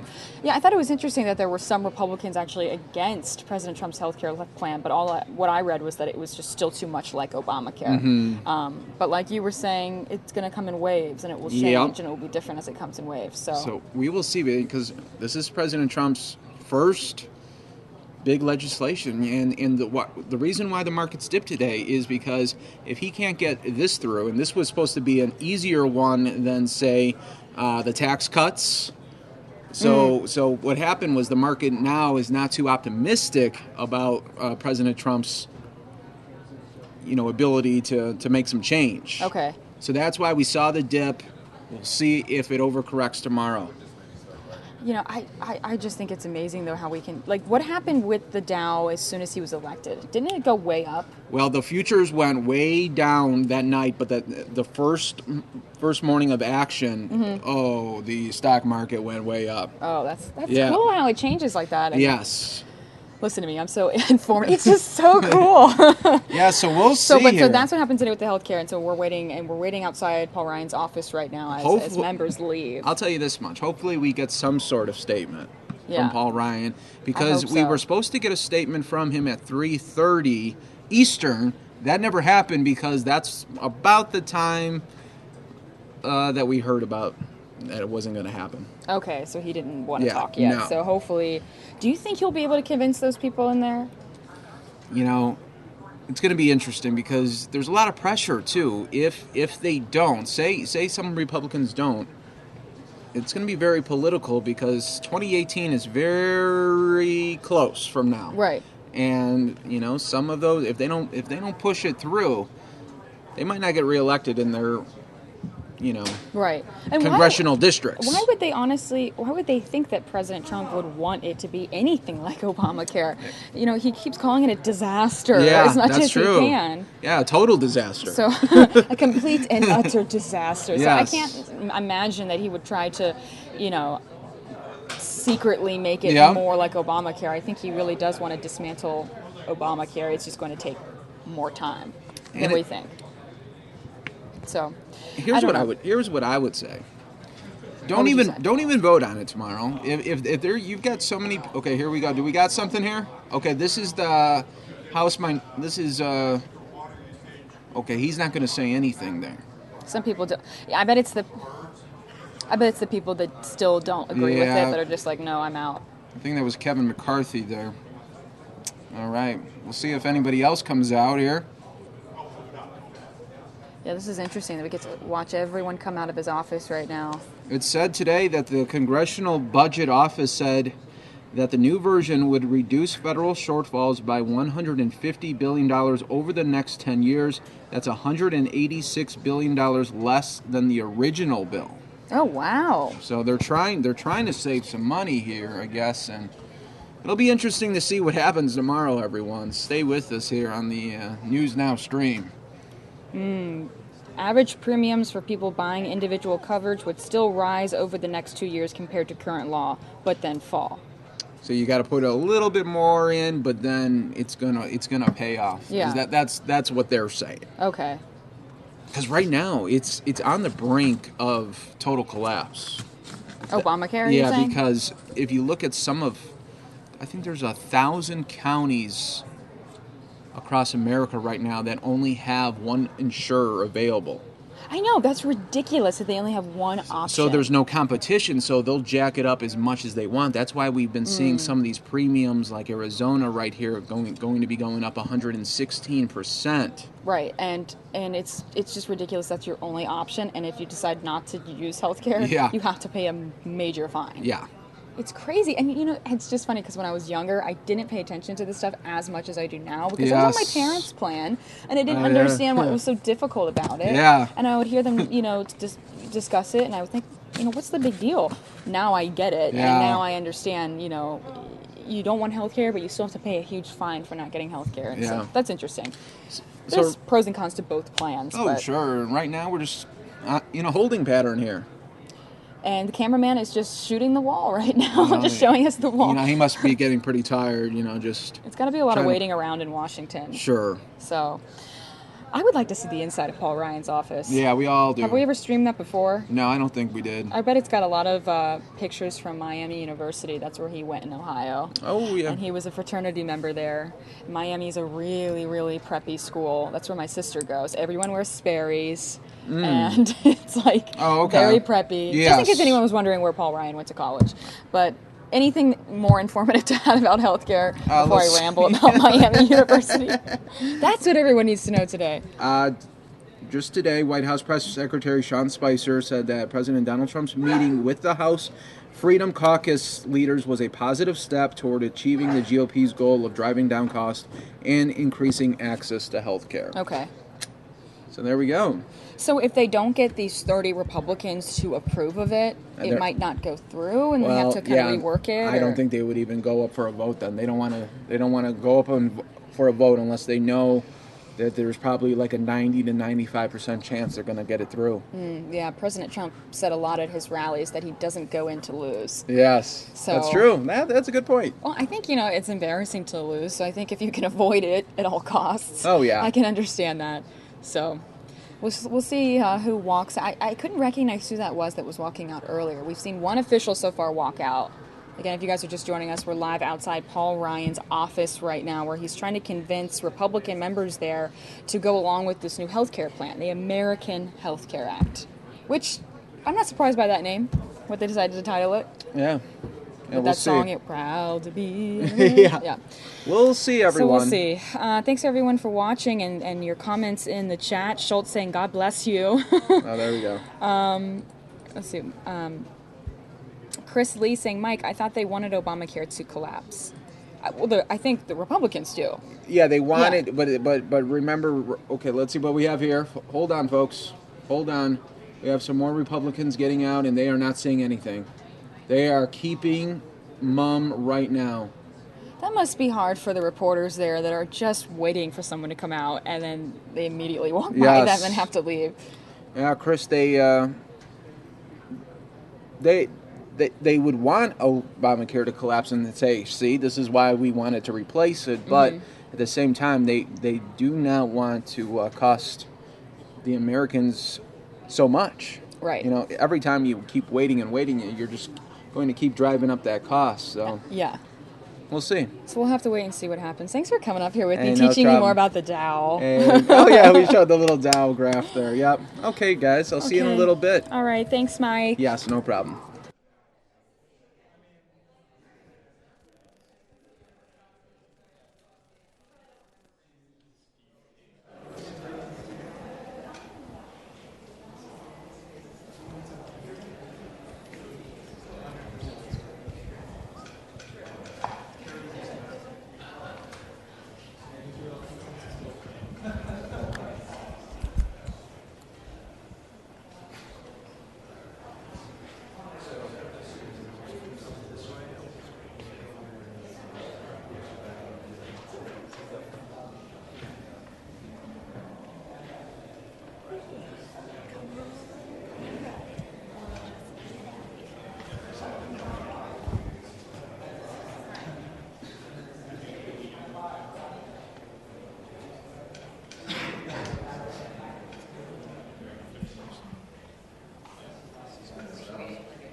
Fuel cells, like that.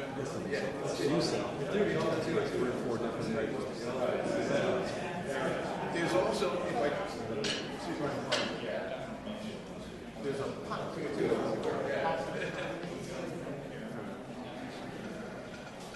That one.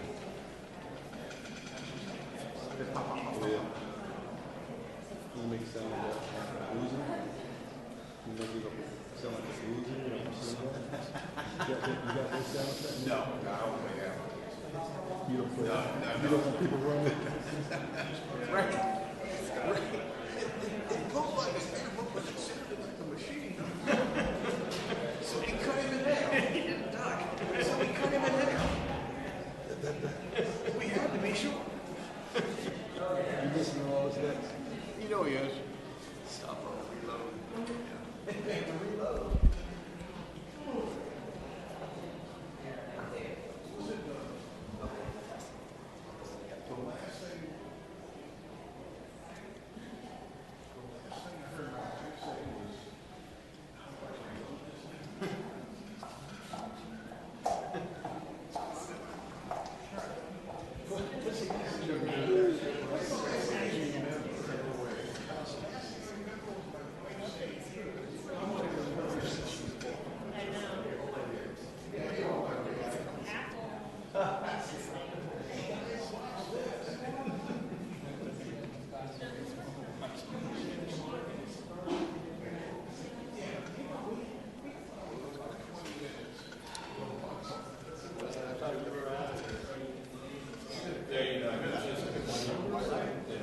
Oh, none of that. Oh, God, sorry. None of that. Sorry. Do you get to go home after this? Are you cut loose after this? I don't know. Looks like they're having a little discussion right now. I'm just going to turn down the mics because I'm unsure they know that they're on camera right now.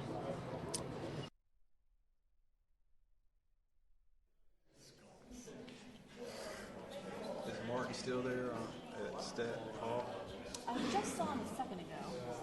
Oh, bless you. Sees the live position. I only see him breaking down a live position. Yeah. I saw him like 5 minutes ago, but yeah, exactly. They're going to want someone. Oh, is that his camera? Oh, maybe should he have guessed? There's a guest right there on the corner. Hey. Who's the late? Is it Emmanuel that's over here today? Mike Emmanuel? No, I just see Mike go down the fence here. Oh, you did? Yeah. About 10 minutes ago. No, what's going on over here?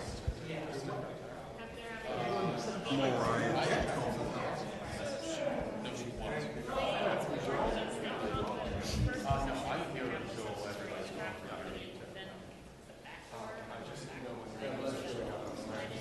Thank you, Father. You guys have a crew downstairs at the, I don't know where We have at least one guy now. I was going to, we were trying to call our folks to see if Ryan was in there. Yeah.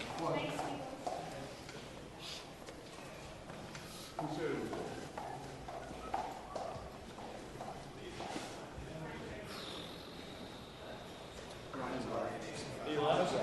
Ryan left. So he's already left? Yeah. All right, cool. Ryan left. We don't need this. Oh, okay. So now we're what do we break do? down back.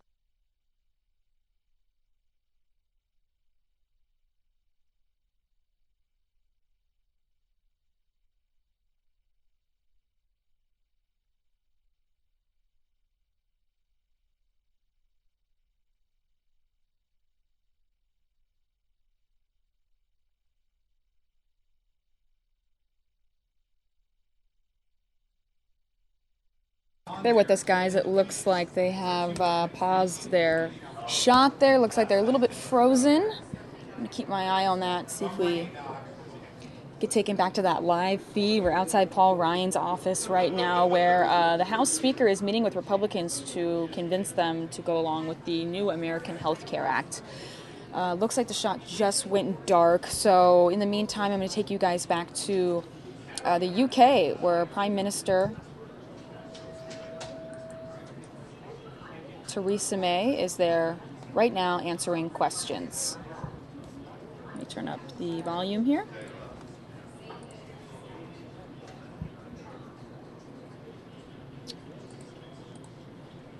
Okay, here we go. The European Parliament will have a choice. 27 member states of the European Union will have a choice. Mr. Speaker, if it's right for all of them to have a choice about Scotland's future, why should the people of Scotland not have a choice about their own future? This isn't a question about whether the people of Scotland should have a choice about their future.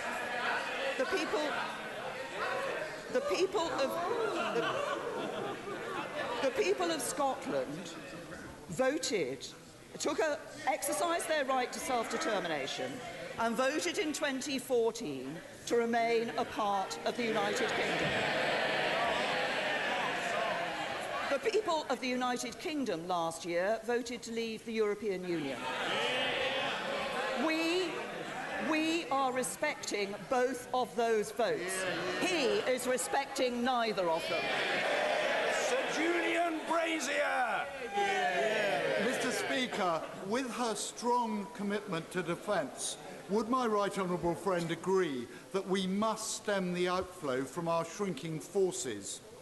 Could I urge her to reconsider the policy she inherited of, on the one hand, encouraging service families to get onto the housing ladder, and yet, on the other hand, increasingly focusing the army in areas where there is no affordable housing, and then applying the new landlord tax arrangements if they buy to let? Obviously, I recognise the passion with which my honourable friend has always raised these issues in relation to the armed forces. And he does raise an important point, but I can assure him we are fully committed to our goal of an 82,000 strong army by 2020. He raises a specific point about service accommodation, and what we want to do is to ensure that people have a greater choice in where they live by using private accommodation and meeting their aspirations for home ownership. That's why we've set up the £200 million Forces Help to Buy scheme, and we're continuing to support subsidised housing for service personnel, and the pot of money will not be cut. Now, the Ministry of Defence is working with the Treasury in relation to the issues he raises, and I'm sure they'll keep him updated. There's Brendan McNeill. Top of Mr. Speaker. The United Kingdom of Great Britain and Northern Ireland will be 95 years old in December. In that UK, Scottish economic growth is a quarter of that of independent Iceland and a third that of independent Ireland. Now, given the Prime Minister supports Irish independence and the benefits it's brought its economy and population, why does she oppose it for Scotland? And will she also show Scotland the respect the EU showed the UK in regards to a referendum?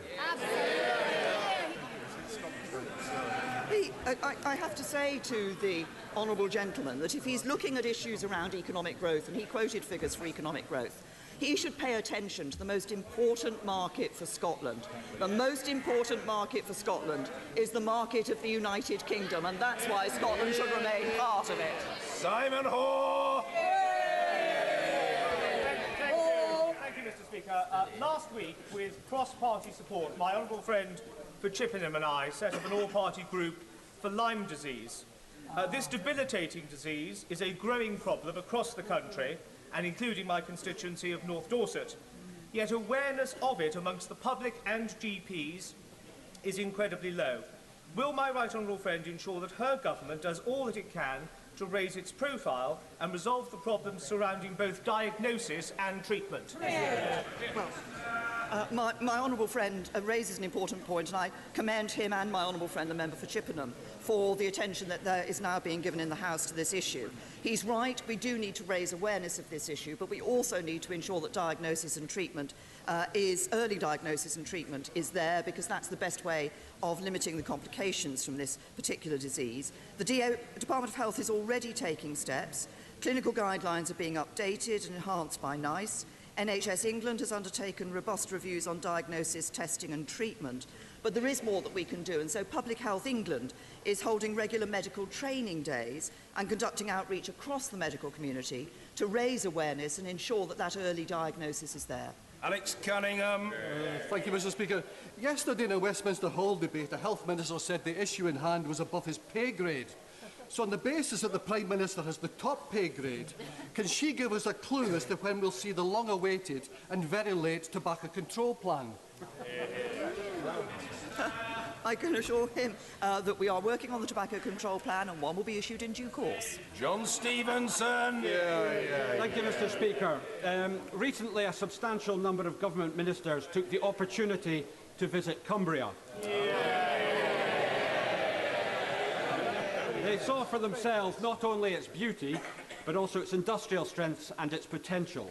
If the government's industrial strategy is to succeed, places such as Cumbria need to be part of that success. Will the Prime Minister ensure that Cumbria gets the infrastructure investment which it requires to make sure that it really does fulfil its potential? I can assure my honourable friend that I and other ministerial colleagues were delighted to be able to take the opportunity to visit the beautiful county of Cumbria. And we're even happier now Cumbria has another strong voice in the form of a Conservative MP for Copeland. But he's right, Cumbria in the northwest has huge industrial potential. That's why we're getting on delivering our investment plans across the country, including in the northwest. And just some figures, 556 million has been allocated from the Local Growth Fund to boost local productivity. The North's getting 147 million to tackle congestion and improve local transport. But it's our plan for Britain that is going to deliver that stronger, fairer economy and is going to deliver those higher paid, higher skilled jobs for people across the whole country. Greenwood. Mr. Speaker, the Prime Minister is in denial. Today's report from the Institute of Fiscal Studies confirms that schools are already facing, quote, the largest cut in spending per pupil over a 4-year period since at least the early 1980s, and that under her new national formula, funding is diverted from schools with very high levels of deprivation. Every single school in my constituency will lose an average of £584 per pupil.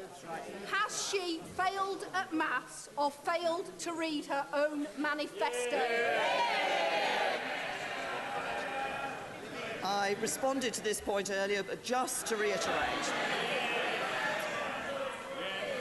Across this House for many years, there has been a general acceptance that the current funding formula for schools is unfair. That is why this government is looking to find a formula, a fairer formula. There's a consultation exercise and the Department for Education will respond to that in due course. We are grasping this issue. Labour did nothing for 13 years. Sir Edward Lee! Can my right honourable friend confirm that in the forthcoming debate on the restoration and renewal of Parliament, all members, including ministers, will have a completely free vote in what is a House matter? And does she understand that many of us believe that in these times of austerity, we should not be front-loading billions of pounds of worth of expenditure on ourselves at the expense of schools and hospitals, but that we should carry on the work and stay in what is the iconic image of the nation? Well, this Palace of Westminster is world-renowned. It's a very important part of our national heritage. It belongs to the people of the United Kingdom. Of course, we have a responsibility to our constituents also to preserve this place as the home of our democracy. It will be for Parliament to take the final decision on this matter, but I can assure my honourable friend, as it will be a House matter, it will be a free vote. Miss Evans. Speaker, air and road pollution caused mainly by diesel engines brings about 40,000 early deaths in this country, while causing severe lung diseases like bronchitis and asthma in our young people and children. Haverdranis Road in my constituency in Crumlin is the most polluted road outside of London. It is an absolute disgrace. Most of it is caused by HGV lorries and trucks travelling up that road, spewing out noxious gases on the residents. Will the Prime Minister commit to ensure that hauliers will start using newer diesel engines and cleaner technology and cleaner energy to ensure that everybody, including our young people, can enjoy a better quality of life, especially on Haverdranis Road? The honourable gentleman speaks up well for his constituents. I have to say to him that this is an issue. We all recognise the problems in relation to air quality. That's why, the government will be bringing forward further proposals in relation to air quality. We have seen some changes taking place, and we have, of course, put investment into green transport initiatives, and plans to introduce clean air zones around the country will help to tackle that. And in fact, we have been at the forefront of action in Europe in some aspects in relation to this, but I accept that there is more to be done. As I say, we'll be bringing forward further proposals in due course. Speaker, compensation paid by Network Rail to train operators for delays far exceeds the amounts that the passengers who've experienced the delays are claiming because the ticket refund process can be cumbersome. Will the Prime Minister insist that train operators ring-fence that money, spend it on smart ticketing automation so that customers can tap on and tap off their train and receive the amount in their bank account for the delays that they have been caused? My own friend does raise an important point, and I know it's a source of much frustration to many rail travellers, but I'd also like to thank him for the way in which he has and others have spoken up on behalf of passengers, especially on the Thameslink, Southern and other lines. Now, the best way to ensure that the operators do not profit from unclaimed compensation is for passengers to claim the compensation that they are entitled to. And we are looking, and the Department of Transport is looking, at how we can ensure that we publicise compensation schemes, make claims easier, and we are rolling out improved delay repay compensation to allow passengers to claim after a delay of just 15 minutes. But the Department of Transport is continuing to look at this issue, and I'm sure we'll pick up the points that he has raised. Wishart! Last week, the Electoral Commission issued its largest ever fine on the Conservative Party for breaking our vital and crucial election rules. What did the Prime Minister, the Cabinet, her aides know about any of this activity? Who was responsible for designing and signing off all of this? And does she agree with me that this is at best willful negligence and at worst pure electoral fraud? This is, well, the honourable gentleman is asking me to respond to what is a party matter, but I can assure him that the Conservative Party did campaign in 2015 across the country for the return of a Conservative government, and we should be clear that such campaigning would be part of the party's national return, not candidates' local return, as the Electoral Commission itself has said. We accepted in April 2016, the party accepted in April 2016 it had made an administrative error on its national spending. It brought that to the attention of the Electoral Commission in order to amend its national return. As I say, national electoral spending is a question for the National Party, not for individual members. The Electoral Commission has looked into these issues, as it has for issues for the Liberal Democrat Party and the Labour Party. It has issued fines to all three parties, and those fines will be paid. Ronald J. Wardener. Mr. Speaker, the International Trade Committee has been taking evidence from the Chambers of Commerce this morning about exports. Given the Prime Minister's commitment to a global Britain, would she agree with me that we can maintain good relations with our European friends as we leave the European Union and build on our long-standing relationships with our Commonwealth friends across the world to trade our way to greater prosperity? Well, I'd say to my honourable friend, obviously, one of the four pillars of our plan for Britain is that global Britain, that more outward-looking Britain. He's right, it's not just a question of actually ensuring we get the right relationship with Europe when we leave the European Union. We do want to continue to have a partnership, to continue to be able to trade freely across Europe, and for companies in European member states, EU member states, to trade with us. But we do want to enhance and improve the arrangements we have for trade with other parts of the world, including members of the Commonwealth. Donna. Thank you, Mr. Speaker. Last week, through no fault of her own, Amy and her young daughter became homeless. After months of looking for a flat, she finally went to Merton Council, who told her they could only offer her temporary accommodation in Birmingham, 140 miles away from her job, from her daughter's school, and from the friend and family who make it possible for her to be a working single mum. Can I ask the Prime Minister, in one of the richest cities in the world, where Russian oligarchs and Chinese banks own scores of properties and leave them empty. How can it be right that a London-born working family like Amy have not a room to live? Well, the issue, obviously, of housing in the London Borough of Merton is one that the Honourable Lady and I worked on many years ago when we were on the Housing Committee of the London Borough of Merton together. And I recognise that she's raised a concern for her particular constituent. Obviously, I won't comment on the individual case. What I will say is what's important that overall the government is dealing with the issue of homelessness. We are ensuring that we are building more homes. We are giving more support to people to get into their own homes. But this is something that will take time as we ensure that those properties are available and as we ensure that we maintain the record that we have of providing housing. Okay, everybody, hopping out of this to take you to some breaking news. We'll take you back to British Parliament in just a second. But this is a wreck in Goodyear. Let me plug this into the feed so we've got this for you guys. This is live from the news chopper right now. Let me get this up and going. Breaking news live here from the news chopper in Phoenix, Arizona. A wreck in Goodyear. Currently working on this collision near Estrella Parkway. Lights out on Estrella and Van Buren, and at Estrella and Fillmore as well. Police are asking people to please avoid the area. 2 people are seriously injured at this time.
Joining me now is my co-host Mike Paish, who just saw this wreck and decided to come up and chat with me here about this. This is in Goodyear, Arizona.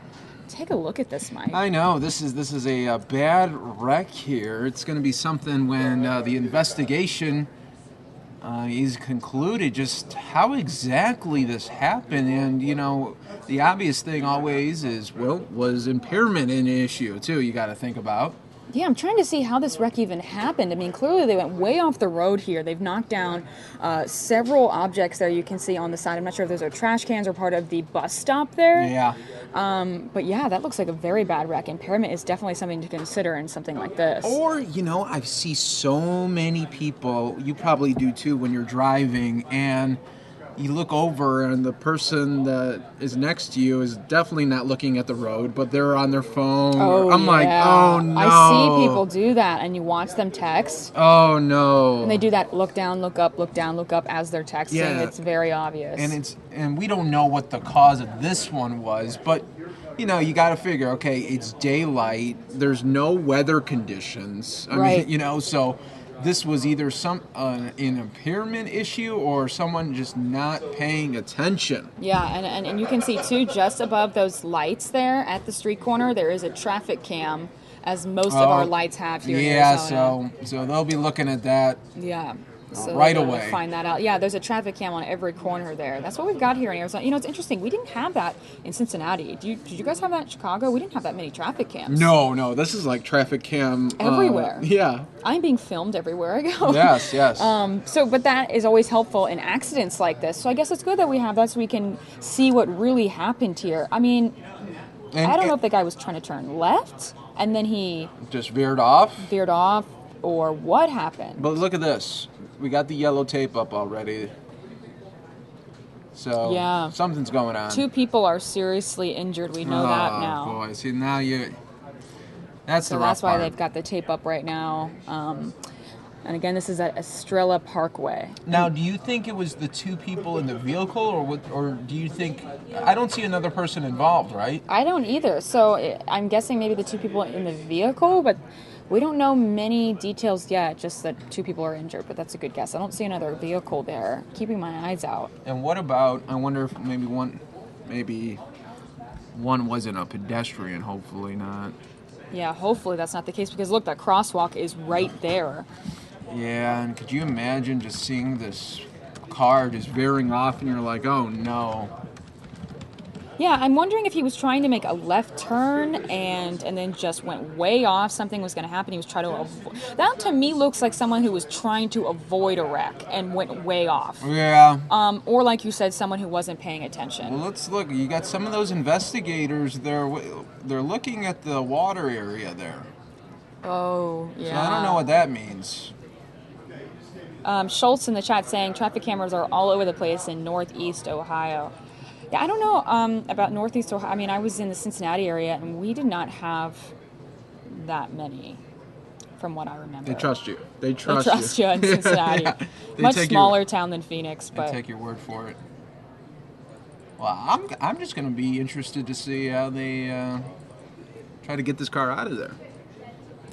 Yeah, and hopefully whoever's in the car is okay. I mean, we know they're seriously injured. It looks like several workers are there right now trying to possibly fix the power there, because we know the lights are out as well.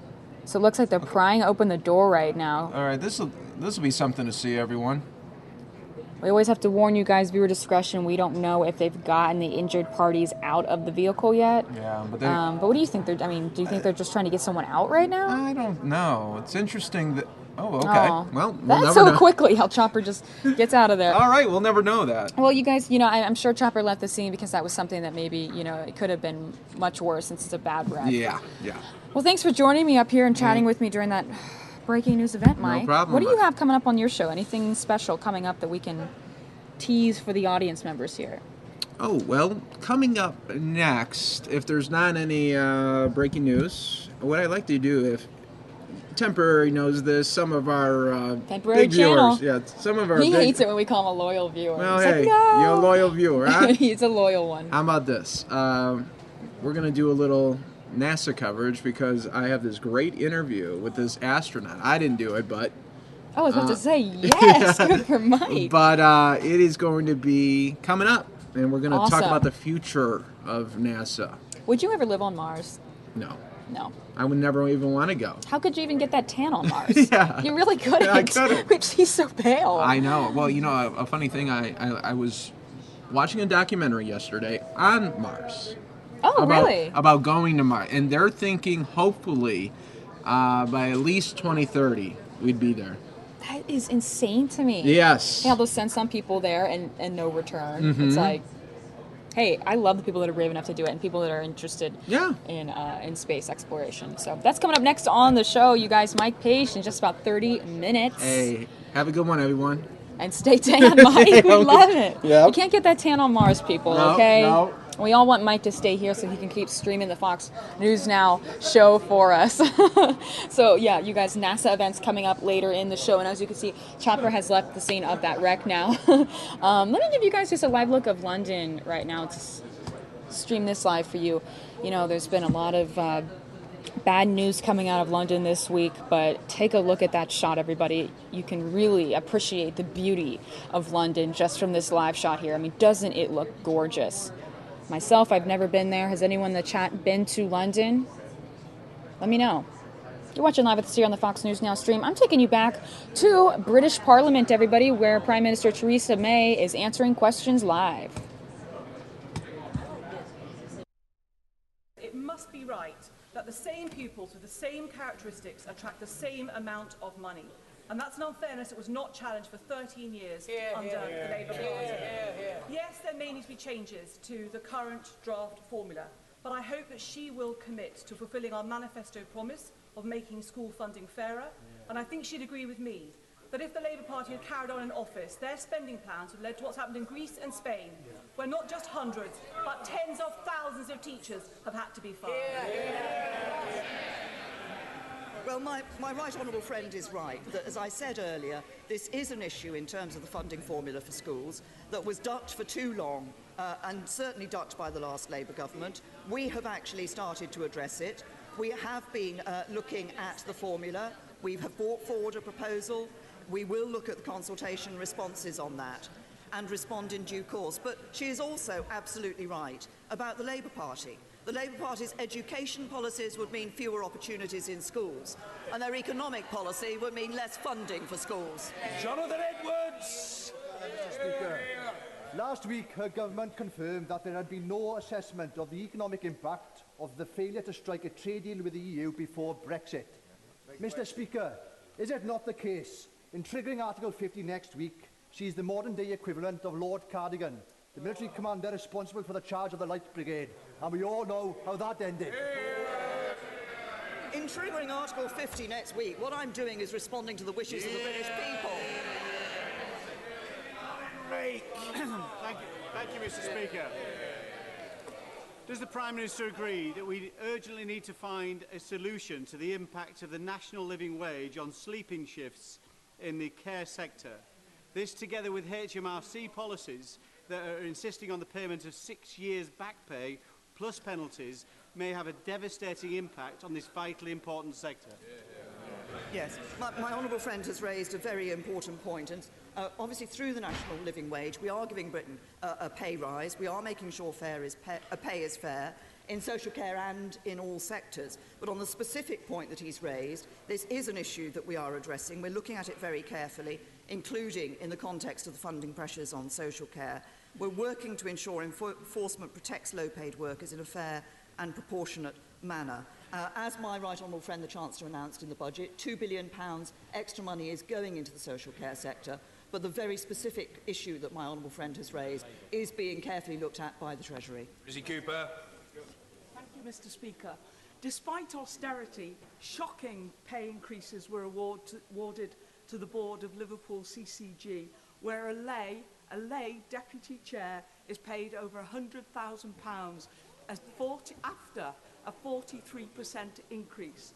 Would the Prime Minister agree to investigate the failures of governance within the CCG and the lack of scrutiny within the wider Liverpool health economy, whilst ensuring that no mergers take place while this is investigated?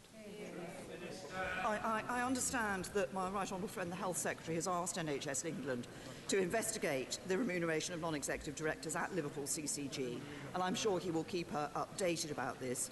We want to make the NHS even more efficient so every penny possible can be spent on frontline patient care. And we are seeing results, I'm pleased to say, because we now see a financial position that's improved by £1.3 billion compared to this time last year, with 44 fewer trusts in deficit. But as I say, NHS England is investigating the issue that she's raised. Anne-Marie Trevelyan. Thank you, Mr. Speaker. The Prime Minister will be aware that the Joe Cox Commission on Loneliness is calling us all to action to highlight and tackle loneliness. In Northumberland, a small charity, Forward Assist, of which I'm a patron, is taking up this challenge with female military veterans who are suffering from severe isolation issues. Would the Prime Minister meet with me and some of these extraordinary women to learn about how our government can help to avoid this outcome in the future? Well, can I commend the work that was being done by Forward Assist in my honourable friend's constituency? It sounds a very valuable project, doing very important work, and the Secretary of State for Defence will be very happy to meet her. Finally, Jack Dromey. Mr. Speaker, tomorrow the Schools Minister has been good enough to meet Erdington head teachers from a constituency rich in talent but one of the poorest in the country. In a city, Birmingham, where 96% of schools will lose a total of £20 million under the government's fair funding formula. Yet Surrey gains 17 million, Suffolk gains 10 million, and Windsor and Maidenhead gain 300,000. How can that possibly be fair? I note that the Schools Minister will be meeting the Honourable Gentleman and head teachers to discuss this issue. Of course, what the fair funding formula is looking at is trying to ensure that the unfair funding, which has existed up till now, is actually dealt with. And there are some very, very stark differences. There are schools in London, for example, that get more than twice or almost twice the funding of schools in other parts of the country. We need to ensure that we're addressing the unfairness in the funding formula, but as I said earlier, there's a consultation exercise and the department will respond in due course. Order.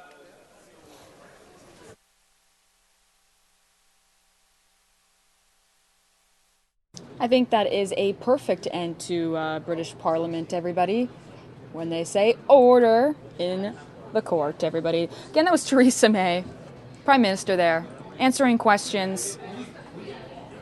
Let's take you to a live look from the chopper right now, where they are checking out the Final Four signage at the University of Phoenix.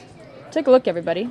We're streaming live here on Fox News now. It's about 4:44 here in Phoenix. And boy, you guys, it's not as hot as it was last week. It was in the 90s. Now we're getting up into we're getting down into the 70s, I should say.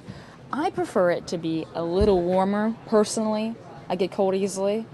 But I think everyone's enjoying this weather here today in the 70s in Phoenix, Arizona. Check out the Final Four setup there. Any sports fans watching with us in the chat, let me know. Or tweet at me, MaryKateFox10. That's my Twitter handle. Love to pull your tweets up here on the show. Also, I want to pull up a tweet from Chris Lee here. Let me get this up and going.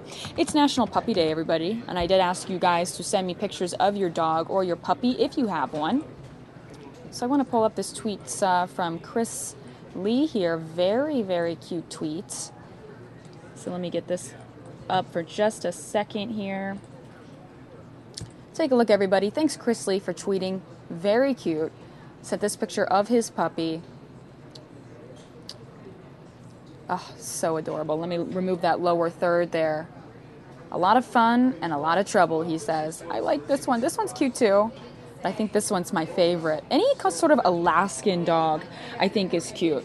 Again, if you guys want to share with me your puppy pictures, just go ahead and tweet at me.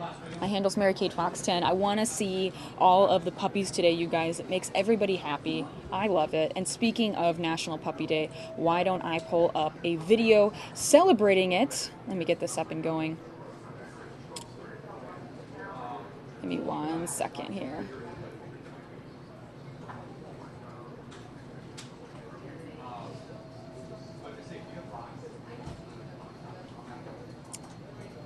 Got it here somewhere, I believe. Here it is. Always these random national holidays, you know, National Puppy Day. I think it's a great holiday. Okay. Let me get this set up for you guys so I can take you to this video here. Let me check the volume on it. Cute, cute, cute. Okay, everybody, here is a video from our sister station celebrating National Puppy Day, everybody. Here we go.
So cute. That's coming from our sister station, Fox DC. Just wanted to pull that up for you guys. Again, if you want to tweet me any of your puppy photos or dog photos, feel free to tweet me at MaryKateFox10.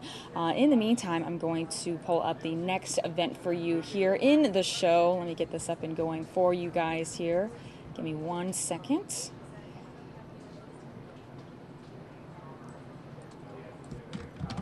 This is a press conference.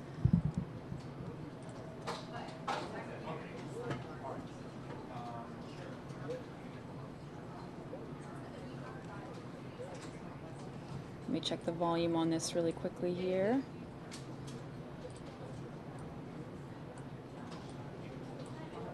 Okay, everybody, this is a press conference. Police arrest 9 of 11 students they say were involved in last week's fight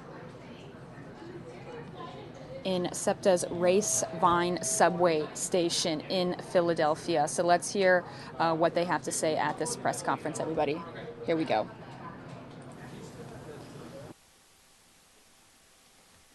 Hello, folks. Thank you for your patience. I know that you've been asking questions all week about this, and I'm not helping you. No, that was me. I am very happy to announce that because of the tremendous cooperation that we have with the school district, with the Philadelphia Police, with probation, parole, and because of you folks getting those pictures out to the public, we have identified all of the assailants from the assault last Thursday.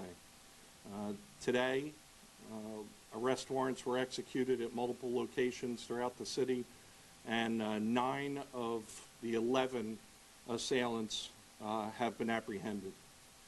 An interesting twist, when we visited Benjamin Franklin High School, someone set off the fire alarm, causing all classrooms to exit. However, the school police and transit police had all exits covered, and we subsequently did arrest 7 of the assailants at Benjamin Franklin High School. 1 was arrested at the Franklin Learning Center, and just minutes ago, after a foot chase in North Philadelphia, the 9th young man was arrested. We are looking for the 10th one that we have a warrant for. The 11th person, the district attorney's office is still reviewing the affidavit for arrest because that person is an adult. So right now we only have 1 person that we're actively searching for. The complainants are being notified as I speak, and the charges are aggravated assault and robbery, which are felonies. These are serious offenses. The problem that we're having right now is school dismissal time has become a period for youth violence. And we have kids causing pain and fear among other kids. Groupthink is overwhelming good upbringing and common decency. We've had some parents in here who are parents of the now defendants who were outraged that their children were involved in such activity. This isn't a case of kids with no parental guidance or example. These are decent kids who, in a large group, are losing control of themselves and doing things that they wouldn't ordinarily do. And they're now facing felony charges because of that. This is happening all over the city. This isn't a SEPTA problem. This is a Philadelphia problem with our youth. The schools are having this issue. Philadelphia police are deploying every day to address problems, and so are we. We are actively involved with the school district and the Philadelphia police in trying to come up with solutions. I can tell you that in the very near future, we're going to have officers riding every train at school dismissal time. And we're going to have our text line coming out very shortly so that kids can let us know when they see problems brewing and we can intervene.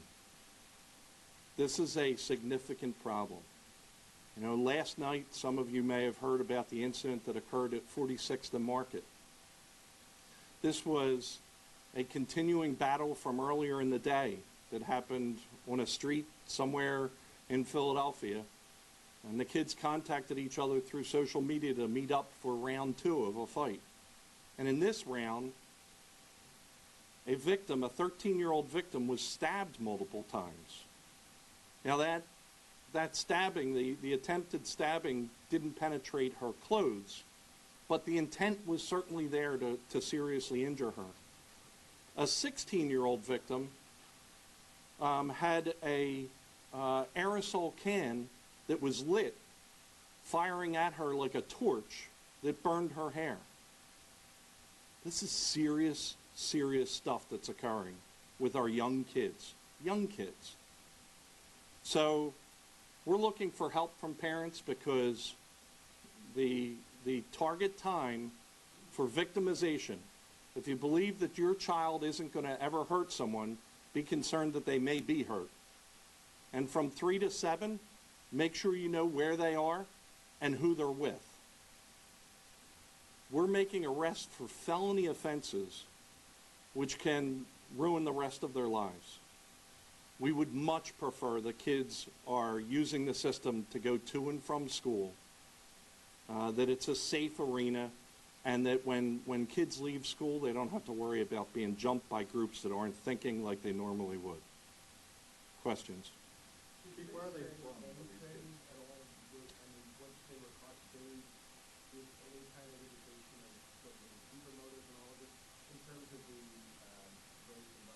No, that's just been in the last 2 hours at those apprehensions, so that processing is still going on. The kids... You said 7 of the... Correct. 9. 7 of the 9 are from Ben Franklin High School. And when they pulled that alarm this morning, were all 7 of them there? They were. Okay. Yeah. There was an 8th one who was not in school today. So we visited his home, and he fled from that area, and he was pursued and apprehended. That's the North Philadelphia Police. Correct. And where's he from? He's from Ben Franklin. Everybody's a minor. One is an adult turned 18 this month.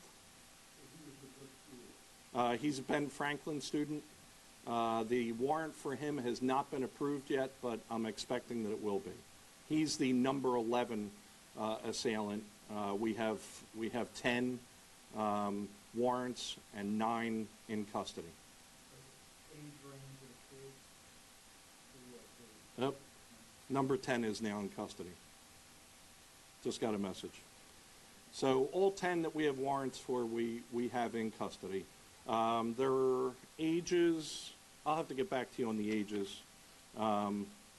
I know they're all teenagers, but I don't know what the age is. Now, last night's incident at 46th and Market was all girls, both victims and offenders. And 6 girls between the ages of 14 and 17. This happened at 46th and Market. They're from North Philadelphia, Germantown, and West Mount Airy. It's not a neighborhood thing. It's an entire city thing. They're traveling on SEPTA to go to other areas to jump kids as a group. We have a problem. And parents have to get involved. They have to know where their kids are between that 3 and 7.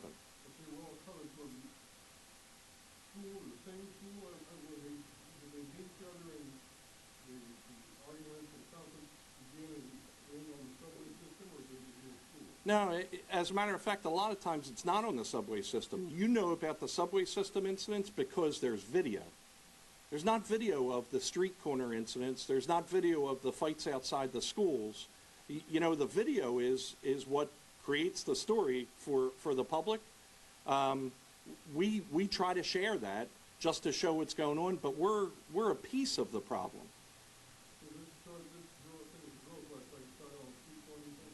Yes, it did. They did, and I believe it's from a battle at school that came out to West Philly where a fight was, and then a later fight at 46th and Market where the two victims ran into the station for help. Okay, everybody, I can take you back to that event a little bit later in the show, but coming up next is your co-host, my co-host. Well, it could be your co-host, too, if you want. Mike Page, everybody. You guys love Mike Page. Some of you even call him Wild Page. He's coming up next in the show. So I'm going to give you guys a live look of the White House right now. He's coming up next.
Well, hello, everybody. Welcome to the Fox 10 News Now stream, part of fox10phoenix.com. I am Mike Pace, and I'm excited to be here. Why? Well, it's the day before Friday, everyone. Let's be excited about that. And I will be early tomorrow, so I'm going to start the stream up with you all tomorrow morning as well. It'll just be Mary Kate and I, but we're going to have a good time. We're going to be streaming still 12 hours here for you, of course, on the Fox 10 News Now stream. So hope you are all just having a great evening. We're going to get into, as I promised earlier in the show with Mary Kate, I said we're going to start off with the future of NASA and the future of space exploration. That's what we're going to go into. And then if there's any type of breaking news, maybe a police chase, maybe something to do with a healthcare statement. We are expecting a vote tomorrow. We'll see what happens. We know they're still wheeling and dealing right now. So if there's any type of press conferences or anything like that, of course, we'll bring that right to you. Don't worry, I've got you covered. I'm always watching these screens here for you. I'm always watching, even there. Even there. Okay, so let's have some fun, everyone. We're going to start off the show, my show, I should say, with the future of space.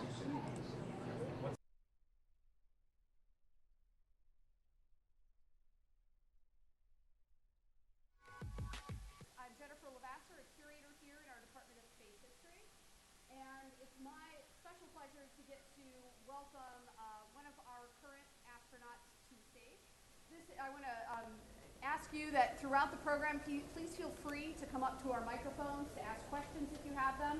This is meant to be a very interactive program. We want you to participate and find out what it is that's burning on your mind about life in space. And so please feel free to ask questions. We have a row of seats in the back where you can go and queue up to participate in the Q&A.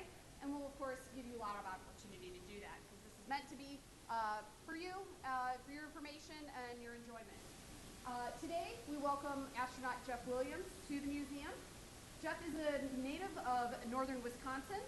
He has an engineering degree from the U.S. Military Academy at West Point and is a colonel in the U.S. Army. And he joined NASA as part of the largest class of astronauts in 1996. All astronaut classes have a fun nickname, and the nickname of this class, I think, had 44 members in, is the Sardines. It was the largest class of astronauts ever. Jeff is a veteran of 4 space missions, 1 on the space shuttle in 2000, and 3 to the International Space Station on Soyuz rockets over the course of the last 11 years or so. We'll talk to Jeff about those flights in a little while. I want to mention, too, that Jeff is also the current record holder for days in space, 534 days. That's about a year and a half's worth of time circuiting the Earth, and so quite an interesting feat to or record to hold. I want to have all of you join me in welcoming Jeff Williams to our program. Thank you. So I mentioned that you have been to space 4 times, all of which to the International Space Station, right? That's right. First time was in 2000, as you said, May of 2000 on the Space Shuttle Atlantis. It was a 10-day flight very early in the assembly of the space station. There were only 2 modules there, one Russian module, Russian-built module, and one U.S. module that had been delivered by the Space Shuttle Discovery. It was before Expedition 1 arrived at the space station, before we had autonomous life support on the space station, so very early in the assembly. After that, I began training for what we call expeditions or expeditionary cruise to the space station, which especially in the earlier days meant that we spent about half our time in Russia training. And I prepared for almost 4 years for the second flight, which was on Expedition 13, when in 2006, when the space station was about halfway assembled. It was also during the time that the space shuttle was grounded due to the Columbia accident, as we addressed the issues that caused the loss of that crew and the loss of the vehicle.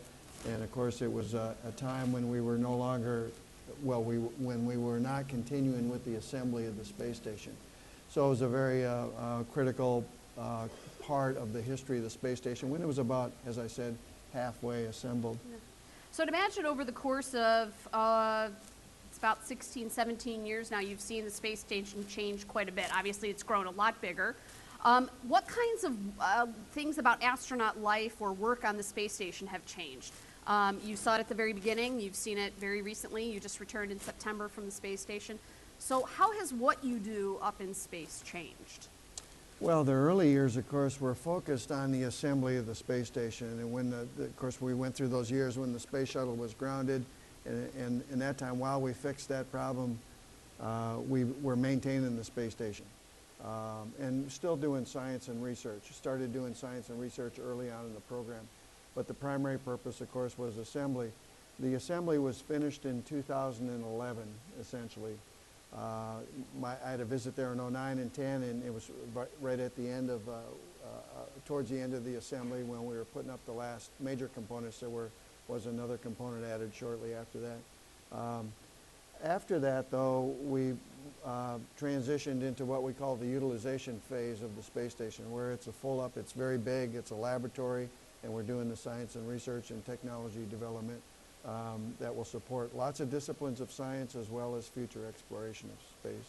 Well, I think a lot of the people in our audience probably think space is obviously a really exciting place to be, but I would imagine being on the space station is not exactly easy all the time either. So what things are, tell our audience a little bit about what things are more difficult because you're in space.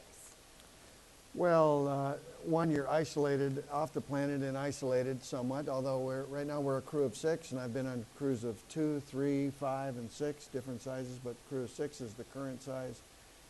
So we have plenty of company on board, and we have good connectivity with the ground, friends and family on the ground, but still we're isolated up there. In 6 months is a long time, as you can imagine. But it's a very busy place. People ask if I get bored up there, and boredom is not in the vocabulary that describes it. We're very, very busy. It's a very aggressive work schedule. We work on a 24-hour day and a 7-day work week, where Sundays we try to have that mostly free when able. I was going to ask about scheduling of work. I understand you keep pretty strict schedules. How is that like or not like what we go through here on Earth, where we've got our iPhones that have our schedule for the whole day? I mean, are you kind of regularly checking a schedule and kind of having to keep a really tight schedule, basically? We have ground teams in the mission control centers. The lead mission control center, of course, is in Houston, and we also have a control center in Huntsville, Alabama, as well as the international partners control centers in Munich, Germany, Tsukuba, Japan, and Moscow, Russia. And they're all integrated, and they do the planning. They do the long-range planning. They do the planning for next week, for example, and then they do the daily refining of a plan. So when we're sleeping overnight, we wake up to the final plan for that day, and every crew member has every minute scheduled for the day. Wow. And they've got all the details of what it takes to execute a particular task, like where everything is stowed on the space station. It is a huge, it's your worst case closet, if you will. So finding things can be a challenge, so we spend a lot of time keeping stuff organized, and then of course the procedures to execute each task. So we have a huge team on the ground that works all those details out.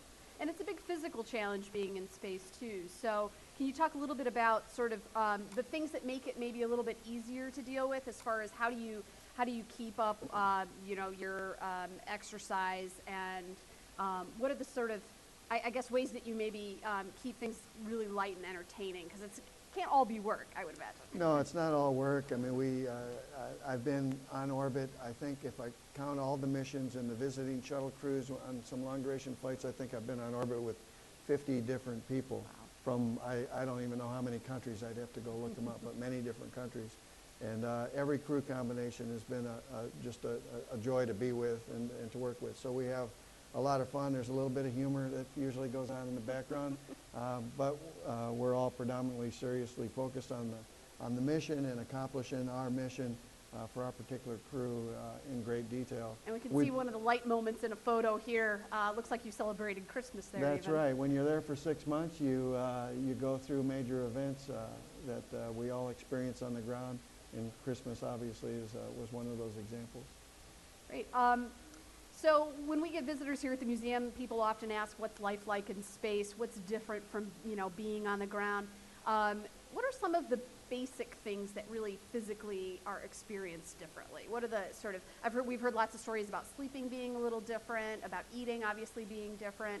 How long does it take, has it been easier to adjust to that over time? Going there, every mission gets easier to adjust. In fact, the last time I launched about a year ago and arrived to the space station a few hours later, and it was almost as if I never left. There was really no adaptation to speak of.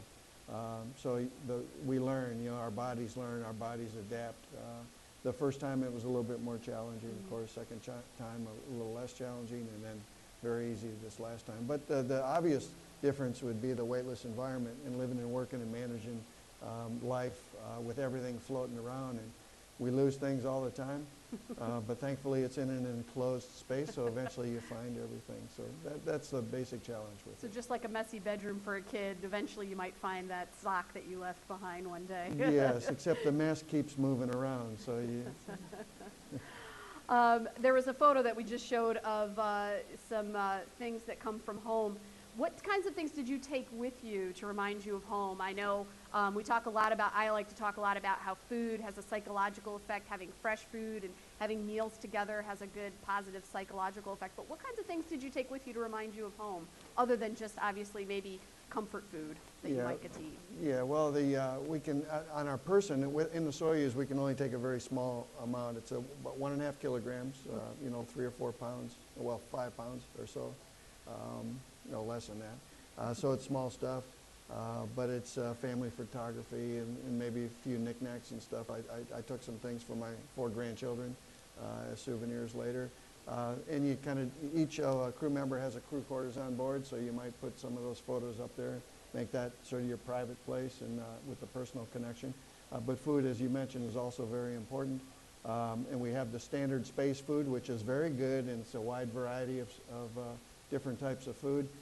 But we also have crew care packages, we call, and that might be special foods like being displayed. One of the real big treats is when a cargo vehicle arrives. The ground crews have typically put fresh fruits and vegetables on board, and when you're up there for months, you don't get that. So, and you have to eat it pretty quick because we don't have a lot of refrigeration on board. Yeah. I noticed a lot of pictures of you with apples, so I'd imagine you're an apple fan. Oh yeah, like apples, and apples last. They have a pretty good shelf life, so they might last a couple weeks. Great. So you've got this, really difficult schedule, and you're away from home. What are the kinds of things that that you as a crew or you as a sort of just on your own have done to kind of stay connected with the ground? Not only sort of having that memorabilia, but or those things from home as touchstones. What ways are you able to interact with the ground, basically? Or your families? NASA and the International Partnership has done a great job to keep us connected with the family and to support the family also while we're away. Obviously, we're not there to deal with the things that we all have to deal with. So, and part of that support is being able to communicate, of course. So, for example, I think my wife and I talked every day, at least twice a day. I'd call her after I knew she was awake, and then I'd call her again before our sleep time, and we work on Greenwich Mean Time, so you got that 5 or 6 hour time change. And once a week, usually on a Sunday afternoon for us, we would have a video teleconference with the family. So email, we have a limited connectivity on the internet, so we can, of course, many people are aware of social media. We usually have a social media campaign, which enables us to communicate to the world what we're doing. We don't necessarily have a lot of opportunity for the reverse. Sure, sure. And we should mention, we were showing your Twitter page here, that you actually participated in NASA's very first live from space Twitter event. So we could talk a little bit more about this later, but what's important about sharing that with the world? I mean, Twitter is accessible to everybody with an account, basically. So what's the importance of that to you? Well, we all realize that spaceflight is fascinating to virtually everybody, and there's a big interest in it, and we appreciate the interest. The best way that you can, what I say, vicariously take everybody to that vantage point and experience it is through photography and video. So my passion very early on, even in my first flight, came to trying to capture as much as I could, especially visual imagery, to again, as I say, bring the folks on the ground to that vantage point and be able to view it, especially the viewing the Earth from there. You never get tired of that. I would imagine not. Well, we're going to switch over to something else. We're going to, you're going to show us a video right now, and Jeff's going to talk over the video and explain a little bit of it to us as we go along. So let's get started. All right, this is a video that documents my last flight, which, as I mentioned, I launched about a year ago, and it was a 6-month flight, expedition, my third long-duration flight on the space station. And as you know, we're launching and landing with our Russian partners on Soyuz rockets and spacecraft from Kazakhstan, Baikonur, Kazakhstan, which is their equivalent to Kennedy Space Center. And here in these video scenes, you see our launch day where we've gotten suited up in the suits and taken out to the launch pad. And here's a final wave at the base of the rocket before we get into the 4 of us, 3 crew members and 1 technician, into this 2-man elevator, squeezed in there and take the ride to the top of the rocket. That was a joke, you can laugh. You take a ride to the top of the rocket and then climb into the capsule, which you see here. You see 2 out of the 3 of us, and then the 3rd crew member. I flew this time up on the Soyuz with 2 Russian cosmonauts. When we get strapped in there about 2.5 hours before launch, it's as if we're triplets in a womb. Very tight spot. We go through the launch countdown, which it takes about 2.5 hours after we strap in. Get to that very precise moment necessary to launch so that later we can rendezvous and dock with the International Space Station and then lift off. Obviously, this is a very big moment, a very key moment to begin the mission. We feel about 4 times the force of gravity in the ascent, so if I weigh 200 pounds, you feel like 800 pounds in that rocket. After less than 9 minutes, you're going orbital velocity, which is 17,500 miles an hour. We spent the next several hours completing the rendezvous with the space station, and here you see what the space station looked like shortly before our docking, and this is the final moments of docking. Again, it's very incredible to go 17,500 miles an hour and dock with another orbiting spacecraft that precise. After doing the pressure checks of the 2 vehicles, the docking interface, we opened the hatches, and we were welcomed on board by Tim Koper there, Tim, who's an American, Tim Peake from Great Britain, and Yuri Malenchiko from Russia, and we became the entire crew of Expedition 47. The inside of the space station is huge. It's about the size, the volume of a 5,000 square foot house. And here's just a couple of clips of what it looks like. Living and working there, it has all the elements of life on the ground, to include meals. We work a 24-hour day, and we try to get together often for dinner as a crew of 6. You can see just in a weightless environment, it's a very unique place to live and work, and of course it has a lot of the obvious rewards that you might imagine. We got off to a very busy start. About a week after we arrived, we had a cargo ship also launched from Baikonur, Kazakhstan, and then docked with the International Space Station, bringing up a little over 5,000 pounds of supplies and equipment for us. That was the first of 3 cargo ships that arrived in the first 3 weeks that I was there this last time. We had the Russian cargo ship as well as this one, which is a Cygnus Orbital Sciences spacecraft that also brought a little over 5,000 pounds of supplies and equipment. This one was launched from Florida, from Kennedy Space Center. And then about a week after that, we had a SpaceX Dragon launch and rendezvous with the space station. So it was a very busy first 3 weeks of our stay. And of course, bringing up those supplies and equipment is very critical. There was one very unique piece of equipment that was on that Dragon, and that's what you see here being plucked out of its bay by the robotic arm and attached to the outside of the International Space Station. This is called the BEAM module, B-E-A-M. It's a Bigelow Expandable Activity Module. It's new technology, and the space station is a laboratory, but it's also a place where we can test out new technology that will support future exploration. And this expandable module is an example of that. And here you see it's going through the process to expand. This is a lot faster than what actually took place, but it's a very important experiment that's ongoing, and it will stay attached to the space station for, the plan is the next 3 years. Very likely it will stay longer than that, as again, an experimental design of a module that might support either future exploration in deep space as well as on a surface of, say, the moon or Mars.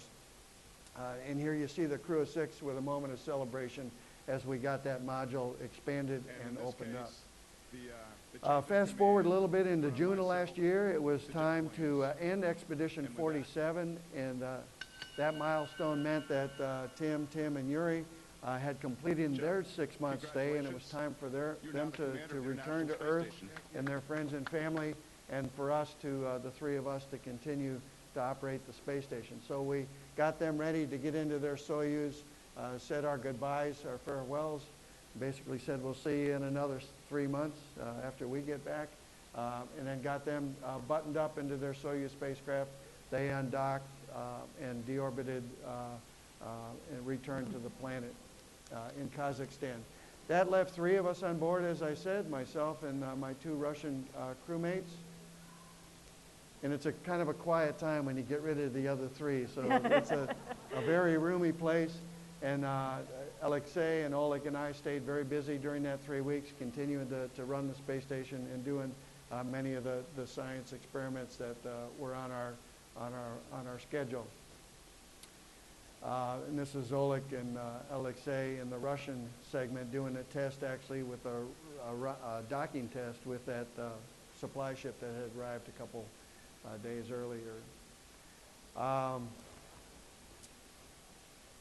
We rotate 3 at a time. So now we've had a case in June where 3 people have left. There are 3 of us on board.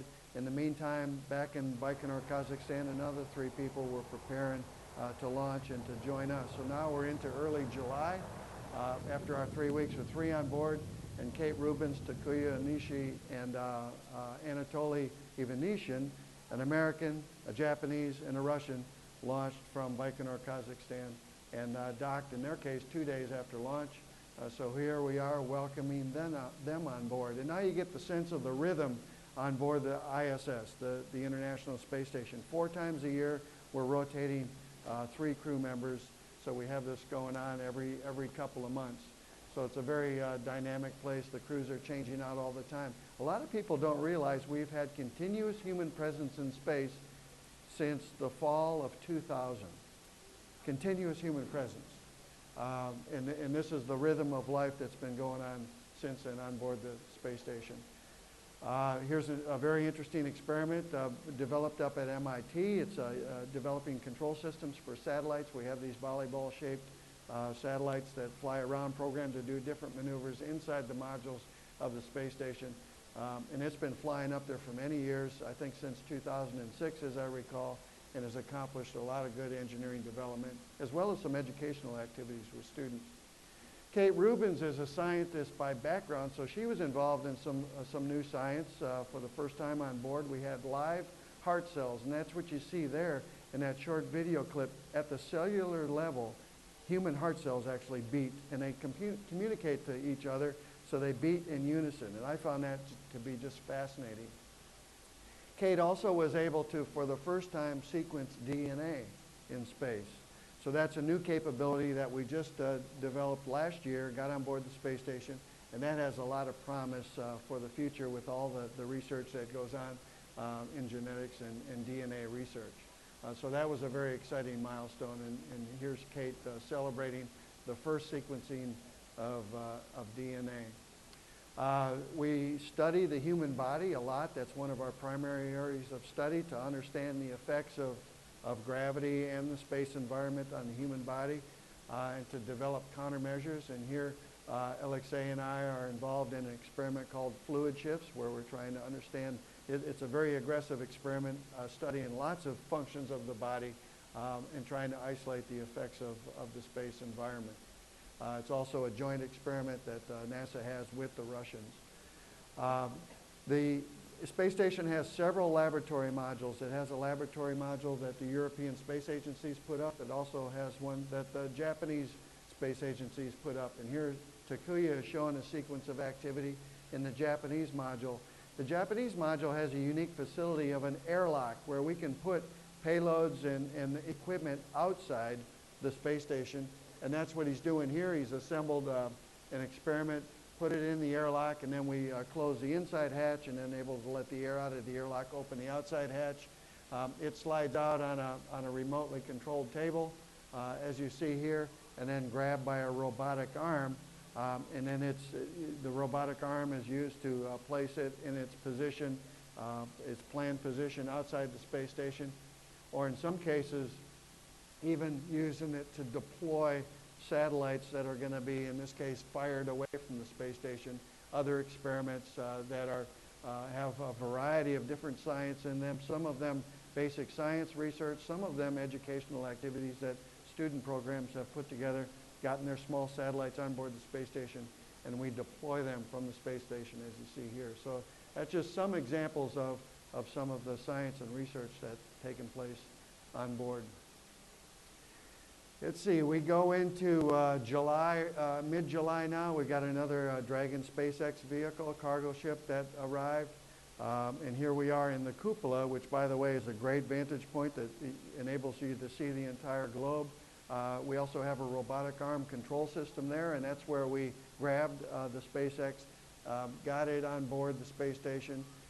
And then here you see a robotic arm grabbing another key piece of equipment and a major milestone in the life of the space station, which required us to go outside to fully integrate onto the space station. And what that key hardware was is called the International Docking Adapter.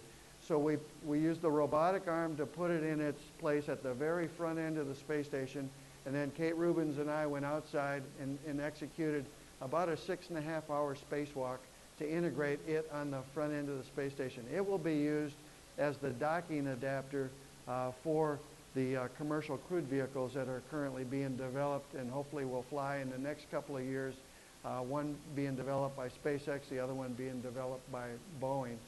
Doing a spacewalk is physically the hardest thing we do up there, working in these suits and having to have yourself tethered 100% of the time on a safety tether, and all of the tools and equipment that we use to work out also has to be tethered 100% of the time because you would lose things otherwise. But we celebrated a very successful first spacewalk, and that set us up then to go out 2 weeks later and do another spacewalk. And this one had the primary objective of retracting a thermal radiator that had been deployed for several years, this accordion-shaped thing deployed out of the back of the truss segment. And then we did a variety of other things to include some repairs as well as some installation of the first exterior high-definition cameras. Takuya, in this case, was on the inside operating the robotic arm, and I got on the end of the arm, and he drove me around to the places that we needed to install those two high-definition cameras. But for the first time, starting last September, now we're getting HD photography and video from the exterior of the ISS. And exterior photography is very critical. We've taken lots of pictures from inside through the windows, and here you see some a view, a vantage point of going to what we call the cupola. I mentioned it earlier. It is I call it the window on the world. There are 6 radial windows and 1 center window there, and it's pointed toward the Earth, so it's the one place on the space station where you can see the entire globe of the Earth from a single vantage point. For most of us, what quickly becomes our passion is to take photography, take pictures of the Earth, and that certainly was my passion. They credit me with about 450,000 pictures of the Earth over my flights. So I spent all my free time practically taking it. And here you see some examples of the wonder of the details. Here's Central Valley, for example, in California, from the vantage point of the International Space Station. The Straits of Hormuz in Iran. The Bahamas, beautiful reefs in the Bahamas. There you see a close-up of those reefs. If you've been there, you know they're beautiful. They're also beautiful from orbit. Here, ice flows off the coast of Canada in the Atlantic Ocean. Agricultural irrigation circles there. The Patagonia region in the southern tip of South America and the glaciers down there. Absolutely beautiful, the most beautiful glaciers in the world. The Great Salt Desert in eastern Iran, and these salt domes are what they call a very unique geologic formation. Or this or just after sunset, close-up of the horizon, hurricane, the Denali Range in Alaska, an oblique view of that. The Grand Canyon, close up here with the Colorado River on the bottom of the Grand Canyon. The Tetons, Jackson Hole, if you've been there. A very unique view of what we call noctilucent clouds, which we periodically see over the North and South Pole. Very unique, very mysterious, very beautiful. Those are just some examples of what you can see from that vantage point. And of course, there's an endless assortment available on the and internet. I relinquish the command to At Anatoly. the NASA website. That takes us to the point, early September. It was Congratulations. the end of our stay on board. So again, another change of command. So I handed over command to Anatoly here, as you saw. Yeah. Really enjoyed the time we spent together at Expedition 48 on International Space Station. Obviously, from a crew point of view, that's a major milestone. We're getting to the end. We're getting ready to go home, return to the planet. So Alexei, Oleg, and I were very excited that day. Of course, we were saying goodbye to our friends, leaving them on board, and then getting prepared to get in the Soyuz spacecraft, strap into those seats again, back into that small descent module, and then get prepared, get the spacecraft prepared to undock and return to Earth.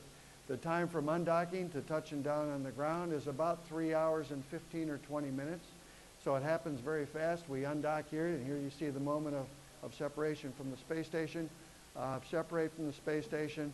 A couple hours later, do a deorbit burn over the southern tip of South America, and then re-enter the atmosphere, literally going through a fireball, and again feeling about 4 times the force of gravity for about 10 minutes. After we go through that phase, the parachute opens, which is a critical phase of the mission. Takes about 25 seconds for that sequence to complete, which is the longest 25 seconds of your life. But it opens up. The search and rescue forces had us spotted immediately after the parachute opening, circled us down as we got to the ground, and had us out of the capsule within 30 minutes or so. And here you see some of those scenes as they pulled us out, and we returned to what I call the relentless force of gravity, which we had not experienced for 6 months. Spent a little bit of time there getting our land legs back. Then took a helicopter ride back to an airfield of about 2.5 hours, where NASA had this airplane waiting with a crew. We had a couple of doctors and the flight crew, of course, for the airplane. And I was back landing in Houston 24 hours after landing in Kazakhstan the day before. So greeted by, of course, my family and friends and coworkers. So that completed this final stay, this last stay of last year, on this magnificent facility we call the International Space Station.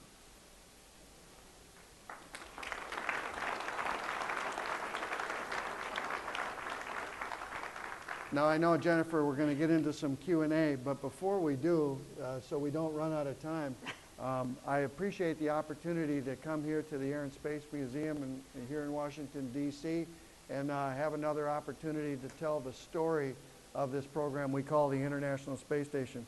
As a memento of my appreciation for the support that the Smithsonian and the Air and Space Museum gives to us, I would like to leave this montage for you, which has a few pictures from Expedition 47 and 48 to include the launch on that Soyuz rocket, a clip from, or a frame from a GoPro video that we put in the Soyuz window on the approach to the space station. A view of Kate and I going out the door during our second spacewalk of this flight, and then of course the descent under parachute, and in the background you see that magnificent view of the setting sun and the layers of the horizon with all the beautiful colors of oranges, blues, and yellows. So thank you for your... Thank you. This is fantastic. We really appreciate it. Well, let's do just that. Let's get to some questions. I'm sure a few of you in the audience must have a burning question on your mind for Jeff, so go ahead and step up. Mr. Williams, we see a lot of the scientific work that goes on at the space station, but I had a more philosophical, if you will, question. For those of us who have never been outside of the Earth's atmosphere, maybe you could describe your first time, or just how it changes your perspective looking back on the Earth. That's a big question with a full answer, obviously. But it impacts everybody for obvious reasons going there. And I would say that in many different ways, but perhaps the biggest way, the broadest way, is viewing the planet that we call home of Earth and seeing the details. All right, folks, we're going to check back in with that coverage in NASA. We do have some healthcare-related information coming in right now. It looks like some Republicans may be speaking right now. There is a stakeout happening right now at this moment.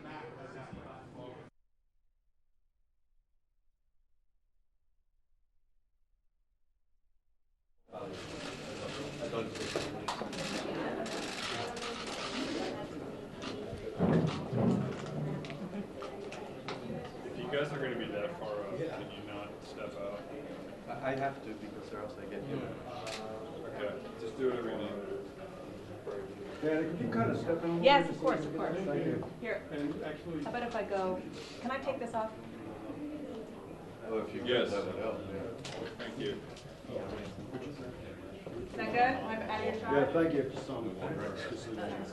Yeah.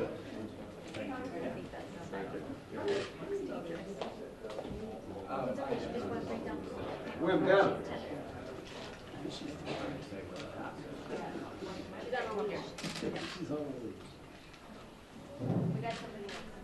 Wait a minute. Could you Can you go talk to in the the microphones, microphone? please, sir? You want to come? Yeah, go ahead, go ahead. Go ahead, go over there. It's okay. No, go to everything. Yeah. Thank you, sir. This is safe. Thank you. Charlie? Hey, Eric. Charlie? Eric. Yeah. Somebody else has a question. Yeah. Congressman, can you just tell us what happened in the meeting? This was a very strong meeting. It was a meeting in which a lot of people were deeply emotional, who expressed deep concern about the current trajectory of what's happening to healthcare in this country. They want us to come together and pull together so that we actually lower cost, improve healthcare outcomes, and protect vulnerable persons. And there's going to be an up or down vote on the floor tomorrow? That's what it appears to be, yes. Congressman, you have not said how you're going to vote. I had marked undecided because we wanted to see some amendment changes to potentially help the lower income aging population in our country better, and we've seen that. We also got some additional changes to Medicaid, particularly to help the disabled. And there were some other considerations that we've been able to work through. I think all of the difficulties this week have actually resulted in a better bill. Now, it sounds like you're going to be a yes? The inclination is good. My inclination is strong. I have always had the habit of going through the entire deliberative process before fully giving an answer to that. What's your sense after being in that meeting with your conference of how you think it's really going to go down tomorrow? Well, there are some people who have principled reasons to be against this. Some people have expressed that clearly. It was a family meeting. It was emotional. It was strong. It was intense. It was romance. Because people are trying to remain united together and be respectful, but also urge for a passage.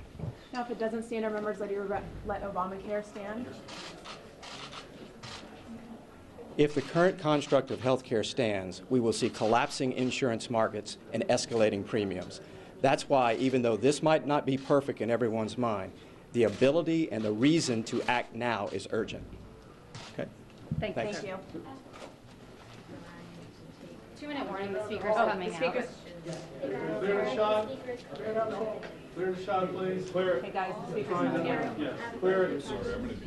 I know, I'm going to be more. Jordan, 2 minutes. Thank you very much. Because he needs to be able to walk there. Hey, tell me. This way? Like that? Yes. You were welcome. Good?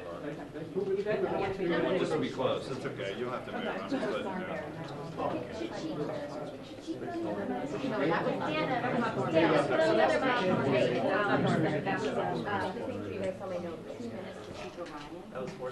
No, it wasn't. Okay. Eric? Yes. Yep. Yep. She's calling my name. Kelly O'Donnell is here. Oh, I didn't know you I'm sorry. I just sent a note to her. I didn't realize you were here. Yes, Kelly's at the same position. Should be able to do a live chat action. Yes, thank you. So you can hear her. Okay. Hey, Mark, are you on? You want to be on for us? Yep, super good. Here we go. Here we go. All right, here he comes. Coming now. Oh, you should have both. You should have both. They won't match, Hi, everybody. Hey, Mr. Speaker. For 7.5 years, We have been promising the American people that we will repeal and replace this broken law because it's collapsing and it's failing families. And tomorrow we're proceeding. You have the vote? You have the vote? You have the vote? Okay. Did you get that, Chip? Yeah, good. It's worth 15 hours of overtime? Absolutely. Well, there you go, everyone. Just coming out very, very quickly, Speaker of the House Paul Ryan saying to the members of the media there will be a vote tomorrow on the health care to repeal and replace Obamacare. So it's going to be a busy day here on the Fox 10 and News Now stream. I'll be kicking it off tomorrow morning. You're not going to want to miss it. So let's go back to our NASA coverage. We also, let me tell you this much. We will have breaking news coming up in just a little bit as well. We are sending our chopper where there are reports of a shooting. So we'll have that for you in a little bit. You get injured, you can go to the doctor. We can't do that. So many of us train, not everybody on the crew, but the majority of us do medical training. So we go through the equivalent of an EMT training, and we also spend time in trauma centers and operating rooms, so for hands-on. So you never know. You go to the emergency room, you might be treated by an astronaut, at least in Houston one day, and not even know it. So those are just some examples. Probably people ask me, what is the hardest training I've gone through? And none of those items by themselves is difficult, but the scope of the training over many years is the biggest challenge, because the scope is very large. But if you were to ask me what is the single hardest thing that's been for me, it would be the Russian language. And we use Russian and English on board. So нужно говорить по-русски. It is necessary to speak Russian for those of us that are not from Russia. So that's been the biggest challenge. It also brings the greatest rewards, though. All right, thank you. Thank you. We'll have one more question, and I'm going to have a few of my own, I think. Okay. I have a question about the aesthetics inside the International Space Station. I did not see very much color, and I saw a lot of cords and wires and boxes. It's like every square inch is covered. What's it like to live in such a cluttered-looking place that's all kind of black and white? And do neat freaks kind of go crazy up there with all the clutter? Yeah, and I tend to be one of those neat freaks. It does take a little bit of getting used to. I mentioned earlier it's your worst case closet for storage stuff. It's also your worst case, no offense teenagers, but teenage bedroom, you know, in terms of clutter and whatnot. And we're always adding things to the inside of the modules, deploying things, and that's where all those cables that you see there, deploying those new boxes, new electronics, new experiments or whatnot that's on board. So we're always working continually to try to keep the place ship-shape and organized, but it is a challenge. In terms of aesthetics, the best place to get relief from that, if of course your personal crew quarters, you can keep a little bit more organized and have personal pictures and whatnot up there to detract from the clutter, if you will. But the best place to go is the cupola or another window and view the Earth. That's the greatest source to counter that. And just a quick follow-up question. When you were saying goodbye and entering the Soyuz capsule, you were in regular clothes, but when you landed, you were in the spacesuit. So at what point in the journey home do you put on the spacesuit, and is there room to do that inside the Soyuz? Oh, yeah, there is. There's what we call a habitation module, which is a small module that will be thrown away and burns up in the atmosphere. So what you saw in the video clip, I think I was wearing just regular pants and a long sleeve t-shirt.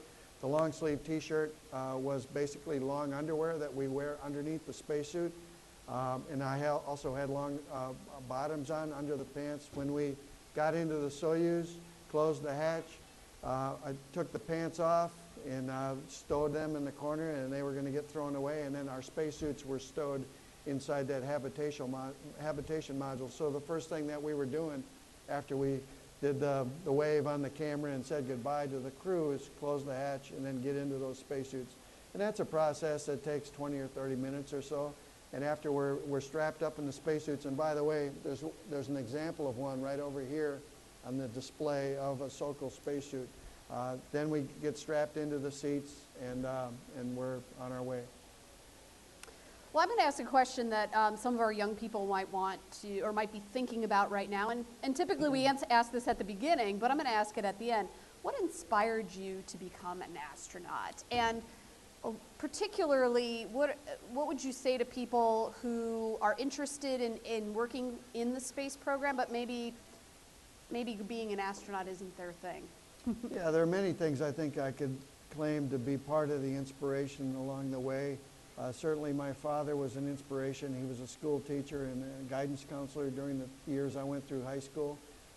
So as fathers and parents typically do, you know, he was a great influence on me, and I would say a great positive influence. There was a 6th grade science teacher by the name of Don Johnson who was a particular inspiration for me and fostered an early interest in science and things related to science. When I graduated high school, I went off to the military academy at West Point, was introduced to Army aviation, and became immediately interested in becoming a pilot. During my time there, I read the book called The Right Stuff, which chronicles the early test pilots and astronauts. And that, again, strengthened my interest and passion to not only become a pilot, but an experimental test pilot and eventually an astronaut. And then opportunities opened their way over the years in my career in the Army. Are there particular, I know a lot of kids will ask, are there particular subjects in school that one might study, or what's the sort of path maybe now, if you're not interested in being a pilot, what might be a path that kids might take towards working in space? If you're interested in working in space, obviously math and science and later engineering types topic those are what you want to focus on. But you want to do that if that's where your interests are. You know, everybody has different interests, different... All right, everybody, we are now out live as promised with this breaking news alert. This was an officer-involved shooting at 65th Avenue and Van Buren. No injuries to any of the officers.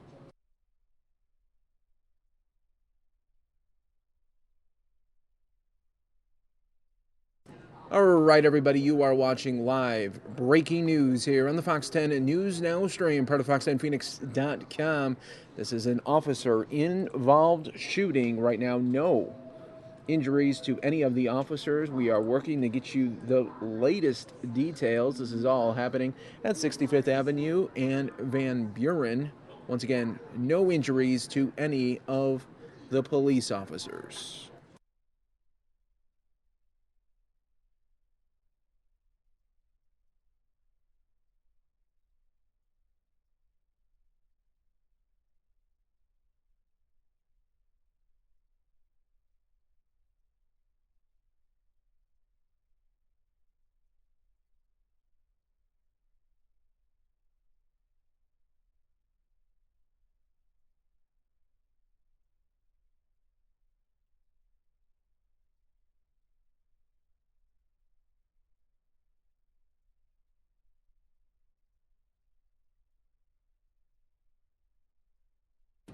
So we are looking at the police response, a heavy police response here in this area, 65th Avenue and Van Buren.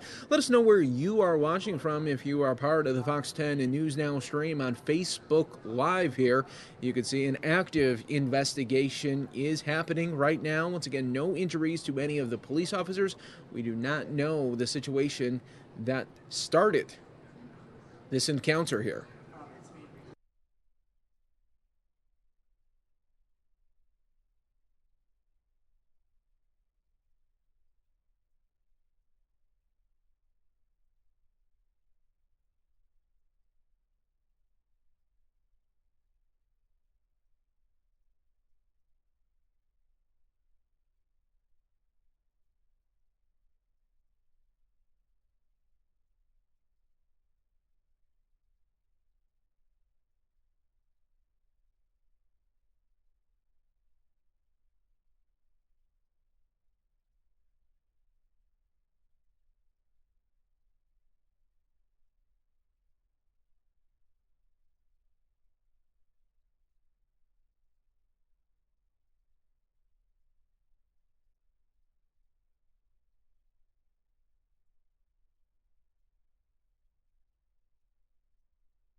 Once again, folks, we are watching live here on the Fox 10 News Now stream, and everybody watching on Fox 10 Phoenix Facebook Live. When breaking news does occur, we have you covered. 65th Avenue and Van Buren, right here in Phoenix. No injuries to any of the officers, but you could see a large police presence, and now we are seeing a fire department official as well, and you can see officers now maybe interviewing some more witnesses here at the scene. We still don't know what exactly led up to this situation, but we are continuing to watch live with you here.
So there is a pretty good shot there as our Sky Fox up in the air is taking a wider look of the scene here. And we're looking at a major scene here of police investigators now.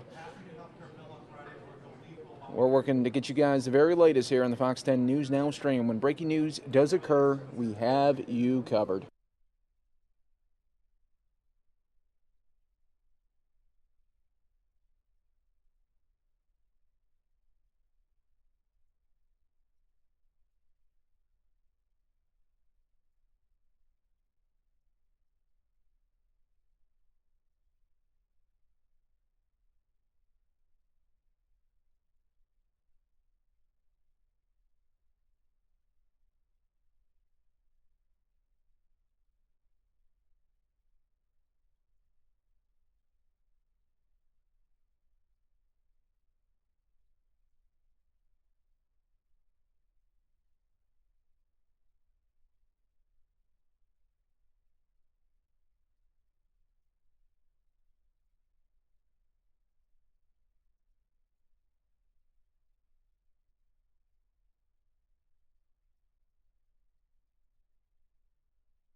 All right, those of you maybe just starting our stream here, maybe coming in right in the middle here, we are looking at an active police investigation right now. There was a police involved a shooting. No injuries to the cops. We don't know the status of the suspect in question or what led up to this, but you can see that this is all happening at 65th Avenue and Van Buren. We also do have some other breaking news here for you, that there will be a vote tomorrow on repealing and replacing Obamacare. That just came down.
All right, folks, here is, let me just get rid of that lower third. Here is a map of where the incident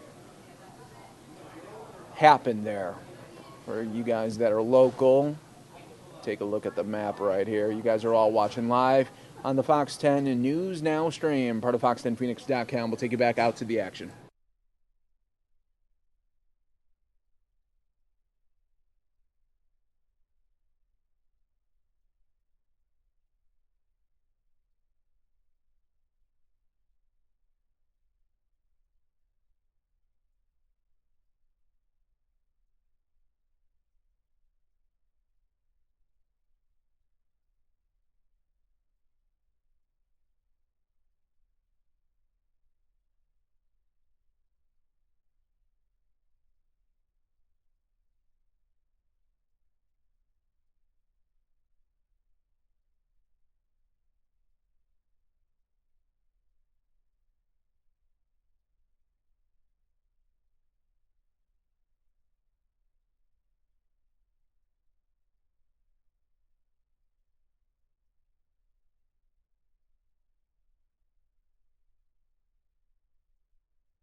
All right, everybody, now we're going to take you locally here, and we're now going to take you out to D.C.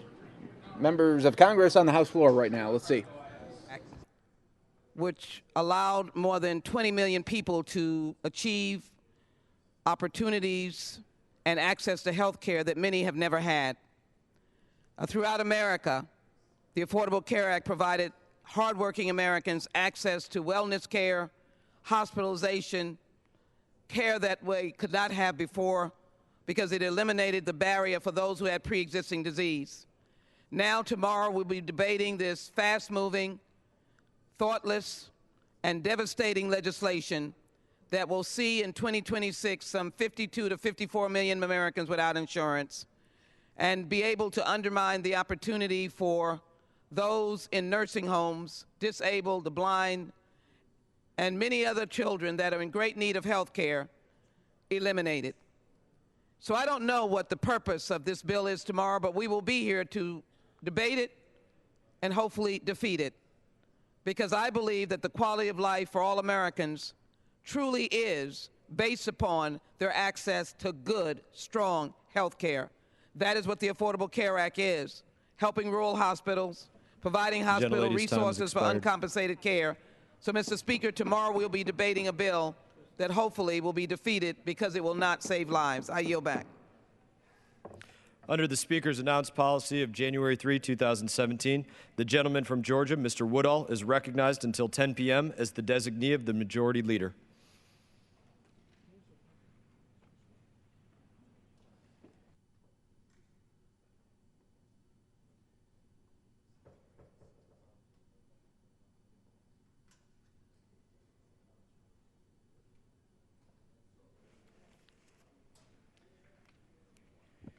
Thank you very much, Mr. Speaker. I appreciate your agreeing to be down here with me tonight.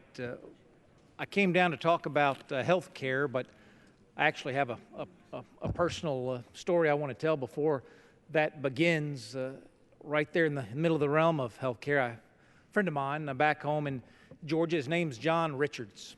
And, Mr. Speaker, you have folks like John Richards in your district, people who just believe that if only they work hard enough and long enough, they can make things better for their entire community. John is one of those folks, and what I love most about John is he looks for those things that other folks aren't doing. You know, there are those folks back home, everybody wants that glamorous job. Everybody wants to do that thing that comes with the perks or the fringe benefits. John Richards was attracted to those jobs that he knew would matter, that he knew needed to get done, but other folks weren't filling those shoes. Mr. Speaker, I tell you this about John because John was diagnosed with liver cancer. And as is always true, when you have a friend get diagnosed with cancer, you believe that they're going to be better. I learned this week that John's been moved to hospice and isn't getting better. Mr. Speaker, John was one of the first folks to give me even the time of day when I thought about seeking this opportunity to serve. John was the first person there every Saturday morning when breakfast was getting started for the Gwinnett County Republican Party, and he was the last one to leave when the young Republicans down at the University of Georgia were finishing up. It was young people that were his passion. Mr. Speaker, John saw a Republican Party that he worried was going to become more closed. He worked to open it up. John saw a Republican Party that was getting grayer. He was working with young people who were our future. John saw a Republican Party that had an opportunity to make a difference, and he sees that opportunity every single day. 2014, Mr. Speaker, the entire state of Georgia Republican Party named John Richards the Volunteer of the Year. Truth be told, he could have won that honor every single year. You just can't give it to somebody over and over again. I think John appreciated that. If you go back and try to look for pictures of John so you can put a name with a face, Mr. Speaker, you're likely not to see too many. He was also the guy who had the camera around his neck taking pictures of everybody else, making sure that everybody else had something to remember the day by, making sure that everybody else was involved and appreciated, making sure everybody else was served. I've known John Richards for a long time. I've never known him to do a single thing to benefit himself. Time and time and time again, he did the things that others wouldn't do. Time and time and time again, he'd pull me aside and say, Rob, I know how we can be better together. There is no replacement for John Richards, not in our county, not in our state, not in my life. Mr. Speaker, I hadn't had much experience saying goodbye to folks over the years. I have been extremely blessed in that way. But I hope that you will join me as you say your prayers tonight in praying for my friend John Richards in hospice and for his family as he enters what will be a very long weekend for him. Mr. Speaker, John would be the first one to be standing outside these doors pushing us forward on health care reform. And he'd be doing it because he sees the human condition that's affected by health care reform. He sees the families that have expectations, families to whom promises have been made, families to whom promises have been broken. And he knows that we can do better. Mr. Speaker, what he and I would often sit and talk about is that there are challenges in this country that absolutely, positively have to be addressed. And I have friends on the right, I have friends on the left. I often believe if we could just sit down in a room together, we would solve them if we could agree on what the problem was. Mr. Speaker, I have a chart here. You can't see it from where you sit, but it shows you where America gets its health care coverage. I bring this up because that's the crux of the health care debate that we're having here. About 46% of Americans, Mr. Speaker, get their coverage from their employer. When the President was pushing the Affordable Care Act in 2009 and 2010, he was talking about the uninsured Americans. And surely we can do more for those families who don't have access to health care. But 46% of Americans had access to health care, had it through their employer, were not seeking help or improvements, but in an effort to make a difference for the small percentage of Americans who are uninsured, the President and my friends on the Democratic side of the aisle chose to re-regulate all health care across the country. It wasn't just that the lie of the year, as the newspapers called it, PolitiFact, Pinocchios. If you like your doctor, you can keep it. If you like your plan, you can keep it.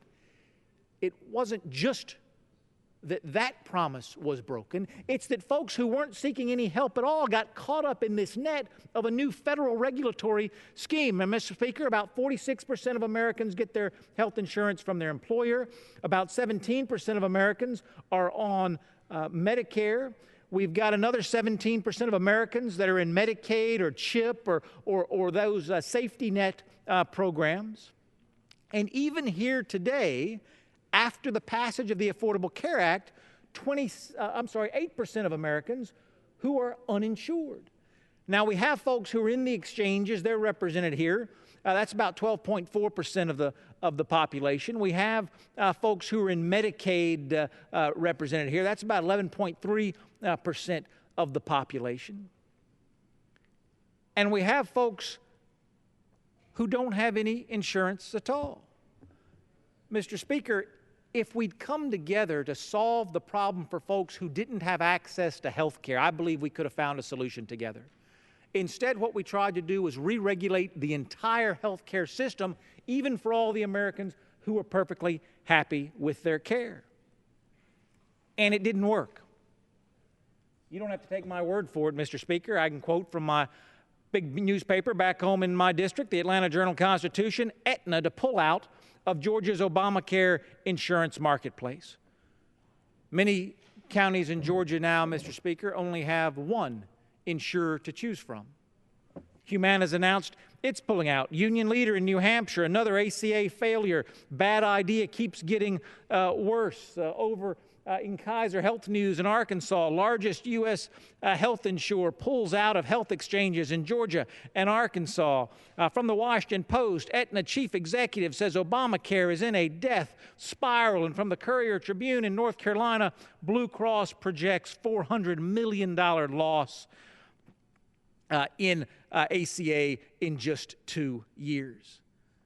Mr. Speaker, while we could argue about whether we correctly identified the problem to begin with, while we can argue about whether or not we crafted the right solution to begin with, what's undisputed is that the Affordable Care Act is failing, and it is taking American families down with it. That's not just the newspapers talking, Mr. Speaker.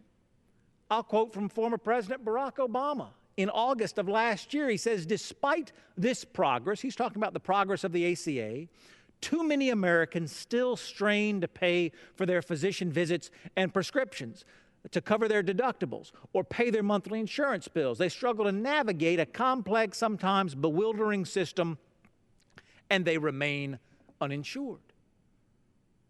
20 million Americans remain uninsured. After all of the president's efforts, he still recognized in August of last year there was much, much, much more to be done because the efforts that he tried failed.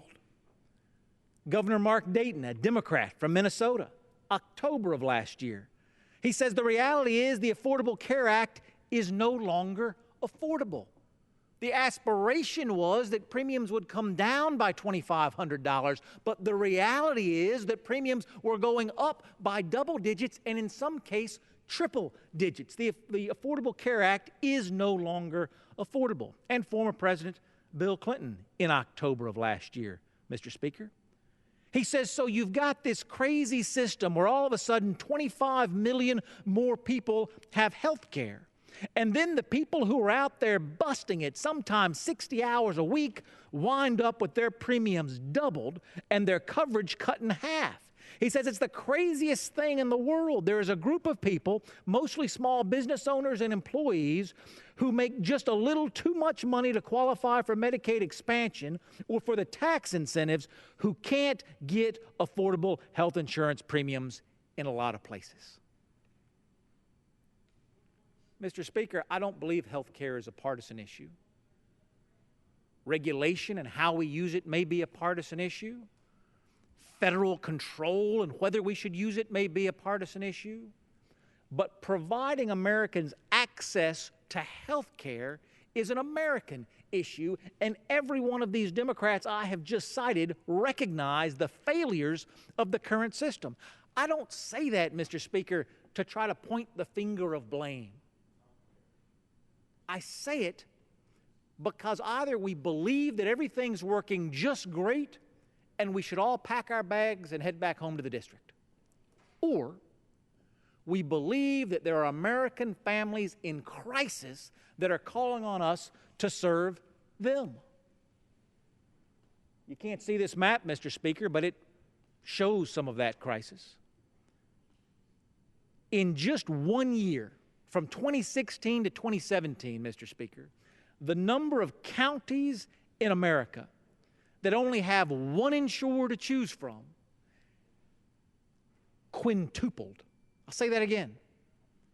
In just 1 year, from 2016 to 2017, so severe is the death spiral of the exchanges across the country, the number of American counties that no longer have choices, are limited to a single insurer, has increased 500%. Mr. Speaker, it's represented here in color. The number of counties that only have one insurer is here in orange. You see it in 2016. You see it in 2017. 5 entire states, Mr. Speaker, in a healthcare system that was designed to provide consumers with choices, have no choice of insurer whatsoever.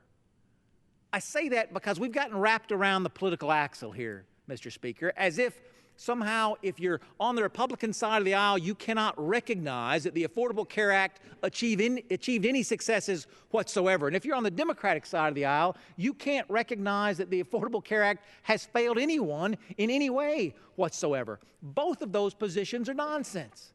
I tell you that if you've spent $1 trillion on this program, and you have, I hope a family has been helped. I know some families that have been helped, but I also know families who have been crushed. We need to repeal the Affordable Care Act for those families that have been crushed, and we need to replace the Affordable Care Act for those families that have been helped, because that help is rapidly eroding.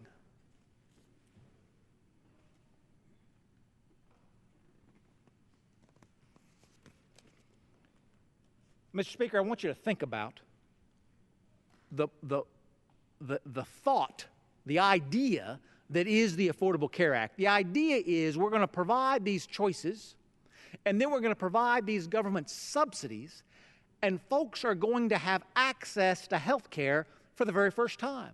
It's a wonderful idea. Provide choice, provide support, provide access.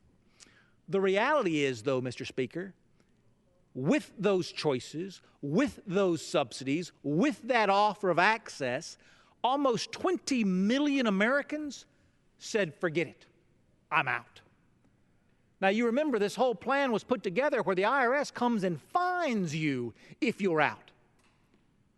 So what began as an idea that said, we're going to provide you with choice, we're going to provide you with support, and that's going to get you your access, 20 million Americans have decided that plan has so failed them, they would rather pay the IRS a penalty to the tune of $4 billion last year, rather pay the IRS a penalty than access the Affordable Care Act. That's a failure. It's a failure. And who's it failing most, Mr. Speaker? If you look at those folks who are in this almost 20 million pool, 45% of them are age 35 or younger.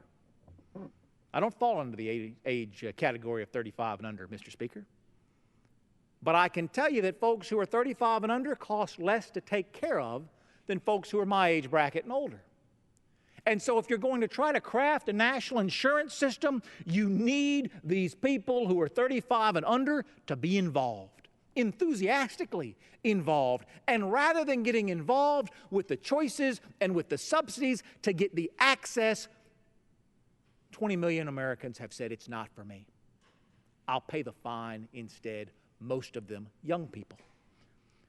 If we can't agree that that's a failure, Mr. Speaker, if we can't agree that the system can't stand in that way, we're going to have a tough time finding a solution. What you've heard so often today about the solution that's being proposed in this body is that older Americans are getting the toughest end of the deal. There's a little truth to that, Mr. Speaker. What the Affordable Care Act did is it said you have young, healthy people, you have older people who are likely to be sicker. The law of the land at the time was that the cost spread between the youngest and the oldest could be 500%, 5 times more for the oldest, highest risk people than the youngest, lowest risk people. Sure, it's insurance, right? Older cars, different pricing than newer cars. Houses with sprinkler systems, different prices than houses without sprinkler system. It's just actuarial experience. What the Affordable Care Act says, we're going to compress that from 1 to 5, a 500% spread, down to 1 to 3, a 300% spread. And what that did was lower rates below the actuarial experience for older Americans. That was great for older Americans.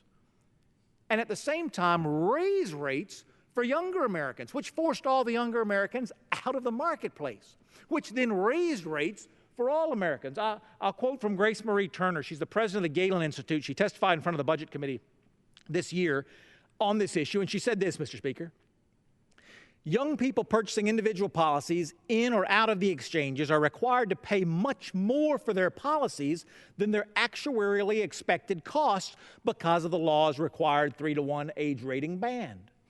Forcing the young to pay more drives up the costs for everyone. The average 64-year-old consumes 6 times more health care in dollar value than the average 21-year-old. Here we go. Insurance is about experience. If there's a 1 in 100 chance of something bad happening to you, you pay 1/100th of the price of that bad episode. 100 of you get in a pool together, you share the risk.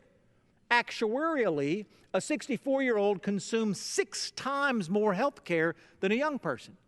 But we compressed that to 3 times in terms of the billing. Dr. Turner goes on to say this. Under the ACA's age rating requirements, insurers cannot charge their oldest policyholders more than 3 times the price they charge their youngest customers.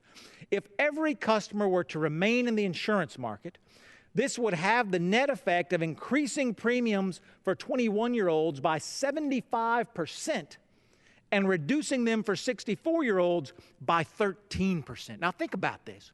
This is the system that we've created.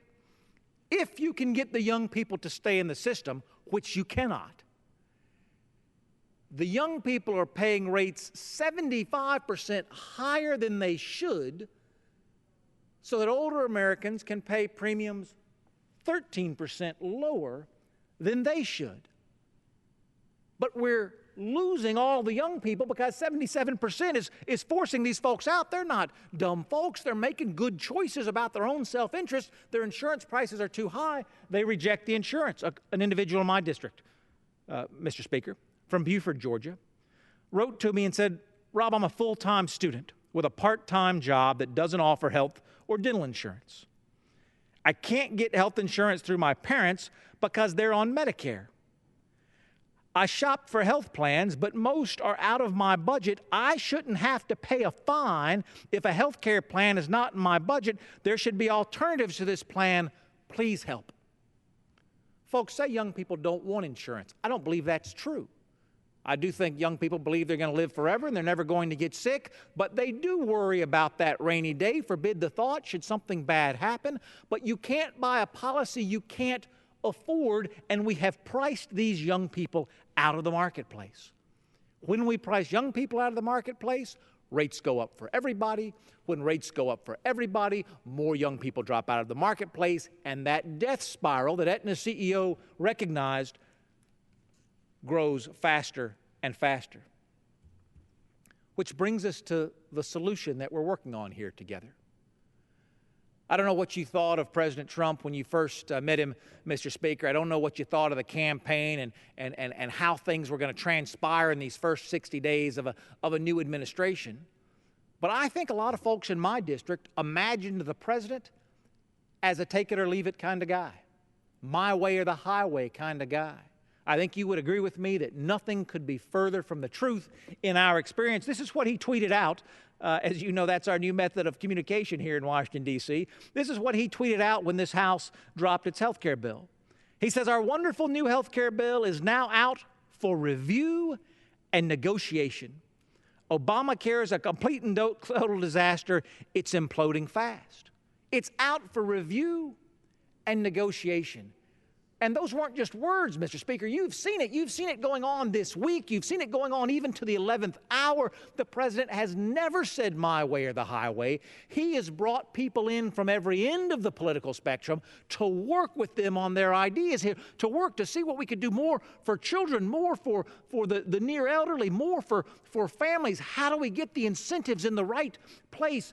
Day in and day out, 16, 17, 20 hours a day, the president has been working to make this better. I could not feel better about the process. I don't believe any particular party has a monopoly on good ideas. I don't believe any particular member has a monopoly on good ideas. I believe we work best when we work collaboratively, and I'm so proud of our president for embracing exactly that, the art of the deal.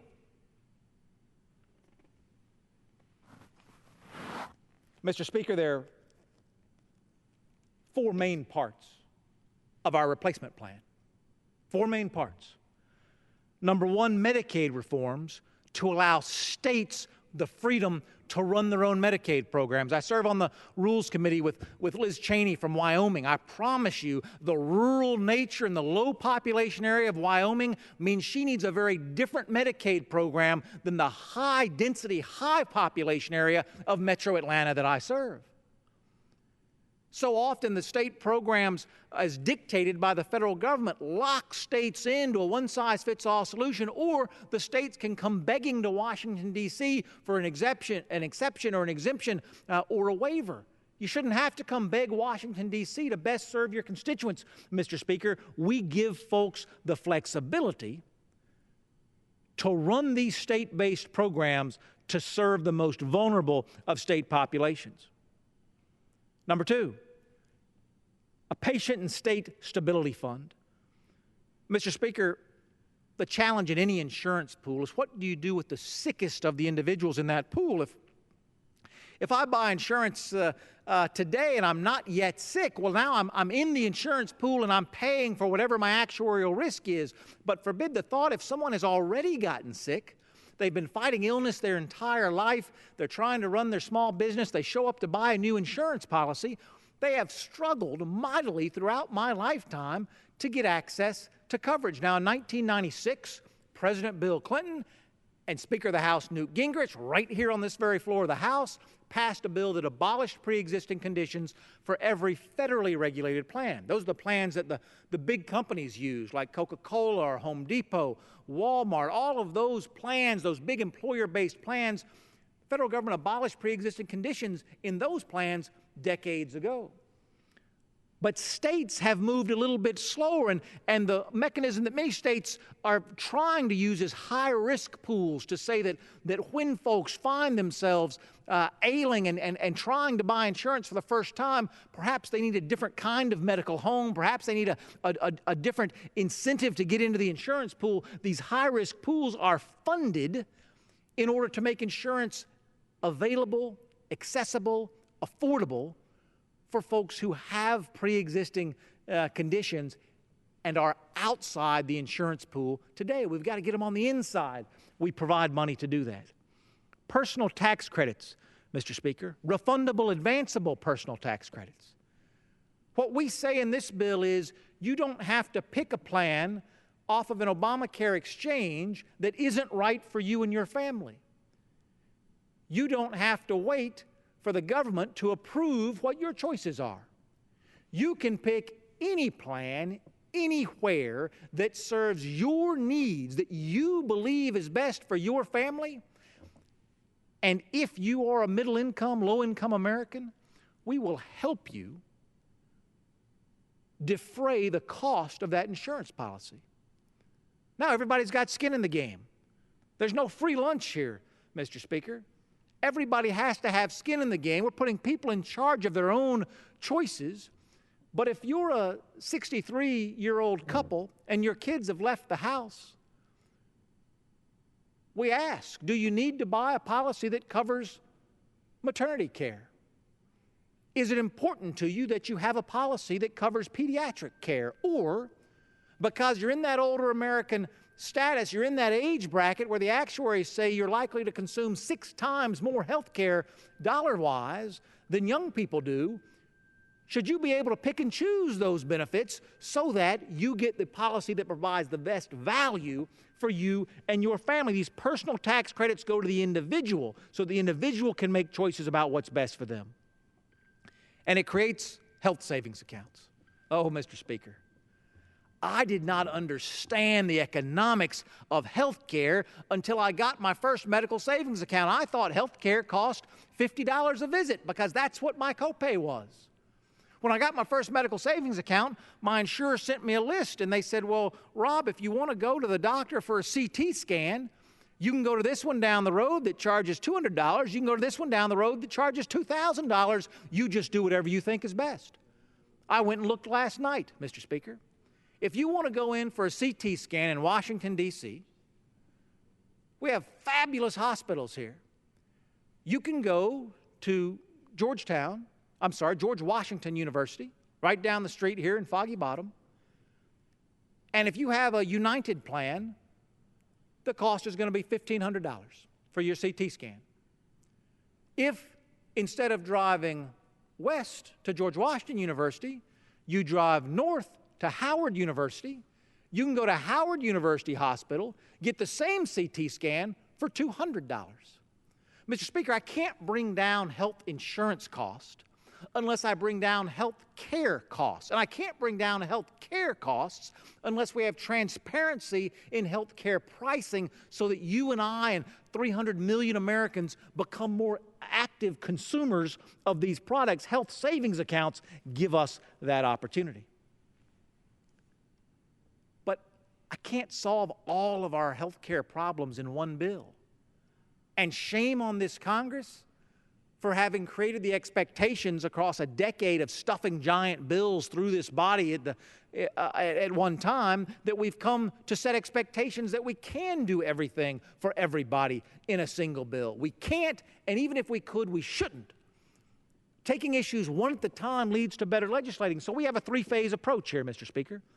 First, we're going to pass the American Health Care Act, which repeals the Affordable Care Act taxes and penalties. It replaces the mandates with policies that will stabilize markets and increase individual choices. We're going to do that tomorrow morning. Then comes the administrative action. What can we do through the White House? You'll remember when they passed the Affordable Care Act, they delegated much of that authority to the Secretary of Health and Human Services. Today, that secretary is my good friend from across the river in Georgia, Dr. Tom Price. So the second phase is for Dr. Tom Price to grab a hold of those dials that he has at Health and Human Services and make those changes that will encourage choice and lower prices, stabilize markets. And then third, we're going to come back to this body, back to this floor, back to the United States Senate, and pass standalone legislation that authorizes association health plans, that promotes competition in insurance, that deals with the IPAB repeal, and on and on. In fact, we've begun that this week, Mr. Speaker. You know, there are two legislative processes. There's the process where you can pass something on the Senate with 51 votes. That's called reconciliation. And there's the process where you have to deal with the filibuster in the Senate. That's for everything else. Mr. Speaker, right now we're still getting the rust out of the gears here in this body. Lots of new members here. We've got a chance to pass a bill tomorrow morning that can move through the Senate with 51 votes. But then we're going to be back, and like I say, we've started this week. We've already passed in a bipartisan way legislation to increase competition in the insurance market and legislation to allow small businesses to band together so that they can provide better plans at lower costs to their constituents. Mr. Speaker, there's some suggestion that fixing a failing Obamacare, an Obamacare that's in a death spiral, is somehow a partisan issue. Again, as I began, I said there are folks on the Republican side who sometimes say nothing good ever happened in Obamacare, and folks on the Democratic side who sometimes say nothing bad ever happened. But the truth is, 20 different times, this Republican-controlled House passed bills that President Obama signed into law to fix problems in the Affordable Care Act. 20 different times. One of the first bills I voted on when I came to Congress was one of those bills. President signed it into law. The Affordable Care Act, I don't need to go through the whole history with you, Mr. Speaker. You remember it was jammed through the Senate on Christmas Eve. It moved through the House on a Sunday night at midnight with no amendments and no changes. It was not ready for prime time. It needed these fixes, and even with these fixes, the death spiral continues. But we needn't say to one another that collaborating to solve a failing Obamacare system is anathema to what anyone believes in. We've done it not once, not twice, but 20 times during the Obama presidency alone.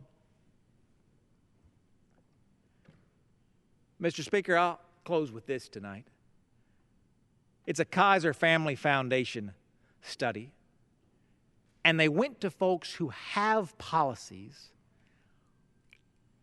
in the Affordable Care Act exchange system, and they said, are you better off today than you were before the passage of the Affordable Care Act? Again, these are folks who have enrolled in the Affordable Care Act.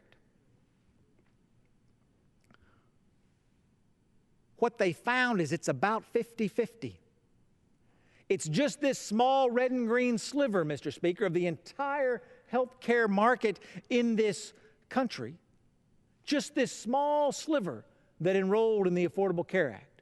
Again, almost twice as many people rejected the Affordable Care Act, are paying penalties to the IRS, and are staying out of the system than got into the system. But of those people who got into the system, about 80% of which are receiving federal subsidies to stay in the system, only about half said that they're better off today than they were before.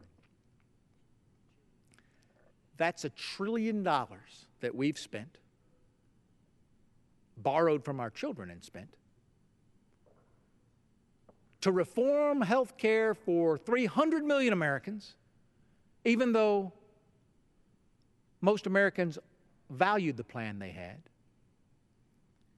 created a system where more Americans opted out and decided to pay a penalty than agreed to take the free health care that was being offered.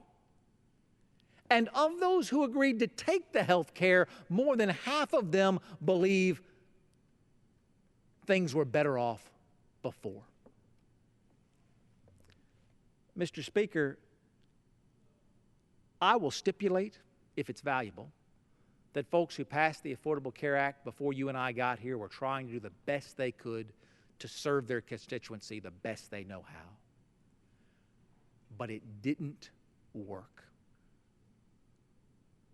Insurers are leaving the plan. Families are losing their policies. Premiums are skyrocketing, double and even triple digits annually. We can do better. We can do better. And we have an opportunity to start that process tomorrow. I regret that even the word Obamacare has become so toxic that it divides people even upon its mention. But families are being caught in that divide. Families are being caught in the political crossfire as we discuss this. The president has said, send me a bill because I want to put a stop to that uncertainty. I want to put a stop to that insecurity. I want to put the American healthcare system back on track. We can do it. Together, tomorrow. America needs us to do it. Together, tomorrow. And I hope that we will. Mr. Speaker, thank you so much for agreeing to be here with me during this time tonight, and thank you for agreeing to keep my friend John Richards in your prayers as you lay your head down this evening. With that, I yield back the balance of my time. The gentleman yields back. At this time, entertain a motion to adjourn. Mr. Speaker, I move the House to now adjourn. The question is on the motion to adjourn. Those in favor say aye. Aye. Those opposed, no. The ayes have it. The motion is adopted. Accordingly, the House stands adjourned until 9 a.m. tomorrow.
All right, everybody. How about that? They just took that away from us. So you're watching the Fox 10 News Now stream. We've got about, wow, time is going fast here on the Fox 10 News Now stream. We've got about 9 minutes. Mary Kate's going to come up next. She'll be with you for the next 2 hours. And then tomorrow, how about this? It's just going to be Mary Kate and I for the show tomorrow. So tune in, and tune in early, because I'm going to probably kick this show off 7 a.m. our time, 10 a.m. out on the East Coast. So get ready, because I'm going to start it off really early tomorrow, because they're going to start with that debate and potential vote for the repeal and replacing of Obamacare. So get ready for that, and we'll be ready. We'll be ready right here on the Fox 10 News Now stream. And what I'm going to do, just a little bit, go grab, get some dinner, and get in bed early, because I'll be here with you guys tomorrow, nice and early. Let's take a beautiful look, though, at, let's take a look. We just saw New York. How about this? Let's show you the White House. Mary Kate coming up next. I love you guys. We'll see y'all tomorrow.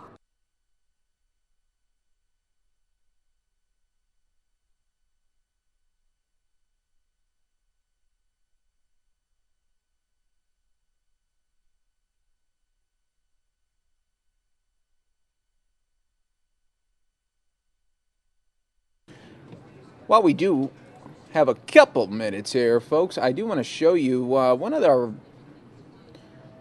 most popular videos of the day, and it, of course, had to do with Sean Spicer just totally going off on a reporter earlier today. If you want to, please share that video with your friends and family as well. It's on our YouTube page, Fox 10 Phoenix.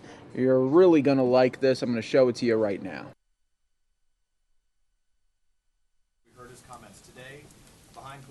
He apologized to the committee for not coming to them before it came to the president. He expressed regret for the way he handled this, going public and going to the president before speaking to the members of his own committee. So I guess my question is, why was it appropriate? Why does the White House believe it was appropriate for Chairman Nunes to come and give this information to the president regarding an investigation about the president's own associates during the campaign? Well, two things. One is, it wasn't, as has been asked before, to ask me why he did something. He made a decision. He briefed. Hold on.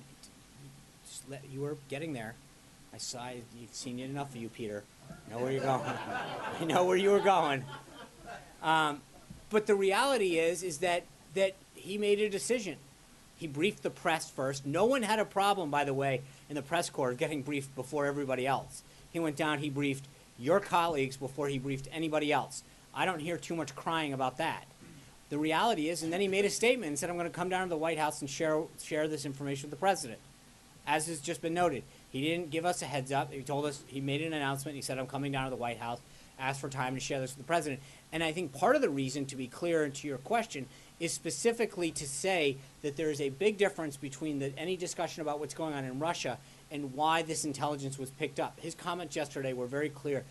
The intelligence and the information that he picked up had nothing to do with Russia, and I think he felt as though, according to his own words, that he had an obligation to make sure the president knew what he had discovered. That's it, plain and simple. So to be clear, though, just because appearances matter on this, doesn't the White House have a concern that it creates the appearance that there was potentially interference by the president, that he was included in conversations about the investigation before it was completed?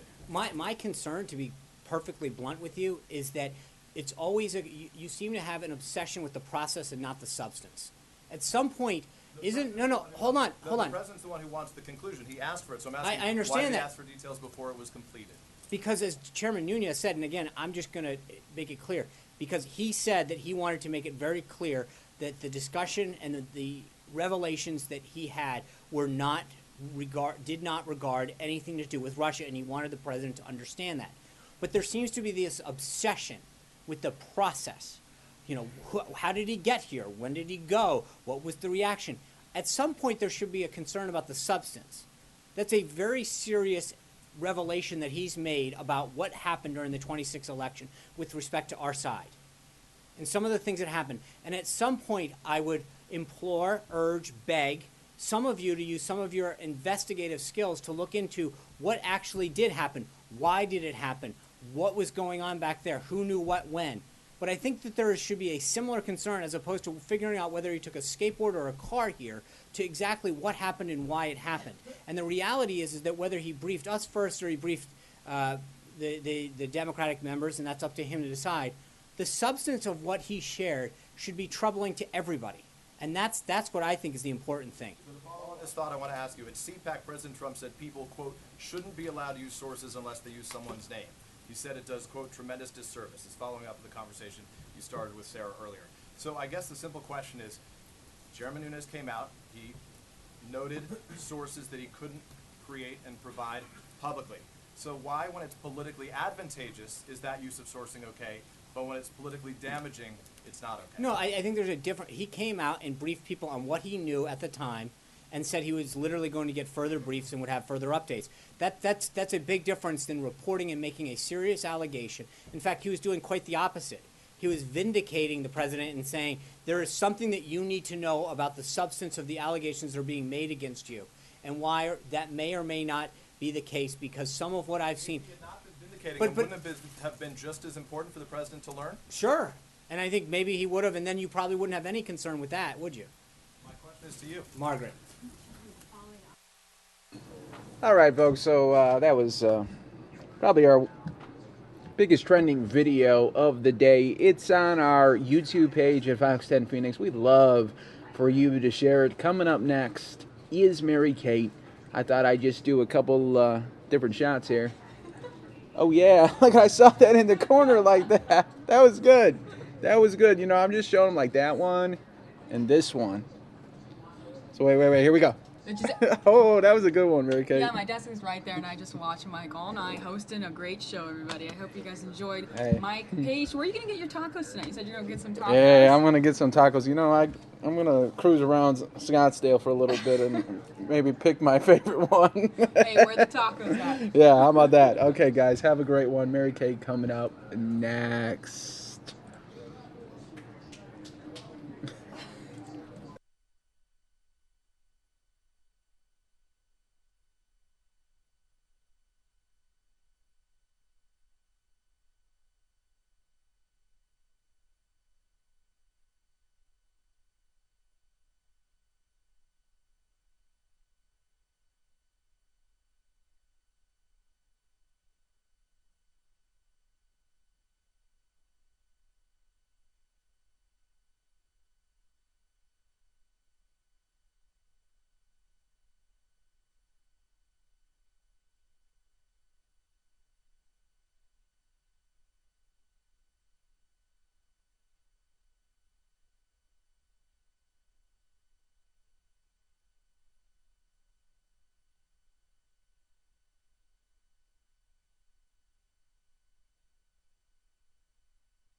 Hey guys, Mary Kate here, taking into the next few hours of the show here tonight. You guys are getting a live look of the White House right now. Just give me a few minutes here to get all set up and going for you guys. It's going to be a great show tonight.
Okay, everybody, thanks for waiting.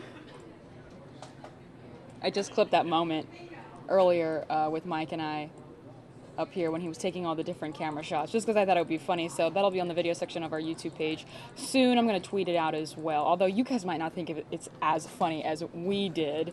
But yeah, I see, I'm scrolling up in the chat here, Tyrone White saying, nice tan, Mike. Yeah, let's see what else you guys are saying here in the chat. I love how you guys keep calling him Wild Page, temporary channel, saying Wild Page got photo bombed. So funny.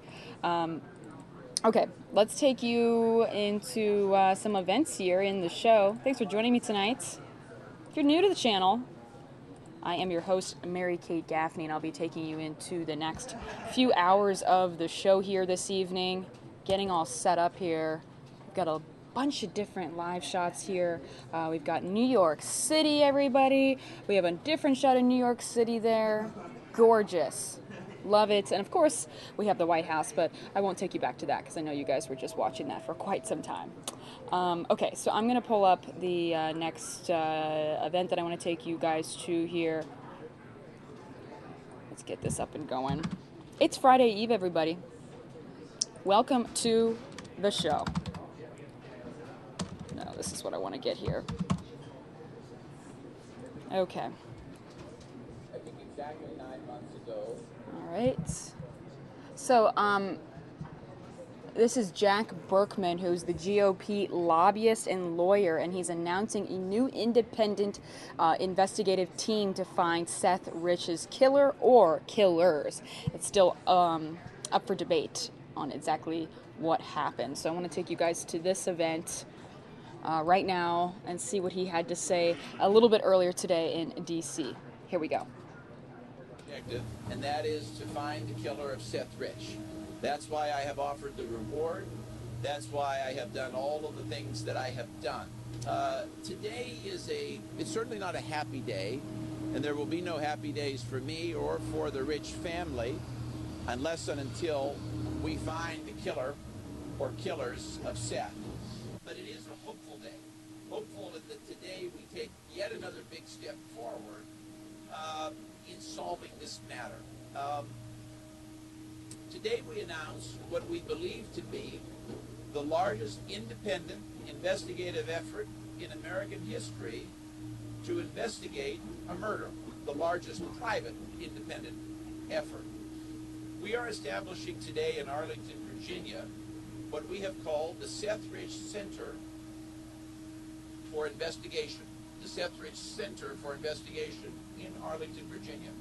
We are setting up a 24-hour day, round-the-clock war room, for lack of a better term, whose sole purpose will be to gather information, to gather leads, to gather any information related to this. So for the first time, we're going to have a consolidated center, as opposed to having efforts here and there and information here and there, consolidating everything in this investigation in one center to get as much information as we can. Now, we're bringing in today Jennifer to my left. Jennifer Moore is a world-class forensic psychologist. She joins us today. She will be heading up the forensics part of this. To date, there has not been a forensic investigation. Now there is. Kevin Doherty to my right. Kevin has a long history, both in forensics and criminal investigation. I would just note he was head of, or a big part of Mitt Romney's security detail in 2008 and 2012 with both of the presidentials. I would say just a few words. We are pursuing all leads. No stone is being left unturned. We're not dismissing something simply because somebody labels it a conspiracy theory. We're not dismissing anything. We're looking into all aspects of this crime. I would point out lately there's been a lot of talk about Russia in the news. I presented a couple weeks ago some emerging evidence of involvement of the Russian government in this murder. We're continuing to investigate. That will be a part of what Jennifer does and what Kevin does. Remember that Russia hacked into the DNC computers and interfered with the U.S. elections last year at a time when Seth Rich was in charge of voter turnout data and a lot of the voter data for the DNC more broadly. That's my statement. Some questions. The family, we have apprised them. We've apprised them. I mean, oh, yeah, sorry. Thank you. Can you hear me now? The family is certainly apprised of this. I mean, I've said many times I love the Rich family. I think at this point, this part of the investigation will proceed on a parallel track in an independent way. We kind of feel that it has to be independent for it to be effective.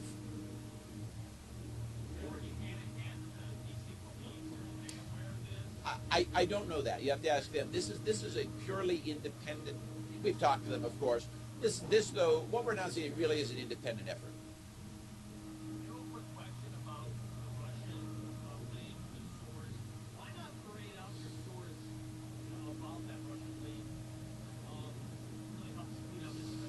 We'd like to. He won't do it. I'd very much like to. I'm for you. I'm for transparency because, like I said from the beginning, the only way we can solve this is is with your help. We can't solve it. We need pressure to get witnesses forward. That's why we do these press conferences. We have to get global pressure on this, national media pressure, wherever these people are. I will say we're being approached by others that are confirming part of the story of our source regarding the Russian angle. But like I said, that's one angle of many we're pursuing, but I think it has promise.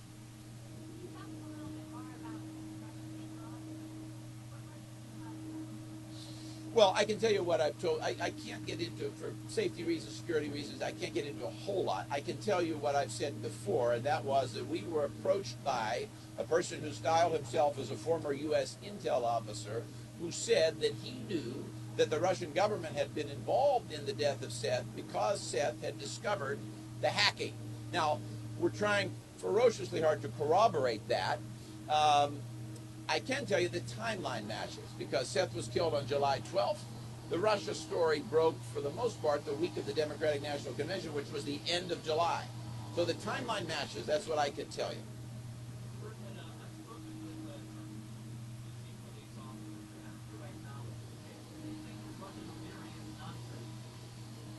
Well, I don't agree with their theory either. I don't want to be critical of the police. I mean, everybody likes to dump on the D.C. police. I actually think they do a pretty good job. I think in the last 10 years, the police force has really improved. It wasn't always that way. They believe this is a robbery. I do not. They rather quickly sped through their investigation. I respect their conclusion. I don't know how you could call this a robbery. Shot twice in the back. Gold chain around his neck, watch, wallet, no money taken, no credit cards taken. The likelihood that this is a robbery gone awry, I would say, is about 1 in 10,000. Yes, and we are. It is proceeding apace. We need warmer weather. That will probably be a summertime event. It is coming along. It's hard. Reenactments are very hard to do. We're doing it.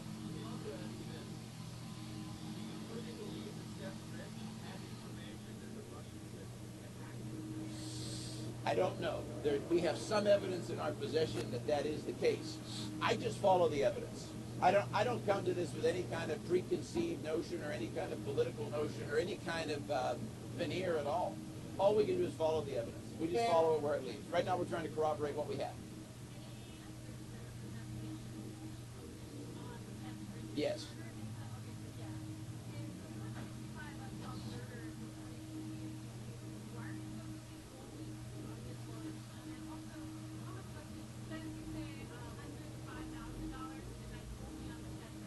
Well, I have offered a reward of $130,000 for this.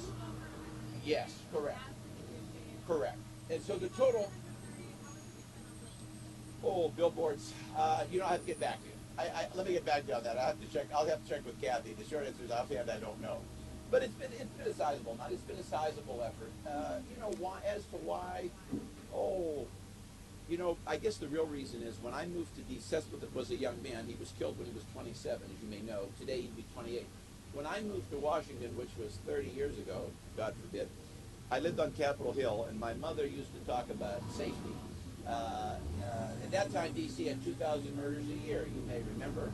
And it's all my mother saw on the news. So when I pictured Mary Rich getting that terrible call that morning, just a cold call from the cops, your son is dead, I tried to imagine how she felt. And I think that's what motivated me, and that's what dragged me into this. That's what got me into this. It's a good question because Seth, I'm in politics. I have Democrats and Republicans, young D's and young R's, and working for me. And it could have happened to any one of us. I guess maybe the real reason is it's a political fraternity, and I want to help my own kind. Where do you get the information about that's my recollection from the early '90s. That's 30 years ago.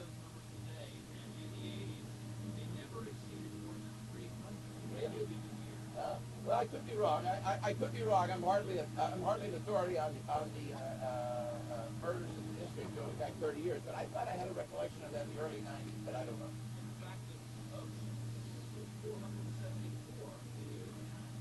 You know better than I.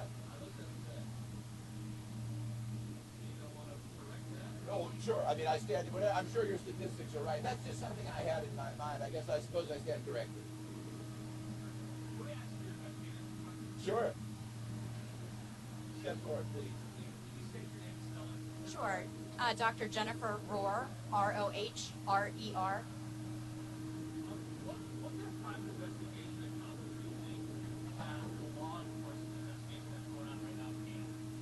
I can only speak to my role as I see it at this point. And I think my primary responsibility or role at this moment is to really make sure that this is done with sensitivity to the family and minimize any re-victimization that may occur. Yes, Kevin Doherty, D-O-H-E-R-T-Y. 60% of cold cases aren't solved by a smoking gun being found or some new piece of evidence. It's predominantly a new witness that comes forward, some new testimony. What we hope to do is provide a new set of eyes, an additional set of eyes. The DC Police Department is doing an outstanding job. This is what they do. But they've got finite resources that they're able to utilize. And as this progresses on, other things will come up for them. So we hope whoever needs to talk, talks. And whether they come to us, whether they come to the police, whether they do it anonymously, it's these press releases that hopefully will spur that person to come forward. So if we are the person that whomever out there has that crucial piece of info, please, but however, whomever, wherever. So we are going to be working, I'm a GW graduate student in forensic psych, and some of my fellow students and I are volunteering. What we're going to do is we're going to look at the totality of the circumstances. We're going to look at it from an investigative psychology standpoint. We're going to look at link analyses. We're going to try to establish a timeline. We're going to see if there were individuals that may have been missed. If the 11th person on the list of potential suspects or witnesses wasn't able to be interviewed due to resources, we want to be able to get to that person.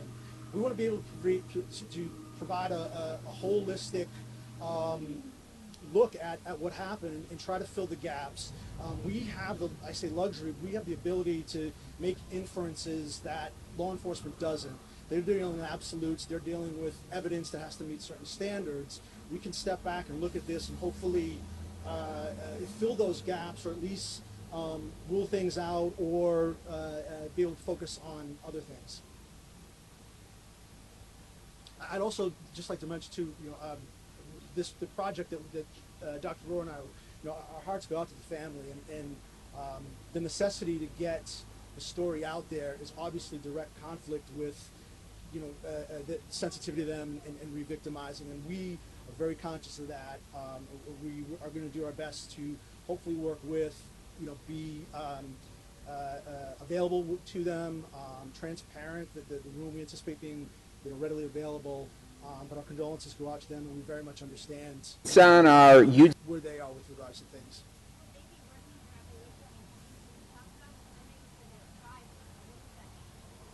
Well, so for us, this is, we certainly hope so. This is day one. With the family, yeah, like I said, this is principle. I think talking to Jennifer and Kevin, it's probably best that this be independent. Like you say, we'll be working with the police, we'll be working with the family. my sense of it is, and I think we all agree, that this effort is best if it's independent. I think it has more integrity. I think it has more vigor. That's probably, we'll certainly keep the family apprised every step of the way.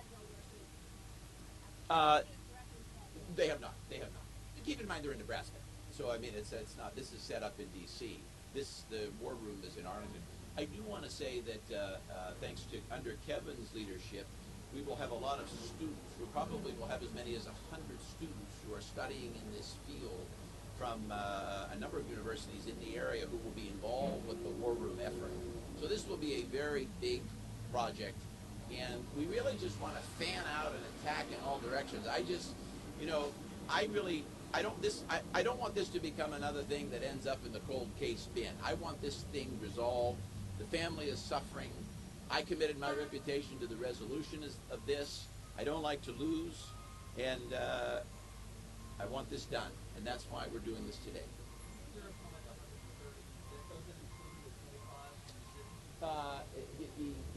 No, that does not include 25 from the city. And where is Glenn? Correct, but that was done. That was done a number of months ago. That was done a number of months ago. You know what? That's correct. Sorry. Once again, you correct me. Once again, you correct me with the numbers. I'm thinking of something in my head. Let me explain. You're correct. I have offered 105. The MPD had offered 25. What was in my brain? Once again, you correct me. Was that we're working on getting additional contributions from the DNC in Nebraska and the DNC nationally. They were going to kick in another 25. That's what was in the back of my mind. Sorry, you're correct. I've offered 105.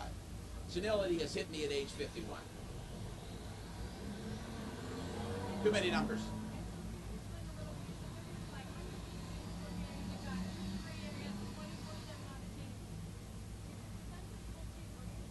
Oh, it's not a cold case. What I said is I want to keep it from becoming a cold case. Well, this is being launched now in terms of the war room. I mean, you know a lot of the things that have gone on already. This is being launched literally today. Literally tomorrow, we're opening the war room tomorrow morning. So when you say what's going on, this is literally happening as you speak. This is really our news of the day. That beginning in the morning, all of this will begin at pace. Well, I'll let Kevin speak to that. Kevin can know better than that. We anticipate looking at every aspect. We're going to recreate timelines. We're going to be looking at statistics. We will be looking at link analysis. We'll be looking at what has been done, what hasn't been done. We're limited in our resources. We're not going to have the access the police has. So everything we'll be doing is from open source. But we want to recreate. We want to look at who knew what, when, where, timelines, link analysis, profiles. We're going to look at the whole gamut.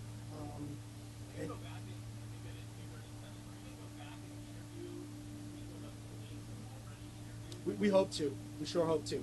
And again, our resources are limited, so we'll see what we're able to get.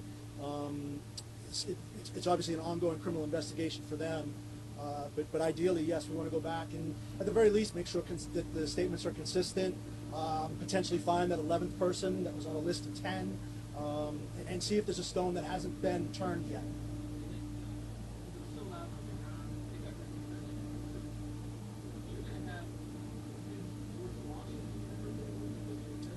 We are, yes. The student organization is. So there's the Student Association for Forensic Psychology.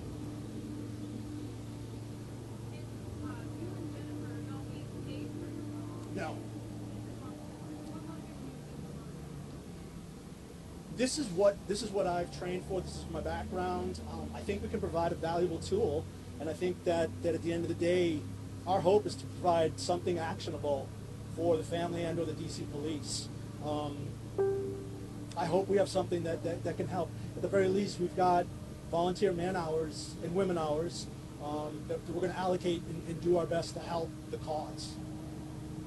I'd like to say, I don't want to set the bar high. I don't want the CSI effect to think that tonight, within a couple hours, we're going to have the murder weapon and Mr. Plum in the library with a candlestick.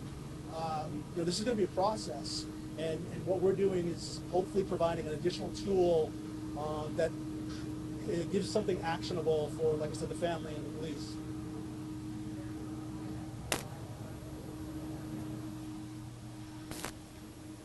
And I'm hoping to help any way I can based on my experience in both clinical and forensic psychology. I used to teach at George Washington University in the forensic psychology department, so some of these students are going to be students who I've mentored in the past, and I'm looking forward to providing them this opportunity to help the case.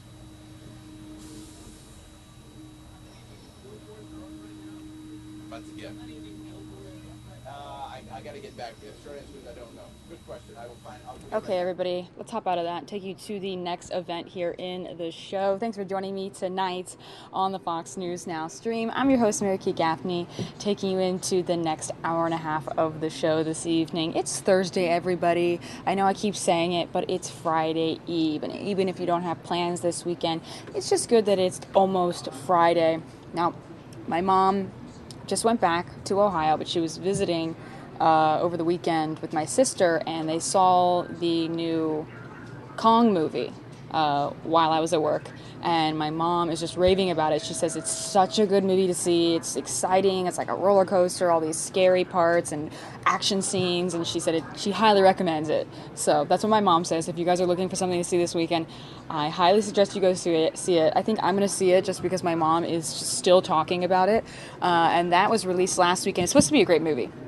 So let's all see it and then report back on Monday and let's discuss, right? It's supposed to be a good movie. Okay, everybody, let's take you to the next event here in the show. I want to pull this up for you. And let's get this up. I played British Parliament earlier, which is always amazing. I do want to take you to this event here. Let me get this up and going.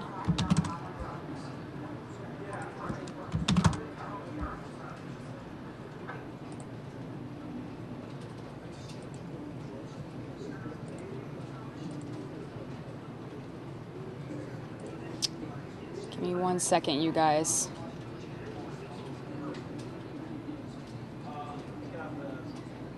This is the UN discussing the terrorist attacks in London. So let's see what they have to say about it.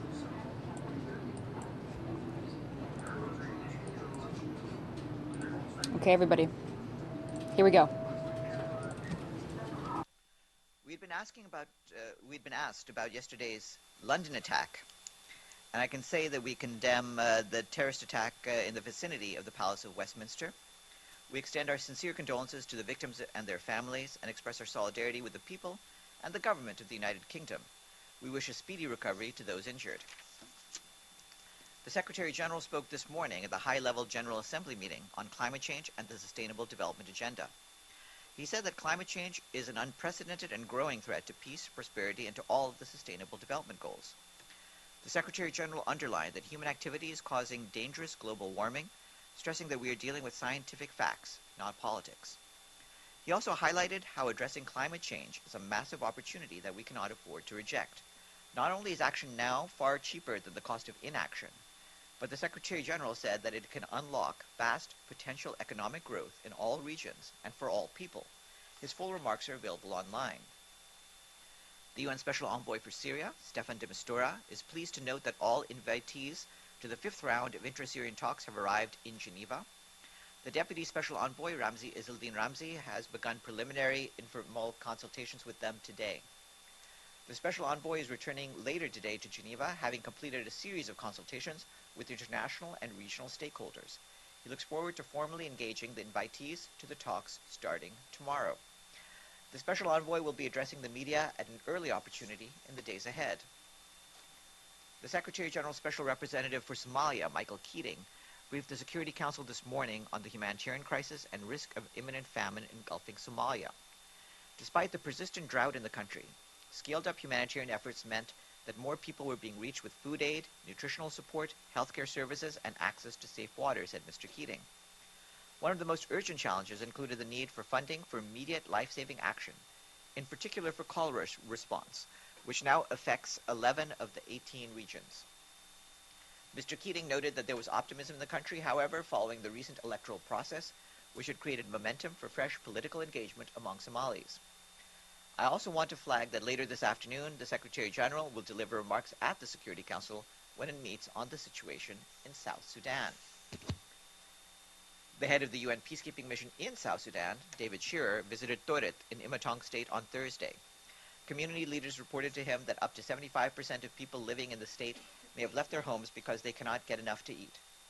Since July 2016, Toret has been considered a flashpoint by the UN after heavy fighting between government and opposition forces. A combination of insecurity, armed robbery on state roads, a deteriorating economy, and a lack of fuel has meant that subsistence farmers cannot grow the crops they need to survive, and other farmers cannot get their food to the market. Mr. Shearer said that UN peacekeepers are mounting patrols in the state and are doing what they can to provide security and build confidence so farmers can return to their land. However, he said, unless all warring factions lay down their arms, peace will not be possible, and the people of South Sudan will continue to suffer. The UN mission in the Central African Republic, MINUSCA, has received reports of heavy fighting between the FPRC and the UPC in Nzako, some 50 kilometers north of Bakuma in Mbomo Prefecture yesterday. The mission conducted an aerial reconnaissance flight over Nzako and the surrounding areas, but was not able to locate the presence of armed elements. UN peacekeepers also conducted a patrol from Bria to Bakuma earlier today, after being unable to access the town earlier in the week following the deliberate destruction of a bridge. The UN mission denounces the actions of armed groups, which continue to cause instability in the country. Separately, in Ndele, the UN Mine Action Service yesterday destroyed the entire stock of explosive ammunition collected since the onset of the disarmament, demobilization, and reintegration